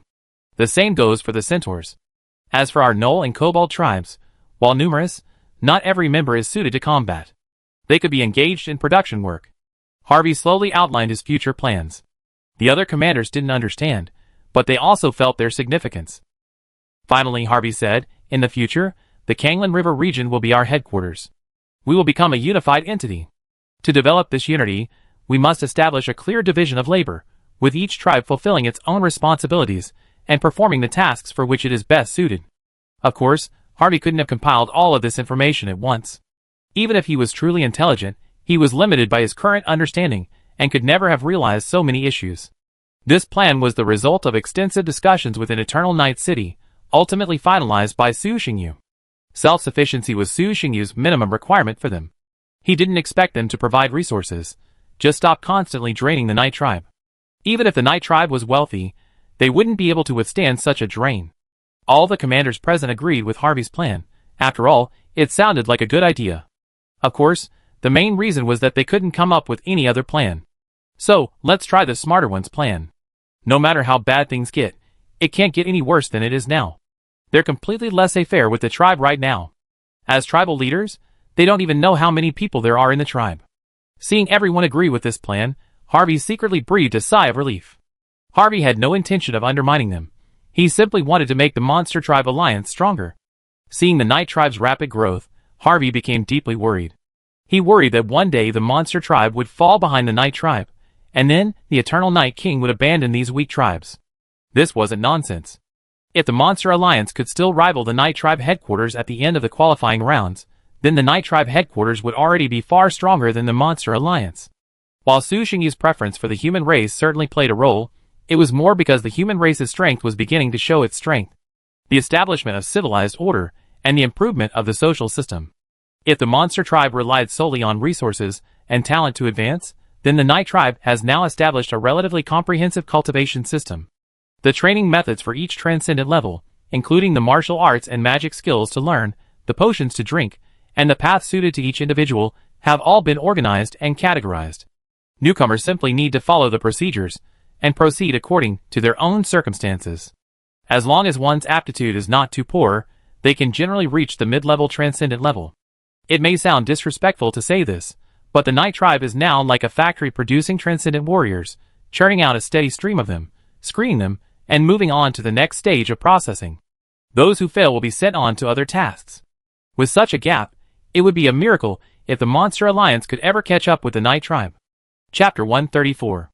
2 years passed in the blink of an eye. During these 2 years, under Harvey's governance, and with the help of a few talented individuals from the Night Tribe, the Kanglan River region managed to establish a relatively complete social system and began to expand its territory. The remaining 2 major factions, seeing the situation was dire and realizing the Monster Alliance's growing strength, even after defeating White Bone City, immediately united to resist the Monster Alliance's attack. The alliance between the Lion-Tiger Alliance and the Snake Tribe caused considerable trouble for the Monster Alliance, but it was only a minor nuisance. Having completed its system reconstruction and relocated a large number of its people, the Monster Alliance was now capable of fighting, sustaining losses, and consuming enemies, with a much higher growth rate than the other tribes. Under these circumstances, the alliance between the Lion-Tiger Alliance and the Snake Tribe was not completely useless, but it was also very limited. The Monster Alliance's conquest of the Kanglan River region was an inevitable trend. To stop it, one had to demonstrate their strength. All other tricks were futile. Drawing inspiration from the case of Giant Tree City, Harvey also used the other 2 major factions in the Kanglan River region as a whetstone for the Monster Alliance, engaging them in fierce battles. As time passed, the Kanglan Alliance grew weaker and weaker, their warriors gradually decreasing. Meanwhile, the Monster Alliance experienced the opposite, growing stronger and stronger, with more and more monster warriors being promoted. The Monster Alliance steadily advanced, forcing the Kanglan Alliance into a desperate situation. They considered surrendering, but unfortunately, the Monster Alliance would not accept. After all, the Night Tribe had already stated that whatever land in the Kanglan River region they had conquered belonged to them. Accepting their surrender would be tantamount to dividing up land that was rightfully theirs, something they could not accept. In this way, including the past 2 years, after 8 years of war, the Monster Alliance finally defeated the forces of the Kanglan River region. Several 7th-rank leaders were killed, and a large number of tribesmen were captured. Only a few, along with their remaining troops, escaped the Kanglan River region and traveled to other areas to continue their tribal traditions. The Monster Alliance completely occupied the Kanglan River region, this extremely fertile land. Having secured territory, the next step was to divide up the benefits and demarcate the living areas of each tribe. Although Su Xingyu considered the jackals, the kobolds, the centaurs, and the dark wolves to be essentially the same monster tribes, in his view, the only distinction was between the main tribe and its subordinate tribes. As for further divisions, he had no time for that. In fact, the lifestyles of the various tribes differed greatly, so to prevent mutual interference, it was necessary to clearly demarcate the areas of each tribe, but communication could not be cut off. Thus, when dividing the areas, a dedicated area should also be established to allow for communication and maintain unity among the tribes. This was no easy task. Much like the layout of a city, it involved decades, even centuries, of development. Ordinary tribal leaders only needed to consider which areas offered greater resources and a better living environment. As the commander of the coalition forces, Harvey needed to consider much more, such as future development paths and the positioning of each tribe. Thankfully, at this crucial moment, Su Xingyu didn't slack off. After 2 weeks of discussions with several elders and Harvey, they finally finalized the divisions of the tribes. After all, these were Su Xingyu's subordinate tribes. Even if their current strength had waned, their role remained significant. The Kanglan River region is rich in mineral resources, especially in the former bases of the 3 major factions. Each area boasts several large crystal veins. The Lion-Tiger Alliance possesses the most, with 3 crystal veins in their base, 2 blood crystal veins, and 1 magic crystal vein, all of which are large. The key difference between large crystal veins and small and medium-sized veins is that they possess the ability to regenerate themselves. As long as the mining rate does not exceed the regeneration rate, the crystal veins are inexhaustible. This is why large crystal veins are the most fundamental prerequisite for establishing a dominant power. Sustaining an army requires resources. Maintaining a large, extraordinary army requires resources. Without the constant supply of large crystal veins, relying solely on small and medium-sized crystal veins is simply not sustainable for long. Limited resources cannot possibly fill the bottomless pit of cultivation.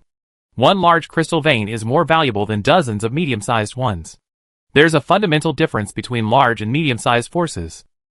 With these crystal veins, the Kanglan River region can achieve complete crystal self-sufficiency, even providing some back to the Night Tribe. The capture of the Kanglan River region signifies the end of the war in the south, and large-scale military operations are unlikely to break out in the near future. After all, the most powerful forces here are undoubtedly the three former overlords. Now that even they have been defeated by the Monster Alliance, the other tribes, already living under their shadow, are naturally even less capable of resisting the Monster Alliance. The pace of expansion hasn't stopped, and neither has the war ceased. However, the Monster Alliance no longer needs to mobilize its full armies to deal with the smaller tribes. The Monster Alliance certainly has some shortcomings compared to the Night Tribe, but it still holds a crushing advantage against these indigenous forces, especially now that it has conquered the Kanglan River region and completed its overall transformation. Of course, the Monster Alliance needs to consider how to expand its southern territories. And Su Xingyu now needs to consider which marine clan to choose. Yes, the Night Tribe now has a seaport. Continuing down the Kanglan River, approximately 300 kilometers away, there's a seaport. While it hasn't been conquered yet, given the Kanglan River's terrain, it won't be long before it's reached. The emergence of the sea also means the Night Tribe can begin preparing its naval forces. In recent years, in order to transport supplies to the Monster Alliance downstream of the Red River, the Night Tribe has been forced to develop a fleet of boats, but these can only be considered naval forces, far from a navy. Navy and navy are two completely different concepts. When it comes to defining a powerful force, Su Xingyu believes that the minimum standard is having no weaknesses. Therefore, whether it's a navy, army, or air force, the Night Tribe should have them. Needless to say, no player currently dares to claim a guaranteed victory over him. As for the Air Force, it's currently solely supported by the sky-splitting Eagles. There's currently no way to establish a large-scale corps. The Navy hasn't been officially established yet. Of the three branches of the military, the Army is undoubtedly the most important, as their base is on the ground. The Earth is the very foundation of their power. Furthermore, as the Army develops, it's very likely to evolve into the Air Force. Because those at the 7th Epic Realm are capable of soaring, and as their transcendent rank increases, they'll be able to effectively defend against attacks from the air. Su Xingyu's current plan is to use the Army as the foundation, with the Navy and Air Force as supplementary forces. Both the Navy and Air Force can be temporarily replaced with special clans, such as the Wing Clan for the Air Force, and the Sea Clan for the Navy. A few 7th-tier flying magical beasts, combined with dozens of 6th-tier flying magical beasts, are equivalent to 100,000 flying armies. This is a tricky method, currently only feasible for a handful of players. Normal players simply cannot cultivate so many powerful magical beasts. Given the conditions, they could easily cultivate more of their own clans. Su Xingyu achieved this by cheating.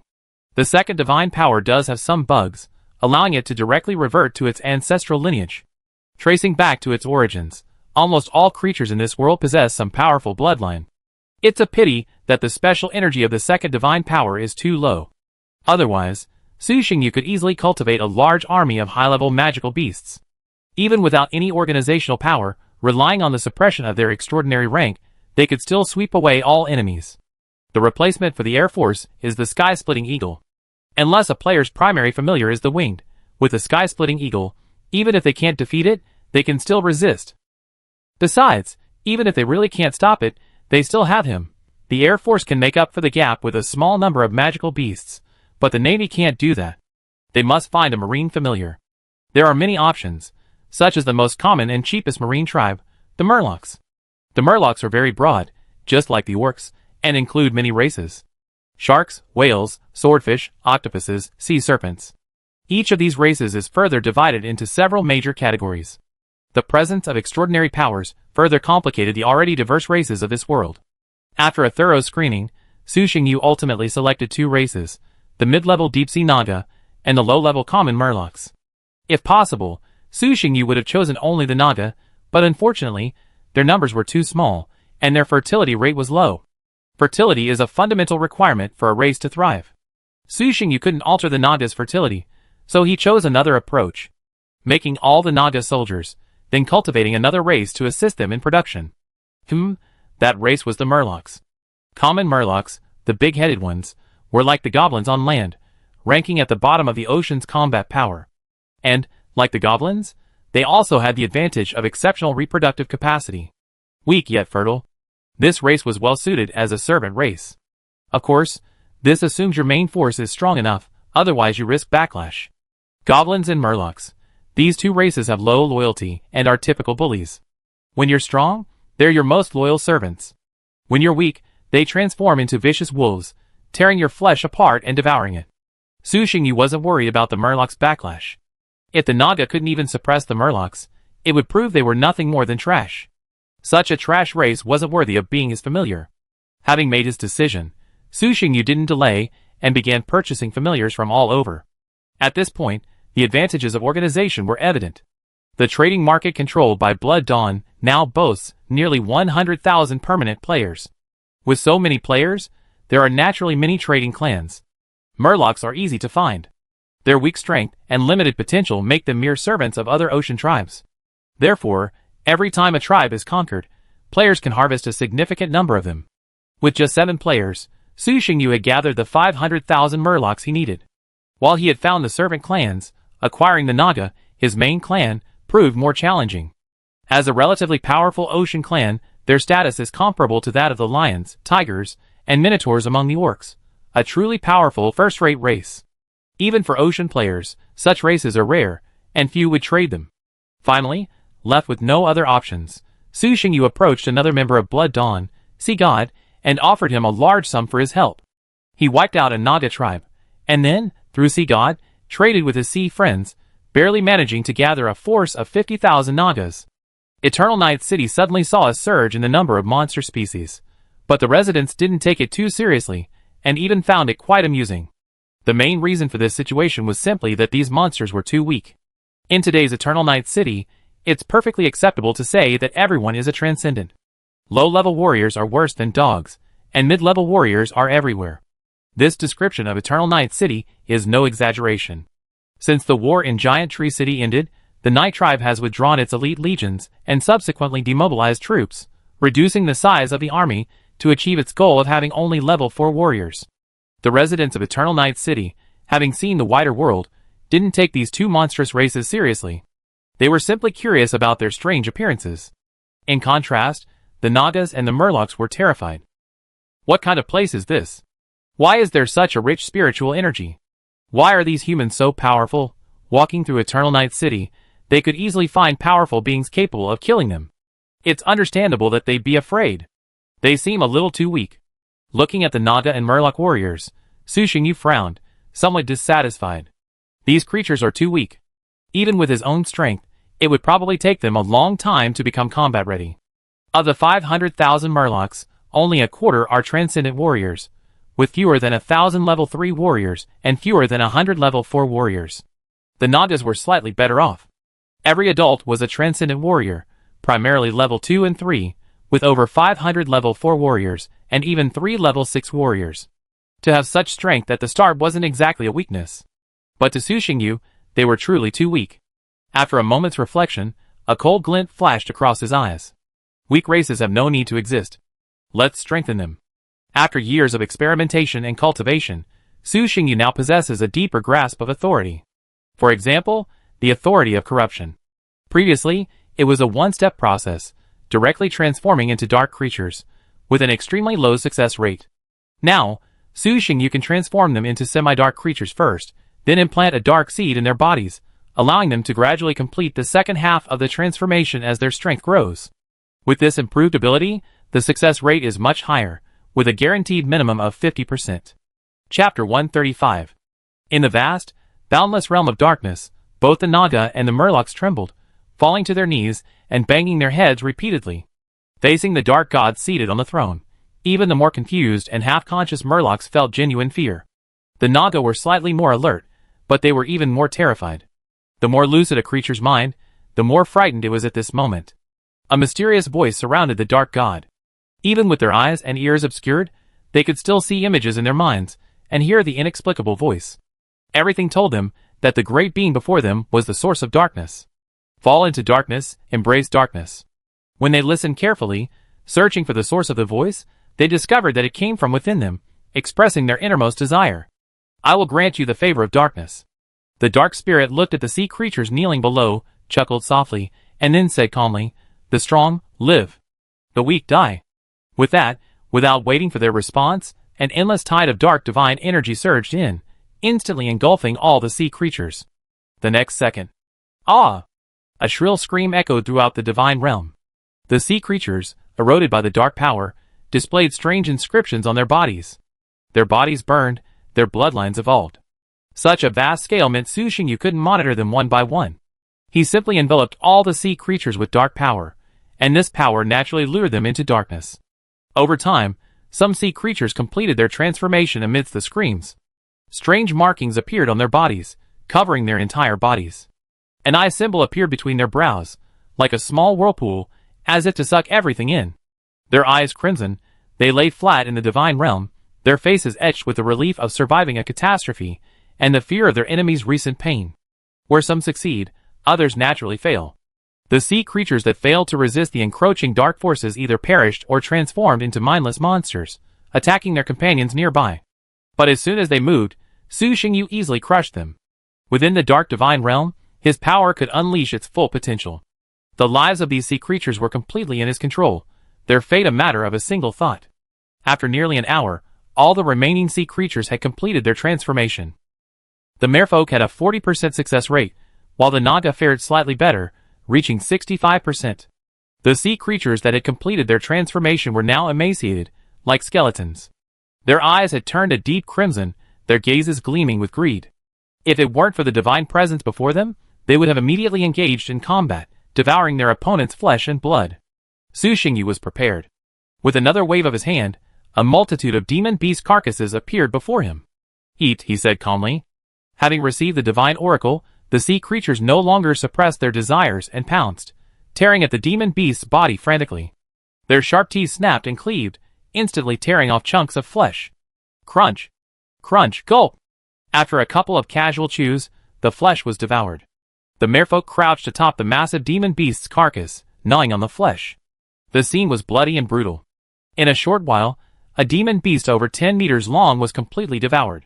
The sea creatures, with their voracious appetites, devoured it, bones and all. The well-fed sea creatures, once skinny and bony, began to fill out. Compared to before, the sea creatures had undergone a profound transformation. The naga's bodies had generally grown larger, their slender tails thickened, their muscles bulged, and their scales shone with a black-gold radiance. Their defensive power rivaled that of silver-grade armor, and they had become even more powerful. If the naga were barely considered a powerful sea creature before, now, judging solely by their combat power, they were undoubtedly among the top of the ocean, possessing the potential to dominate. As for the big-headed merfolk, their changes were even more pronounced. Their appearance had originally been somewhat odd, their heads taking up a considerable portion of their bodies, while their bodies were so small, like roly-poly dolls, a stark disproportion. Now, their bodies had grown significantly taller, from 1.4 meters to 1.7 meters. Muscles had sprouted from their sleek torsos, and their limbs had become thicker, longer, and more powerful. Their numbers were halved, but their strength doubled, barely reaching a level where they could still be considered respectable. The sea creatures were kept for a while longer, their faith transformed, and only then were they truly granted the favor of darkness. Having witnessed the might of the gods, the sea creatures now felt only fear and awe. For the monster races, this was their ultimate faith. The dark gods didn't need their love, they simply obeyed. The reason for their obedience was immaterial. After accepting the favor of darkness, they were then forced to complete a contract with the instrument of rule. In less than 2 weeks, these sea creatures had become like a completely different race, their two most prominent traits being ferocity and terror. After their transformation, Su Xingyu abandoned them and allowed them to flow south along the Red River, continuing along the Kanglin River until they reached Haikao, where they began to thrive. 3 months passed in the blink of an eye. During this time, Su Xingyu purchased a large quantity of specialized sea equipment from the market, as well as a large amount of food and plants suitable for growing in the sea. This essentially laid the foundation for the Naga tribe's business. Relying on their immense strength, the Naga tribe firmly established themselves here. They defeated the Murloc tribe that originally inhabited Haikao and enslaved them. Then, using Haikao as their base, they began a massive expansion. The Naga warriors, transformed into semi-dark creatures, were extremely powerful. They led the Dark Murloc warriors in a campaign of conquest and slaughter against all surrounding forces.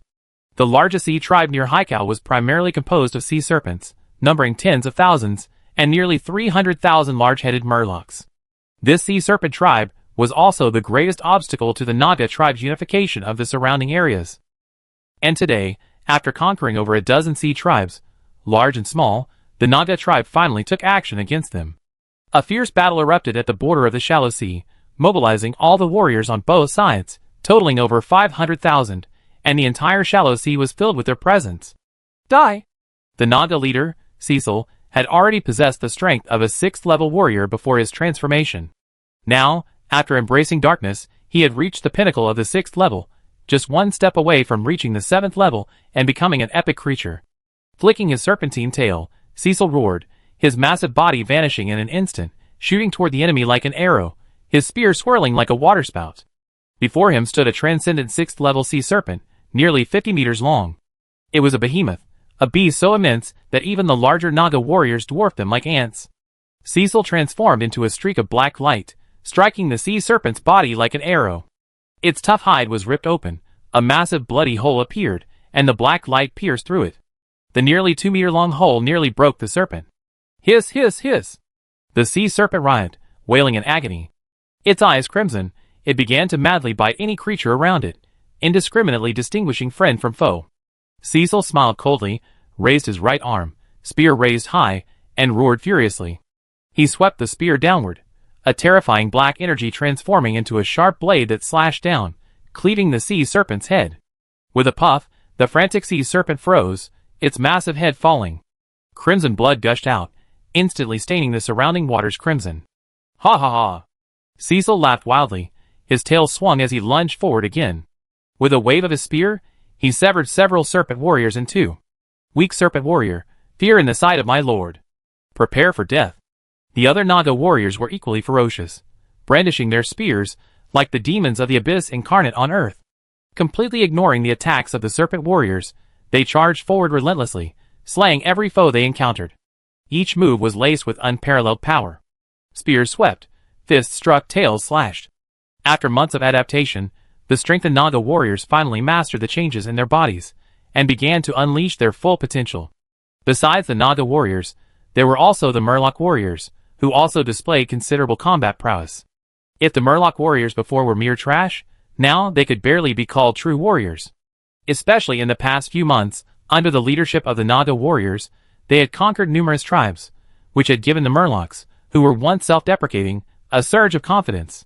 So, the feeling of power is truly wonderful. It truly captivated the fish. The transformed Murloc warriors were a completely different species in terms of combat power from the previous big-headed Murlocs. The dark Murloc warriors wantonly slaughtered the Murloc servants before them. Looking at their kin, their eyes held no pity, only cruelty, amusement, and a hint of fear.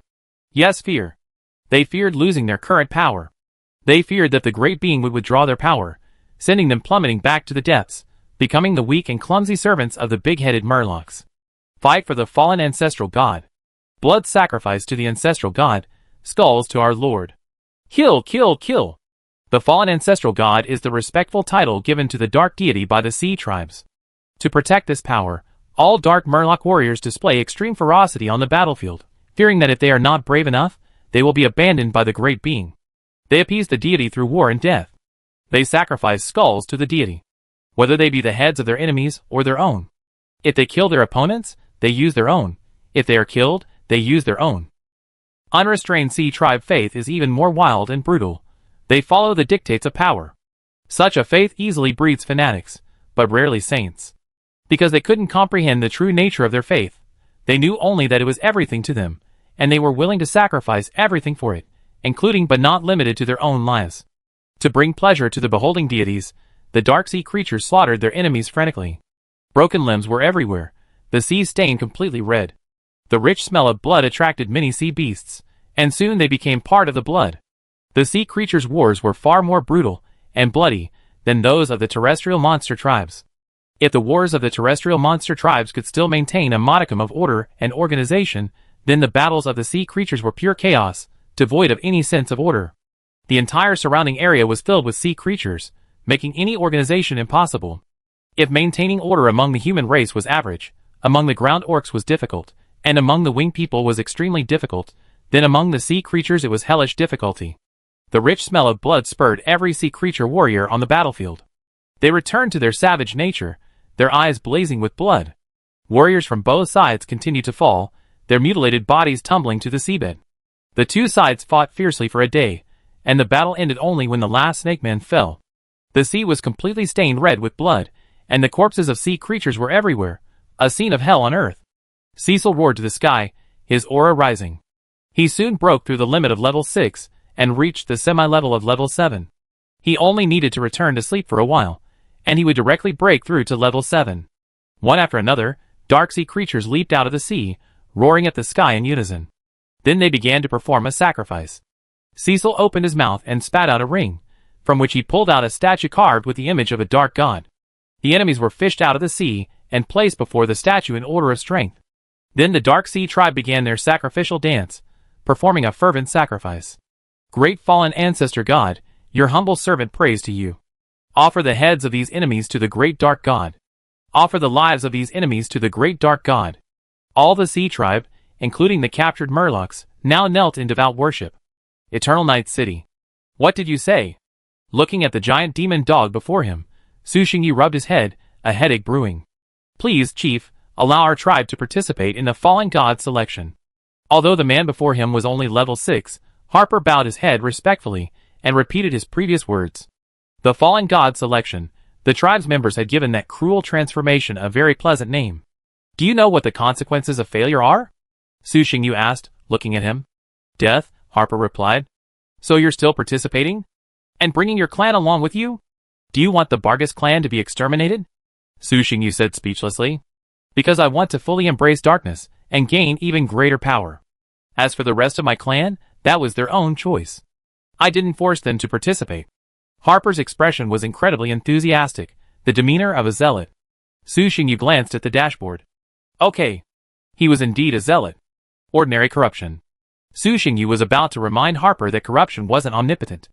The Bargus clan was already exceptional enough, and ordinary dark creatures might not be able to match them. Harper interrupted, we're going to participate in the corrupted god chosen, like those involved in the night battle. Su Xingyu frowned. Are you sure? Please grant me your permission, Chief. Chapter 136. Although Su Xingyu had considered using the power of corruption on the dog demon, it was only a thought. Even after thousands of experiments and having condensed the corrupted divine, his current mastery of this ability was still not deep enough. After all, it was indeed quite powerful. It was almost equivalent to the ability to change race. Despite its shortcomings, such as a low success rate and high energy consumption, it was still a divine skill. Precisely because of this, mastering this ability was extremely difficult. Until he was absolutely certain, Su Xingyu did not intend to use it on his own clan on a large scale, especially on his own human race.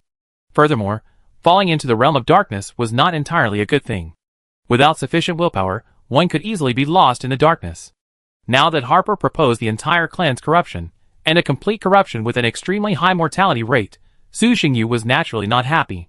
He was indeed much more powerful now than he was a few years ago. Even with a complete corruption, the failure rate wouldn't be over 90%. The success rate should be around 30%. If it were a powerful tribe like the Bargists, the success rate would be higher.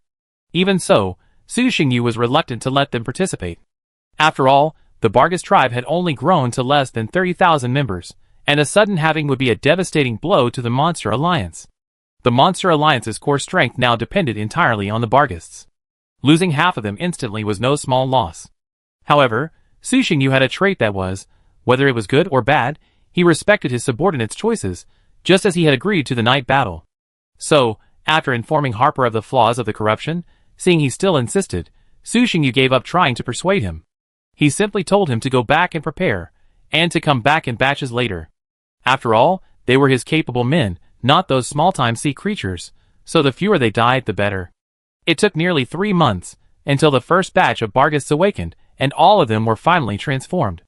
The success rate was quite good, reaching 42%. This was a complete corruption, far more effective than the incomplete version enjoyed by the sea creatures. Even for the Bargists, a 40% success rate was considered quite impressive. The 2 large-scale uses of authority had nearly drained Su Xingyu's wallet. Furthermore, this time, he was so exhausted and restless that he fell into a deep sleep as soon as he finished. Of course, the gains were also significant. Not only did the Barghists complete their transformation and increase their strength, but Su Xingyu also gained a great deal of insights, greatly deepening his mastery of the corruption authority. After conquering Giant Tree City and the Kanglan River region, the Night Tribe experienced no major battles within this plain.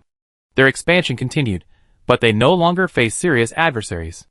The situation outside gradually stabilized. After a period of chaotic fighting, all player factions had found their niches.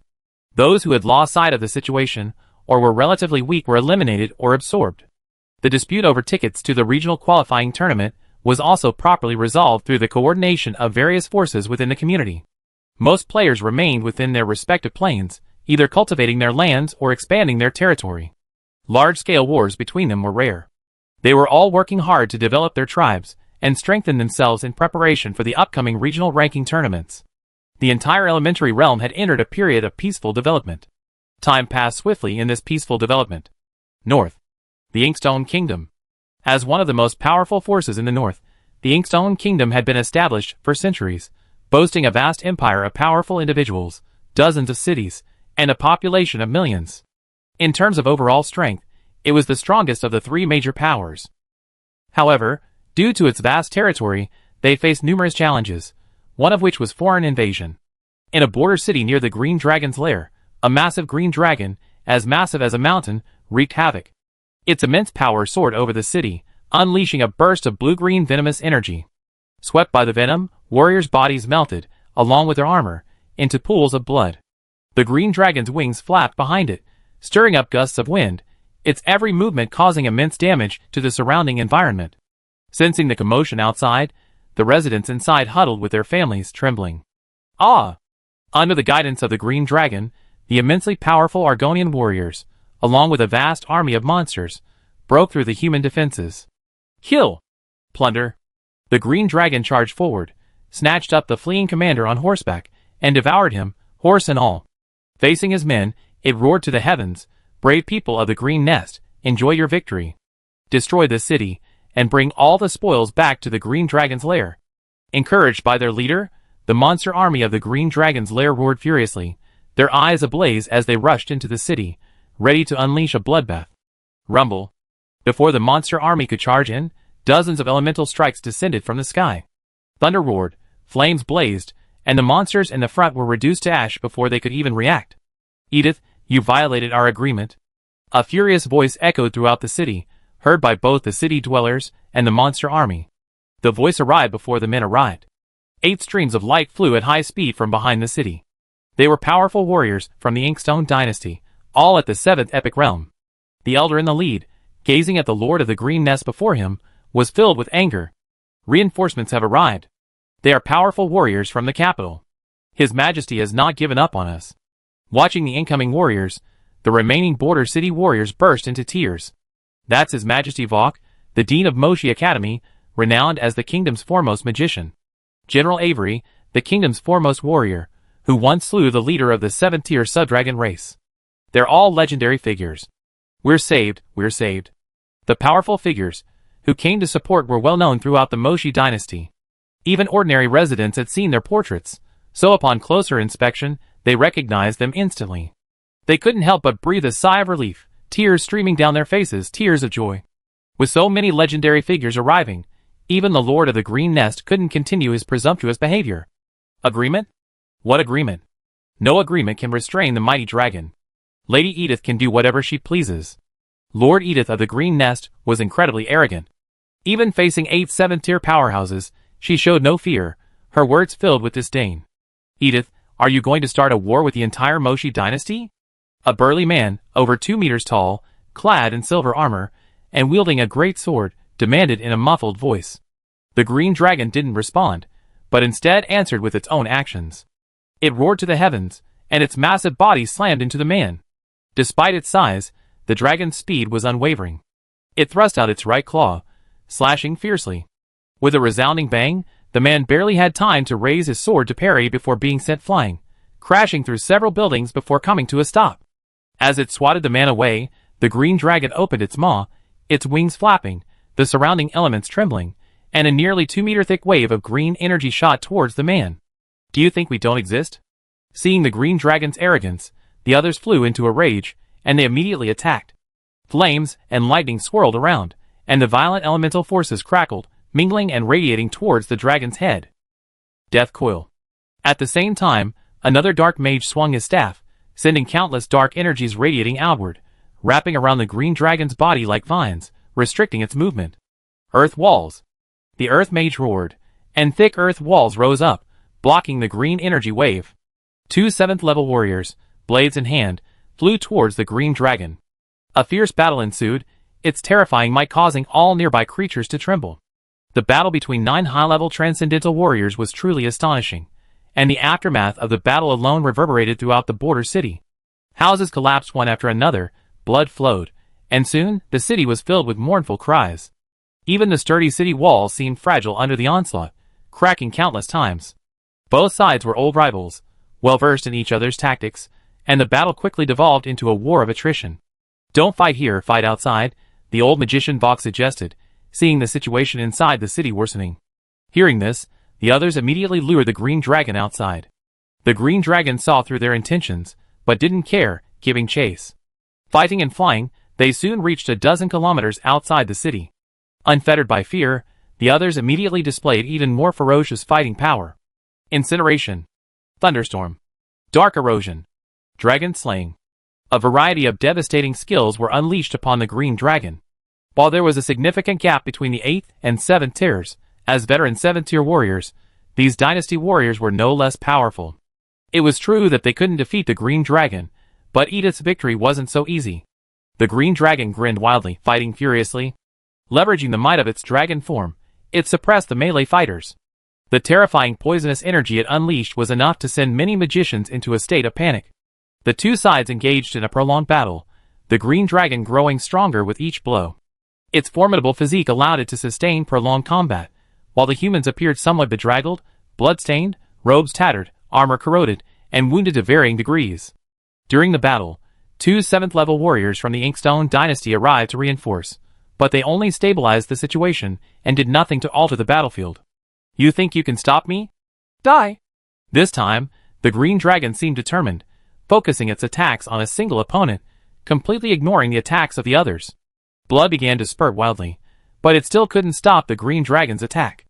Under the green dragon's reckless assault, the targeted dark mage quickly fell into a precarious situation, his life hanging in the balance, his life-saving items expended one after another.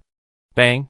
Another palm strike, and the dark shield protecting him shattered, sending the dark mage flying. Before he could even land, another burst of green energy erupted. Darkness devours.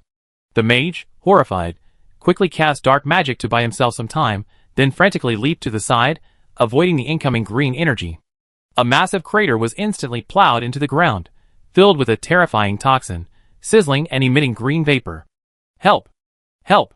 He called out to his companions for help, but there was nothing they could do.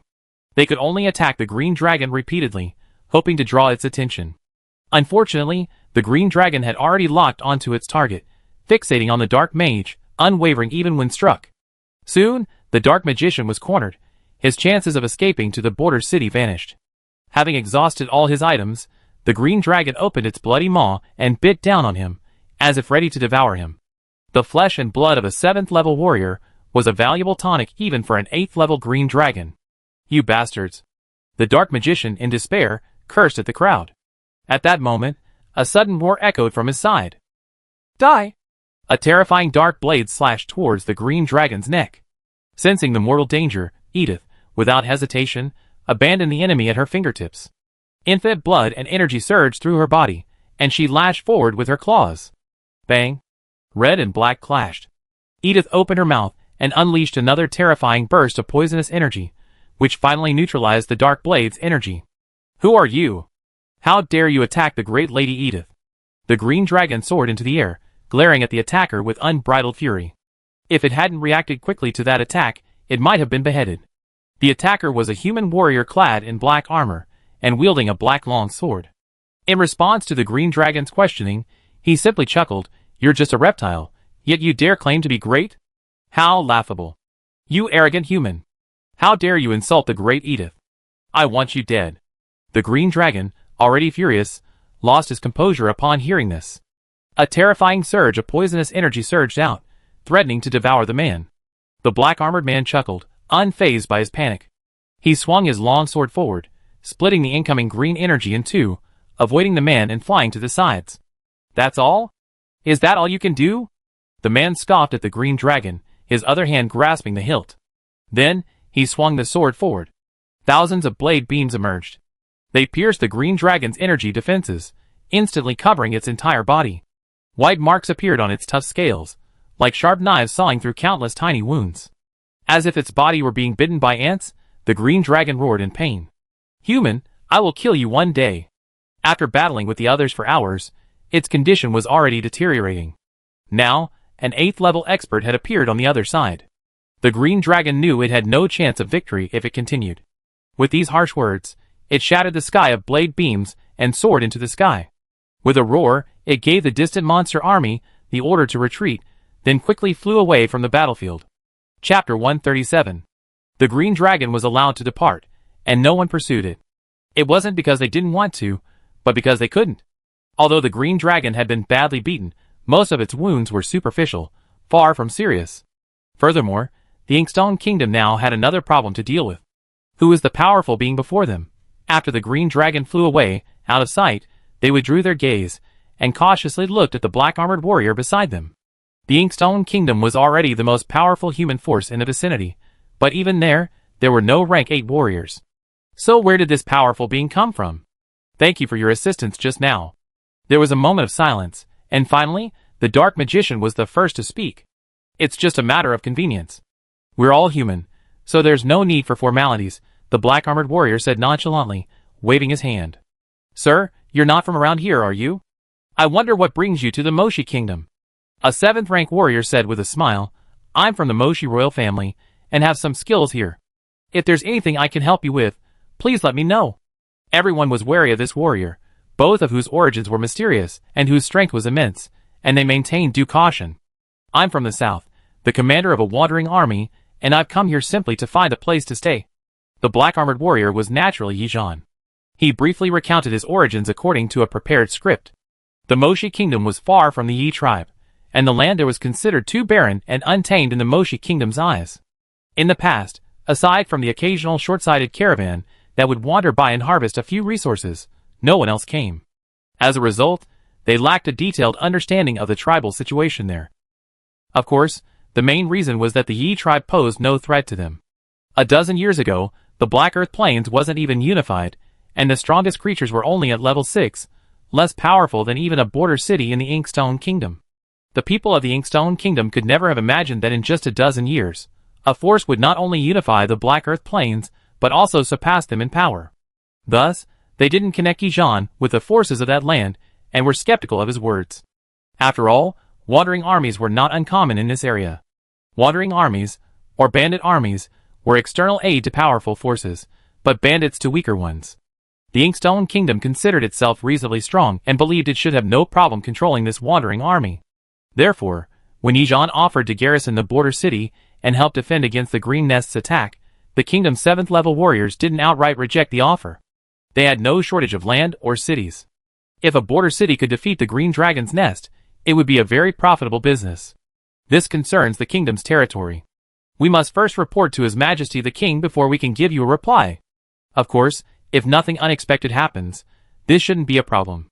The kingdom has long been plagued by the Green Nest, and its people all hate that monster. The powerful warrior representing the royal family exchanged glances with the others, exchanged a few words, and didn't directly give a positive answer, simply stating that the matter wasn't a big deal. Thank you very much, Yijan smiled. After the negotiation, the atmosphere instantly relaxed, and some warriors even wanted to ask Yijan questions about their training. An 8th level warrior, and one capable of fighting a giant dragon head-on. Such a formidable force is rare. Chatting as they walked, they soon returned to the border city, where the battle had long since ended. For ease of movement, the Green Dragon had not brought many monster warriors with it on this invasion. So, after the Moshi Kingdom's reinforcements arrived, and their leader was held back, they fell into a stalemate. And with the arrival of Yijan's wandering army, they were completely at a disadvantage. So, after the Green Dragon gave the order to retreat, they abandoned nearly 10,000 monster corpses and turned and fled, fearing that if they ran too slowly, they would be torn apart by the black-armored army. After a symbolic pursuit for a distance, the Black Armor Legion returned to the border city and confronted the Inkstone Kingdom's army. The tension eased slightly only with the return of the leaders of both sides. Sir Yijan, please rest and recuperate with your legion in this city. We will return to report to His Majesty the King. The appointment letter will be delivered shortly. The matter was of grave importance, and the Moshi Kingdom's men dared not delay. One person remained behind to manage the wandering legion, while the others hurried back to the capital. As expected, the Moshi Kingdom did not reject Yijan's proposal, or perhaps they understood that rejection would be futile, and would even exacerbate the already dire border situation. 8th-level legendary generals, 3 7th-level warriors, and nearly 10,000 5th-level warriors and above. This force wouldn't be enough to crush the Moshi Kingdom, but it should have no trouble capturing a dozen cities. If they allied with the Green Nest, they might even have the power to divide the Inkstone Kingdom.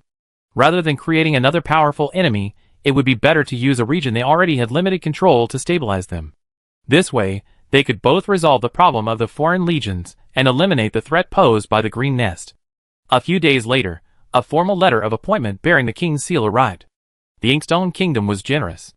Yijan had only wanted this border city, but they, with it as their center, allocated the entire surrounding area to Yijan and even bestowed upon him the title of a great noble. Giving noble titles, or even directly granting fiefs, to outsiders was a precedent in the Inkstone Kingdom. After all, powerful outsiders would occasionally pass through this land. Some were solitary, simply passing through, while others brought a group, seeking a place to settle down. They couldn't just drive all of them away. These powerful individuals posed little threat to the Moshi Kingdom, given their small numbers. However, if they were willing to join the kingdom, they would be a valuable asset. In this land, strength is fundamental. The Moshi Kingdom is already powerful enough, but it needs to become even stronger. Thus, granting fiefdoms has become a common practice. Those interested in expanding their power would grant them remote, less controlled areas, allowing them to manage them on their own. Then, after decades or even centuries, they would find an opportunity to reclaim them. Many of the Moshi Kingdom's current 7th-level experts are actually outsiders. Thus, they were quite pleased with the Wandering Legion's proposal to acquire the border city, and were even willing to provide resource support to better equip them to fight the Green Nest. After the Inkstone Kingdom's men left, Yijan and a group of generals arrived at the city lord's mansion. They gathered and began to discuss the matter. "Boss, they're truly generous, actually allocating such a large piece of land to us," one general remarked happily, looking at the king's letter of appointment. "What if they refuse? With our strength, we can still take it even if they refuse." "It'll just take a little more effort," another general sneered. "Well, now that the first step assigned by the clan leader has been completed, it's time to move on to the next." Yijan and his men were here, not because they were driven out, but because they had a mission. Conquer the north. That was their mission. It was a difficult task. Whether it was the Inkstone Kingdom, the Volcano Kingdom, or the Green Dragon's Lair, they were no less powerful than Giant Tree City, and in some respects, even superior. And when these three forces merged, it would cause enormous trouble for the Yi tribe's conquest. It was a simple truth. They wouldn't sit and wait for death. Just like the three major factions in the Kanglan River region, when there were no external invasions, they were rivals, fighting fiercely and eager to annihilate each other. But when the Monster Alliance entered the Kanglan River region and demonstrated its considerable strength, the intensity of the war between the three factions immediately subsided. After the fall of Whitebone City, the remaining two factions put aside their past grudges and united directly. The Inkstone Kingdom, the Volcano Kingdom, and the Green Dragon's Lair were simply upgraded versions of the Kanglan River region. Unlike the monster factions, the Inkstone Kingdom was human, and the Volcano Kingdom was dwarven, both possessing a higher level of civilization. This also meant they were more able to assess the situation clearly. When things got tough, they would immediately unite, and not give the Night Tribe the chance to annihilate one of them first. Furthermore, with other considerations in mind, Su Xingyu chose not to send a large army to conquer the north, but instead adopted a more civilized approach. Tianhe City, the capital of the Moshi Kingdom. The city was surrounded by high walls, crowned by sturdy watchtowers and thick gates. The city bustled with activity, with a crisscross of alleyways. Vendors crowded the stone-paved streets, hawking their wares to passers-by. Academies, palaces, markets, taverns, and residences were scattered throughout the city, each complementing the other.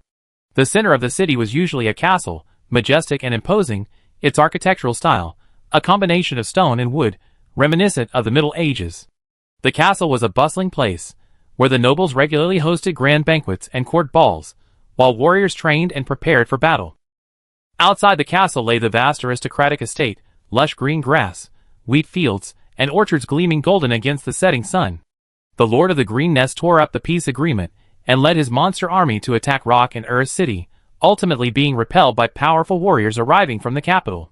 A wandering warrior of the 8th level legendary realm has joined the Inkstone Kingdom with his army, becoming the kingdom's strongest line of defense against the Green Nest. The Magic Academy is now enrolling. The Adventurers Guild is inviting.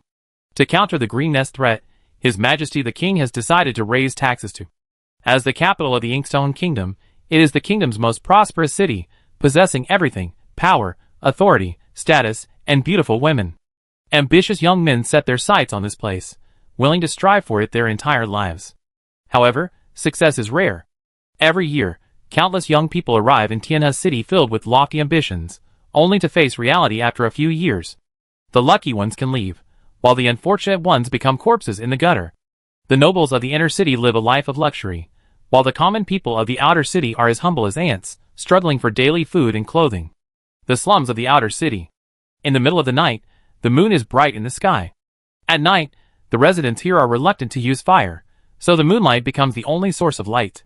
In their shacks, built haphazardly from a few pieces of wood and mud, the skinny, tattered residents open the door, poke their heads out, and scan the surroundings. After confirming that no one is around, they cautiously leave the room. They trot along, daring not to make any loud noises, occasionally stopping to hide in the darkness to see if anyone is following them. This phenomenon is common throughout the slums. They emerge from each room and converge on a specific location. Finally, they arrived at a secluded, abandoned church, where hundreds of people, mostly malnourished and destitute, had gathered. On the podium inside the church stood several mysterious figures, clad in ornate garments and wearing masks. Even without seeing their faces, one could sense their extraordinary presence. Noble, that was the aura only possessed by the inner city's nobility. My fellow countrymen, we are able to gather here today, first and foremost, in gratitude to the great King of Eternal Night.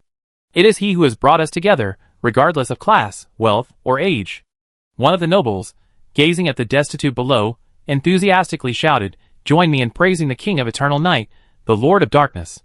With that, he turned and, along with several other nobles, knelt before the statue, reverently shouting, "Praise be to the mighty and holy King of Eternal Night.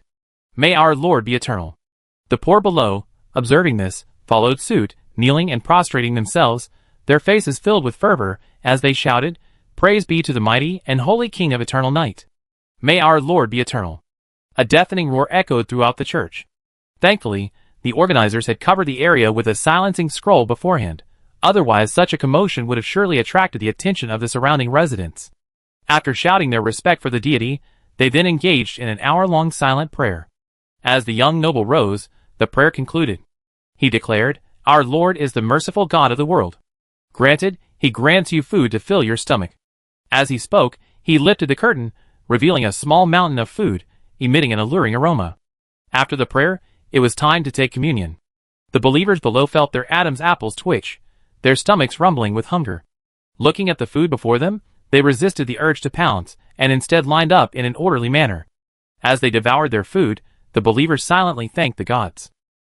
They didn't know who the King of Eternal Night was, nor what they believed in, but that didn't matter.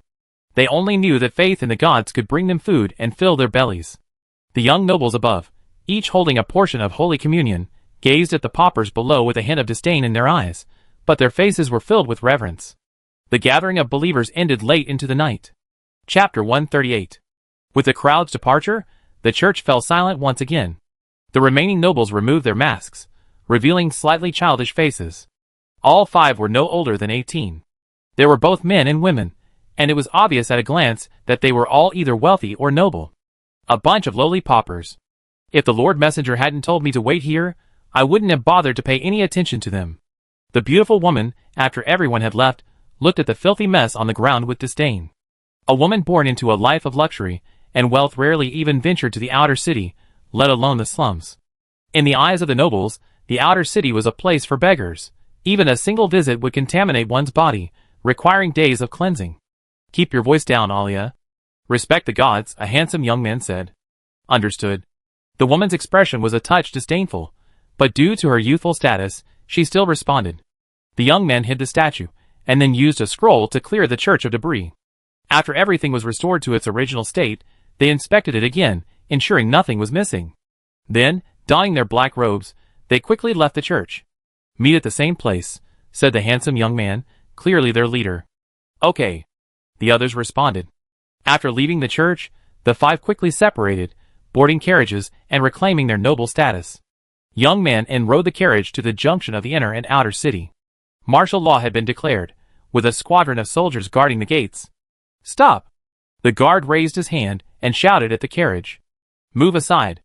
Can't you see this is the Victor family's carriage? Are you blind? You dare even stop the Victor family's carriage?" The coachman, seeing this, shouted in a rather arrogant tone. However, he did have the capital to be arrogant. The Victor family was a top-tier family in the Moshi kingdom. Their ancestors had produced a powerful 7th-level expert. The current head of the family was also at the peak of the 6th level, only half a step away from reaching the 7th level. In addition, the family also had several 6th-level elders, making it a formidable force. Not to mention a few guards. Even the commander of the Imperial Guards would give the Victor family respect. Even if he was just a groom, he was still a groom of the Victor family, not someone these guards could afford to offend. "You?" The guard who stopped the carriage was clearly new, young and hot-tempered. Upon hearing the groom's words, he became irritated and immediately attempted to draw his sword to inspect the carriage. The veteran soldier nearby saw this, and quickly grabbed the young guard, smiling and apologizing. "Haha, sir. Sorry, he's new here and doesn't know the rules. Please step inside." After so many years in the capital, the old guard had long lost his former passion. Who can be provoked, and who cannot? This is something everyone in the capital needs to be aware of. The coachman snorted coldly, and was about to say something when the young man inside the carriage spoke up. "Sir, please be rude. Thank you all for your hard work in protecting the inner city." As he spoke, a bag flew out of the window, a heavy bag of gold coins. "Sir, this..." The old soldier caught the bag, feeling the weight inside, somewhat puzzled. "It's hot. Buy some drinks for the brothers." Let's go." "Yes, young master." Under the watchful eyes of the guards, the carriage slowly moved forward, entered the inner city, and soon disappeared. After they left, the old soldier opened the bag, his eyes instantly filled with the gleam of the gold coins. He gasped, "Wow. Wow, the young master of the Victor family is truly generous. This is at least dozens of gold coins, a year's salary for me." A nearby guard's eyes lit up as he jokingly said, "Boss, everyone who sees this gets a share. Young Master Victor said he'd buy us some drinks." Gulp. "Damn it, it's been a while since we've had a good drink. How about we go to Rose's house for a drink after our shift changes? Come on. How generous." The other guards standing nearby also gathered and joined in the booing. "Who am I to take your money? Watch out for the rest of the day, and go after your shift changes." The guard leader holding the bag of gold coins rolled his eyes, and said unhappily. The crowd then dispersed, returning to their respective posts, and continuing their casual conversation. The guard leader patted the young guard on the shoulder and said earnestly, "Kid, when working in the capital, the most important thing is to have good eyesight, especially for those of us. We encounter countless important figures every day. If you don't have good eyesight and offend someone, you might even get hacked to death." The young guard was silent for a moment, still a little unconvinced, and muttered, "This is the capital. I'm a guard of the kingdom. How dare they kill me in public? You must not have read the kingdom's laws carefully." They really dared. The guard leader smiled, then said solemnly, "According to the kingdom's laws, nobles who kill others only need to pay a certain amount of gold coins as compensation. Didn't that young man just see that? Gold coins are just a number to them. A casual tip can buy a life. If they're willing to go the extra mile and use it to hire an assassin, even this bag of gold could buy you 2 lives. How is that possible?" The young guard was shocked, unable to believe how cheap his life had been. "Nothing is impossible. Reality is cruel. We're the kingdom's defenders at best, and the nobles' watchdogs at worst. Nothing special. Think about it carefully when you get back. If you truly can't change, I advise you to leave the capital and leave as soon as possible." Inner city, noble district. In a courtyard, Maine and his 4 companions gathered again. Looking at the black-robed divine messenger sitting on a stone bench not far ahead, savoring fine wine, their gazes burned. Mayan stepped forward and reported, "Lord Divine Messenger, we have presided over this prayer meeting and have added 24 new believers. You have done well. truly loyal servants of our Lord. The black-robed divine messenger glanced at him and praised him. Ma-En and the other four were excited, as if anticipating something. They had given up their good lives to travel to the fetid slums to promote the church. This wasn't out of idleness, nor was it true belief in some so-called deity, but rather a quest for tangible benefits. A hint of disdain flashed in the black-robed divine messenger's eyes, but he spoke as the others had hoped. Our Lord is never stingy with his rewards for loyal believers. You have fulfilled the tasks assigned by our Lord, and you will receive your reward. This is a divine gift. Be sincere in your hearts and praise our Lord. Praise the mighty and holy King of eternal night.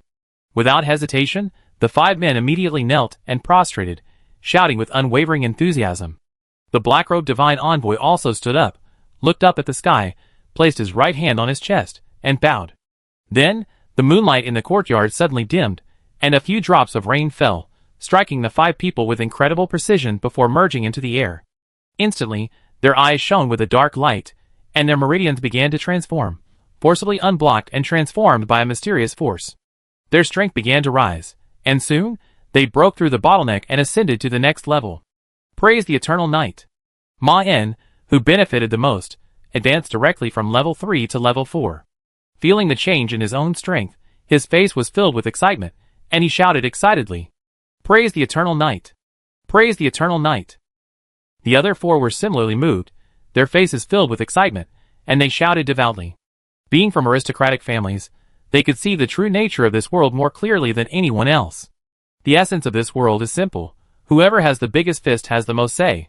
Whether it's power, status, wealth, or beauty, all of these can be obtained through strength. With the necessary skill, even a poor person could become a top noble overnight, even overthrowing the monarchy and becoming king themselves. To the outside world, they appeared to be privileged young masters and young ladies of the upper class. But within their own families, they knew their own business. Their families were full of young masters and young ladies, dozens if not 100, yet they were not valued at all. Ultimately, it was because they lacked talent. Even if their families were wealthy and possessed abundant resources, they couldn't train all their disciples. It was normal for them to prioritize resources towards those who demonstrated talent. Disciples like them, lacking any talent for cultivation, could draw upon the family's support and live a comfortable life, but they were essentially abandoned. Their sole purpose was to produce more children and contribute to the expansion of the family. For this reason, after experiencing the effects of the divine grace, they quickly joined the Eternal Night cult and became believers. Go! After the divine grace enhancement was complete, the black-robed divine envoy waved his hand, signaling the group to depart. The 5 of them bowed again before turning to leave. Halfway through, the young man Ma-En stopped and turned to ask, "Lord Divine Envoy, how can we make a greater contribution to the divine cult?" After ascending to the 4th rank, Ma-En's ambitions grew. He desired to obtain even more divine grace. The black-robed divine envoy saw through Ma-En's thoughts, knowing that he was motivated by profit, but he remained unperturbed. He chuckled and said, "Spread the teachings, so that more lost souls may receive the glory of our Lord." Ma-En and the other 5 thanked him again and walked out of the courtyard. After they left, the black-robed divine messenger removed his mask, revealing a young man in his 20s. He gazed at the gate, muttering disdainfully to himself, "A bunch of false believers. If it weren't for the patriarch's mercy and unwillingness to commit further murder, they would all be dead." His name was Lin Wei, one of the missionaries sent here by the Night Tribe. A 6th-rank dark magician, powerful and astute. Don't worry. Once they truly bask in the glory of our Lord, they'll naturally make the right choice. A voice called from the side, and a figure materialized from intangible form, appearing on the stone bench opposite. This was also a missionary from the Night Tribe. Humph. A bunch of greedy, cowardly individuals, who couldn't even survive the dark trial, and yet they're unworthy to bathe in our Lord's divine light. Lin Wei sneered, his voice scornful. It's precisely because they're like this that we were able to infiltrate, isn't it? Another missionary appeared, chuckling. More and more missionaries appeared, dozens in total, the weakest of whom were at the 6th level, with 2 even at the 7th level. And this was just the personnel assigned to the royal capital. Dark missionaries existed in every city of the Inkstone Kingdom. The number ranged from a few to dozens. To deal with the Inkstone Kingdom, Su Xingyu dispatched most of the missionaries within the Eternal Night cult. No one can resist the allure of power, especially those who possess power without the gift of cultivation. Royal Palace? What does Lord Yi say? Are you willing to join the kingdom's army in conquering the Green Nest? Sitting on the throne, the upright, middle-aged king, long in high office and imbued with dignity, looked down at his subjects and asked softly, "This?" The middle-aged man kneeling below looked hesitant. "Speak." King Moshi's voice rose slightly. "City Lord," you refused. The middle-aged man trembled. He said the Lord of the Green Nest is extremely powerful. If he attacked, even he wouldn't be able to resist him on his home turf. Therefore, he was unwilling to attack Green Nest. He also said. As he spoke, the middle-aged man grew even more frightened and hesitated. "What?" King Moshi frowned. He also said that he hoped your majesty would abandon the idea of conquering the Lord of the Green Nest. Peace is hard to come by, so don't provoke unnecessary war. The middle-aged man finished his words in one breath, then bowed his head to the ground, not daring to meet the king's gaze. "Humph." The king snorted coldly, his displeasure evident. He then turned to the burly man standing in the front row and said, "Avery, you are the one who advocated for him to be granted a fiefdom. Now, in just a few months, he's already showing signs of independence. What do you think we should do?" Avery, the former greatest warrior of the kingdom, was silent for a moment, then looked at the magician beside him, as if asking for help. "Don't worry, your majesty. I have a plan." The magician stepped forward and chuckled. "Oh, I wonder what the imperial master has in mind." King Moshi looked at him expectantly. "It's simple. Since the Lord of Night City is unwilling to cooperate with the kingdom in conquering Green Nest, we can lure Green Nest here. Given the character of the Lord of Green Nest, he's bound to clash with him. Repeat this several times, and their army won't be able to hold out for long. Perhaps by then, they'll even ask us to send troops to conquer Green Nest without even asking." The Imperial Master spoke with a sinister smile. "What do you all think of this plan?" The king didn't answer directly. Instead, he stroked his chin and looked at the others. "Good plan. As expected of you, the Imperial Master. This plan has no solution. We agreed when we granted them the fiefdoms. We grant them fiefdoms and integrate them into the kingdom, while they need to hold off the Green Nest's attacks." Everyone praised the Imperial Master's plan with approval and admiration. "Since you all agree, let's do it." The king was also pleased with the plan and immediately made the decision. "Wouldn't it be better to reduce their resource supply?" someone suggested. "No." The Imperial Master spoke up before anyone else could discuss it. "Our primary opponent is still the Green Nest, not them. Reducing resources would be tantamount to a direct confrontation with them. Now is not the time." "All right." Not allowing anyone to continue discussing it, the king continued, "Let the Imperial Master handle this matter. All the kingdom's forces are under his command." "Thank you, your majesty." The Imperial Master's face lit up. "Next thing, there's an organization called Eternal Night operating throughout the kingdom." Chapter 139. The court meeting concluded, and the ministers dispersed. They hurriedly left the palace and returned to their homes to prepare for the impending attack.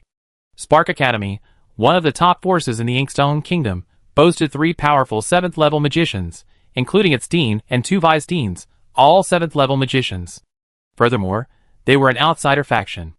About 200 years ago, a wandering 7th-level magician passed through the Inkstone Kingdom. Whether simply tired of wandering or having reached some kind of agreement with the kingdom, this powerful magician founded a magic academy there. Unlike the Royal Academy established by the kingdom, this magic academy admitted all citizens. Whether beggars, nobles, or members of the royal family, anyone who passed the test could enter Spark Academy and become a student. Spark Academy's Dean Vok, known as the kingdom's foremost magician, had just returned from outside when he noticed a new member in his office. He was a young man in his 20s, his face somewhat impassive, his eyes calm and watery, as if nothing could stir his emotions. "Your Highness, the Divine Envoy." Vok, looking somewhat aged, bowed respectfully. This young man was naturally the incarnation of Su Xingyu's divine power. He waved his hand. No need for formalities. "How are things going?" Vok smiled, speaking with some emotion. "Indeed, as your majesty anticipated, the kingdom has prioritized the Wandering Legion, intending to provoke a conflict between them and the Green Nest, completely eliminating any possibility of an alliance between the two sides. As for the divine cult, while many people are involved, they are mostly ordinary people, so the kingdom has not taken it seriously for now, and has simply dispatched a few personnel to deal with it." "Very good, then, let's proceed as planned." Su Xingyu nodded, very satisfied with the result. After a moment's hesitation, Vok spoke again. "Your Highness, I have a question. I'm not sure if I should ask." "Speak." Su Xingyu has always been quite tolerant of subordinates, who possess both ability and intelligence. Not only questions, but even inquiries, as long as they aren't too outrageous, he will sometimes offer an answer. Of course, the prerequisite is that you complete the tasks he has assigned you. Since the kingdom's focus is now on Green Nest and Border City, why don't we take this opportunity to spread the teachings of the cult to those aristocratic elites? Vok, somewhat puzzled, continued, It's not that I look down on the commoners. Many students at Spark Academy, even the vice president, are from commoner backgrounds. They are resilient, able to endure hardship and loneliness. Given a chance, they can achieve far greater things than those noble young men and women. But such people are ultimately a minority. Most commoners aren't very capable, especially in the face of transcendental powers. They are as weak as ants. Such followers, no matter how many there are, will never amount to anything. Having already joined the cult of Eternal Night and committed to this path, Vok had no hesitation. He would do everything in his power to help the cult seize the kingdom. For this reason, he couldn't understand the cult's actions. Instead of courting powerful nobles, they went to such great lengths to recruit ants from across the kingdom. This is a world with extraordinary power. No matter how many ordinary civilians there are, they are still vulnerable when facing those top powerful ones. The surrender of one rank 7 expert is worth hundreds of thousands of common believers. Su Xingyu chuckled, looked at Vok, and asked, Why do you think the divine religion's ideals haven't spread to the noble elite? You mean those abandoned studs? Vok frowned. As the dean of Spark Academy and a rank 7 expert, even if he didn't specifically collect information, he'd have seen quite a bit. What those young masters and young ladies did was too crude. If it weren't for the minor impact and the involvement of various families, they would have been dealt with by the kingdom long ago. Su Xingyu shook his head. They're hardly elites. True noble elites aren't so easy to infiltrate. So you're referring to? Vok was puzzled. If it wasn't those studs, then what were the divine envoys referring to? Aren't you one of them? Su Xingyu gave him a serious look and smiled. How many people do you think have already surrendered to the divine religion during today's court meeting? What? Vok suddenly realized and was startled. Our Lord's followers are everywhere. Even you, the Dean of Spark Academy, a 7th-level powerhouse with the title of the kingdom's foremost magician, have pledged your allegiance to the divine cult. Su Xingyu smiled. Also, you've misunderstood one point. The divine cult has always been stronger than the Inkstone Kingdom. We don't need your help to overthrow the kingdom. If our Lord's human representative weren't merciful and unwilling to cause further slaughter, I alone would be enough to suppress the entire Inkstone Kingdom. An incarnation of divine power, with the power of an 8th-level legendary, could easily suppress the entire Inkstone Kingdom. Even if they had some hidden cards, they would at most cause some trouble, and the outcome would remain unchanged. Then why? Vok naturally believed in the divine envoy's strength. Otherwise, he wouldn't have joined the divine cult in the first place. You'll know when the time comes. Su Xingyu didn't directly answer his question, but changed the subject. Don't worry about it. The divine cult will make its own arrangements. Just do your job. My promise to you won't change, and I'll give you nothing less when the time comes. Thank you, Your Highness. Vok's face was solemn, and he stood up and bowed solemnly. Proceed as usual. Don't do anything unnecessary. After giving another warning, Su Xingyu's body gradually faded and vanished. The Inkstone Kingdom, established hundreds of years ago, is a major power with a complete social system. Its complex interweaves various factions, the royal family, academies, guilds, and families. They unite for mutual benefit to form the present-day Inkstone Kingdom. Although it lacks any 8th-level legendary powerhouses, it possesses nearly 27th-level powerhouses, and a transcendent army numbering hundreds of thousands.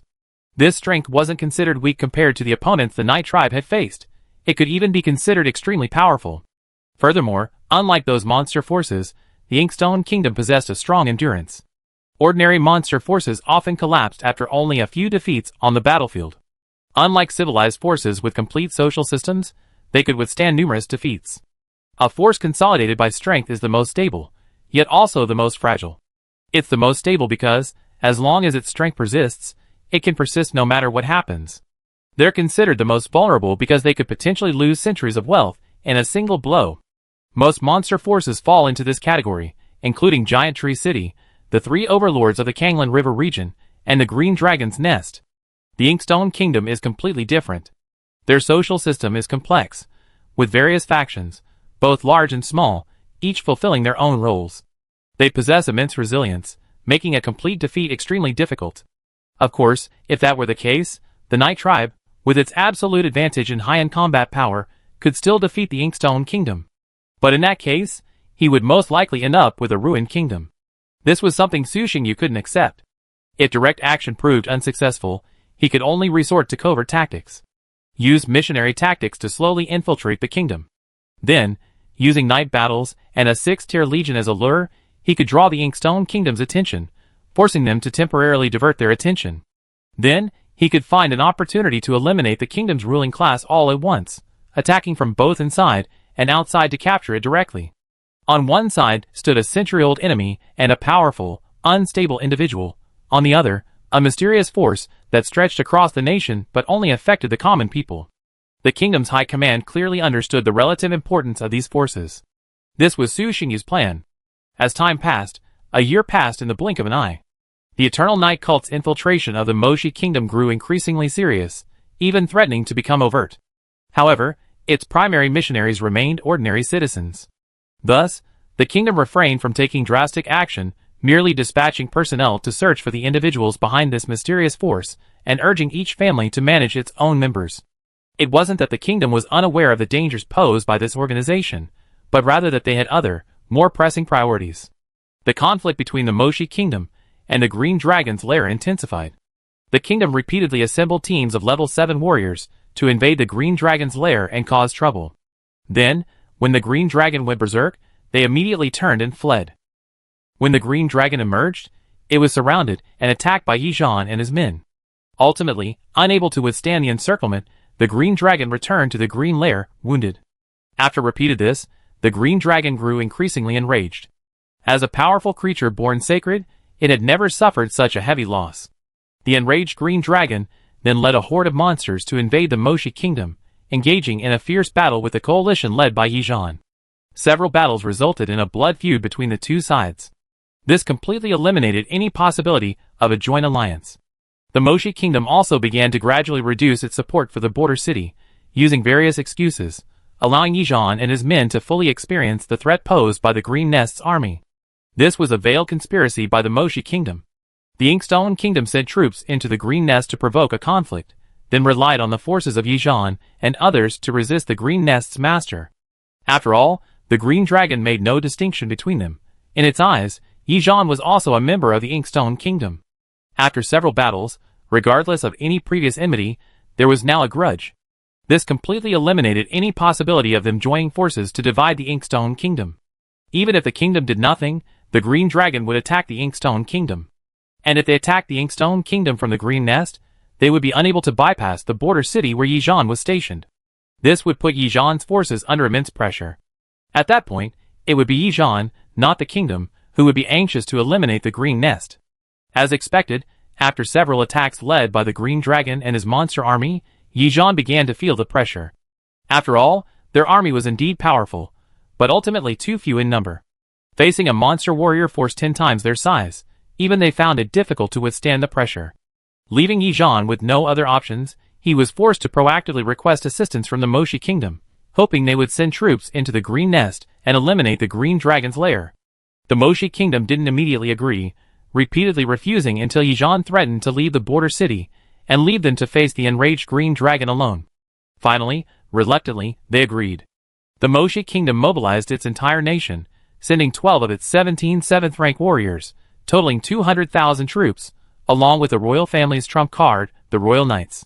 Including Yi Zhan's forces, this totaled 1 8th-rank warrior, 15 7th-rank warriors, and 2 6th-rank legions. This was a formidable force. To completely eliminate the threat of the Green Dragon's lair, the Moshi Kingdom had brought its entire resources to bear. Achieve the victory in a single battle. Lord Yi, this battle is of grave importance. Please do your utmost to prevent the Green Dragon from escaping. A legendary dragon unrestrained would be a disaster. Avery, the kingdom's foremost warrior and commander of the kingdom's army, looked at Yi Zhan and spoke cautiously. An 8th-level warrior is a walking calamity. For such a powerful being, ordinary forces are merely a constraint. If the Green Dragon abandons its lair and regains its freedom, the entire kingdom will be plunged into crisis. I understand. I simply hope you will honor your promise after this battle. Yi Zhan, seemingly tormented by the Green Dragon, no longer had the high spirits he had when they first met, his eyes tinged with fatigue. He glanced at Avery and reminded him, I am also 8th level. Yi Zhan's message was clear. As the green dragon did, so too would he. In terms of overall strength, even with Yi Zhan, an 8th level expert, the Wandering Legion couldn't possibly defeat the Inkstone Kingdom. But if pushed to the limit, he could abandon the Legion, transform into a walking scourge, and launch a revenge attack on the Inkstone Kingdom. Rest assured, Your Excellency. The kingdom has agreed to your terms, and will not renege, a member of the royal family replied respectfully before Avery could speak. He was also a 7th level expert. Rather than being angry at Yi Zhan's threats, he felt a certain joy. Even resorting to such threats showed that the other party truly had no other options. Thinking of the kingdom's previous actions, Yi Zhan snorted coldly, "That's for the best. Since there's no objection, let's march. This battle will destroy the green dragon's lair, and slay the dragon." Seeing Yi Zhan's agreement, the others led the army toward the green dragon's lair. The advance of such a large army naturally could not be concealed from the green dragon's nest. The green dragon began to gather its subordinates, preparing to leverage the terrain to engage in a major battle with the Inkstone Kingdom. Led by numerous powerful warriors, the kingdom's army advanced with unstoppable force, piercing several of the green nest's defenses. Then, they collided head-on with the green nest's main force. A fierce battle ensued in the center of the green nest. Yi Zhan, along with over a dozen 7th level warriors, engaged the green nest's master in a fierce battle 100 meters above the ground. The terrifying elemental power, like a natural disaster, was extremely frightening. Chapter 140. Ah! The dragon's roar resounded like thunder. It resounded through the clouds, shaking the very void. Located in the green nest forest, enjoying home field advantage, the green dragon's strength had arguably increased by half a level. Add to that the fact that the dragons themselves were a top-tier species, extremely powerful even among their peers. This half-level increase made them practically invincible. Even though the Inkstone Alliance had more powerful warriors, possessed various means of restraint, and had Night Wars, also at the 8th level, to back them up, they were still severely beaten by the dragon's ferocious attack. You mere ants dare to offend the great lord of the Green Nest. Today, I will crush you all. The entire battlefield was shrouded in dark green mist. The mountain-like green dragon roared angrily, countless dark green energies surging out, transforming into poisonous dragons that bit down upon the enemies around it. It charged directly at Yi Zhan, its entire body shrouded in green light, transforming into a truly poisonous dragon. Venom continuously dripped from its veins. An ordinary level 6 cultivator would instantly dissolve into blood if they accidentally touched it. "Open!" Yi Zhan roared, slashing down with his long sword. 100-meter-long dark blade of energy slashed towards the green dragon. The green dragon roared, unflinching, and charged forward. Bang! A resounding explosion. Green and black each occupied half the sky, as if heaven and earth were confronting each other, the sound overwhelming. Boom, boom, boom! The level 7 cultivators, each displaying their powers, struggled to resist the green dragon's attacks. When the level 8 warriors unleashed their full might, even they seemed powerless. Especially the 2 level 8 warriors before them, neither of whom could rival the might of a normal level 8 warrior. Entering the green nest is the worst decision you have ever made in your life. The green dragon spread its wings, and the ground below began to crack, with dazzling green light blooming from inside. The green dragon opened its ferocious mouth, and the green light below flowed upward like a stream, and then merged into the green dragon's body. The green dragon's strength steadily climbed, quickly reaching its peak, 8th level state. Even someone as powerful as Yi Zhan was completely at a disadvantage against the green dragon at this moment, gradually losing the strength to strike back and forced to passively defend. As the green dragon slashed, the elements of heaven and earth synergized, transforming into a massive dark green dragon claw. Yi Zhan was left with no escape, and was sent flying over 1,000 meters into the hill. Roar! The dark green dragon's breath followed, striking the cavern created by Yi Zhan's collision. The rock melted at a visible speed, and the entire hill was blasted open, a hole several dozen meters deep, more than 100 meters deep. Blessed by the spirit stone veins, the green dragon's energy was now limitless, completely unconcerned with consumption, and the dark green dragon's breath continued to gush forth. Ah! A roar emanated from the cave entrance, and dark blade energy slashed upward, severing the dark green dragon's breath in two. Yi Zhan seized the opportunity to soar into the sky. Standing high in the air, he looked rather miserable, his armor shattered. His body, hardened by countless forgings, even surpassed epic armor, now showed wounds.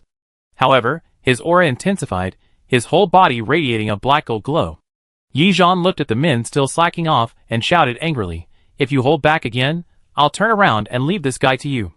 I want to see who will die more, you or me. Without a rank 8 warrior, they've been able to hold out against the Green Dragon for so long. Yi Zhan didn't believe the Inkstone Kingdom didn't have some hidden weapon. Not to mention being able to kill a Green Dragon, they at least needed the strength to face a normal Green Dragon head-on. The gap between rank 8 and rank 7 was indeed vast, but the opponent's main focus was on him. A few area attacks had already thrown you into disarray. What were you doing with a bunch of rank 7 warriors? General Yi calmed down. We were just preparing our killing move, which took us some time. Now that we're ready, we're coming to help you. A 7th rank warrior explained with an awkward smile. The 7th rank warriors exchanged glances, nodded, and then formed into small teams. Thunderfire Python. A massive python, nearly 100 meters long, emanating a terrifying aura, erupted from a shimmering vortex of thunder and fire. As soon as it appeared, the Thunderfire Python opened its mouth and released a mixture of red and blue energy, spreading outward like a field, continuously eroding the Green Dragon's dark green poisonous mist. We'll attack too. Several warriors roared, unleashing their full power and charging towards the Green Dragon. Taking advantage of the night battle to draw the main firepower, they continuously harassed it. The other warriors also continued to fight. Although they couldn't harm the Green Dragon, they employed their own methods, either harassing or disrupting it, distracting it and distracting it from its single attack. Their coordination wasn't perfect. Their combined strength was clearly far greater than that of the Green Dragon, but in actual combat, they could only barely suppress it. It couldn't be helped. Normally ascended warriors tended to be independent, making coordination extremely difficult. Excluding a few warriors held back by 7th level monsters, there were 12 high-level warriors surrounding and killing the Green Dragon. Below, the kingdom's coalition forces were also strangling the monster horde. 2 legions performed most brilliantly: the Eternal Night Legion, engaged in night battles, and the kingdom's Royal Knights. The Eternal Night Legion, needless to say, was the Night Tribe's most elite legion. They had fought in hundreds of battles over the years, and even within the elite Night Tribe, they were the strongest. Even though he was slacking off a bit at the moment, the combat prowess he displayed in a moment of ease still overwhelmed most of the legions present. As for the Royal Knights, they were one of the Moshi Kingdom's trump cards. The Moshi Kingdom possessed numerous 6th-tier transcendent warriors, but after all these years, it had only assembled one 6th-tier legion, and that too through secret methods. Establishing a legion wasn't as simple as one might imagine. It wasn't just a matter of recruiting enough soldiers, training them, and declaring their formation. After all, people were different, each with their own path to transcendence, and the things they cultivated would differ somewhat. For example, fighting spirit had attributes. Within a legion, while not necessarily all warriors had the same attribute, at least they shouldn't be so wildly inconsistent that their attributes became a mess, or even completely contradictory. If the attributes weren't pure enough, they wouldn't be able to integrate, and the legionary commander wouldn't even be able to leverage the strength of his soldiers. In that case, what was the point of establishing a legion? The kingdom couldn't be blamed for this. After all, the king wasn't a god, and couldn't interfere with the choices of all his subjects. Therefore, forming a legion was extremely difficult. Low-level creatures were fine. After all, the numbers were there, and if you looked, you could always find the right one. Mid-level creatures weren't so bad. While there were a fair number of mid-level transcendents in the Inkstone Kingdom, they were far from overcrowded. Under the combined might of the 2 6th-level legions, the monster army was relentlessly defeated. If it weren't for the individual strength and tenacity of the monster warriors, they would have been shattered by now. As the allied kingdom forces and the monster army engaged in fierce combat in the Green Nest Forest, subtle changes occurred within the Inkstone Kingdom. Cities everywhere, including the royal capital, Tianhe City, were under martial law, with no entry or exit allowed. Tianhe City. In the outer city, in the slums, inside a dilapidated church. Hundreds of people gathered there for a prayer meeting, their faces devout as they prayed to the gods within their hearts. Among these hundreds, a small number had already become transcendents. Although only at the first level, it was enough to drive them wild. Transcendents. These were transcendents. Despite the Moshi Kingdom's population of millions, the proportion of transcendents was actually quite low. Even though the spiritual energy of the entire plane had increased, the time frame was too short, and most people were still limited by talent, qualifications, and resources, preventing them from becoming transcendents. So, becoming a transcendent, even at the first level, was already powerful enough for them. The individuals presiding over the meeting on the stage were even more powerful, having all broken through to the 4th level. Some, with some talent and a bit of agility, had even reached the 5th level with the help of a divine messenger. Mighty King of Eternal Night, I, your humble follower, pray to you. I will uphold the tenets of the divine religion. Darkness endures, my Lord is eternal. Your humble follower is willing to sacrifice everything for the growth of the divine religion. In the dilapidated church, believers knelt on the ground, facing the statue of the deity, muttering devout prayers. The statue of the deity was bathed in a black glow, its eyes seemingly aglow with light, transformed from a dead object into a living being, fully alive. The light within the church dimmed, and a wisp of darkness enveloped everyone. A mysterious force silently transformed their bodies. This was a program Su Xingyu had set up to provide simple responses to believers' prayers. The more devout the prayer, the more responses they received. But there was no other way. The number of believers was increasing. Even if Su Xingyu's spiritual consciousness was as vast as the galaxy and could sustain their faith, he couldn't possibly respond to every prayer. So he had to be lazy. As the believers in the church were praying, a mysterious team of dozens of men quietly approached from outside and kicked open the church door. Violation of the kingdom's laws by privately organizing a cult gathering will result in beheading the leader, and first-time offenders will be sent to the mines for 3 years.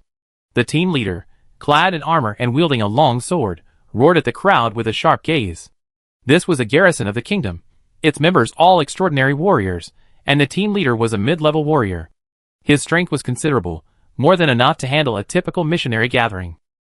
They had already handled several cult gatherings before. It's over, it's over. These are the kingdom's defenders, they're being taken to the mines. We're doomed. No, run. We can't get caught. I don't want to go mining. The mines are so dangerous. I'll never come back. I shouldn't have come if I'd known. Damn it. Facing the kingdom's defenders, and the gleaming swords, the novice believers suddenly came to their senses, and began to regret. What should we do? A masked host looked at the leader in the center, asking for his advice. What else can we do? Run. Ma Ying glanced at him, somewhat speechless. Now's not the time to confront the kingdom head-on. Let's run first. This was just a small squadron of the kingdom's defenders, with only one 4th level transcendent. In terms of strength, they were certainly not as strong as their own. But this was within the kingdom, the capital, the most powerful location in the entire kingdom. Defeating this squad would certainly be satisfying, but it wouldn't solve the problem and might even attract stronger defenders. Okay. Seeing Ma Ying say this, everyone nodded, agreeing to the proposal. Shadow Bind. Ma Ying drew his staff and cast a dark spell. The dark shadows beneath the advancing defenders transformed into countless vines, which then coiled around their skulls. Some weaker warriors were literally bound like dumplings, unable to move. Let's go. Ma Ying smiled smugly at this, put away the statue of the god, and turned to leave with the others. Unexpectedly, at this moment, a voice echoed in his ears. No, all the followers of the cult of Eternal Night. Time's up. Move. The voice was flat, seemingly emotionless. Ma Ying and the others froze for a moment, halting their steps. Ma Ying looked at his companions. Did you hear anything? Gulp. You too? One of the companions nodded. I thought we'd have to wait a while, but it's already started so soon, another young man said with a smile. Even when they joined the cult, a divine messenger had told them what action meant. Preaching openly. No longer hiding in the darkness, preaching covertly, but standing in the sunlight, preaching to all the kingdom's citizens around them, maintaining order within the kingdom, and preventing it from falling into chaos. Ah! The captain of the defending squad roared, swung his long sword, severing the dark vines blocking his path, and quickly charged towards Ma Ying and the others. The two sides quickly engaged in combat. The defending side had more men and more combat experience. The Eternal Night missionaries were of a higher transcendental rank and possessed greater physical prowess, but they were all young men and women, inexperienced in combat and practically inexperienced. As a result, the two sides fought evenly, with a clear outcome.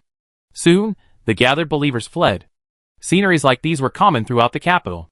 In the inner city, dozens of 6th-level warriors surrounded a courtyard, and the leading commander gave the command, attack! Boom, boom, boom! Do Qi and magic swept over, instantly destroying the beautiful mansion. Before they could reach the courtyard, a dark blade of energy slashed down, and with a swish, a charging 6th-level guard was severed in half. At the same time, more than a dozen figures soared into the air, some clad in robes and some in armor. It was clear they had been prepared for the enemy's arrival. It's finally begun, the leading black-haired young man said, looking at an enemy force several times their size. His expression was calm, even a sense of relief. A 7th level expert. Sensing the powerful aura emanating from the young man, the commander's expression darkened. Chief Wall, Elder has, you and I will hold him back for now. Everyone else, come together and slay the cultist as quickly as possible. Faced with a 7th level expert, the commander did not retreat.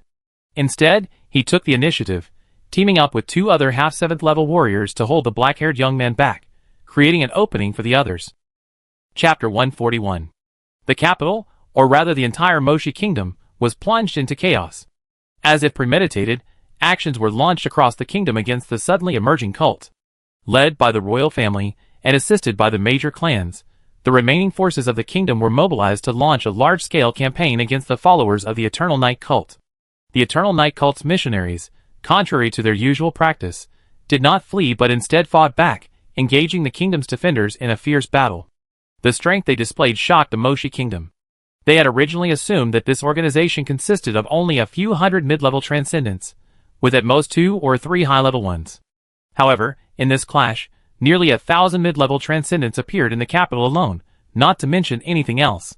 Even more alarming was the discovery that a significant number of these mid-level transcendents were former citizens of the kingdom, and their strength had previously been limited to low-level transcendents. Thousands of mid-level transcendents were not formidable, but the ability to rapidly and massively produce them was truly terrifying. At this moment, the kingdom finally realized that it might have underestimated this long-elusive force. But now, it wasn't too late.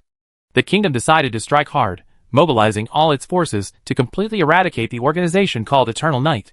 Each side had retained a number of powerful individuals. The royal family had 2 7th-level magicians, and Spark Academy had a vice president, also a 7th-level magician. Spark Academy. In the dean's office, looking out the window at the chaotic scene outside the academy, he shook his head and muttered to himself, "What a mess. I thought we'd have to wait a while, at least until the green nest was eradicated, before taking action. I didn't expect them to start moving right after the coalition forces left."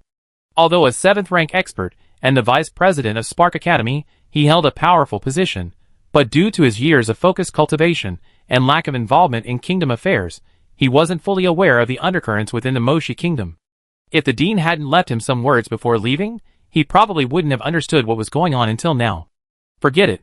Let's just follow that old man's instructions. Just keep an eye on the academy. I'm not involved in anything else. Looking at the chaotic situation outside, the middle-aged man was tempted to intervene, but remembering the dean's instructions before leaving, he stopped and decided to wait and see. Knock knock. There was a knock on the door. Someone called out, "Dean! Dean! Come in." The middle-aged man frowned and replied.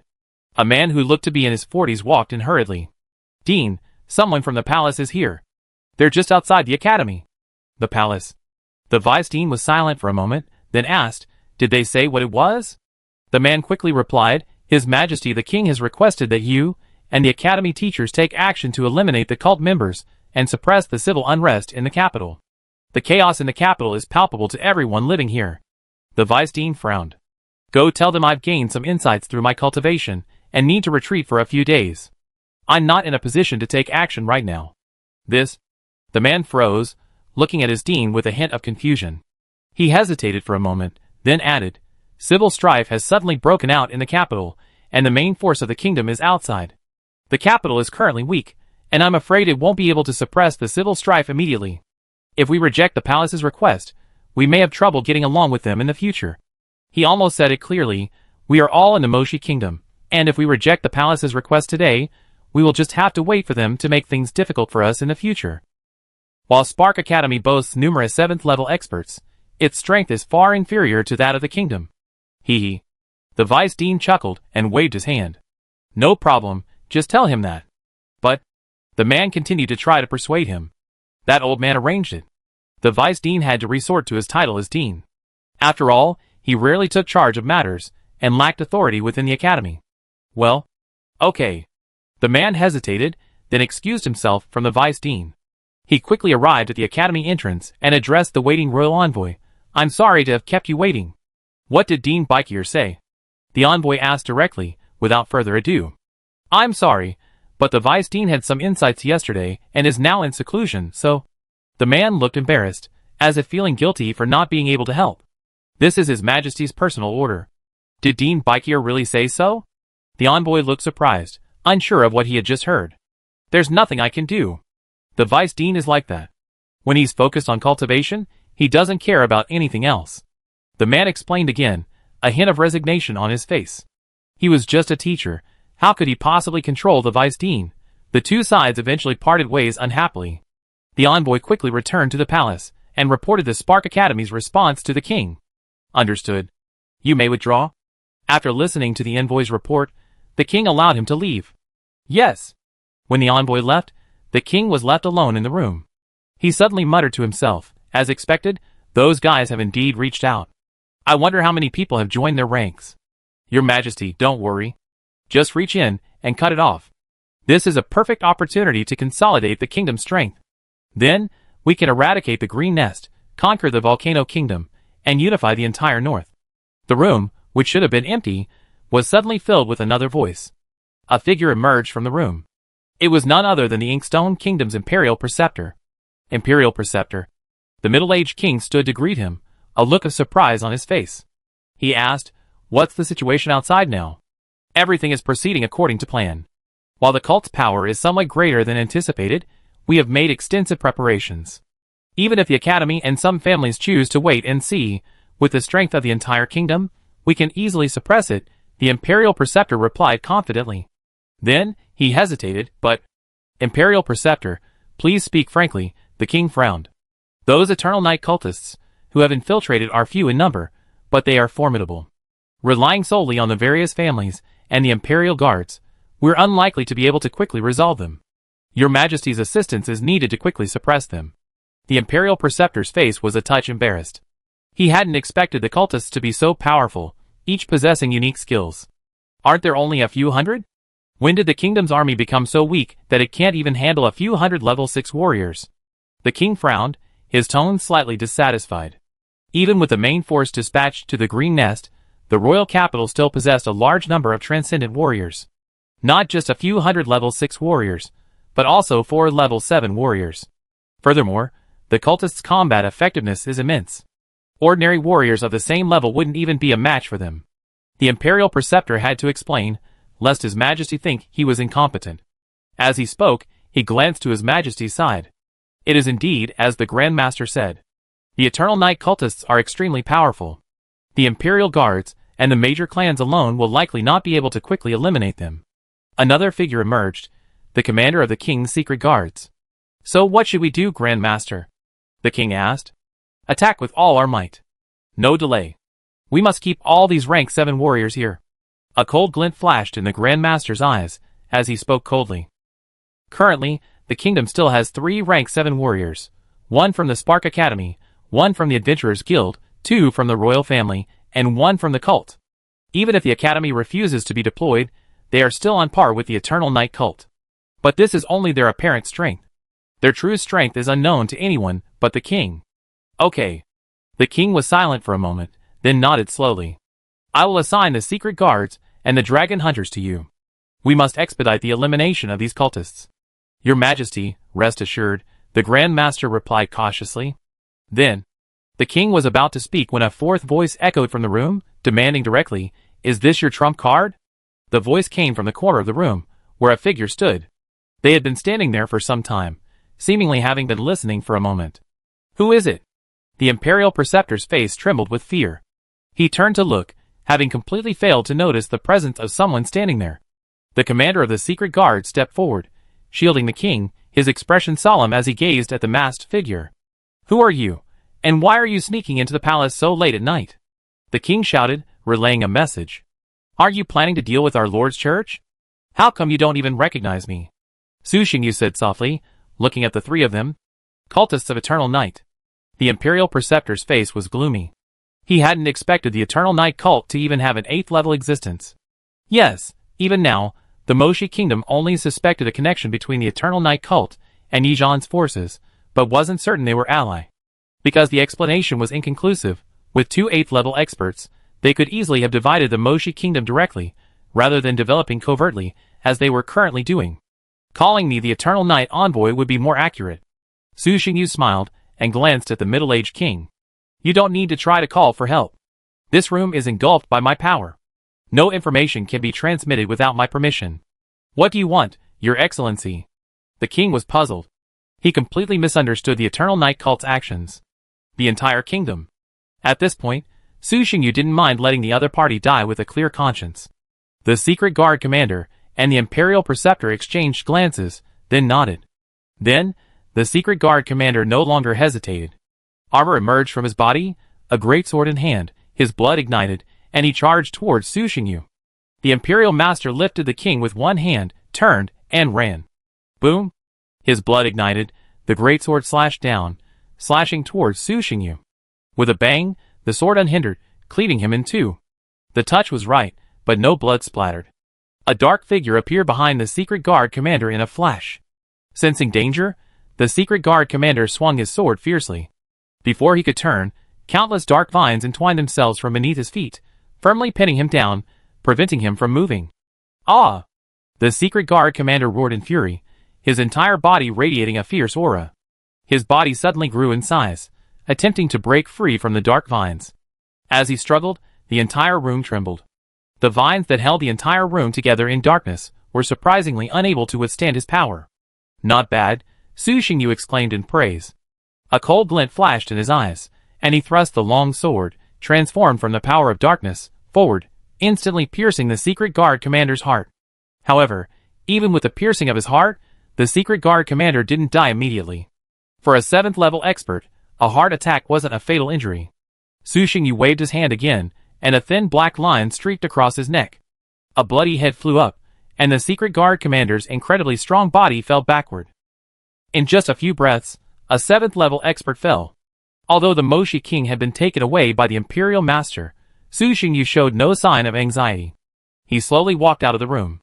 The Imperial Master and the King were not far away, gazing at the sky completely covered by the power of darkness. Even though they were not ordinary people and had strong hearts, they couldn't help but feel despair at this moment. The entire Moshi Palace was shrouded in darkness. With his right hand clenched, a staff materialized. Su Xingyu gazed at the soldiers surrounding him from afar, a smile breaking across his face. A dark glow emanated from him, converging into a single column that surged toward the domed sky. Like a pillar supporting the entire curtain of darkness, it held up the entire curtain of darkness. Let's fight the boss. Green Nest Forest. After half a day of fierce fighting, the battle here was drawing to a close. The monster army below had been dispersed, trapped in the clutches of the Kingdom Coalition. The battle between the high-ranking warriors and the green dragons had also moved dozens of miles away. This wasn't because either side feared accidentally injuring their subordinates. Even if they could, they wouldn't have cared less. The reason the battlefield shifted was because the green dragon wanted to escape. There was no other way. The opponents were too numerous, so many that the green dragon didn't think it could win. Facing a doomed situation, after a surge on home turf failed to scare off the enemy, the green dragon had no choice but to give up and flee, even though it was reluctant to sacrifice the treasures beneath the green nest. Fighting and running, it made it outside. But running that far was already the limit. Since the green nest was to be eradicated, the kingdom had anticipated the possibility of the green dragon escaping, and had already prepared countermeasures. Ah! Human, you deserve to die. A black figure quickly flashed to the green dragon's side, and slashed again, injuring the green dragon's wings again. It roared angrily, turned its head, and exhaled a breath of blue-green dragon's breath. Yi Zhan turned and flew away, avoiding the incoming dragon's breath. The green dragon's body was covered in scars, from elemental blows, slashing chi, and all manner of injuries. The 3 most serious wounds were Yi Zhan's slash, which nearly severed its head, the dragon-hunting crossbow's shot, which pierced its right wing, and a punch, which broke several bones. The main forces sieging the green dragon were 2, Yi Zhan, at the 8th level legendary realm, and Avery, clad in exotic armor and possessing a powerful aura that had reached the 8th level.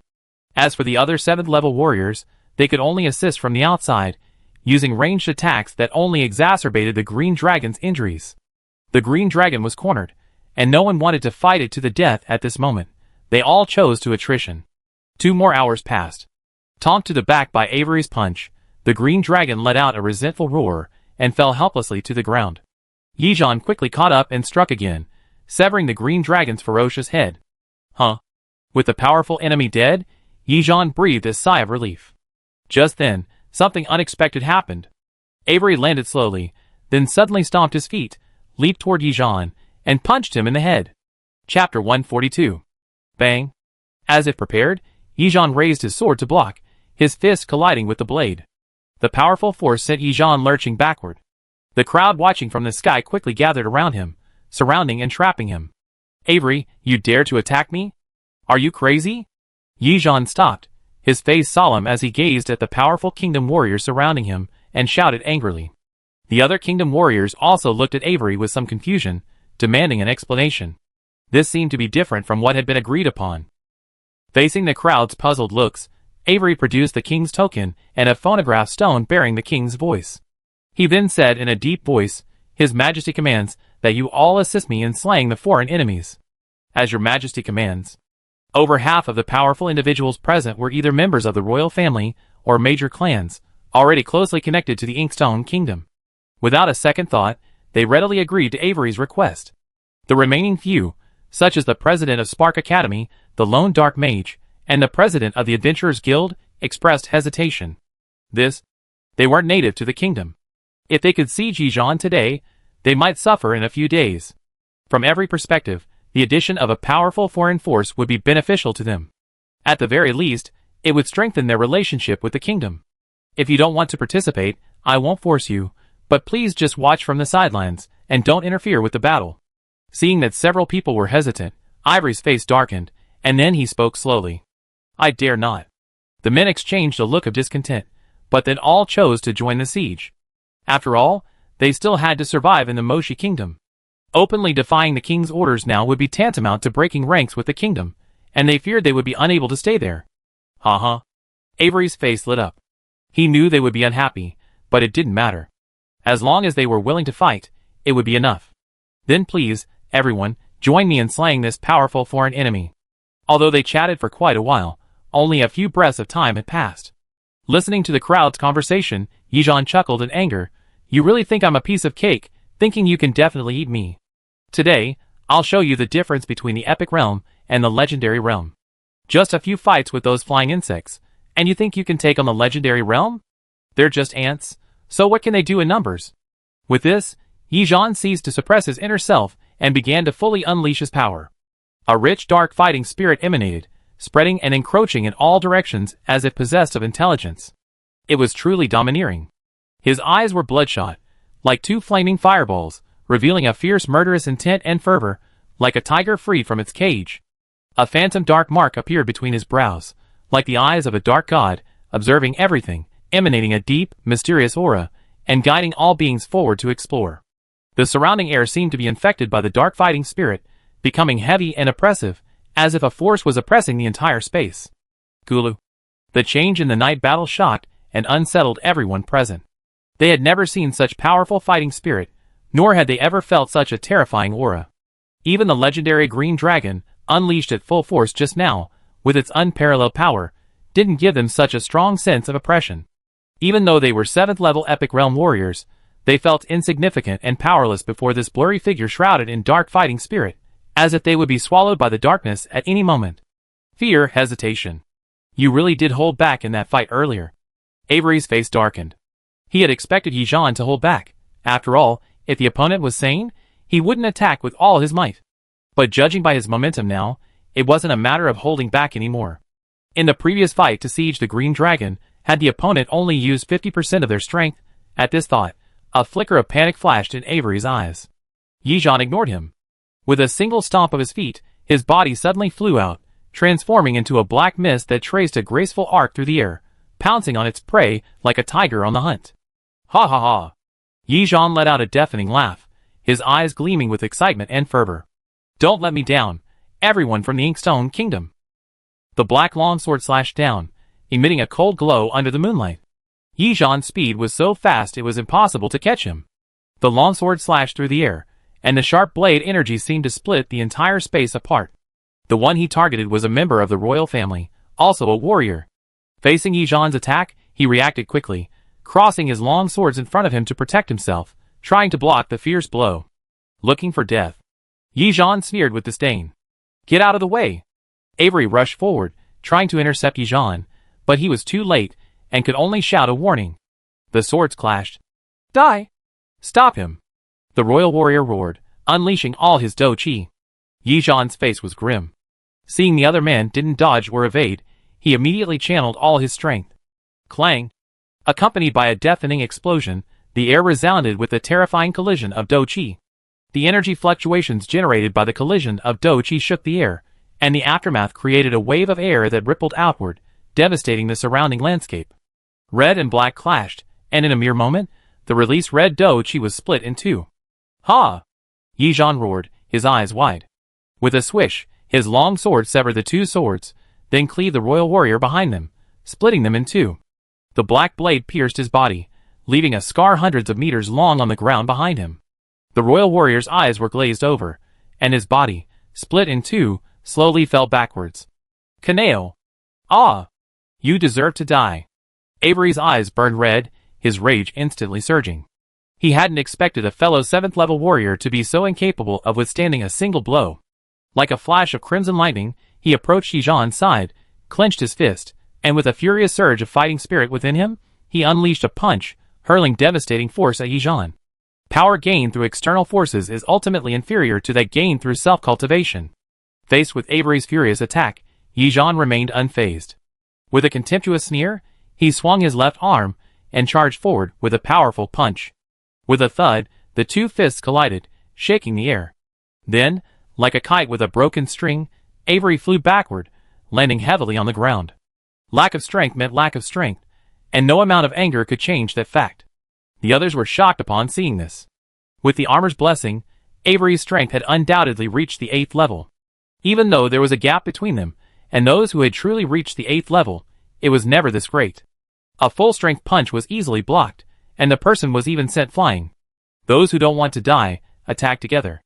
Recognizing the seriousness of the situation, everyone immediately joined forces and attacked Yi Zhan.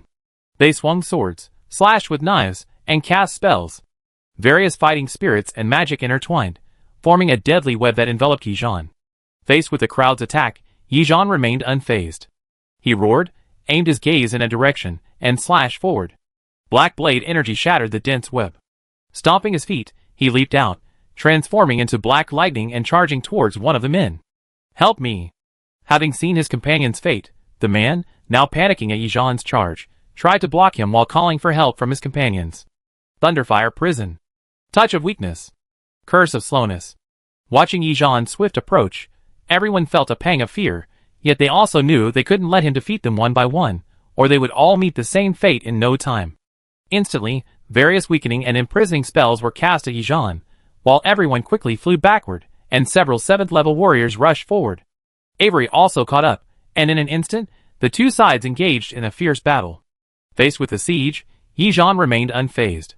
He swung his long sword continuously, his blade aura surging, his body swift as the wind, nimbly weaving through the dense barrage of magical and martial arts attacks.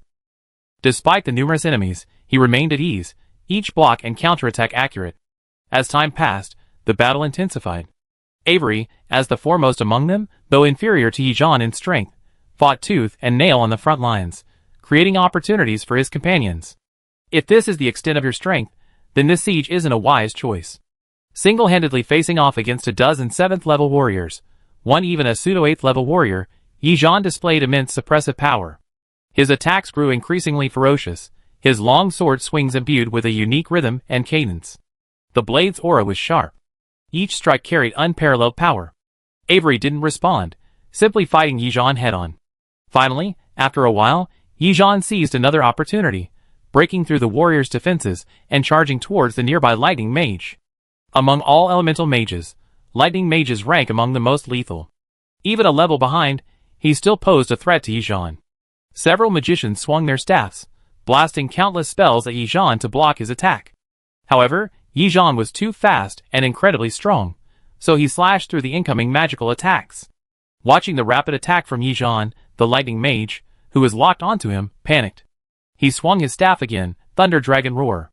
Ziz! Amidst the hissing sound of electricity, a massive blue thunder dragon charged towards Yi Zhan, opening its maw and swallowing him whole. The terrifying thunder began to recede. Die!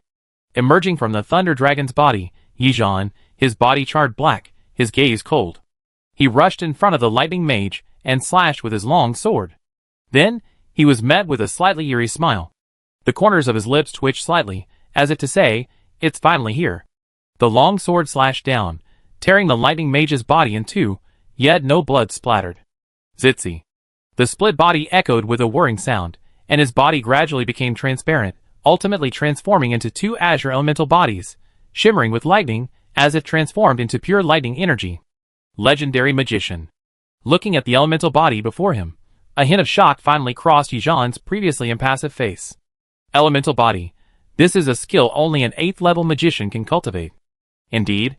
Above, dark clouds gathered, lightning flashed, and the lightning mage's voice echoed from the sky. The next second, a massive magic circle, covering hundreds of meters, suddenly appeared, centered on the lightning mage's original position. It then abruptly contracted to tens of meters, encircling Yijan. Yijan acted decisively and quickly retreated, attempting to escape the magic circle's attack range. However, the magic circle, as if attached to his body, clung to him, impossible to shake off. Ha ha ha, arrogant boy. Feel the wrath of thunder. Amid the thunder mage's laughter, countless bolts of lightning crashed down. Boom! Each bolt carried destructive force. Even someone as powerful as Yijan felt an unprecedented pressure. This was a true killing move. Unable to escape the magic circle, he could only withstand it. Gathering his fighting spirit, Yijan stood tall and proud, swinging his sword skyward, neutralizing the falling thunderbolts. Was that the former Imperial Master? The crowd around him was already stunned by this sudden change. I couldn't understand how my former friend had changed his appearance and become an 8th level magician. It's the former Imperial Master. It said he left the Moshi Kingdom decades ago and traveled far and wide, seeking a breakthrough. I didn't expect him to return to the kingdom and even reach the 8th level. An elder who had seen the former Imperial Master quickly confirmed his answer. Stop watching. Come and lend a hand. A flash of lightning flashed around them, and then the former Imperial Master suddenly appeared. Looking at the dark figure bathed in lightning beneath the magic circle, he couldn't help but sigh, what a terrifying creature. After a fierce dragon-slaying battle, and having been exhausted by you for some time, he still retains such strong fighting power. If he fought alone, even I wouldn't be able to hold out for much longer. Imperial Master. Imperial Master. Everyone hurried forward and bowed respectfully. Come and lend a hand. Otherwise, if this monster breaks out, we'll be in big trouble, the former Imperial Master said again. Everyone nodded and quickly gathered around the magic circle. Countless distracting spells were cast at Yijan, distracting him from the thunderbolts. This continued for a full quarter of an hour. Die! The former Imperial Master sneered at Yijan. He waved his staff, and the magic circle illuminated once more, its lightning elemental power intensifying. At this moment, he suddenly sensed danger, but before he could react, a black staff pierced his heart, piercing his body. He was about to transform into his elemental body, but with a single cry, darkness invasion. A terrifying dark force merged into his body, abruptly interrupting the transformation. The next moment, he discovered that his elemental core was being corroded. He spun with all his might, only to be met with the dark magician's indifferent eyes. He exclaimed in horror, You're naughty foo. The dark magician's face began to change, transforming into that of an ordinary young man. His eyes were indifferent, and he chuckled softly, My name is Yamo. With that, he crushed the former Imperial Master's elemental core, and then destroyed his consciousness. At the same time, the others suddenly leaped forward, launching their long-prepared attacks directly at their companions. Ah! Vaku. The powerful men on the royal side were instantly crippled. They stared at their companions, their eyes filled with anger and confusion. Chapter 143. Vok, how dare you betray the kingdom? Avery and the others' eyes were filled with rage, and they wished they could tear Vok and the others apart. Your Highness, the Divine Envoy. There were 3 people who attacked the powerful royal family, 1 from the Academy, 1 from the Adventurers Guild, and 1 from the family. Facing Avery and the others' questions, they simply ignored them and bowed slightly to Yamo. Yamo, with his indifferent disposition, nodded slightly in response.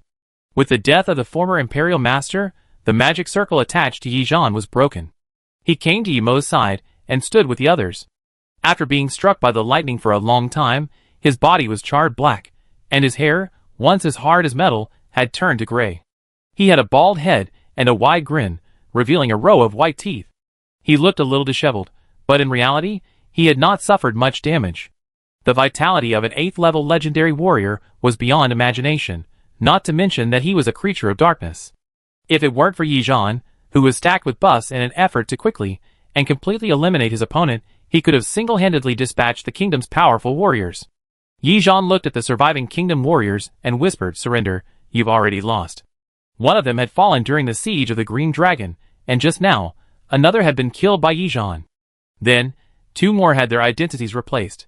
Even with 2 more reinforcements, the kingdom's previously overwhelming numerical advantage was now nearly even.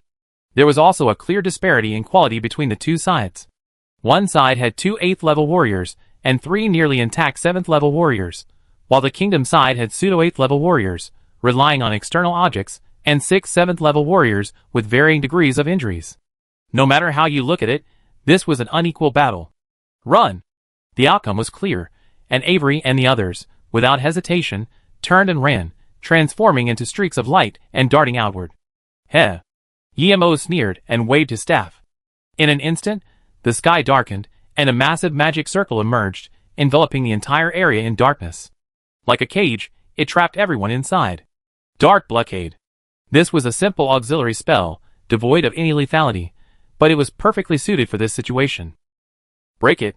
The fleeing crowd, watching the black curtain wall rise in vain, felt a wave of despair in their hearts.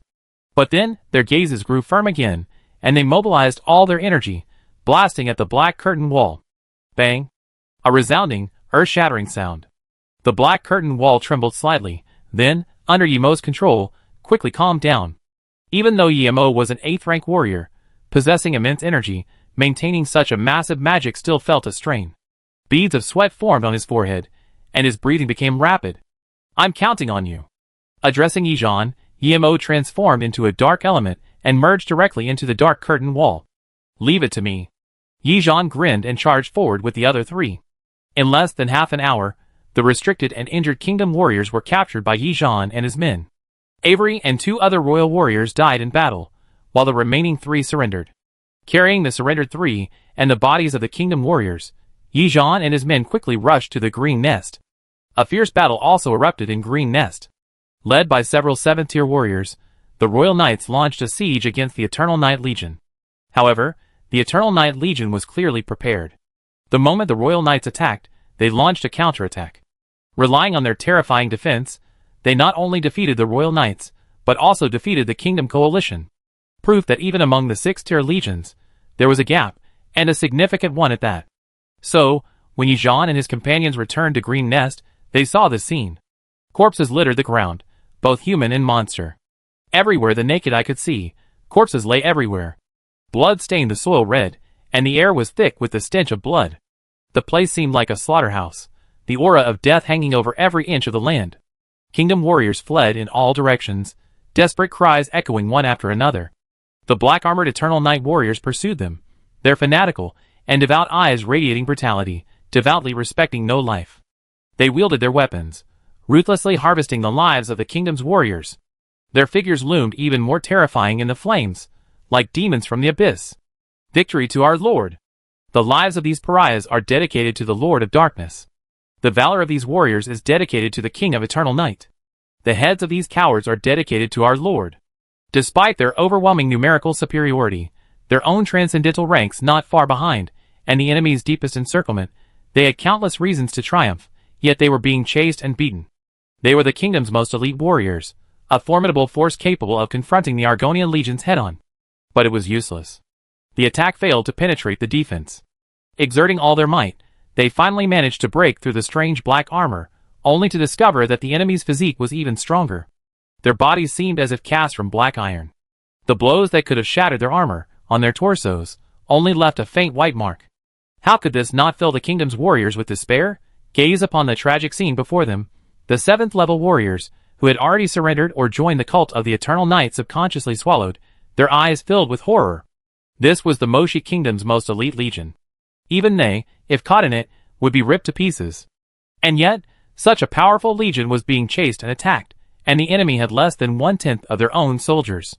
How could this not fill them with fear and horror? Avery is dead. Those who laid down their weapons will not be killed.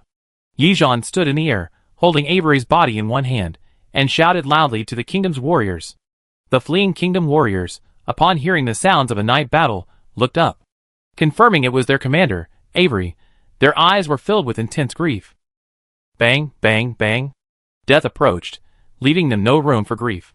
They quickly made their choice, laying down their weapons, and kneeling on the ground in surrender. The era of the Inkstone Kingdom is over. This thought arose in the hearts of everyone who witnessed this scene. The kingdom's powerful warriors had been decimated, its elite forces utterly destroyed. They realized that the era of the Inkstone Kingdom was drawing to a close, and the future would belong to the organization known as the Cult of Evernight. The Battle of the Green Nest had concluded. The Green Nest had been eradicated, and the Inkstone Kingdom had been defeated. The ultimate victor was the Cult of Evernight. Moshi capital, Tianhe City. The Royal Palace. This place, once aloft and symbol of supreme power, now lies in ruins. The dark barrier that enveloped the sky has vanished, revealing the sealed-off heavens once again.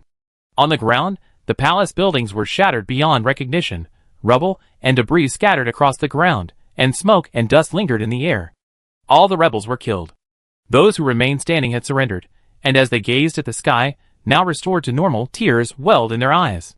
They survived. When the people from Green Nest return, we'll bury them together, Su Xingyu said calmly, looking at the bodies neatly arranged on the ground. As you command, Lord Divine Envoy. The black-robed missionary beside him quickly replied. He's quite capable, and he's quite intelligent, but he's in the way. Gazing at the distant sky, Su Xingyu's gaze was deep, as if he could see through everything. The Moshi Kingdom had done nothing wrong. Its king was capable, and its subjects were loyal. Without Su Xingyu's intervention, the kingdom could have gone even further. Especially with the return of the former imperial master, whose spiritual energy had risen, and who had broken through to the 8th-level legendary realm. With the support of an 8th-level expert, the Green Nest on the border would no longer be a problem, nor would the neighboring volcano dynasty. The Moshi Kingdom would unify the north and consolidate all its forces, becoming a highly centralized and powerful kingdom. Unfortunately, there are no ifs. There's no room for two tigers in one mountain. As the Night Tribe expands, it's only a matter of time before a conflict with the northern forces will come.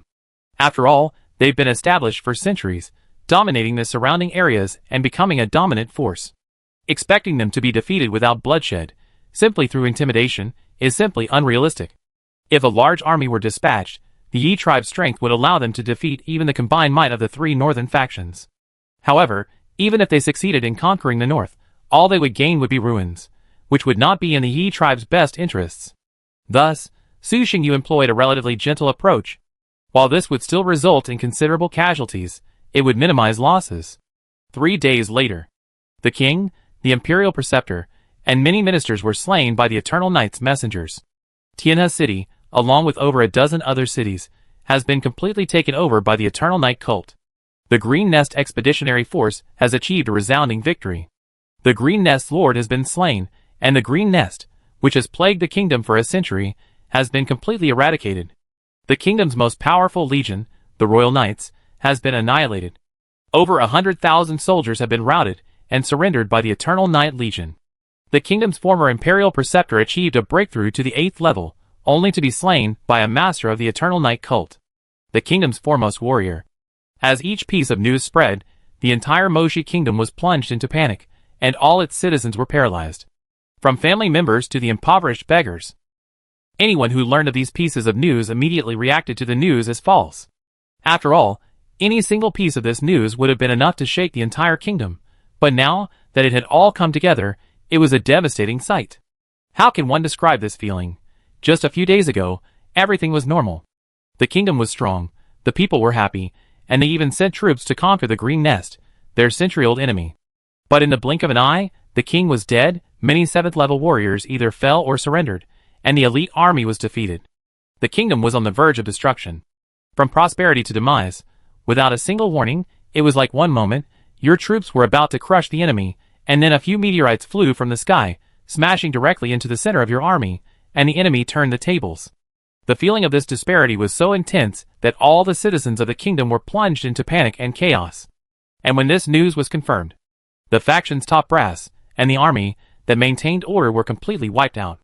Normally, such a situation would have led to widespread unrest within the kingdom. However, thanks to Su Xingyu's advanced preparations, this situation did not occur. Several years ago, before Yi Zhan arrived in the north, He had already begun infiltrating the Moshi kingdom. However, his main missionary work at the time was in remote, secluded areas, and small scale, essentially distributing food and promoting the existence of this deity.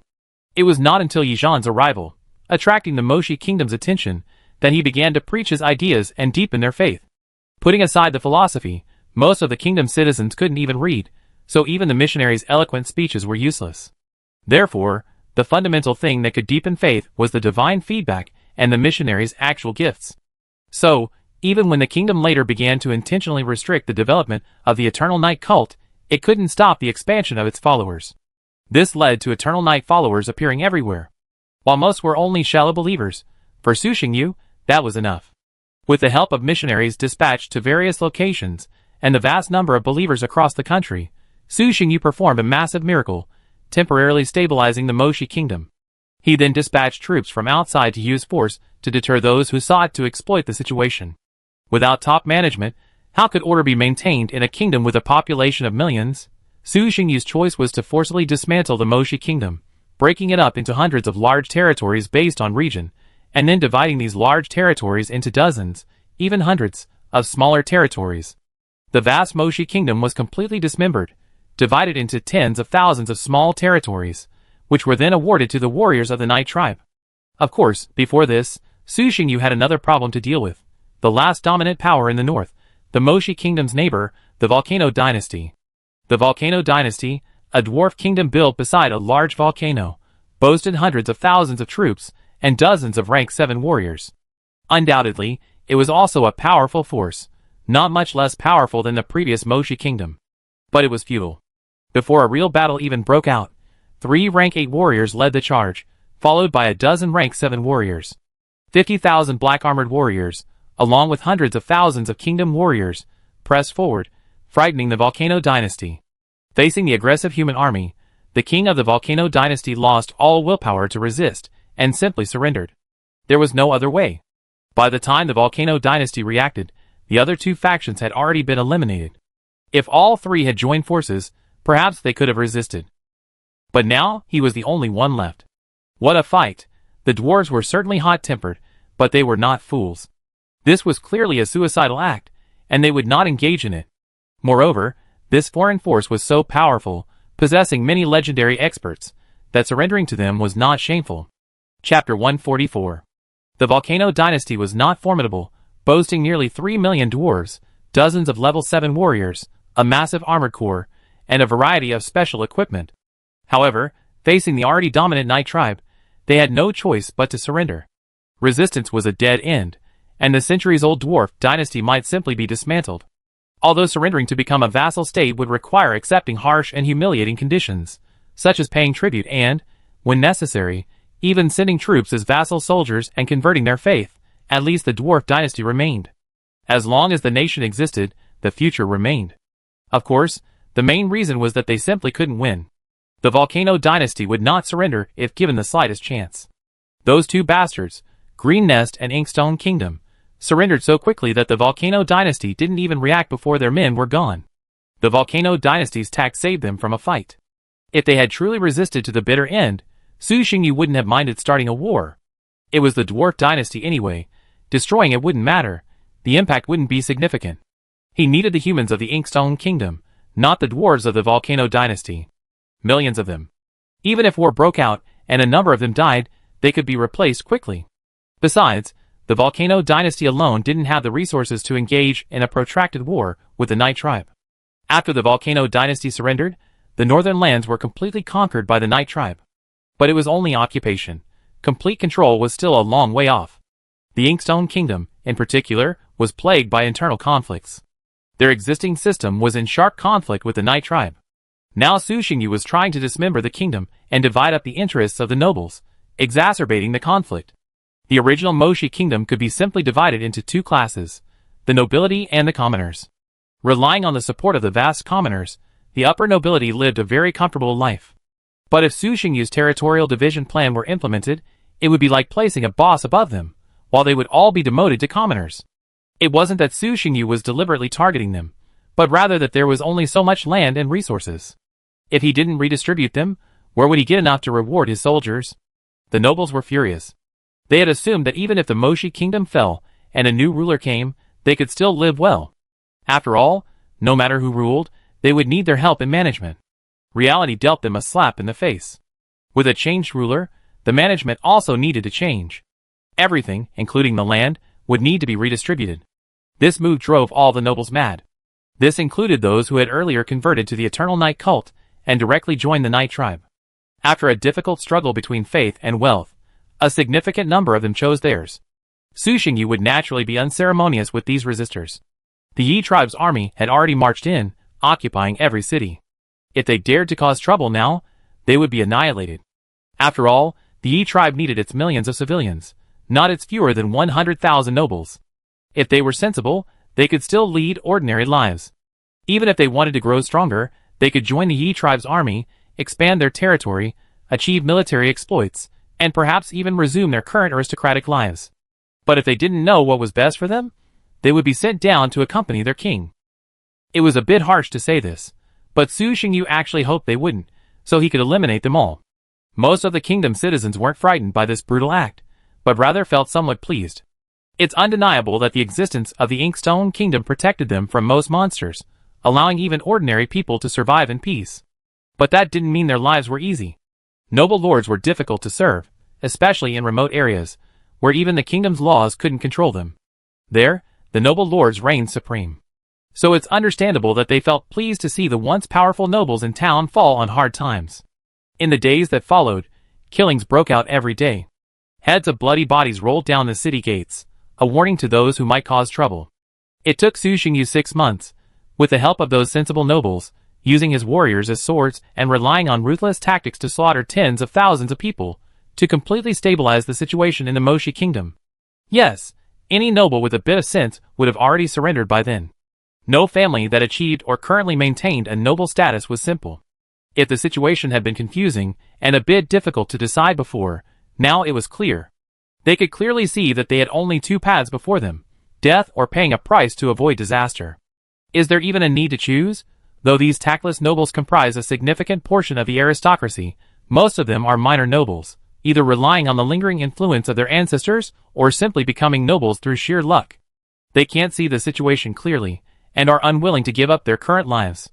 There's nothing much to say about these idiots. Just kill them and be done with it.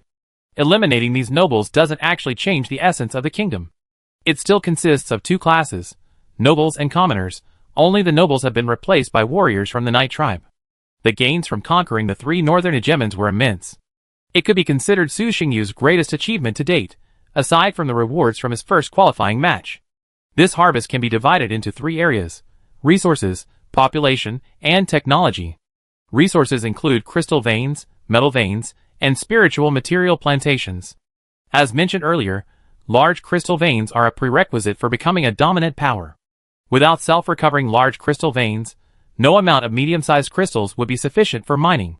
The 3 factions chose their current location because of the presence of underground crystal veins, at least large ones.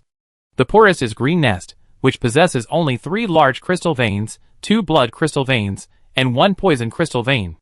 However, in addition to the crystal veins, they also possess a large spirit stone vein. The Volcano Dynasty also possesses numerous veins, possessing 3 fire crystal veins, one of which is extremely large and 2 of which are large, as well as 2 large blood crystal veins and several rare metal veins. The last, the Inkstone Kingdom, is somewhat unique, possessing 4 large crystal veins, 3 blood crystal veins, and 1 lightning crystal vein, with other metal veins not included. There's also a massive spirit stone vein. However, this vein in the Inkstone Kingdom is somewhat unique. It's sealed. More accurately, it's being used as an energy source, powering a ceiling formation. Nearly 1,000 meters beneath the Inkstone Palace, a massive metal gate exudes a rich spatial aura.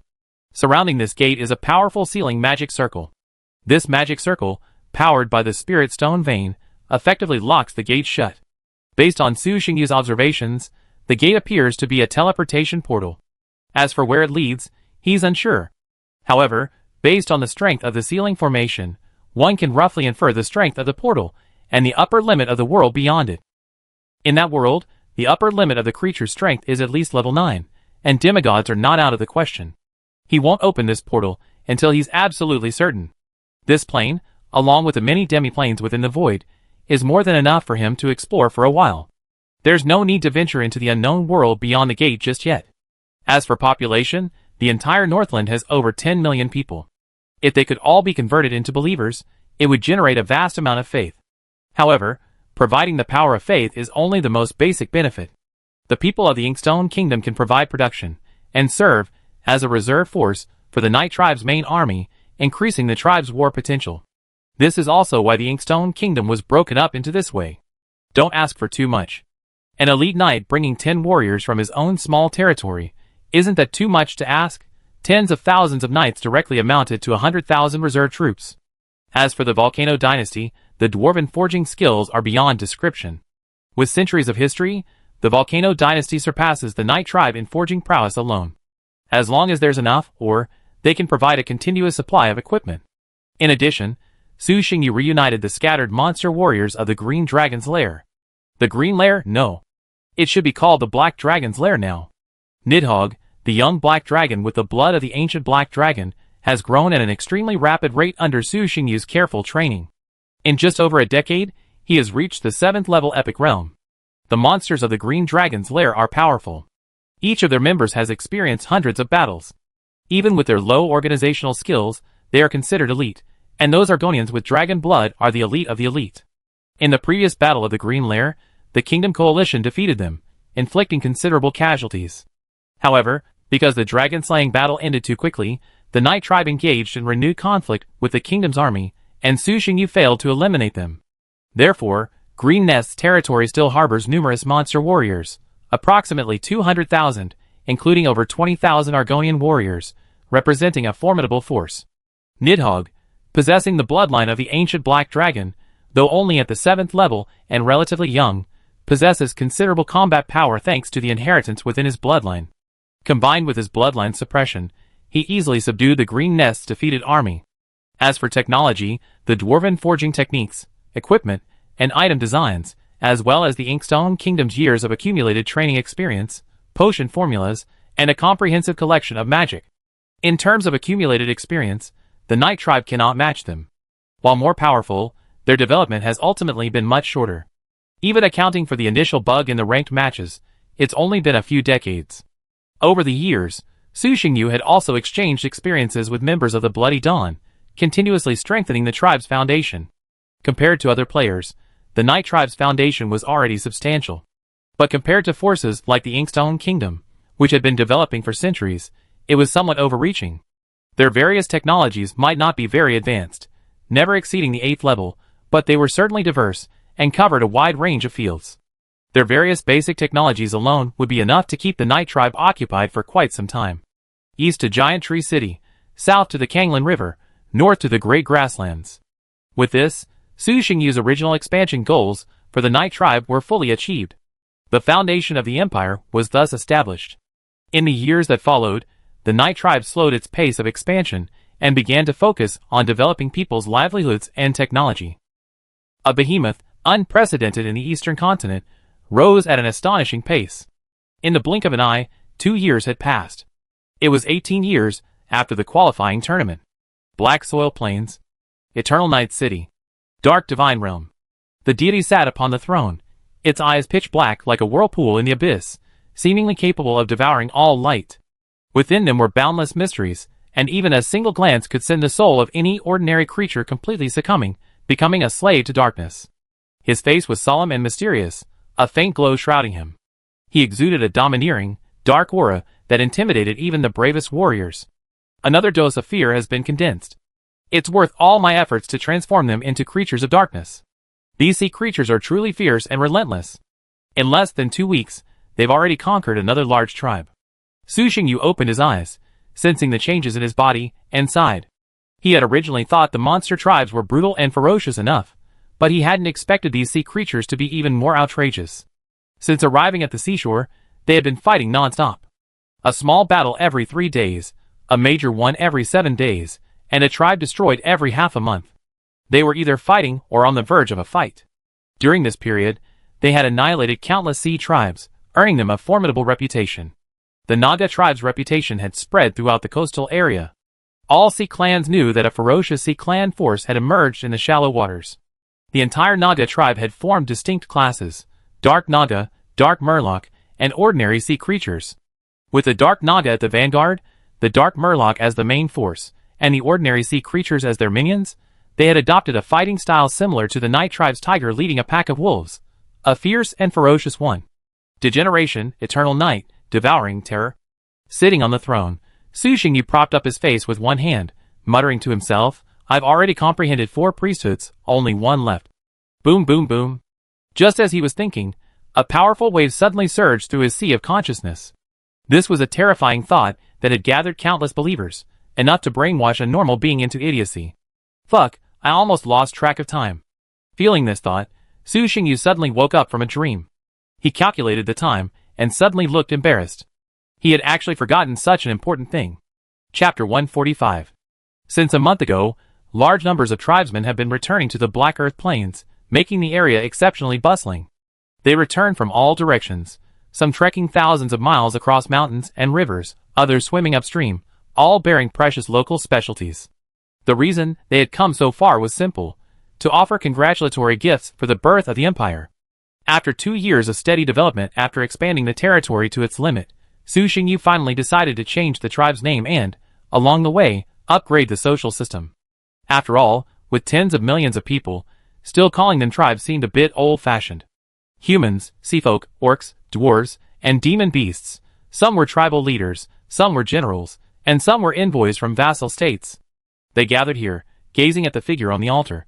Since this was the founding of a nation, even though Su Xingyu disliked hassles, he still patiently went through a series of formalities, adding a touch of ceremony. Today, the sky was a brilliant blue, the sun shining brightly, as if even the heavens were celebrating this great moment. Across the Black Earth Plain, flags fluttered, drums and horns blared, creating a festive scene. Citizens gathered from all directions, their faces beaming with excitement and pride. Dressed in festive attire, holding colorful flags and sporting face paint, they formed a vibrant landscape.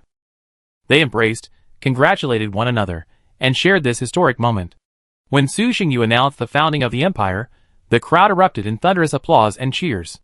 They cheered, leaped, and some even burst into tears. They were immensely proud and excited about the birth of the empire, knowing it was the result of their collective efforts. From a small tribe of a few hundred people struggling to make ends meet in the Red River region, to a vast power encompassing vast territories, with millions of soldiers and dozens of high-ranking warriors. All this transformation took only a few decades. Most of the tribesmen who originally participated in the construction of Eternal Night City are still alive and in their prime. They may not have been the primary force behind the tribe's development, but they can proudly say, this capital of the great empire was built brick by us. In a corner of the square, a group of children played, holding small flags and imitating the adults, celebrating this great moment. Their faces were filled with innocent smiles, as if to tell the world that the future of this empire would be inherited and created by them. At the conclusion of the founding ceremony, the gods descended in person, bestowing upon the supreme ruler of the empire the crown, symbolizing status, and the scepter, representing power. Eternal Night. Turning around to face the crowd, Su Xingyu, wearing a crown and black armor, his handsome face radiating immense majesty. He raised aloft his exquisite black gold scepter and shouted. His voice was soft, but it echoed across the entire Black Earth Plain. Eternal Night. Eternal Night. Eternal Night. Eternal Night. Eternal Night. Eternal Night. Eternal Night. Eternal Night. Eternal Night. The crowd knelt before the altar, chanting fervently. Their voices coalesced into a force that shook the clouds and reverberated throughout the heavens. Their faces blazed with fervor and loyalty, their eyes gleaming with reverence and faith in the Eternal Night.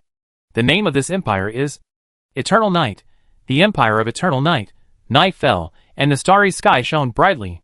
In the center of the square, a massive bonfire burned brightly, its flames illuminating the night sky and everyone's face. Around the bonfire, people sang and danced, their laughter echoing across the Black Earth Plain. They celebrated the founding of the empire in their own way, expressing their best wishes for the future. The image of the founding of the empire on this day was deeply etched in everyone's mind. They knew this was a fresh start, an era filled with hope and dreams. In the future, they would work together to strive for the prosperity and well-being of the empire of Eternal Night. Within the empire, there were consuls, the Council of Elders, and administrative officials at all levels. The consuls, as the head of the empire, were responsible for handling and executing daily government affairs, representing the administrative manifestation of the emperor's will. The Council of Elders, composed of experienced nobles and wise men, provided advice and suggestions on major decisions for the empire. Administrative officials were spread throughout the empire, overseeing local administration, finance, justice, and the military, ensuring the normal operation of the empire. Archons hold immense power, possessing the right to freely appoint officials and, if they so desire, even to interfere in all matters of the empire. Within the empire, archons are second only to the one and above all others. One refers to the gods, while all 10,000 refers to all citizens of the empire. Even the Pope of the Temple of Eternal Night is ranked slightly below the archon. However, as the divine will on earth, the Pope possesses the right of reporting and can petition for the removal of archons. This serves as a constraint on archons, preventing them from becoming overly powerful. The first archon was undoubtedly Su Xingyu. To be honest, if possible, Su Xingyu really didn't want to be the boss. There were too many things to handle. But his prestige was too great to disown, and no one else had experience as a leader, so he had to take the position, even as a role model. The archon was replaced every 10 years, crowned by the Pope in the temple, witnessed by the gods. This was the arrangement of the entire imperial system. Regarding the local areas, Su Xingyu divided the entire empire into dozens of administrative regions. Each region had a main city, a governor, and administrative officials assigned to each region. Within their administrative area, the governor could be considered a local archon, and due to the unique characteristics of the region, their power was even greater. The governor was chosen by the Council of Elders and appointed by the archon. This was the outline of the entire imperial political system. Similar to the Moshi kingdom, Su Xingyu also divided the imperial population into 4 classes: nobles, citizens, commoners, and servants. The nobility was at the top of society, controlling vast amounts of land and wealth. They didn't have to engage in productive labor, living a comfortable life simply by collecting land rent and taxes. The nobility also wielded considerable political influence. After all, the highest noble in the empire was the consul, allowing them to a certain extent, interfere with imperial decision-making. Citizens were the backbone of society. They were generally free men with certain political and property rights. To serve as administrative officials, one had to be at least a citizen. Unlike the third and fourth estates, the nobility and citizens had the right to vote in the citizens' assembly. With their vast numbers, the citizens, once united, could even hold the power to oppose the nobility. As for the commoners, they constituted the bulk of imperial society. They were ordinary laborers, including farmers, artisans, and merchants. Commoners earned their livings through their own labor, and while they had a lower social status, they still enjoyed basic legal protections and freedoms.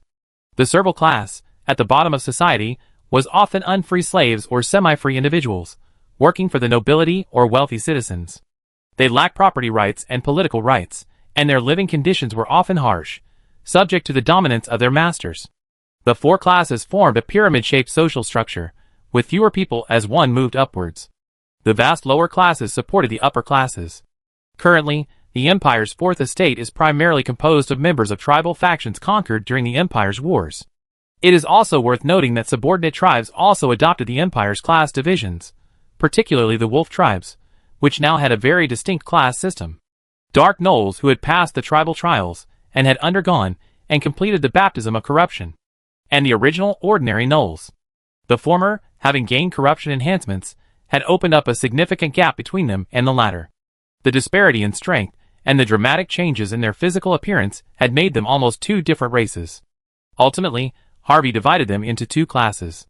Dark gnolls were responsible for combat, while ordinary gnolls were responsible for production, with a clear division of labor. The 3rd class is primarily composed of members of the Night tribe, who are born into the commoner class.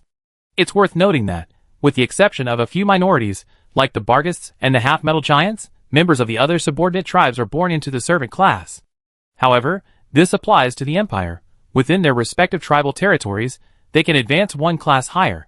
In the 2nd class, members of the original tribe, who reach the 4th level of Transcendental are automatically promoted to the 2nd class, while members of other subordinate tribes must accumulate contributions to advance. In the 1st class, members of the original tribe, who reach the upper levels of Transcendental are promoted, or who accumulate sufficient contributions. Each class has a strict hierarchy and privileges that are insurmountable. However, Su Xingyu did not block the classes. He even made it clear to all citizens of the empire that the path to advancement is here. If you want to become a citizen or a noble, you must strive hard. The easiest way to advance is to accumulate military merits. With enough merits on the battlefield, you can even leap directly from the lowest 4th class to the 1st class in a single battle. From humble servants to the lofty nobles. Su Xingyu wasn't worried about the empire's lack of land and resources. This plain lacked everything except land and resources. Moreover, even if this plain were divided up, there was still the void beyond. The endless void held countless plains, and with sufficient strength, any of them could become the empire's territory. He certainly didn't have the ability to independently cross plains or create space gates. But if one day, even the land in this plain wasn't enough to be divided, that would take at least hundreds, or even thousands of years. According to Su Xingyu's estimation, as long as he was still alive, building the space gate would be absolutely trouble-free. He also had other measures in place. To prevent the emergence of a large number of freeloaders, Su Xingyu instituted a review system, requiring periodic inspections of the nobles. They were scored based on their management and development of their territories, as well as their contributions to the empire, to determine their eligibility. If they failed 3 consecutive reviews, their territories would be stripped, and they would be demoted to citizen status. The establishment of the Eternal Night Empire did not alter its original development strategy. The previous plan remained unchanged, unaffected by the empire's emergence. Having decided to slow its expansion and avoid provoking large-scale wars, the empire focused its primary efforts on internal development. Magic academies, warrior academies, military academies, forging academies, alchemy academies. Specialized academies were rapidly established, cultivating talent in various fields for the empire. Various guilds also emerged: the Warrior Guild, the Magic Guild, the Blacksmith Guild, the Alchemy Guild, the Adventurer Guild, and so on. These guilds had actually been intended to be established for a long time, but Su Xingyu had consistently suppressed them and disallowed them. After all, before, the tribe wasn't strong enough, and it needed to concentrate all its talents to serve the tribe. How could it be possible to allow these guilds to split their talents? The situation is somewhat different now. The Eternal Night Empire is truly too powerful today. 18 years have passed since the first qualifying tournament. This time is more than enough for a generation to grow up. This new generation of tribesmen possesses far greater talents than their parents. They grew up in a better environment, with abundant resources and a smoother path to cultivation. To put it another way, let's just talk about their starting point: the enhanced talents of the world's blessing, then the blessing of dark favor, and finally, the innate rule instrument. As Su Xingyu continuously condensed his divine power and increased his strength, the dark favor granted by him grew stronger. Initially, it had no other effects besides night vision, but now it grants all kinds of authority. As for the rule instrument, Su Xingyu now possessed the 3rd innate rule instrument, which he had opened from the dark gold treasure chest, the rule instrument spirit. With this, he now possessed 3 innate rule instruments: strength, vitality, and spirit. He only needed the rule instrument agility to complete the 4 attribute rule instruments. With this triple blessing, the children of the Eternal Night Empire were a significant step ahead of others. During the growth phase, they were baptized by spiritual energy and drank potions like water, laying a solid foundation. Then, after being identified with a talent stone, they were sent directly to the academy for targeted training, allowing their talents to be fully developed. In short, the current empire has no shortage of talent. In fact, there's a bit of a surplus. So Su Xingyu no longer suppressed them, allowing them to develop on their own. These organizations are like unknown seeds, sown on this land. No one knows what will grow. Perhaps a sapling will flourish and become a towering tree, or perhaps it will become a weed, or even die in the ground. It's like gambling. No one knows the answer until the cards are turned. Before, the Night Tribe lacked capital and couldn't gamble, but now the Eternal Night Empire has abundant capital, and even a small share would be enough to support their development. Chapter 146. The development of the guild was just a casual move. Su Xingyu himself wasn't sure whether it would grow or not. If it could grow and become a boon to the empire, that would be the best. If it didn't, that wouldn't matter. It could just be considered a path forward for the empire's development. But that didn't matter. He had ample resources, and failure would simply be a loss of resources. The empire could afford this loss. These organizations were still quite useful. After all, there were many technologies that the empire wasn't conveniently researching, so handing them over to these private organizations was the perfect solution. It wasn't that the empire lacked the ability. Even if some talent was split off, the official organization still assembled the Empire's most talented teams. If they couldn't solve the problem, no other organization could. The reason the official authorities didn't research was primarily due to a question of investment and reward. Take potions as an example. Researching some difficult to refine, yet currently ineffective, potions wouldn't be worth the effort. If they weren't, they might be useful someday. This was when handing over the work to private organizations became very convenient. It's even possible they could develop something through their own research without even needing a commission from the Empire. If Imperial research is a broad, stable path with clear, visible results, then these guilds are winding paths, bumpy and uncertain, with no one knowing what lies beyond the end until they reach it. For a faction, stability is the best option. After all, their size is so large that even the smallest fluctuation, at the Empire's level, can have earth-shaking consequences. Therefore, they need to carefully consider their decisions. Guilds don't have this worry. No matter how hard they try, the worst they can do is lead to their decline and dissolution, with little impact on the Empire. Thus, any attempt the Empire finds inconvenient can be delegated to them. The Empire can then focus its efforts on other areas. Currently, the Eternal Night Empire's primary research focus is on equipment and various props. Even after absorbing the forging bonanza of the Volcano Dynasty, epic level and above blacksmiths remain scarce in the Eternal Night Empire, at least for the Empire's vast elite legions. Back then, Su Xingyu dreamed of equipping every 6th level warrior with epic level equipment. Looking back now, that was pure wishful thinking. Within the Eternal Night Empire, there are too many warriors who have reached the 6th level transcendental stage to arm themselves quickly. Currently, only epic level suits are being provided to generals. For those who haven't reached the 7th stage, using gold level equipment is acceptable, or rather, the norm. Su Xingyu had no solution. Epic level equipment could indeed be purchased from outside sources, but only in small quantities. Large quantities would be impossible to obtain. There was no way to equip all of them with epic level equipment, and some of the gold level equipment wasn't good enough. So what was to be done?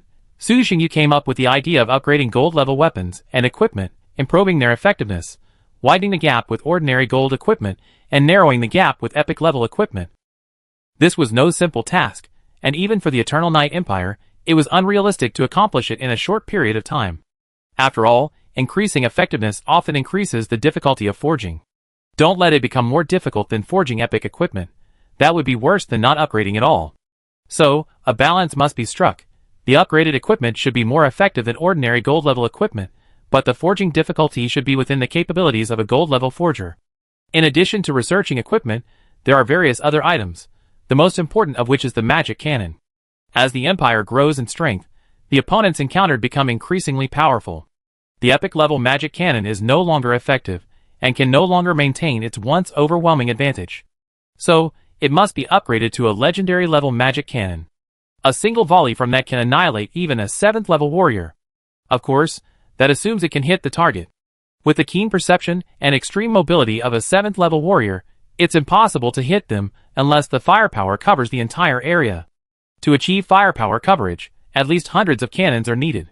The Eternal Night Empire currently possesses hundreds of epic level magic cannons, but most are deployed across various cities and cannot be concentrated. As for legendary level cannons, well, research began a few years ago, so when they'll produce results depends on luck. So, forget legendary level firepower coverage, he can't even achieve epic level firepower coverage. In addition to cannons, the Eternal Night Empire is also constructing dark magic towers. These magic towers combine attack, defense, and buffs.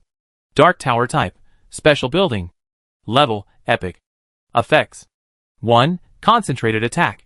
Gathers the power of darkness and fires a dark energy cannon. Effects.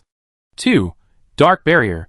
Releases the power of darkness, forming a dark barrier to defend against incoming attacks. Effects. 3. Dark descent. A dark mage enters the dark tower and briefly merges with it, gaining a boost of energy during this period. Note, the minimum requirement for a mage is transcendent level 6. This is physically and mentally taxing, so prolonged fusion is unacceptable. Su Xingyu found the blueprints for this dark tower in a settlement treasure chest. During this time, he'd acquired quite a few valuable items from the ranking settlement treasure chests. He kept what was useful to him, and traded what wasn't. After all, the members of Bloody Dawn were all high-ranking players. They could also open treasure chests, and their levels were quite high. Trading with them was perfect. And if no one even wanted to trade, that was easy. Just keep it as a trading item for the trade Libra. Besides being unable to move and having excessive energy consumption, the Dark Tower had almost no flaws. It could attack, defend, and buff, making it a truly formidable weapon for defending a city. With the Dark Tower, Su Xingyu no longer had to worry about the safety of a city. Previously, the city's defenses weren't entirely ineffective, but they were just that. Aside from players of certain races, who could leverage their racial traits to improve their city's defenses, most players' cities weren't very well defended, and Su Xingyu was naturally among them. Take the Eternal Night Empire, for example. Their cities couldn't withstand his attacks. Even weaker players could inflict damage if they seized the opportunity. There's nothing we can do about it. This is a world of extraordinary power, after all. Everyone is busy advancing their transcendent rank, so who has the time to improve their city's defenses? Unless their transcendent rank advancement reaches a plateau, normal players won't bother strengthening their city's defenses. It's useless. Your defense can't keep up with the increase in others' attacks. Destruction is far simpler than construction. Whether it's upgrading equipment or constructing specialized buildings, these are the responsibilities of a specific branch. What's the entire Eternal Night Empire been busy with lately? The answer is infrastructure. Building roads, houses, and academies. With more money, it's natural to improve the happiness of your clans. Building infrastructure, especially roads, not only facilitates public transportation but also helps expand the empire. After all, well-built roads make it easier for the Imperial Army to move across.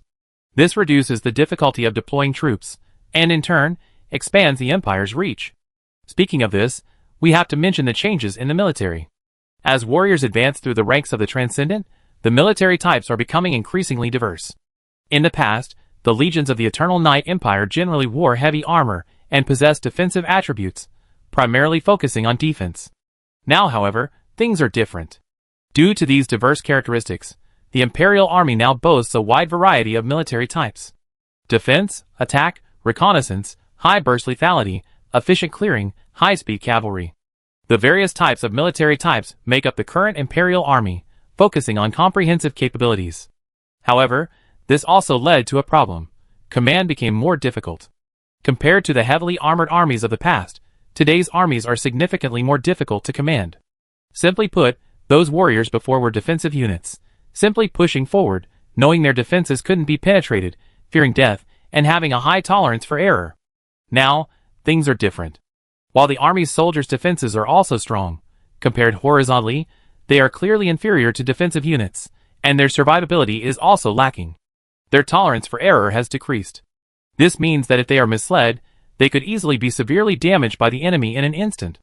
Of course, this also means that if you seize the opportunity, you can instantly inflict a heavy blow on your opponent. Therefore, this army places extremely high demands on the commander's commanding ability. Luckily, the Eternal Night Empire now possesses such a formidable commander. Space meeting. Following the guidance of the Space Stone, everyone once again arrived within the Old God's domain. Mr. 5, Mr. 1. Cole, the indigenous youth from number 4, greeted everyone. After numerous meetings, and with everyone's openness, he finally understood exactly what kind of organization he had joined. A gathering of gods. An organization of gods. Every member of this meeting is a god, a mighty being with eternal lifespan, controlling the life and death of all things. Even in his current empire, there are no such great beings. The others nodded slightly in response. Zhang Tao, the rogue youth number 2, asked curiously, "How far have you advanced in your transcendental rank?" "I'm at the peak of rank 6, stuck at rank 7. I feel like it'll take a long time before I can break through," Cole replied quickly, a hint of distress on his face. Through the spatial conference, Cole was able to rapidly grow, from an ordinary slum boy to a renowned local expert.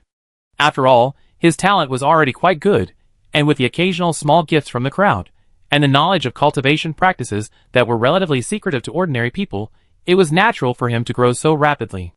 Not bad. Zhang Tao nodded slightly and smiled. Of the few people, he had the most contact with Cole. He was quite pleased to see the other person's gradual growth. Number 5, I've collected the items you requested, 2 8th-tier crystal cores and 16 7th-tier crystal cores. Man number 1, Tian Mo, looked at Su Xingyu and said calmly. Okay, what do you want to trade? Su Xingyu nodded and asked. Bloodline potions and... I remember you have magic cannons, right? Tian Mo suddenly asked. Yes, I do.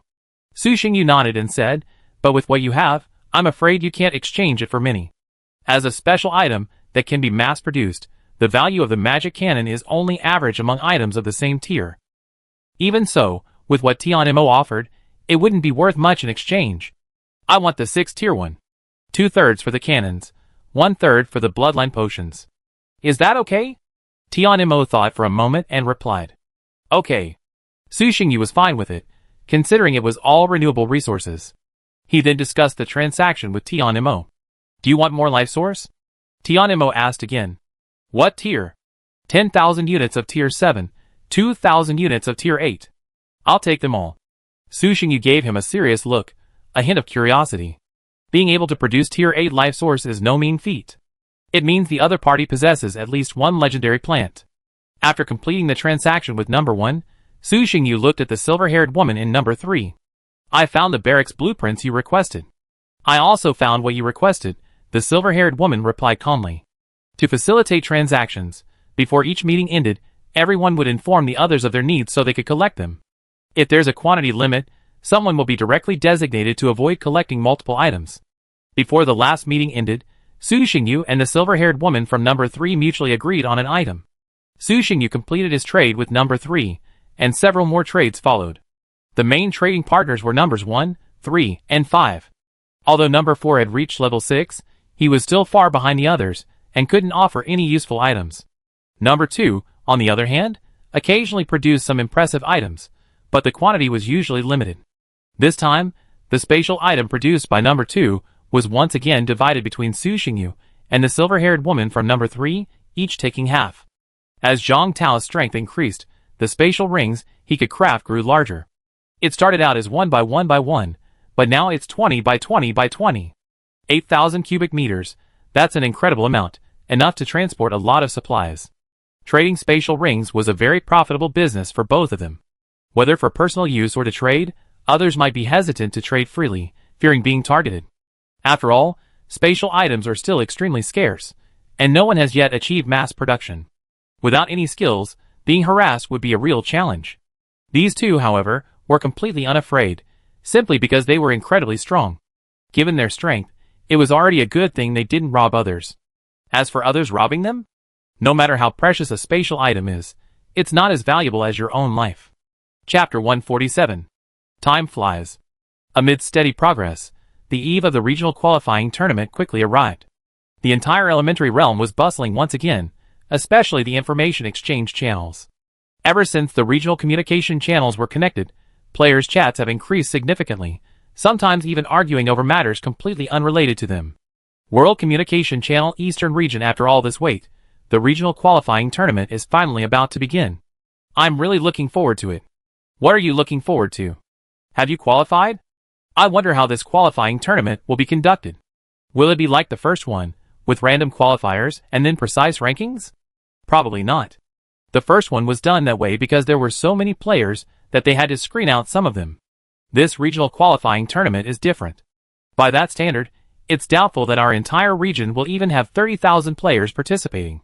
So few. Less than 30,000. That's too much. I think it's at least 35,000. Ideally, it should be over 40,000, but the top 10 spots are too expensive. Those who can afford them can't use them, and those who can use them can't afford them. So around 36,000 is the limit. Add to that various factors, and you should be thankful to get 30,000. Indeed, those big guys fought fiercely in the early stages. Only after the battle was over did they start discussing quota allocation. I wonder who will take first place this time. They all seem pretty strong. The players at the top are truly formidable, completely on a different level from us. After another 30 years of development, I'm afraid any legion could wipe me out. Be more confident. They might not even need to deploy their legions. They could just send a divine avatar. How can that be so outrageous? A single divine avatar can take me down. Could it be that their divine avatar has reached level 8? Laughs. Isn't that nonsense? It's been so long. 30 years ago, the divine avatar reached level 7. It's normal for it to be level 8 now. I even suspect someone has already reached level 9. Level 9, TSK. Fuck, a level 9 divine avatar. Are you kidding me? My original body is only level 7, and someone's avatar has reached level 9. What the hell is going on? Is there a report button? I want to report it. As we all know, the gap between people is sometimes even greater than that between humans and dogs. The first batch of players. They've reaped so much of the benefits, and once the snowball started rolling, their development was incredibly rapid. Not to mention the bonuses from the first ranked match. Staying with them is too stressful. I dare not do anything for fear of provoking the big brothers. When will they advance to the intermediate realm? I agree. Send these big brothers away immediately. It's simply too dangerous to stay with them. Based on my years of gaming experience, it should be soon. Once the regional ranked matches are over, they should be promoted to the intermediate realm. Otherwise, we won't be able to play at all. Luckily, they still have some sense and haven't invaded without permission. Otherwise, I can't imagine how badly I'd be in trouble. But let's get going quickly. The primary realm doesn't need so many powerful players. I hope so. Ditto. Agreed. Crimson Dawn's base, the trading city. After years of operation and development, this place has undergone tremendous changes. When it was first built, apart from a few essential facilities, it lacked everything else, built for practicality. Now, however, things are different. Not only has the city expanded significantly, but its interior has also been meticulously divided. Opulent high-rise buildings, aided by supernatural powers, have been constructed in a completely illogical manner. The patrol guards within the city have also become fourth-tier legions. Several seventh-tier commanders stand atop the city walls, their eyes blazing, scanning the surroundings and monitoring the changes within. The guests coming and going within the city, while not without strength, are mostly cooperative and abide by the rules of the trading city. There's no way around it. The lessons of the past are clear before our eyes. To date, portraits of hundreds of people have been posted outside the city gates, including even the top 10 players. They didn't consider themselves any better than the top 10 players, nor did they believe their backgrounds were greater than theirs, so they simply followed the rules. Crimson Dawn's debtors must be punished policy gave all players who traded there a sense of security. Although taxes were higher than in other trading markets, it was truly safe. There was no need to worry about being ripped off. Because of this, the flow of players into the trading city grew, eventually forcing Su Xingyu and his team to enact new regulations requiring players to set up stalls there. Sellers had to sell items of a certain value to be allowed to set up stalls in designated locations. The members of the Bloody Dawn now receive millions of divine source monthly from dividends alone. The initial investment in building the city was fully recovered shortly after the opening of the trading market. It can be said that every dividend now represents pure profit. And that's not even counting the other benefits. The members of the Bloody Dawn have gained many valuable items from this trading market, especially various architectural blueprints, including but not limited to barracks. It must be said that this trading market has truly provided a great help to everyone. The City Lord's Mansion, the Back Garden. The Back Garden, after several expansions, is now exceptionally spacious. The members of the Bloody Dawn have gathered here once again, and this time, in addition to the Bloody Dawn members, there are also other members, and their number is quite large, over 100. They are members of several clans, who have clearly qualified for the regional qualifying tournament, and are loyal to the clan leader. These members are well-known experts in their respective communities, but now they seem somewhat restrained when facing the Bloody Dawn members. The 10 members of Blood Dawn, even the least skilled in combat, now benefited from the power of Blood Dawn, their strength reaching a considerable level. Though they couldn't match the top players due to the lack of qualifying tournament rewards, they had managed to squeeze into the top 100 of their respective districts, securing a spot in the regional qualifying tournament. Moonlight shone on the exquisite pavilions, casting a silver glow. Everyone gathered at the pavilions for a grand reception to welcome the regional qualifying tournament. All members, maintaining their human form, toasted and drank, sharing their joy and anticipation, their laughter filling the air. During this special time, they let go of their usual tensions and stresses, savoring this rare moment of relaxation. The members of Blood Dawn sat around a long table, enjoying a sumptuous feast of food and fine wine. The dishes were exquisite, their colors, aromas, and flavors alluring, making one's mouth water. The wine was rich and refreshing, intoxicating. I've been here for so long, and this is the first time I've felt so relaxed. It's truly a rare moment of relaxation, the martial artist said with a touch of emotion, draining his glass. Haha, life is short, enjoy it while you can. Brother, listen to my advice. There's no need to work so hard. Enjoy what you should enjoy, the elephant master advised, his eyes crimson as he gulped down his wine. In this unknown world, no one knows what will happen tomorrow. An accident could wipe you out. Looking back on your life, you'd realize it was nothing but hardship. That would be truly tragic. The martial master laughed heartily upon hearing this. You're quite the casual fellow, but you do have a point. Both orc players differed greatly in their approach to their clans and tribes. The martial master was more rigorous, exercising strict control over his clans and maintaining relatively comprehensive laws and regulations within the tribe. The elephant master was the opposite. On weekdays, he had few rules for his subordinates, as long as they stayed within their bounds. Thus, their lives differed greatly. The martial master worked overtime almost every day to handle government affairs, constantly intervening in every matter. The elephant master skipped work, leaving everything to his subordinates, enjoying life in the lap of feasting, drinking, and having fun. Haha, let's drink. Let's not talk about these things today. Let's relax and prepare for the regional qualifying matches. Guangwei raised his glass, clinked it with the others, and then drank it all in one gulp. I've been preparing for 30 years, and I don't know what place I'll get this time. I'm really looking forward to it. Feng Bao was filled with anticipation and emotion. He had been preparing for this regional qualifying tournament for so long. What are you worried about, Feng Bao? You're so strong, you'll definitely be at the top. Pharmacist and I should be worried. We hope we don't end up at the bottom. That would be really embarrassing. Hearing this, the black businessman smiled and joked. That's right, the two of us who sneaked and haven't said a word. What are you worried about? Pharmacist also laughed. Neither of you are combat-oriented, so how can you compare like that? Feng Bao was speechless. Okay, don't worry so much. We've already prepared what we need to do. The rest is up to fate, the blood god said with a soothing smile. Do your best, and leave the rest to fate. Su Xingyu also smiled, as he ate skewers and drank fine wine. Looking at the two of them, Feng Bao couldn't help but internally complain.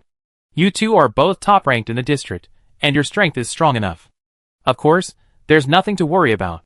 No matter how strong the other players are, they won't be much stronger than you.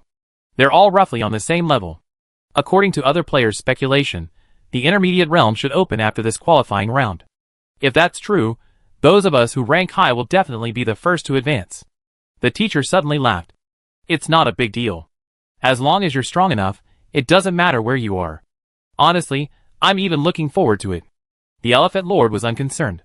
Drinking fine wine and enjoying delicious food, the party continued late into the night. As if time had stopped, the entire backyard fell silent, devouring all the sounds. The same was true in the trading market outside, as all players waited for the system's notification. System prompt. Regional qualifying rounds are about to begin. Countdown, midnight. System prompt. This qualifying round will be a shadow competition. After the qualifying round begins, all qualified players will be pulled into a shadow space, where they will need to defend themselves against attacks from shadow monsters. There are infinite waves of shadow monsters. The later the wave, the stronger the shadow monsters become. Killing monsters earns points. Players' ranking in the qualifying round will be based on the number of waves they have survived, and the number of points they have accumulated. Within the same wave, the higher the points, the higher the ranking. Holy crap, another shadow world. Someone exclaimed. Shadow world is great. No need to worry about losing clan warriors. If it had been like the first qualifying round preliminary round, I'd have been a little worried about being wiped out by the bosses. Someone was ecstatic. He knew his own strength, and that he had secured a spot in the regional qualifying round thanks to the help of the bosses within his clan. In the eyes of most players, a guy like him is already considered a formidable force. But having witnessed the power of the big guys, he clearly understood the disparity between the two. He couldn't inflict a critical blow on weaker players, but if a big guy attacked him with even a little effort, he could potentially wipe out the elite troops he had accumulated over the years. Endless waves of monster attacks. Does this mean we don't have to proactively attack? We can just rely on walls and towers to hold out, and just hold on. I've got a ton of tree folk, and our main city is nestled in the mountains. I'll modify the terrain to leave only one path. I'll deploy 100 cannons, and 3,000 crossbows. Who can break through? One defensive player couldn't help but laugh. This ranked match mechanics really suited him perfectly. Some were happy, while others were unhappy. The most unhappy were the Sea Clan players. As mentioned earlier, the military order of sea monsters is the lowest, as they can position themselves anywhere. This also means they're ill-suited to defensive battles, especially when facing an infinite number of opponents. It's simply impossible to fight. Fuck, what the hell is this? Our Sea Clan players' cities have no defenses at all. If we want to attack them, We'll just have to fight them head-on. Damn it! Complaint button. Where's that? I want to file a complaint against the system for targeting C-Clan players. This is infuriating. I've created so many player-specific items, and now my opponent is a monster. Besides the C-Clan players, many others were extremely annoyed because the ranking system this time was severely disadvantageous to them. Everyone, I'll be leaving first. I'll go back and prepare. See God, the only C-Clan player in Blood Dawn, didn't seem too angry after seeing the system's message. He stood up, said goodbye to everyone, and then returned to his own plane. The others quickly stood up and said their goodbyes. After obtaining the boss's permission, the family members outside also disappeared, hurriedly returning to make final preparations. Soon, only 3 people remained at the scene: Blood God, Glory, and Eternal Night. Aren't you going back to prepare? Blood God asked curiously. What's there to prepare? We've already done what we needed to do, Glory chuckled. It's not a big deal. Su Xingyu shook his head. The 3 chatted for a while longer before disappearing and returning to their respective planes. Chapter 148. Returning to this plane, there really wasn't much to prepare. Su Xingyu had his clansmen preparing for battle months earlier. So, upon returning, he used his divine identity to deliver an oracle to all his clansmen. Then, as Archon, he informed the council of the upcoming trials, allowing them to consider their responses. The Council of Elders had more ideas than he did. Professional matters should be left to professionals. The players in the elementary realm were instantly in an uproar, as the rules of the qualifying tournament were announced. Some were envious, some were jealous, and some were regretful. They hadn't imagined that this regional qualifying tournament would be so simple, taking place entirely within the Shadow World. The Shadow World wouldn't truly die, meaning that as long as they could participate, it was a sure win. However, no matter what they thought, they couldn't stop the system's countdown. Su Xingyu glanced at his attribute panel. Deity interface name, Su Xingyu. God name, Lord of Darkness, King of Eternal Night. Godhood, Darkness. Authority, Eternal Night, Corruption, Devouring Fear, Death. Divine Fire, Unignited. Divine Realm, Dark Realm. Divine Body, Uncondensed. Divinity, 17 5 plus 4 plus 3 plus 2 plus 21, Divine Body, Eternal Night, Corruption, Devouring Fear, Death, Supernatural Ability, Dark Favor, gains some authority and abilities. Receives blessings in darkness, with varying strength depending on level of faith. Cults, Cult of Eternal Night, Cult of Fear, Cult of Death. Followers, humans, metal giants, jackals, kobolds, barghists, liches, nagas, murlocs. After 30 years of development, Su Xingyu is now formidable.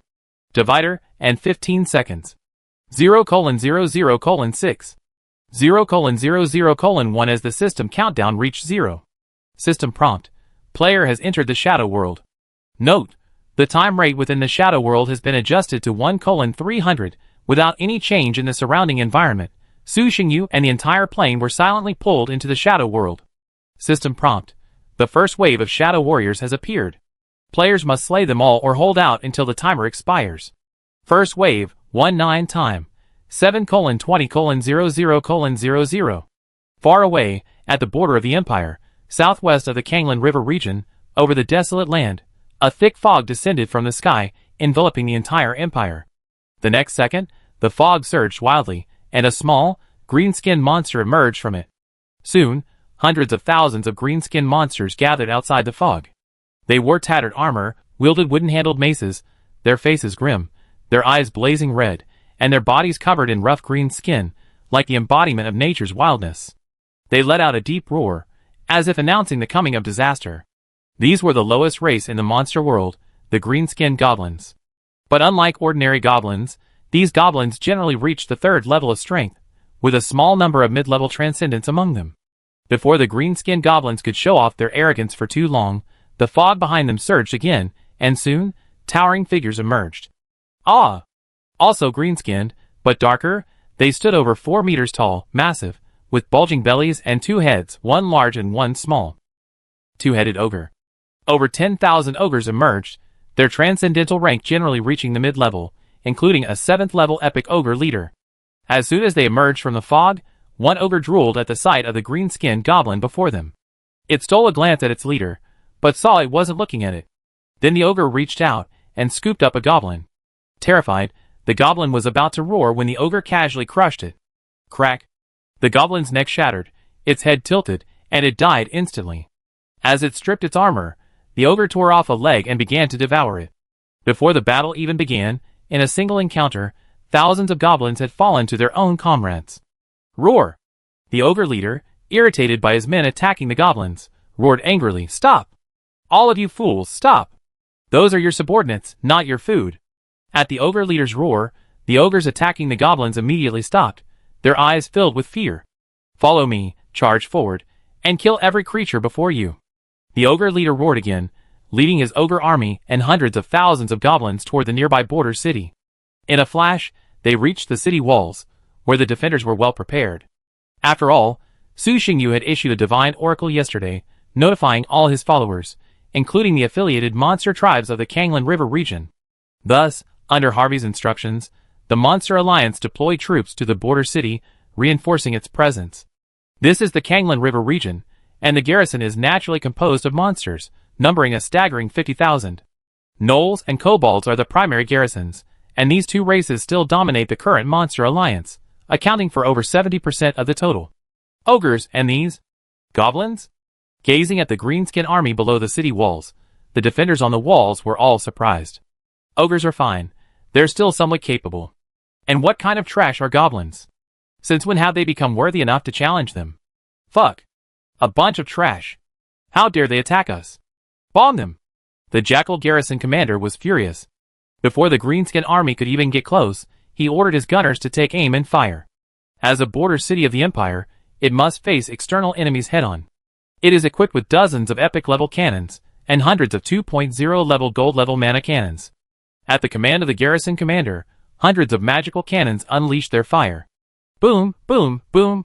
In an instant, the sky was illuminated by flames, and countless shells streaked across the sky, slamming like meteors into the greenskin army beneath the city walls.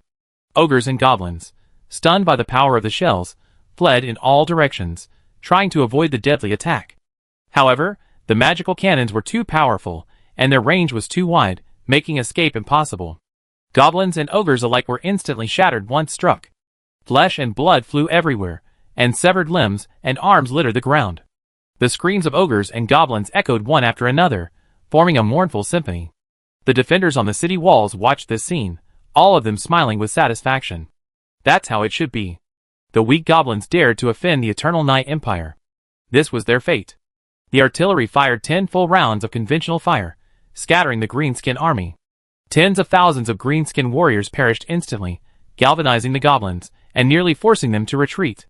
But at that moment, the ogre leader roared again, and all the ogres followed suit, their eyes turning crimson, revealing madness and brutality. The goblins, affected by the same symptoms, became fearless and, led by the ogre army, launched a death charge towards the city. "You overestimate your own abilities." The jackal leader sneered, his expression tinged with disdain, and ordered the gunners to continue firing. If it were just a conventional attack, with sufficient energy supply, the magic artillery could continue to bombard for hours. In an instant, the violent roar rang out again, like thunder, deafening. Boom, boom, boom. Vast swarms of greenskin monsters were harvested. They surged forward with unbridled frenzy, only to fall like weeds, their deaths utterly tragic. But after suffering heavy casualties, they finally reached the city walls. Gazing at the towering walls, the ogres roared, dropped their weapons, and with a swift scramble, each grabbed a goblin and flung them toward the wall. Ga! With a series of horrified roars, the goblins soared into the air, soaring toward the walls. Huh? The commander of the garrison, witnessing such an outrageous siege method for the first time, couldn't help but twitch his eyes. The wall was nearly 20 meters high. Given the goblins' physique, a blow like that would likely leave them seriously injured, if not dead. Even so, he didn't sit idly by. He immediately ordered the kobold priests to attack. Fireballs flew into the sky, forming a net of fireballs. Goblins that came into contact with them exploded instantly, then plummeted to the ground in charred corpses. A few lucky ones managed to cross the net of fireballs and land on the city wall. As they landed, before they could even recover, the long-awaited jackal warriors swarmed over them. Longswords swung. Blood flowed, and hideous heads flew off. Cannonmen, crossbowmen, target the ogre legion. Eliminate them first. Seeing the increasing number of goblins flying towards them, the jackal defenders had to change their orders, preparing to eliminate the stronger ogres first. From the looks of it, This Green Legion was led by ogres, and the goblins were mere cannon fodder. Once the ogre legion was eliminated, the remaining goblins would naturally fall without a fight. Under the terrifying onslaught of magical cannons and crossbows, the ogre legion suffered a crushing defeat in an instant. Their formidable physiques and armor were rendered as fragile as paper. Faced with the mountain-like walls, they were helpless. Jump up? It wasn't impossible, but once off the ground, they'd become targets. Ogres were no fools. They possessed two heads, one ferocious, suited for combat, the other intelligent, suited for thinking. So they knew that while on the ground, they could evade enemy ranged attacks, but attempting to leap onto the walls would be a sure death.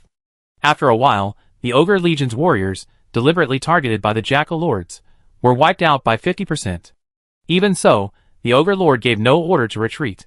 They continued to charge the city, braving the attacks from above and pounding the gates. Haha.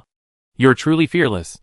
The Jackal Warden looked at the already injured Ogre Lord, a sneer on his face as he saw he persisted in his attack and refused to retreat.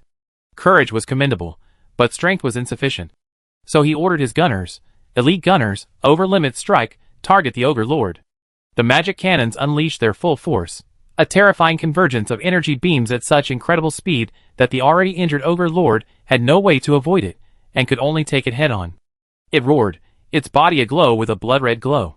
It swung its massive mace upward, sending a crescent-shaped crimson beam colliding with the energy cannon. Bang! Snap! With a bang, accompanied by the sound of shattering glass, the crimson beam shattered, and the energy cannons enveloped the Ogre Lord for dozens of meters. With a shrill scream, the flesh of the Ogre Lord gradually fell away, finally collapsing into a shattered skeleton. The green-skinned monsters around him were not so lucky. Under the terrifying bombardment of the energy cannon, not even a corpse remained, and they were instantly reduced to ash and dissipated. When the bombardment ended, a massive crater, with a radius of dozens of meters, and a depth of several meters remained. Such terrifying power instantly frightened all the green-skinned monsters. Jackal Legion, follow me and attack. Destroy the enemy. Seeing this, the Jackal Warlord no longer hesitated.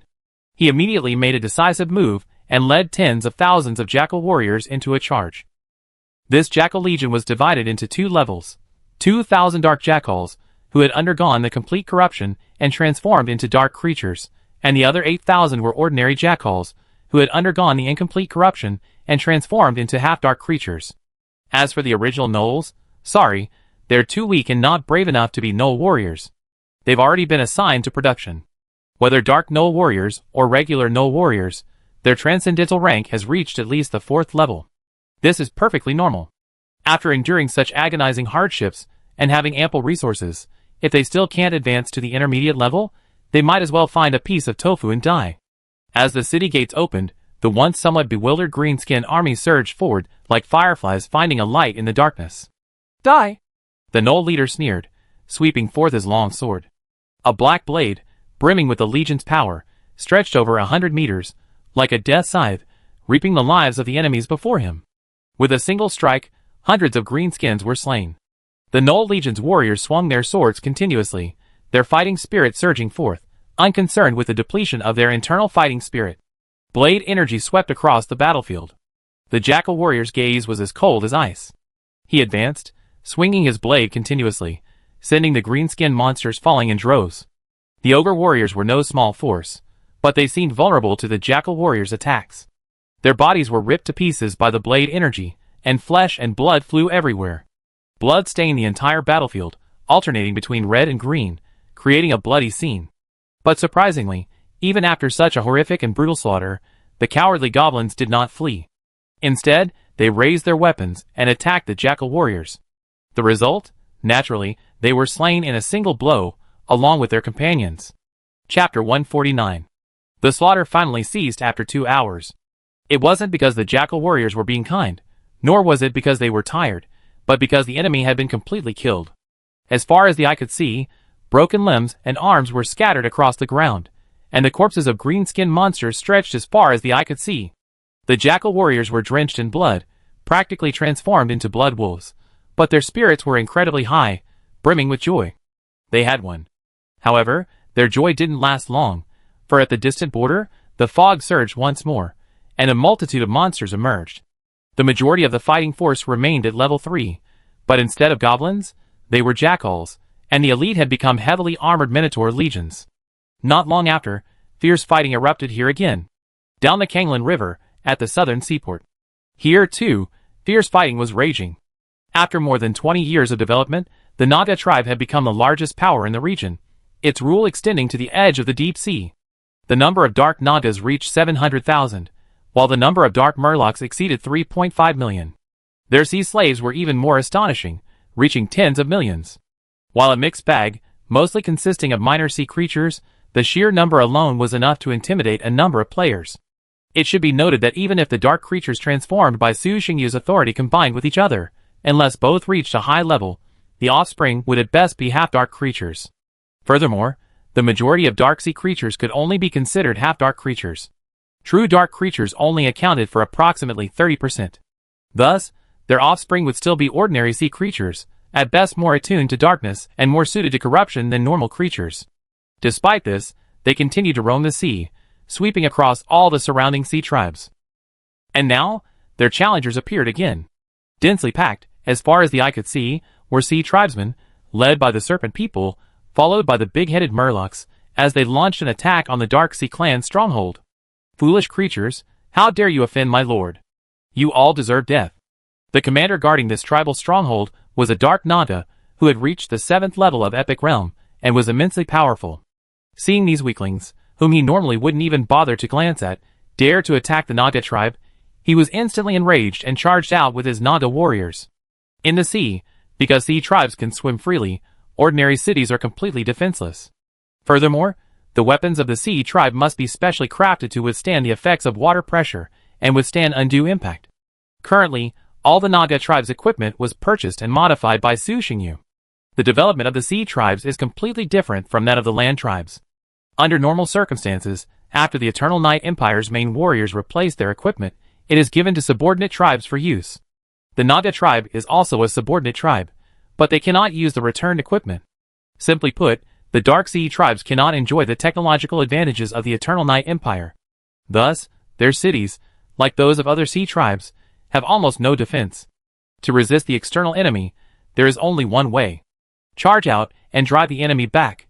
30,000 Dark Naga warriors, swift and stern-faced, armed with spears, and clad in black scale armor, rushed out with hundreds of thousands of Dark Murlocs and hundreds of thousands of sea tribe slaves. Their eyes were filled with rage and murderous intent, as if they were determined to utterly destroy all enemies. Instantly, they engaged the oncoming combined forces of Snake Men and Murlocs. Die! The Naga leader roared, swung his spear, and a black slash spread out, instantly severing the waist of a circle of Snakemen warriors. A profusion of blood splattered. The Snakemen warriors' bodies were split in two, their wounds perfectly smooth, as the two halves slowly sank to the seabed. The Dark Naga warriors followed closely behind, their attacks like a torrential downpour, leaving the combined Snakemen army unable to withstand them. In a matter of moments, they were slain through the battle lines. The Dark Naga warriors, led by the Dark Murlocs, launched relentless attacks. Even with their superior numbers, the combined Snakemen army was unable to withstand the onslaught, and was completely overwhelmed. The combined Snakemen army was like a vast flock of sheep, while the Naga army was a pack of wolves. Under the wolves' attack, the vast flock of sheep was torn apart bit by bit, fragmented into smaller groups, and then hunted by the wolves. Blood sacrifice to the ancestors, skulls to our Lord. Blood sacrifice to the ancestors, skulls to our Lord. Blood sacrifice to the ancestors, skulls to our Lord. Furious roars rang out as the Naga warriors slaughtered frantically, their eyes turning crimson, their fighting style growing increasingly ferocious. With a casual thrust, the Naga warrior's spear pierced two Murloc warriors in succession, then swept aside, the tip of the spear grazing the neck of a serpent warrior, severing its head. Under the attack of the Dark Sea clan, the combined Serpent Men army was being decimated at an incredibly terrifying rate, staining the sea red with blood. Some mutilated corpses rose to the surface, while others sank to the bottom. Eternal Night Empire, Eastern Border. 200 kilometers from Giant Tree City lies Border City, home to both humans and tree men. It also boasts a 7th-tier epic vine, a super creature transplanted from elsewhere. Below the city, countless Warcraft wolves gathered, emitting deafening howls, their eyes alight with a green glow, their fangs bared, revealing a fierce desire to attack. Beneath the city walls, corpses lay scattered, the rich smell of blood filling the air, constantly irritating the wolves. These corpses were left behind by the previous attackers, who had attempted to capture the city, and were utterly annihilated. The corpses were as dry as sticks, their blood drained. Atop the city walls, the blood-red treemen warriors, tall and mighty, their skin a deep crimson, stained with blood, gazed down at the wolves below and laughed wildly, as if mocking their weakness and incompetence. The human warriors, clad in black armor, stood calmly, long swords in hand, their posture erect, like war machines, steadfast in their mission. The mere sight of them standing there evoked a sense of security. Ah! Finally, at the Wolf King's roar, the wolves erupted in a chorus of howls, then frantically charged towards the city wall, attempting to scale it. The human warriors swiftly launched a counterattack, their attacks precise and swift, each swing carrying a blade's aura as they slashed at the ascending demonic wolves. The demonic wolves, chopped to pieces by the slashing blows, uttered a shrill cry, and plummeted downwards. Some of the more powerful demonic wolves, capitalizing on the momentum of the charge, leaped towards the city wall, attempting to soar directly up. However, barely halfway through their flight, blood-red short spears hurled themselves at the demon wolves. These spears sliced through the air like lightning, striking the demon wolves with pinpoint accuracy, piercing their bodies, and sending them careening to the ground. The tree-man spear throwers atop the city wall cheered with delight upon witnessing their masterpiece. The demon wolf leader, massively larger than his peers, stood out on the battlefield. His muscular build and thick fur gave him a commanding presence. His eyes gleamed with a fierce glint, as if ready to unleash a deadly attack. After another group of his men were shot down, the demon wolf leader seized the opportunity and leaped forth, transforming into a streak of blood-red light as he sprinted towards the city wall. His speed was so extreme that it was impossible to accurately track him. In an instant, he had made his way from the center of the pack to the city wall, spanning half the battlefield. Then, with a single leap, he leaped onto the wall. It seized the opportunity offered by the treeman spear thrower, leaping forward unhindered. Just as the demon wolf commander was about to land on the city wall, a towering, blood-red figure leaped from the wall, slamming down with a massive hammer. It was a 7th-level treeman commander. A glint of cunning flashed in the demon wolf commander's eyes. He dodged, zigzagging, and narrowly avoided the incoming hammer. His agility and speed were breathtaking. As he skirted the treeman commander and gazed down at the treemen and humans below, a fierce glint flashed in the demon wolf commander's eyes. However, the defenders on the wall, watching the giant demon wolf leap forward, remained unfazed. Just as the demon wolf was about to land, countless thorny vines swept over at an even faster speed, entangling one of its hind legs before the demon wolf could react and dodge. A powerful force surged through the demon wolf commander's hind legs, entangled in thorny vines. His body instantly lost balance, and the short thorns pierced his flesh, injecting a fierce toxin. Ah! The demon wolf commander struggled desperately, trying to break free from the thorns. The massive vines in the city center shook wildly. More and more thorny vines clung to the demon wolf commander, quickly enveloping him tightly. More and more thorny vines surged forward, injecting more and more toxins into him, but this didn't stop the demon wolf commander from resisting. With the body of a 7th-level warrior, even thorny vines of the same rank wouldn't be able to defeat him in a short time. If it hadn't been so careless just now, it would have been impossible to restrain him with just a few vines. But the thorny vines didn't consider killing the demon wolf on their own. After all, they were well aware of their own situation. While their realm was high, their lethality wasn't great. Most extraordinary plants share this flaw. Their lethality was lacking. They could defeat opponents of the same level, but they couldn't kill them. If the opponent tried to escape, they were completely helpless. So often, they served as a support, aiding their teammates.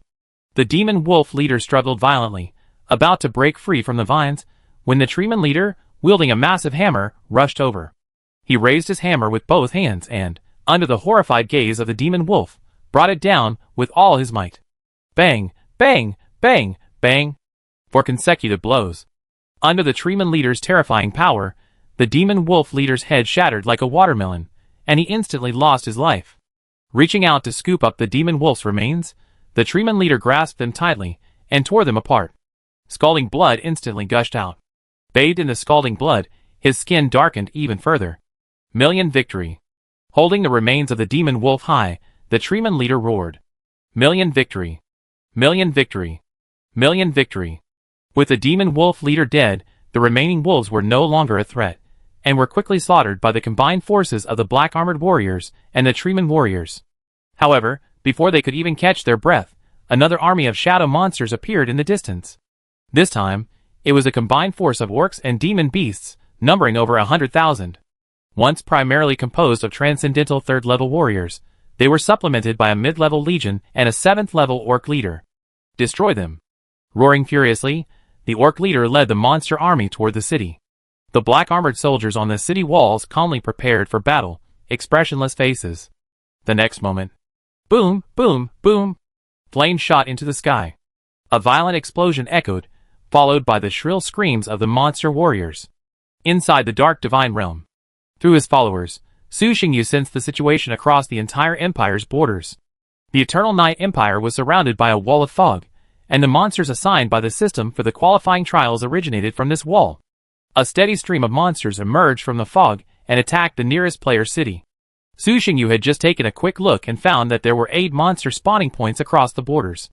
According to the system's instructions, this qualifying match was calculated in waves, and the first wave of monsters would be divided into 9 batches.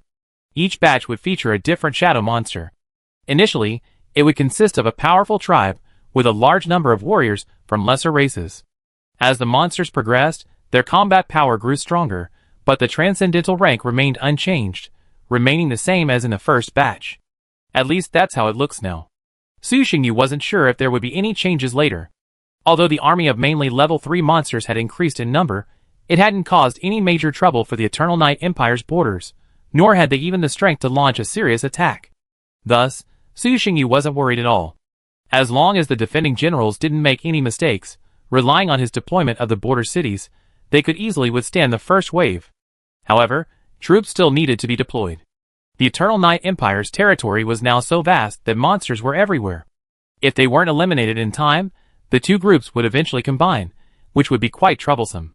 Su Xingyu had already discussed this with the Council of Elders and many generals long before. With such a vast territory, if monsters continue to swarm continuously, and the battle line stretched so far, even with the Eternal Night Empire's strength, it would be impossible to defend it. In the early stages, the shadow monsters were not very powerful, and the Empire could rely on its powerful elite legions to provide support from all sides. But later, when fires erupted on all sides and support was needed everywhere, even the Empire's elite troops could not withstand such a loss. So, they divided the Empire into 4 defensive lines. The first line of defense was the Empire's current border, the very area currently under attack. The second line of defense was the territories that the subordinate tribes had expanded over the years. They had already controlled them for many years, built cities, and had relatively strong defensive capabilities. The third line of defense was the core areas where the subordinate tribes lived, such as the Kanglan River region, Giant Tree City, and the Inkstone Kingdom. The fourth line of defense was the area surrounding the Black Soil Plain. The shorter the line of defense, the easier it was to fight a defensive battle. After all, only in this way could the Eternal Night Empire's strength be concentrated. If the line of defense was too long, they would be unable to cover everything. After all, they couldn't teleport, and running back and forth would be tiring. Of course, if they were to abandon the front line and retreat to the back line, these shadow monsters would have to show their strength. Eternal Night. Progress. First wave, March 9th. Points, 48,681. Chapter 150. Another plane. A vast army of monsters, primarily kobolds, was advancing towards an orc city. Their numbers numbered over 100,000, all at least transcendent level 3. These kobolds, with ferocious features and short stature, gleamed with a fierce glint in their eyes, were the most common orc race. Clad in crude leather armor and armed with tattered weapons, they looked like a ragtag army, yet their gazes held an unusually resolute determination. Courage. Compared to ordinary kobolds, they possessed greater courage and a more resilient fighting spirit. Even when faced with powerful orcs, they showed no fear. Even when outmatched, they dared to charge forward and fight. In addition to the massive kobold army, there was also a mid-level Tigerman corps and a 7th-level Tigerman commander. Roar! With a terrifying tiger roar, the tiger leader charged out first, leading his elite tiger legion towards the nearby orc city. The kobolds behind him, inspired by this, roared with all their might, following closely behind their leader. A bunch of fools. The orc leader atop the city wall was a 7th-level epic Tauren, exceptionally tall, with muscular build and skin as hard as iron. He wore heavy gray armor and wielded a massive battle axe, inlaid with a brilliant red gem that shone brightly. Gazing at the oncoming monster army, the Tauren leader sneered, "A bunch of fools. Do you really think you can win by sheer numbers? How ridiculous." He immediately ordered the defenders to aim at the Tiger Legion below, then shouted, "Artillerymen, unleash your limit. Target the enemy Tiger Legion. Fire!" Boom, boom, boom. One after another of the magic cannons began to fire, hundreds of energy blasts at least equivalent to 6-tier elemental strikes blasting out. Among them were even a dozen epic-level strikes. These magic cannons were acquired by the Martial Master in exchange from Su Xingyu. While most were modified versions of gold-tier magic cannons, they were no less powerful. It wasn't that the Martial Master didn't want more epic-tier magic cannons, nor was it that Su Xingyu was unwilling to sell them. It was simply because they were a bit expensive, something he simply couldn't afford. Even so, when the gold-tier cannons reached a certain number, they unleashed a terrifying explosion of power. The terrifying energy blast struck the Tiger leader in front, and the monster warriors beside him. Retreat! Even before the energy blasts arrived, the Tiger leader sensed them, and, warning his men, leaped to the side, attempting to avoid the blow. It was a combined elemental attack of over 100 6-tier strikes, and a dozen 7-tier strikes.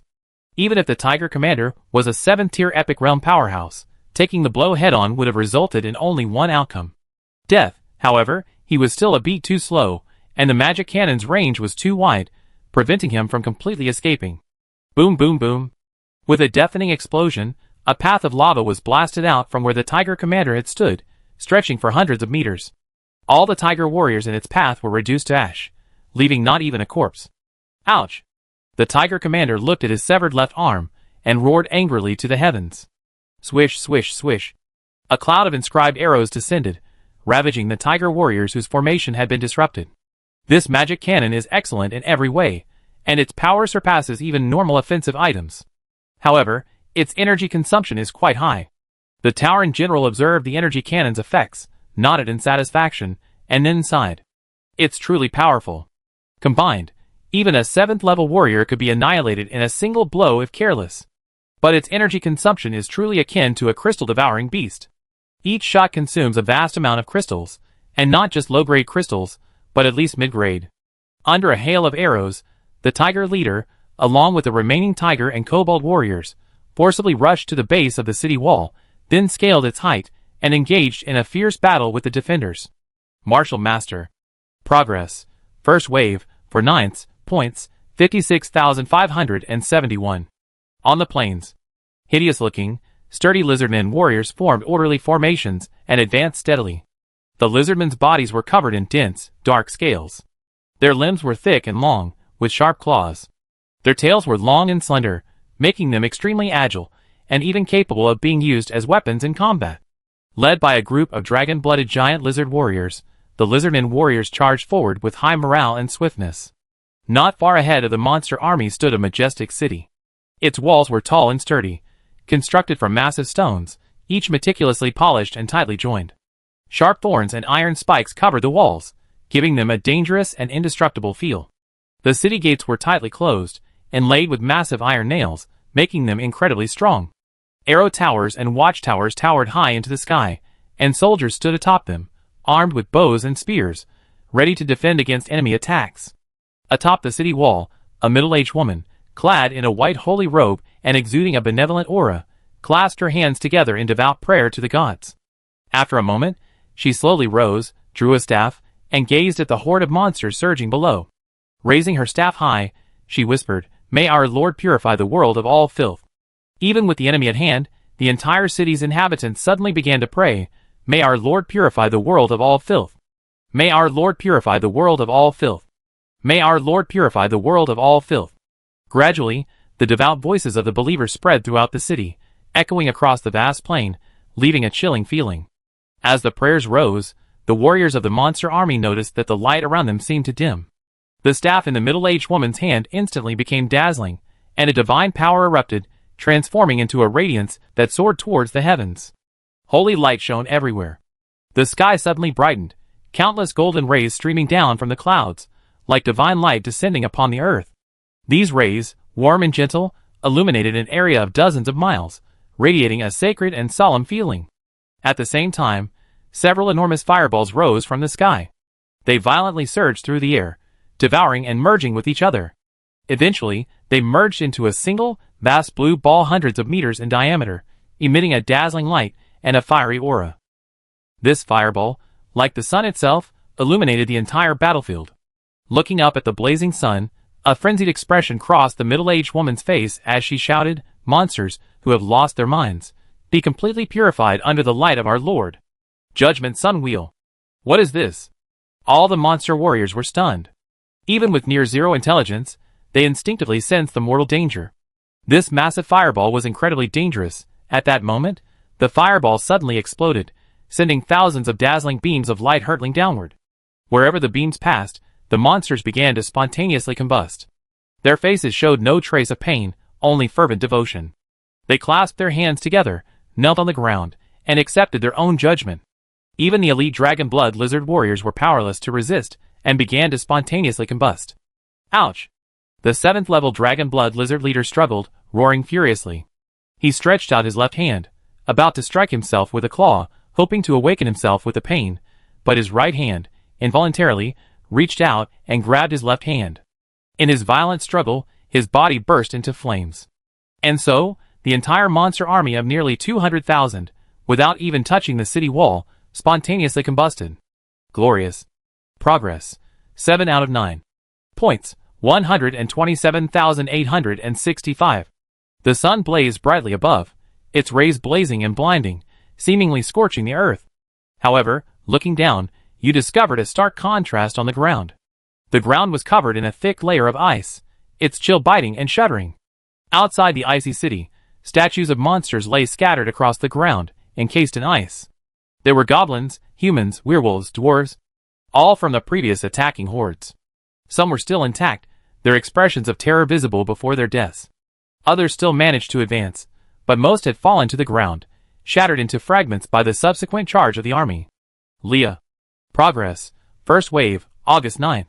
Points. 167,923. A magical radiance enveloped this space. Above the sky, dark clouds thickened, and thunder rumbled through the heavens, as if the heavens were raging. On the distant horizon, a vast army of monster warriors charged forward. The dark clouds instantly expanded, and torrential rain fell, washing away the stench of blood and burning that filled the air. Boom! Before the monster army could approach, a superbolt of lightning streaked across the sky, striking directly at a small mountain ahead. The mountain collapsed beneath the powerful thunder, tumbling boulders and stirring up a cloud of dust.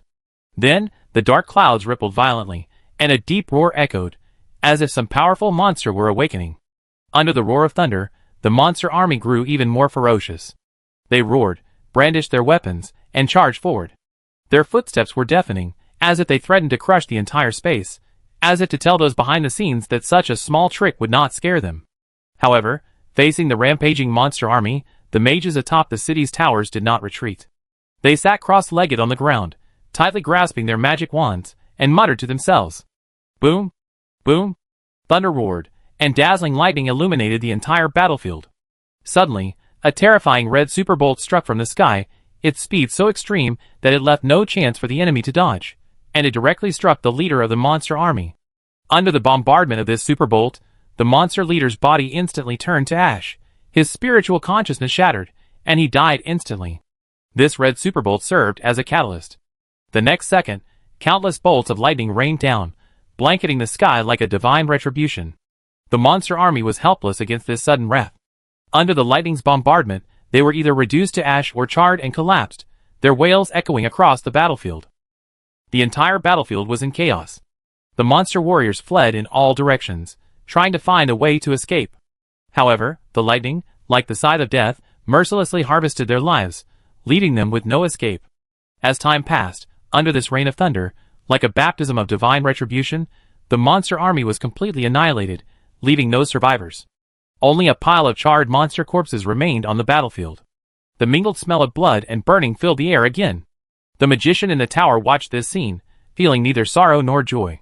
He simply clasped his hands together and prayed devoutly. Praise the Lord of Magic. Magic. Progress. First wave, August 9. Points 170,123. Beyond the mountains, across the endless plains, a teeming army of monsters and magical beasts marched towards the mountains, roaring with fury, as if they were about to devour the entire mountain range. Suddenly, roar! A terrifying dragon roar rang out, its sound piercing their very souls. All the monster warriors were shaken, like sheep encountering a tiger, their entire bodies trembling with discomfort.